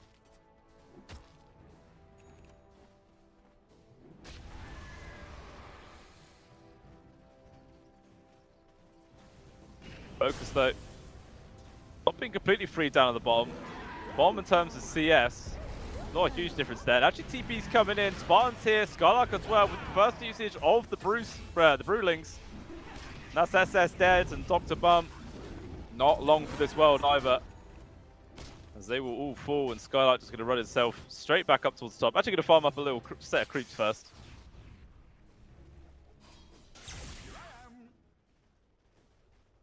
A very nice first rotation coming on through. 8 and 4 is the scoreline right now here for Just Better. 2,000 gold lead, 8 minutes in. They are very happy. And we do have a disconnect here from Astral. Hopefully it's just a short one. That wasn't like a pause and then disconnect for lag issues. That was pause because of disconnect, so I don't hope it's anything too severe. Astral as well is actually the one person on his team not from Greece. Literally, all the other 4 from Greece, and Astral was from Belarus. Maybe a little connection. Actually, I don't know how far away Greece and Belarus is, actually. I don't know if they're that far. I don't know, my geography's terrible.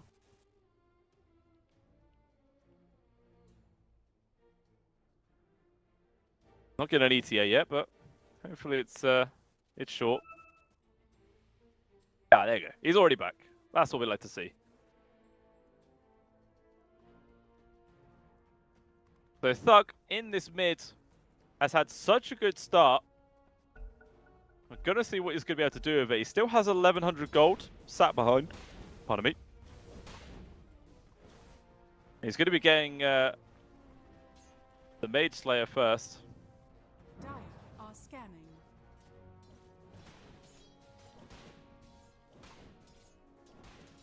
Or it could be Mage Slayer, or it could actually be Orchid. Depends on where he goes. I feel like Mage Slayer's much more common on an Ember Spirit. Meanwhile, down at the bot, maybe a little tussle right now. Focus, getting controlled up. Still has his ultimate, but he's just getting chain stunned to the ends of the earth. He can't use a single damn thing. And this is the power of one move's lineup. XN just comes flying on through, and that will be enough to secure the extra kill here on towards Spartan. Takes a long old time to die, but eventually Bambi does fall. And another pause from Astral. He hasn't disconnected this time. But he has now disconnected. Well, that's worrying. He had a TP that entire time. But I guess the call was probably the fact that that fight could not be salvaged. Like, their focus did die pretty damn quickly at the start of that one. There's Magic Missile, into Dispose, into Shackles, Hex. Literally everything.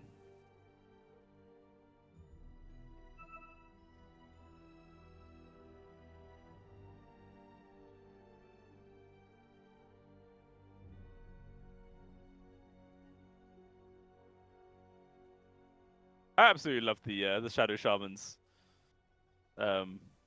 facet. This is such a great name, Cluster Cluck. Oh. Towing the line, Valve. Towing the line. I love it. Absolutely love it.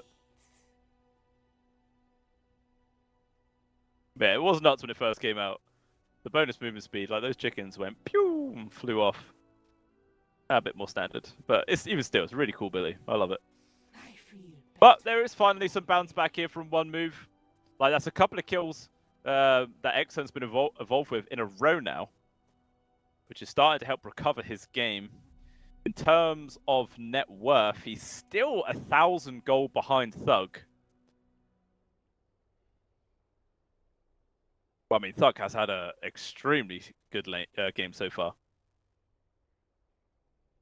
Like, he's going to have his little Oblivion stuff online pretty soon. And then the question mark is, does he definitely go for the Mage Slayer? Or maybe he goes for a more ambitious play for the Orchid Malevolence, perhaps?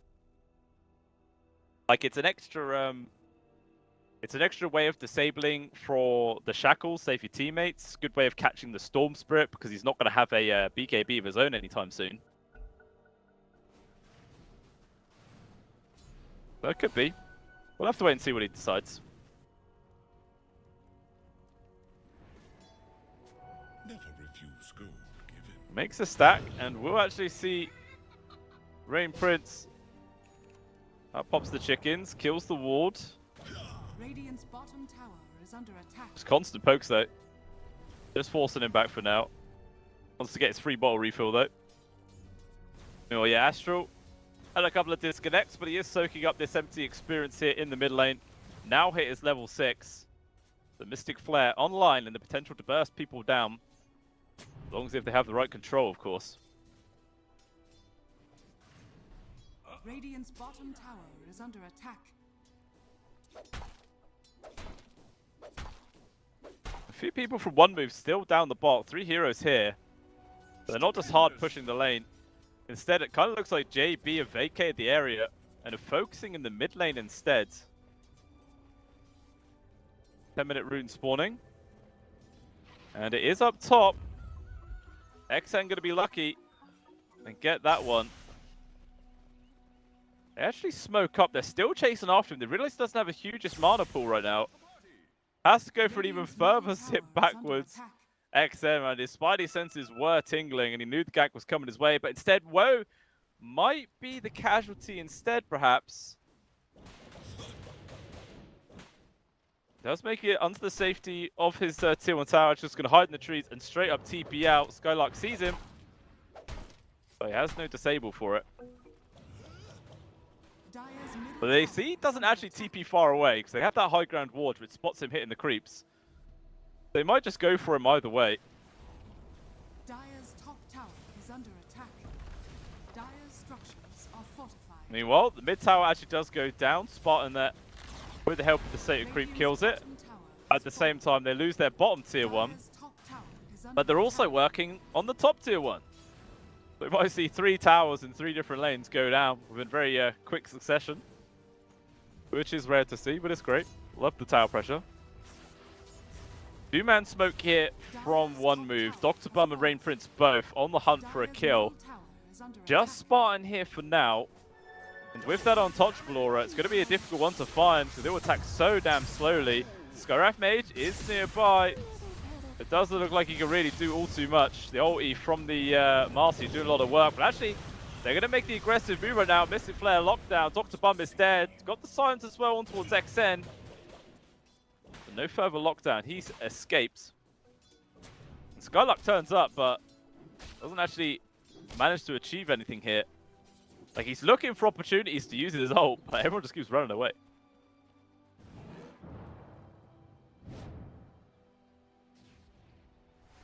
And yeah, Thug, he did just go in for the Mage Slayer in the end.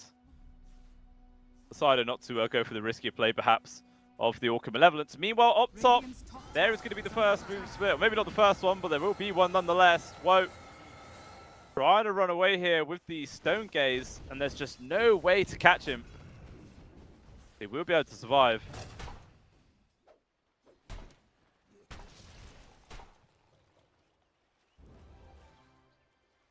Still farming underneath that Observer Ward at the top, though, so if JB wanted to, they could try and attempt another kill onto him. Probably all they're going to need is Thug and one other. Thug and Astral, probably. Chains into Mystic Flare would definitely get the kill.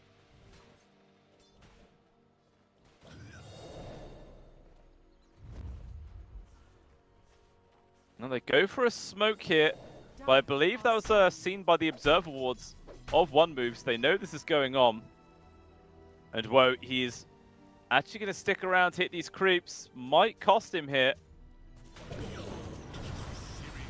There's the chains into the Mystic Flare, silenced up. Even still, half his HP remains. Rain Prince now turning up. This isn't actually turning out too bad. Long zip as well from the Storm Spirit, and Thug is actually going to be the casualty here, where he's able to survive just barely. Jumps off to the left side, but he runs out of remnants, and he falls down. The very ambitious play there from JB does not work out. 4 kill streak as well, going towards Woe of all people. That's pretty much going to be his man style in just 900 gold.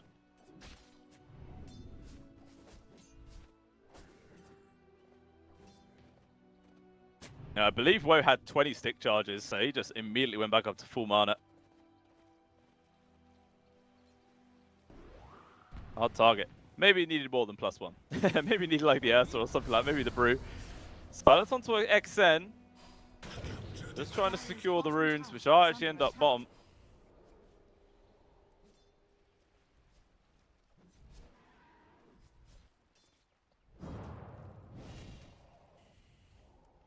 We'll ball it up here for Thug.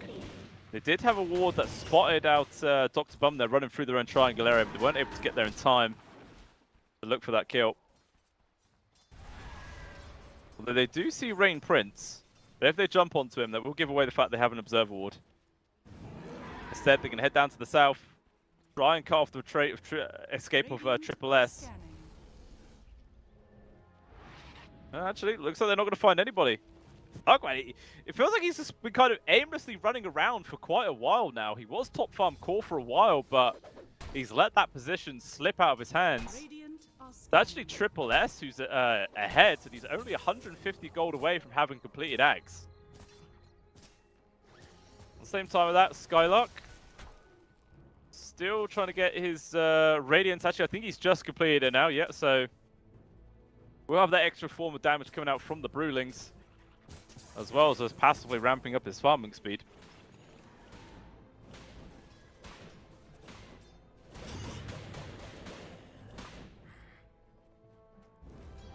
We'll see if they try and look for any sort of moves now here with this power spike.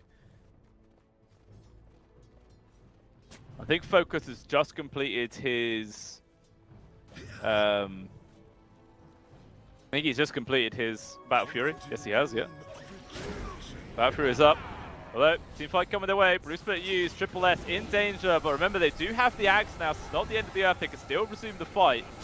Stone Gates was also used, Brewlings taking a lot of damage, Skylark having to try and retreat for them, but it's doing a lot of work. Well, Rain Prince trying to contest for the rune, swap there, off to the side, actually cancels the shackle, a little bit of miscommunication there for one move, maybe it's going to cost them big, as the Shaman will die. They've finished off Dr. Bum as well. And Woe has to just sliver away, although Thug chasing after. Not going to be able to fully commit for that one. So it actually ends up being a pretty solid win there for JB. But there's a potential for the turnaround. In mid, Focus. He just takes down the Storm Spirit solo. How does that happen? I was not watching. Jesus.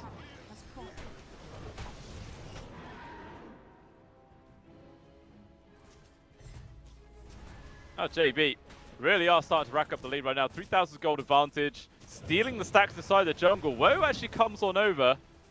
Doesn't have Stone Gates for another 20 seconds.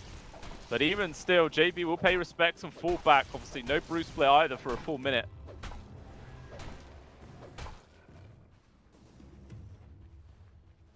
Go luck. In danger, being pursued, but he's going to be fine.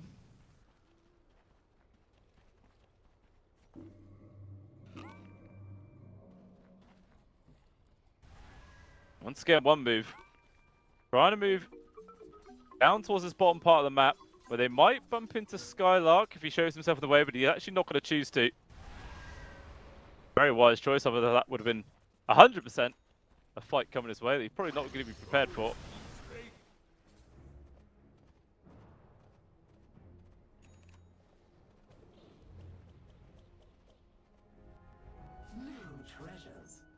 Yeah, so on Focus, still just trying to ramp up his net worth as much as possible. Very close to having that Blink Dagger up. Yeah, people asking for net worth. Mr. Observer, can we get net worth, please, on the chart? That would be very nice. Thank you very much, sir. Thank you very much.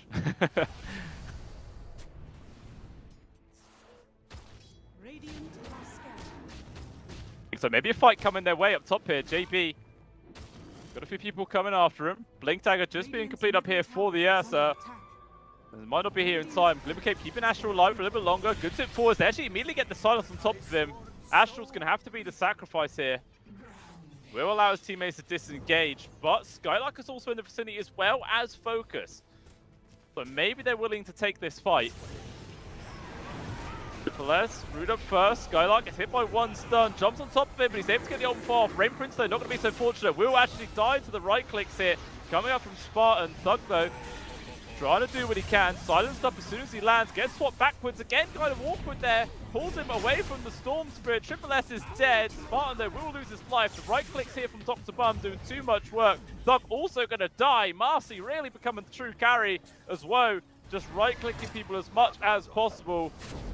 His split one out end. Focus. Still on the sidelines. He doesn't know if he wants to jump into this one. It's a bit too risky. He will choose not to. So at the end of the day, it's a 2-for-2 exchange. But the big thing being the fact that the Ember Spirit does die.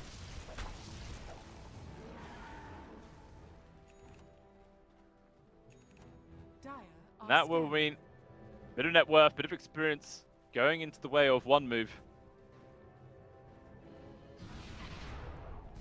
I don't actually believe the Ursa was there at all. Like, Focus was great. Just chilling on his own sort of idea here. Oh, down bottom might be a fight coming.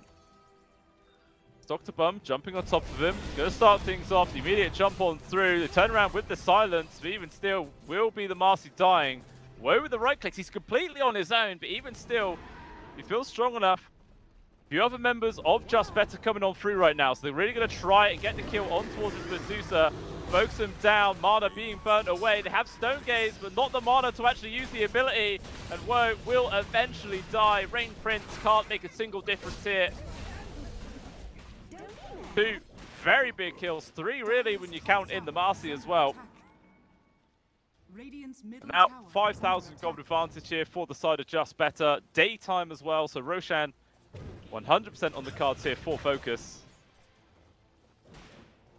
They're not just fully committed for it, actually. Wants Skylark to help him out, apparently. Meanwhile, the rest of the team going for the 21-minute Wisdom Rune, which they will be able to snatch away.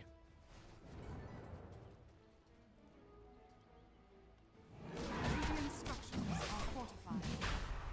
Radiant's middle tower is under attack.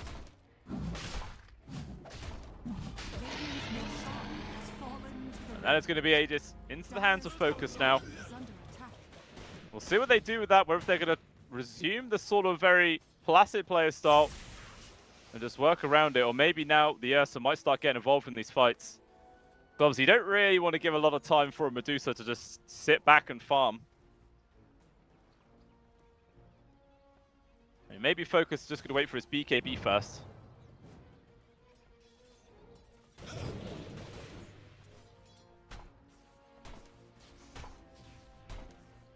Well, mid, XM trying to work into his own BKB. Going to be very, very important because there are a lot of like silences and roots and all sorts that are really making his life a misery in these team fights.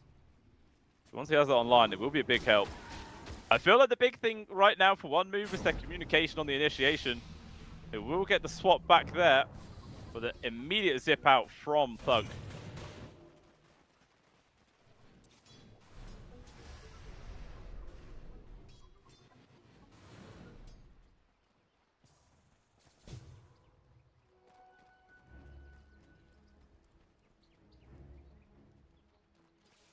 There's not even much gold really separating these two carries at this stage in the game. Only 400 gold. Whoa. With Manta Style and Orchid working on towards a Butterfly as the next item. Well, yeah, Focus still trying to complete that BKB, which he has pretty damn soon. Only 950 golds. Not long to wait at all. Once he has that online, there should still be about a 2-minute window where the Aegis is going to be intact with that BKB. Definitely more than enough time for them to make some plays happen.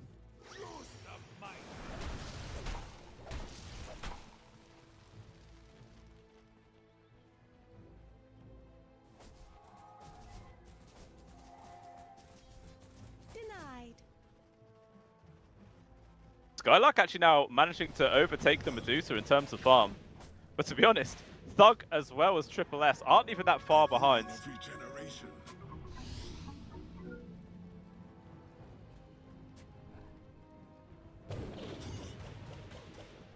Dire's top tower is They're going to start working on towards the tier 2. Dire's structures Glyph are immediately there. And there's no creep wave nearby, so that might just put an immediate stop to this plan here from JB. Radiant Have to are waste a bit of scanning. time for those creeps to catch up. Dire's top tower is under attack. On the complete flip side of that, one move. Maybe going to try and shove this tier 2 themselves. Yeah, they actually dropped the snakes for it. BB coming in from Skylark. Dr. Bum is here. There's actually quite a few people in the general vicinity for one move. They are just going to kind of give it up. Instead, swapping places. There's a majority of one move TPing up towards the top now. Not going to be able to find anybody though, as the other survivors are just going to back on out. And the BKB is now up. Still a minute and 30 seconds left on the Aegis as well. Is that going to be enough time here for them to do so much with? Oh, down the bot lane. XN is going to be caught. Silenced in place, controlled with the right clicks there from Skylark. Helps bring him down, and that is a big target to find. Obviously, if that happened like 40 seconds later, XM would probably have had his BKB online, and that would not have happened. So a really good opportunity for them to get that kill whilst they could. It does slow his game down just a little bit. Maybe now we might see them try and make some other plays. As they found Triple S inside the Dire jungle, Focus is going to get the kill. And they're going to try and focus down on towards the illusion as well. Meanwhile, down to the bottom side, Spartan is going to get picked off. Dr. Bum with that one. He's just going to fly away.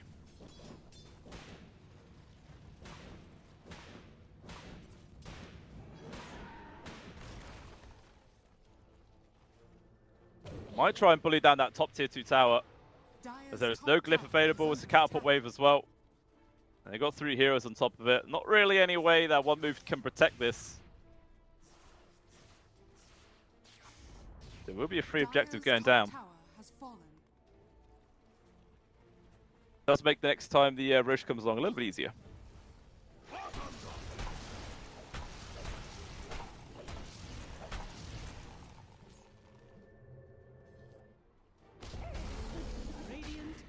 Vibing up against the Medusa as well. The net worth lead continues to grow here for Just Better. Just the fact that obviously the Ursa farm is pretty good, but Skylark as well. Able to flash farm here on the Brewmaster. And Thug both. Really trying to get as much out of this map as they possibly could. Pretty much all TPing down to this bottom side of the map as well, so they might be trying to look for a fight. Spartan going forwards, but Skylark looking like he's going to be the one to get initiated onto. Zip is going to be there. Is there any save for the rest of this team? They silence up on towards the Shadow Shaman. They're still pulling him back with the Vortex. Skylark is alive, and he's able to get the arm off, and immediately XN tries to zip away, but he does not have much mana left. A BKB only just delivered, but unfortunately that's going to do absolutely nothing in the grand scheme of things. He is dead. And it's another 3 kills going the way there of JB. Unfortunately for them, they did leave the creep wave behind. It's all the way by their tier 2 tower. So they're not going to be able to take down this tier 2 bottom themselves. Gonna have to head somebody else. Even still, does just help further their lead here in this game. The butterfly picked up though for Woe is going to be a big old help survive with the right clicks of this Ursa.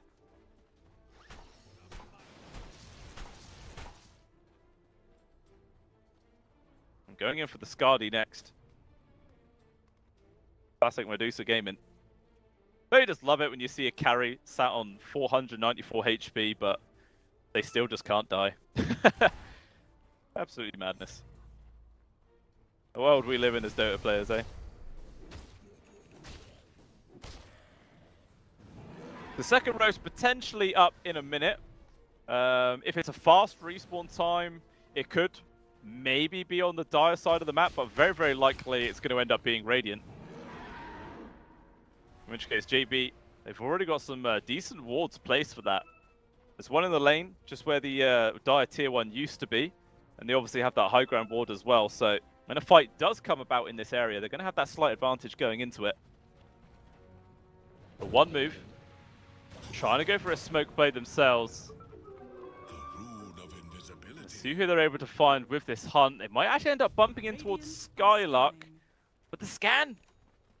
How do they know? Every time they tuck the scan and it actually connects onto somebody. Crazy stuff.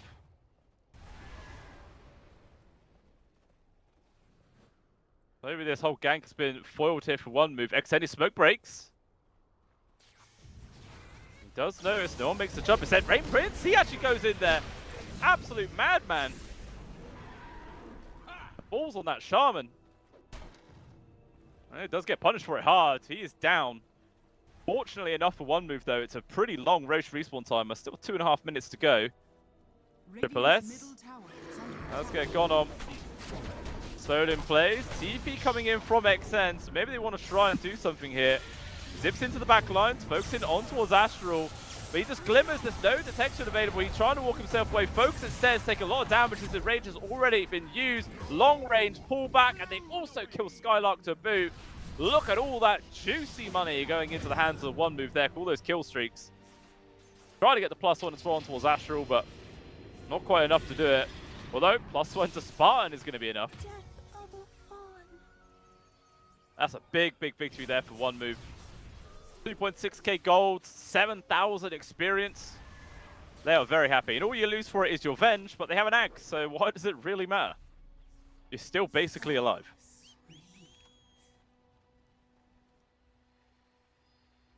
Has just been an axe, though, picked up for Astral. So a whole lot of magic coming out from this guy now.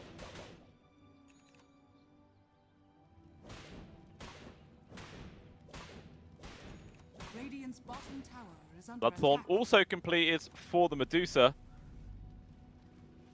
Her damage output is really starting to look quite scary here. Very difficult for the members of JB to survive through all of this. I mean, Thug, back to being top farm corners team.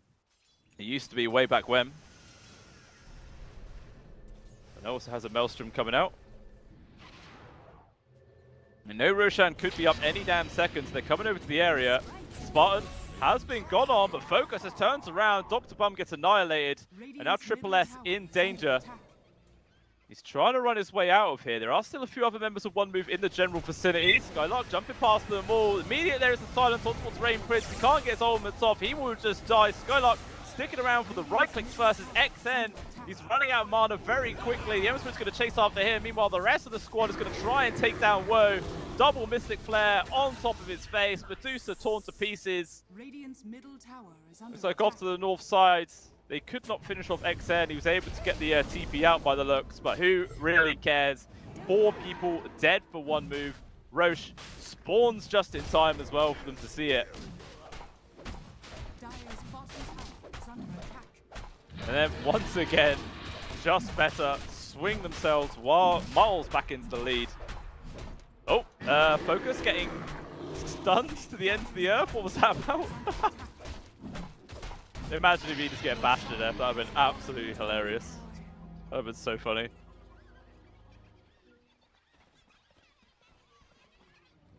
Roche banner as well, which Focus is holding on to. Wonder if it's worth handing that over towards Spartan or someone. There you go.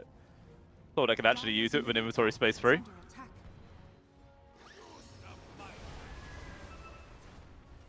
Looks like JB, they're going to try and take down this bottom tier 2. Don't think they can really go high ground though, considering how they still have, like, 50 seconds before the brew split is back off of cooldown. It just feels a little bit too important here not to have that going into these fights. I mean, actually, we did see at the start of that fight, his right clicks alone are devastating here on the brew. It's not even essential, but even still, you know you want it.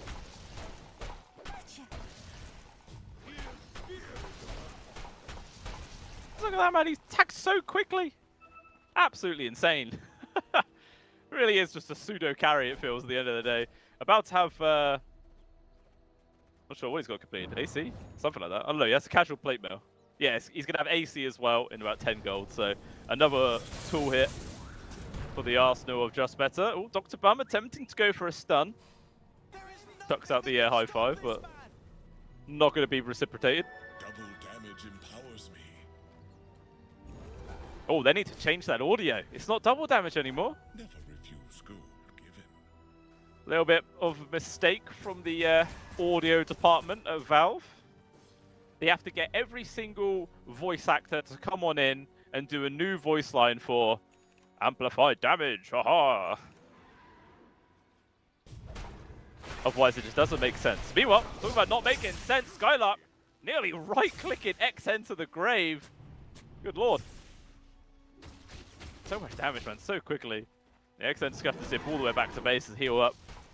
Probably going to be the window hit for JB to finally take down this mid-tier 2.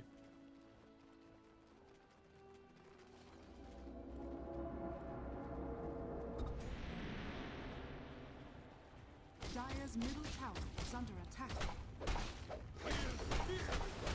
That tower's gone. Dire's middle tower Nothing one move has could do but fallen. sit and watch. Even high ground's coming their way by the looks. JB are going to send this one. They have all their armors available. Still got 2.5 minutes here on the Aegis timer. Unfortunately, the creeps actually left the banner radius. But Skylark's just going to pop his ultimate here to shove the tower. Those right clicks on the Medusa, though. Good lord. Ruling's nearly all dead straight away. Just sending in a casual Earth Panda. Why not? That's actually 200 gold for killing that banner. This is not too bad, 35 minutes in, but even still, 200 gold, 200 gold. But one move, here we go. They're looking for a play, some way to gain any kind of advantage back into this game here. The smokes will break on towards Thug. He gets silence, Hex controlled. He is dead. Really nice pick off to find. See everybody pinging. Hold this high ground triangle. They might walk into us, but doesn't look like anybody from one move are going to fall prey to this. Playing much more cautiously, heading down in towards the Radiant jungle instead. Maybe they can actually force down a tier 2 of their own. Radiant's bottom tower Although is TP under attack. from Focus sees Dr. Bum going for it. There's going to be the Hex, but unfortunately, still doesn't change the script. As Dr. Bum torn to pieces, he is dead. Now Rain Prince going to walk underneath an Observer Ward, and you can see immediately Skylark turns around. He's like, ooh, that's a squishy hero. I can probably kill him on my own. He doesn't go for it though. I thought Mario just blinked wildly at him. But he chills. Obviously they are still missing their Ember Spirit, so they don't really want to get baited into a proper team fight. As that could be quite punishing. Hurricane Pike though, now online here for Woe. Definitely going to be useful at making some distance between him and the Ursa. For Spartan. Finds Triple S, Rain Prince as well. The Battle Fury damage alone, putting him down to half HP. Dire's Ducking all the silences here on towards Triple S. But he's a Vengeful Spirit, doesn't really care. Skylark though, jumps in with the BKB with these right clicks. Triple S probably going to die. Mystic Flare comes on out, but still can't fully get the lockdown. Instead, Spartan is going to be the sacrifice. Rain Prince though, jumping forwards here. Re-engagement though from Focus, nearly killing him, but that damn Cluster Clark, he gets away with it, zips in and out, finish off Astral. The first life hit of the Ursa is gone. And I was saying, JB, do not want to get baited into a fight when they do not have their Ember Spirit, but they do it anyway. Just look how quickly that Ursa died, man, once he came out of that of the Aegis respawn. Jesus. That is a massive mistake. Absolutely huge. A little bit debated by Skylark. Just BKB attempting to right-click people down. He nearly did it, but I think he lost vision because of the high ground. And he gave up. But yeah, that is huge. One move. Only swinging about... Well, it doesn't actually count the Ursa there for some reason. But it's about 3,000-ish gold, so they swung. Radiant's Good amount of top experience tower as well. is under attack.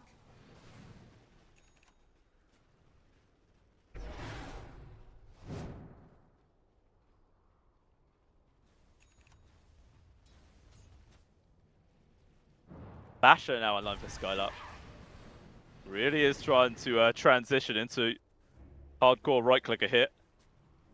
Meanwhile, Thug will be able to grab the Arcane Rune. I'm pretty sure Dr. Bum saw it, left it for the Storm Spirit, and now Xen's like, hang about, where the hell is my rune gone? Just snatched away.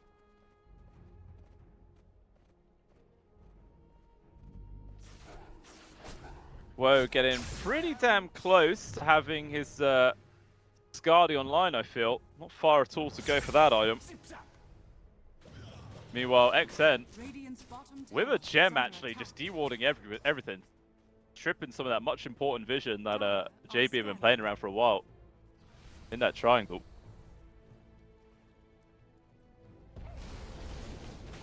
Everyone's just chilling. Might just see both teams waiting for Roshan number 3, which potentially is going to be up in a minute. Guaranteed to be on the Radiant side yet again. There's a BKB completed there for the Ember Spirit, but at the same time, Ags is now online for XN, so the big AoE Vortex is going to be there. Also now has a Meteor Hammer queued up after that, just for maximum disable.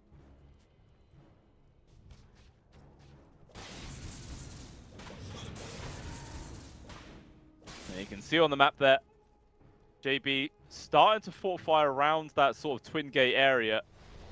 On the flip side, one move are finally going to take down this top tier 1 tower. Basically 40 minutes into the game.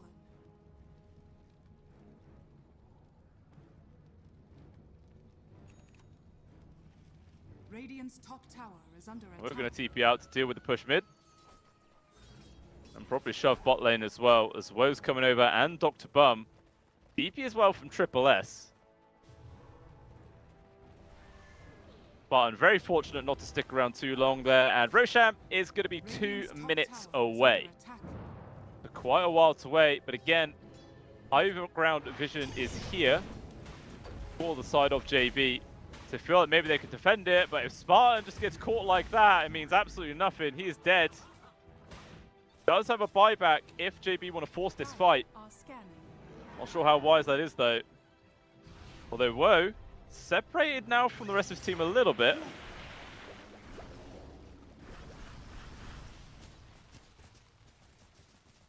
Skylark passively killing the creep wave without really exposing himself, which is nice and easy. Radiant's bottom tower is under attack. Radiant's bottom tower has fallen. Picking out all the wards. XN. Wait, what?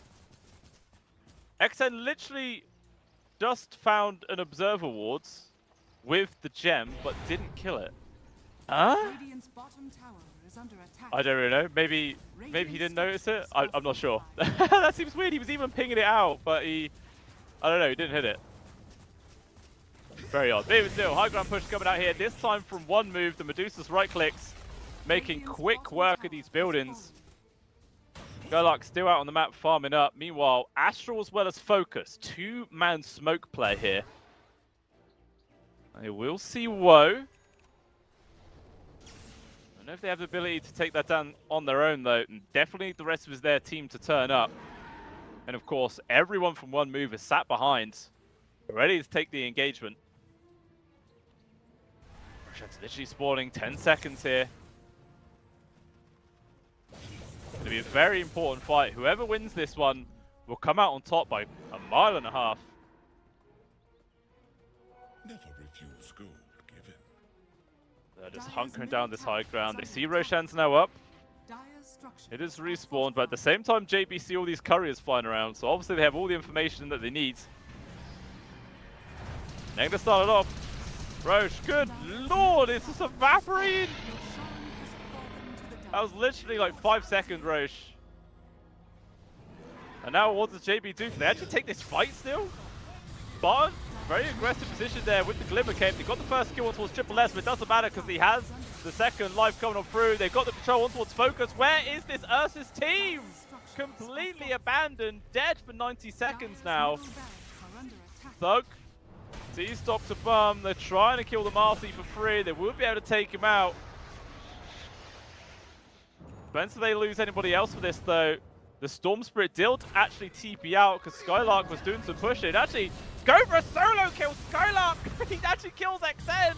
Meanwhile, the push is still happening here. There's more part of the map. The Triple S, he buys back, baiting in the Ember as much as possible. The Foresight doesn't do anything because, whoa, his right click's absolutely insane. Way too much damage, man. Absolutely disgusting amount of damage. Well, yeah, Skylark was not there at all. He's doing something else. I think he actually did take the entire set of barracks in the mid lane, to be fair. Did he take that, or were they already dead? Radiant's middle tower is under attack. Yeah, he literally took the whole set of barracks mid whilst that was going on. But your whole team dies. Aegis now into the hands of the Medusa. Probably not a favorable trade at the end of the day. Dire's top tower is under attack. If he didn't kill the XN there, then it would have been an absolute disaster situation. But he might be forced to come back to base because there's another high ground push coming out. Buyback from the Skyraf. As Woe. Thinking about going for tier 4s right now. They're walking past. Skylark is into the backline. Scared controlled. He's silenced. He needs help. Glimmer's pushing the side, but he's just dead, man. They drop so quickly. The damage output from Woe is absolutely nuts. Those buildings disappearing. One buyback expended. Spartan just walks forwards, dies. Now Focus comes on in, gets a double. 2 people down, but Woe is the real person they need to deal with. They got rid of their second life of SSS. Thug as well, taking down Dr. Bum. First kill onto Woe. He's left alone. They're going to start buying back here, but will they get here in time? That's the question. Big Zip comes in from XN. They turn around. They kill them both. They're dead for 2 minutes. It's just the Ember Spirit on its own. And GG is cool. Just better tap out. And one move, man. They come in with a clutch win here in game number 2. I mean, that was big. They took down that first life of Woe pretty quickly, but all it took, man, was that AoE Vortex. And then the damage the Medusa was doing, absolutely disgusting. I really need to see the amount of damage that she did at the end of that game, because every single time a fight started, those little split shots were going all over the place, and people on the side of Just Better evaporate in seconds. Let me see. It was only 36,000 damage. I was kind of expecting more. That is the most damage in the server, to be fair.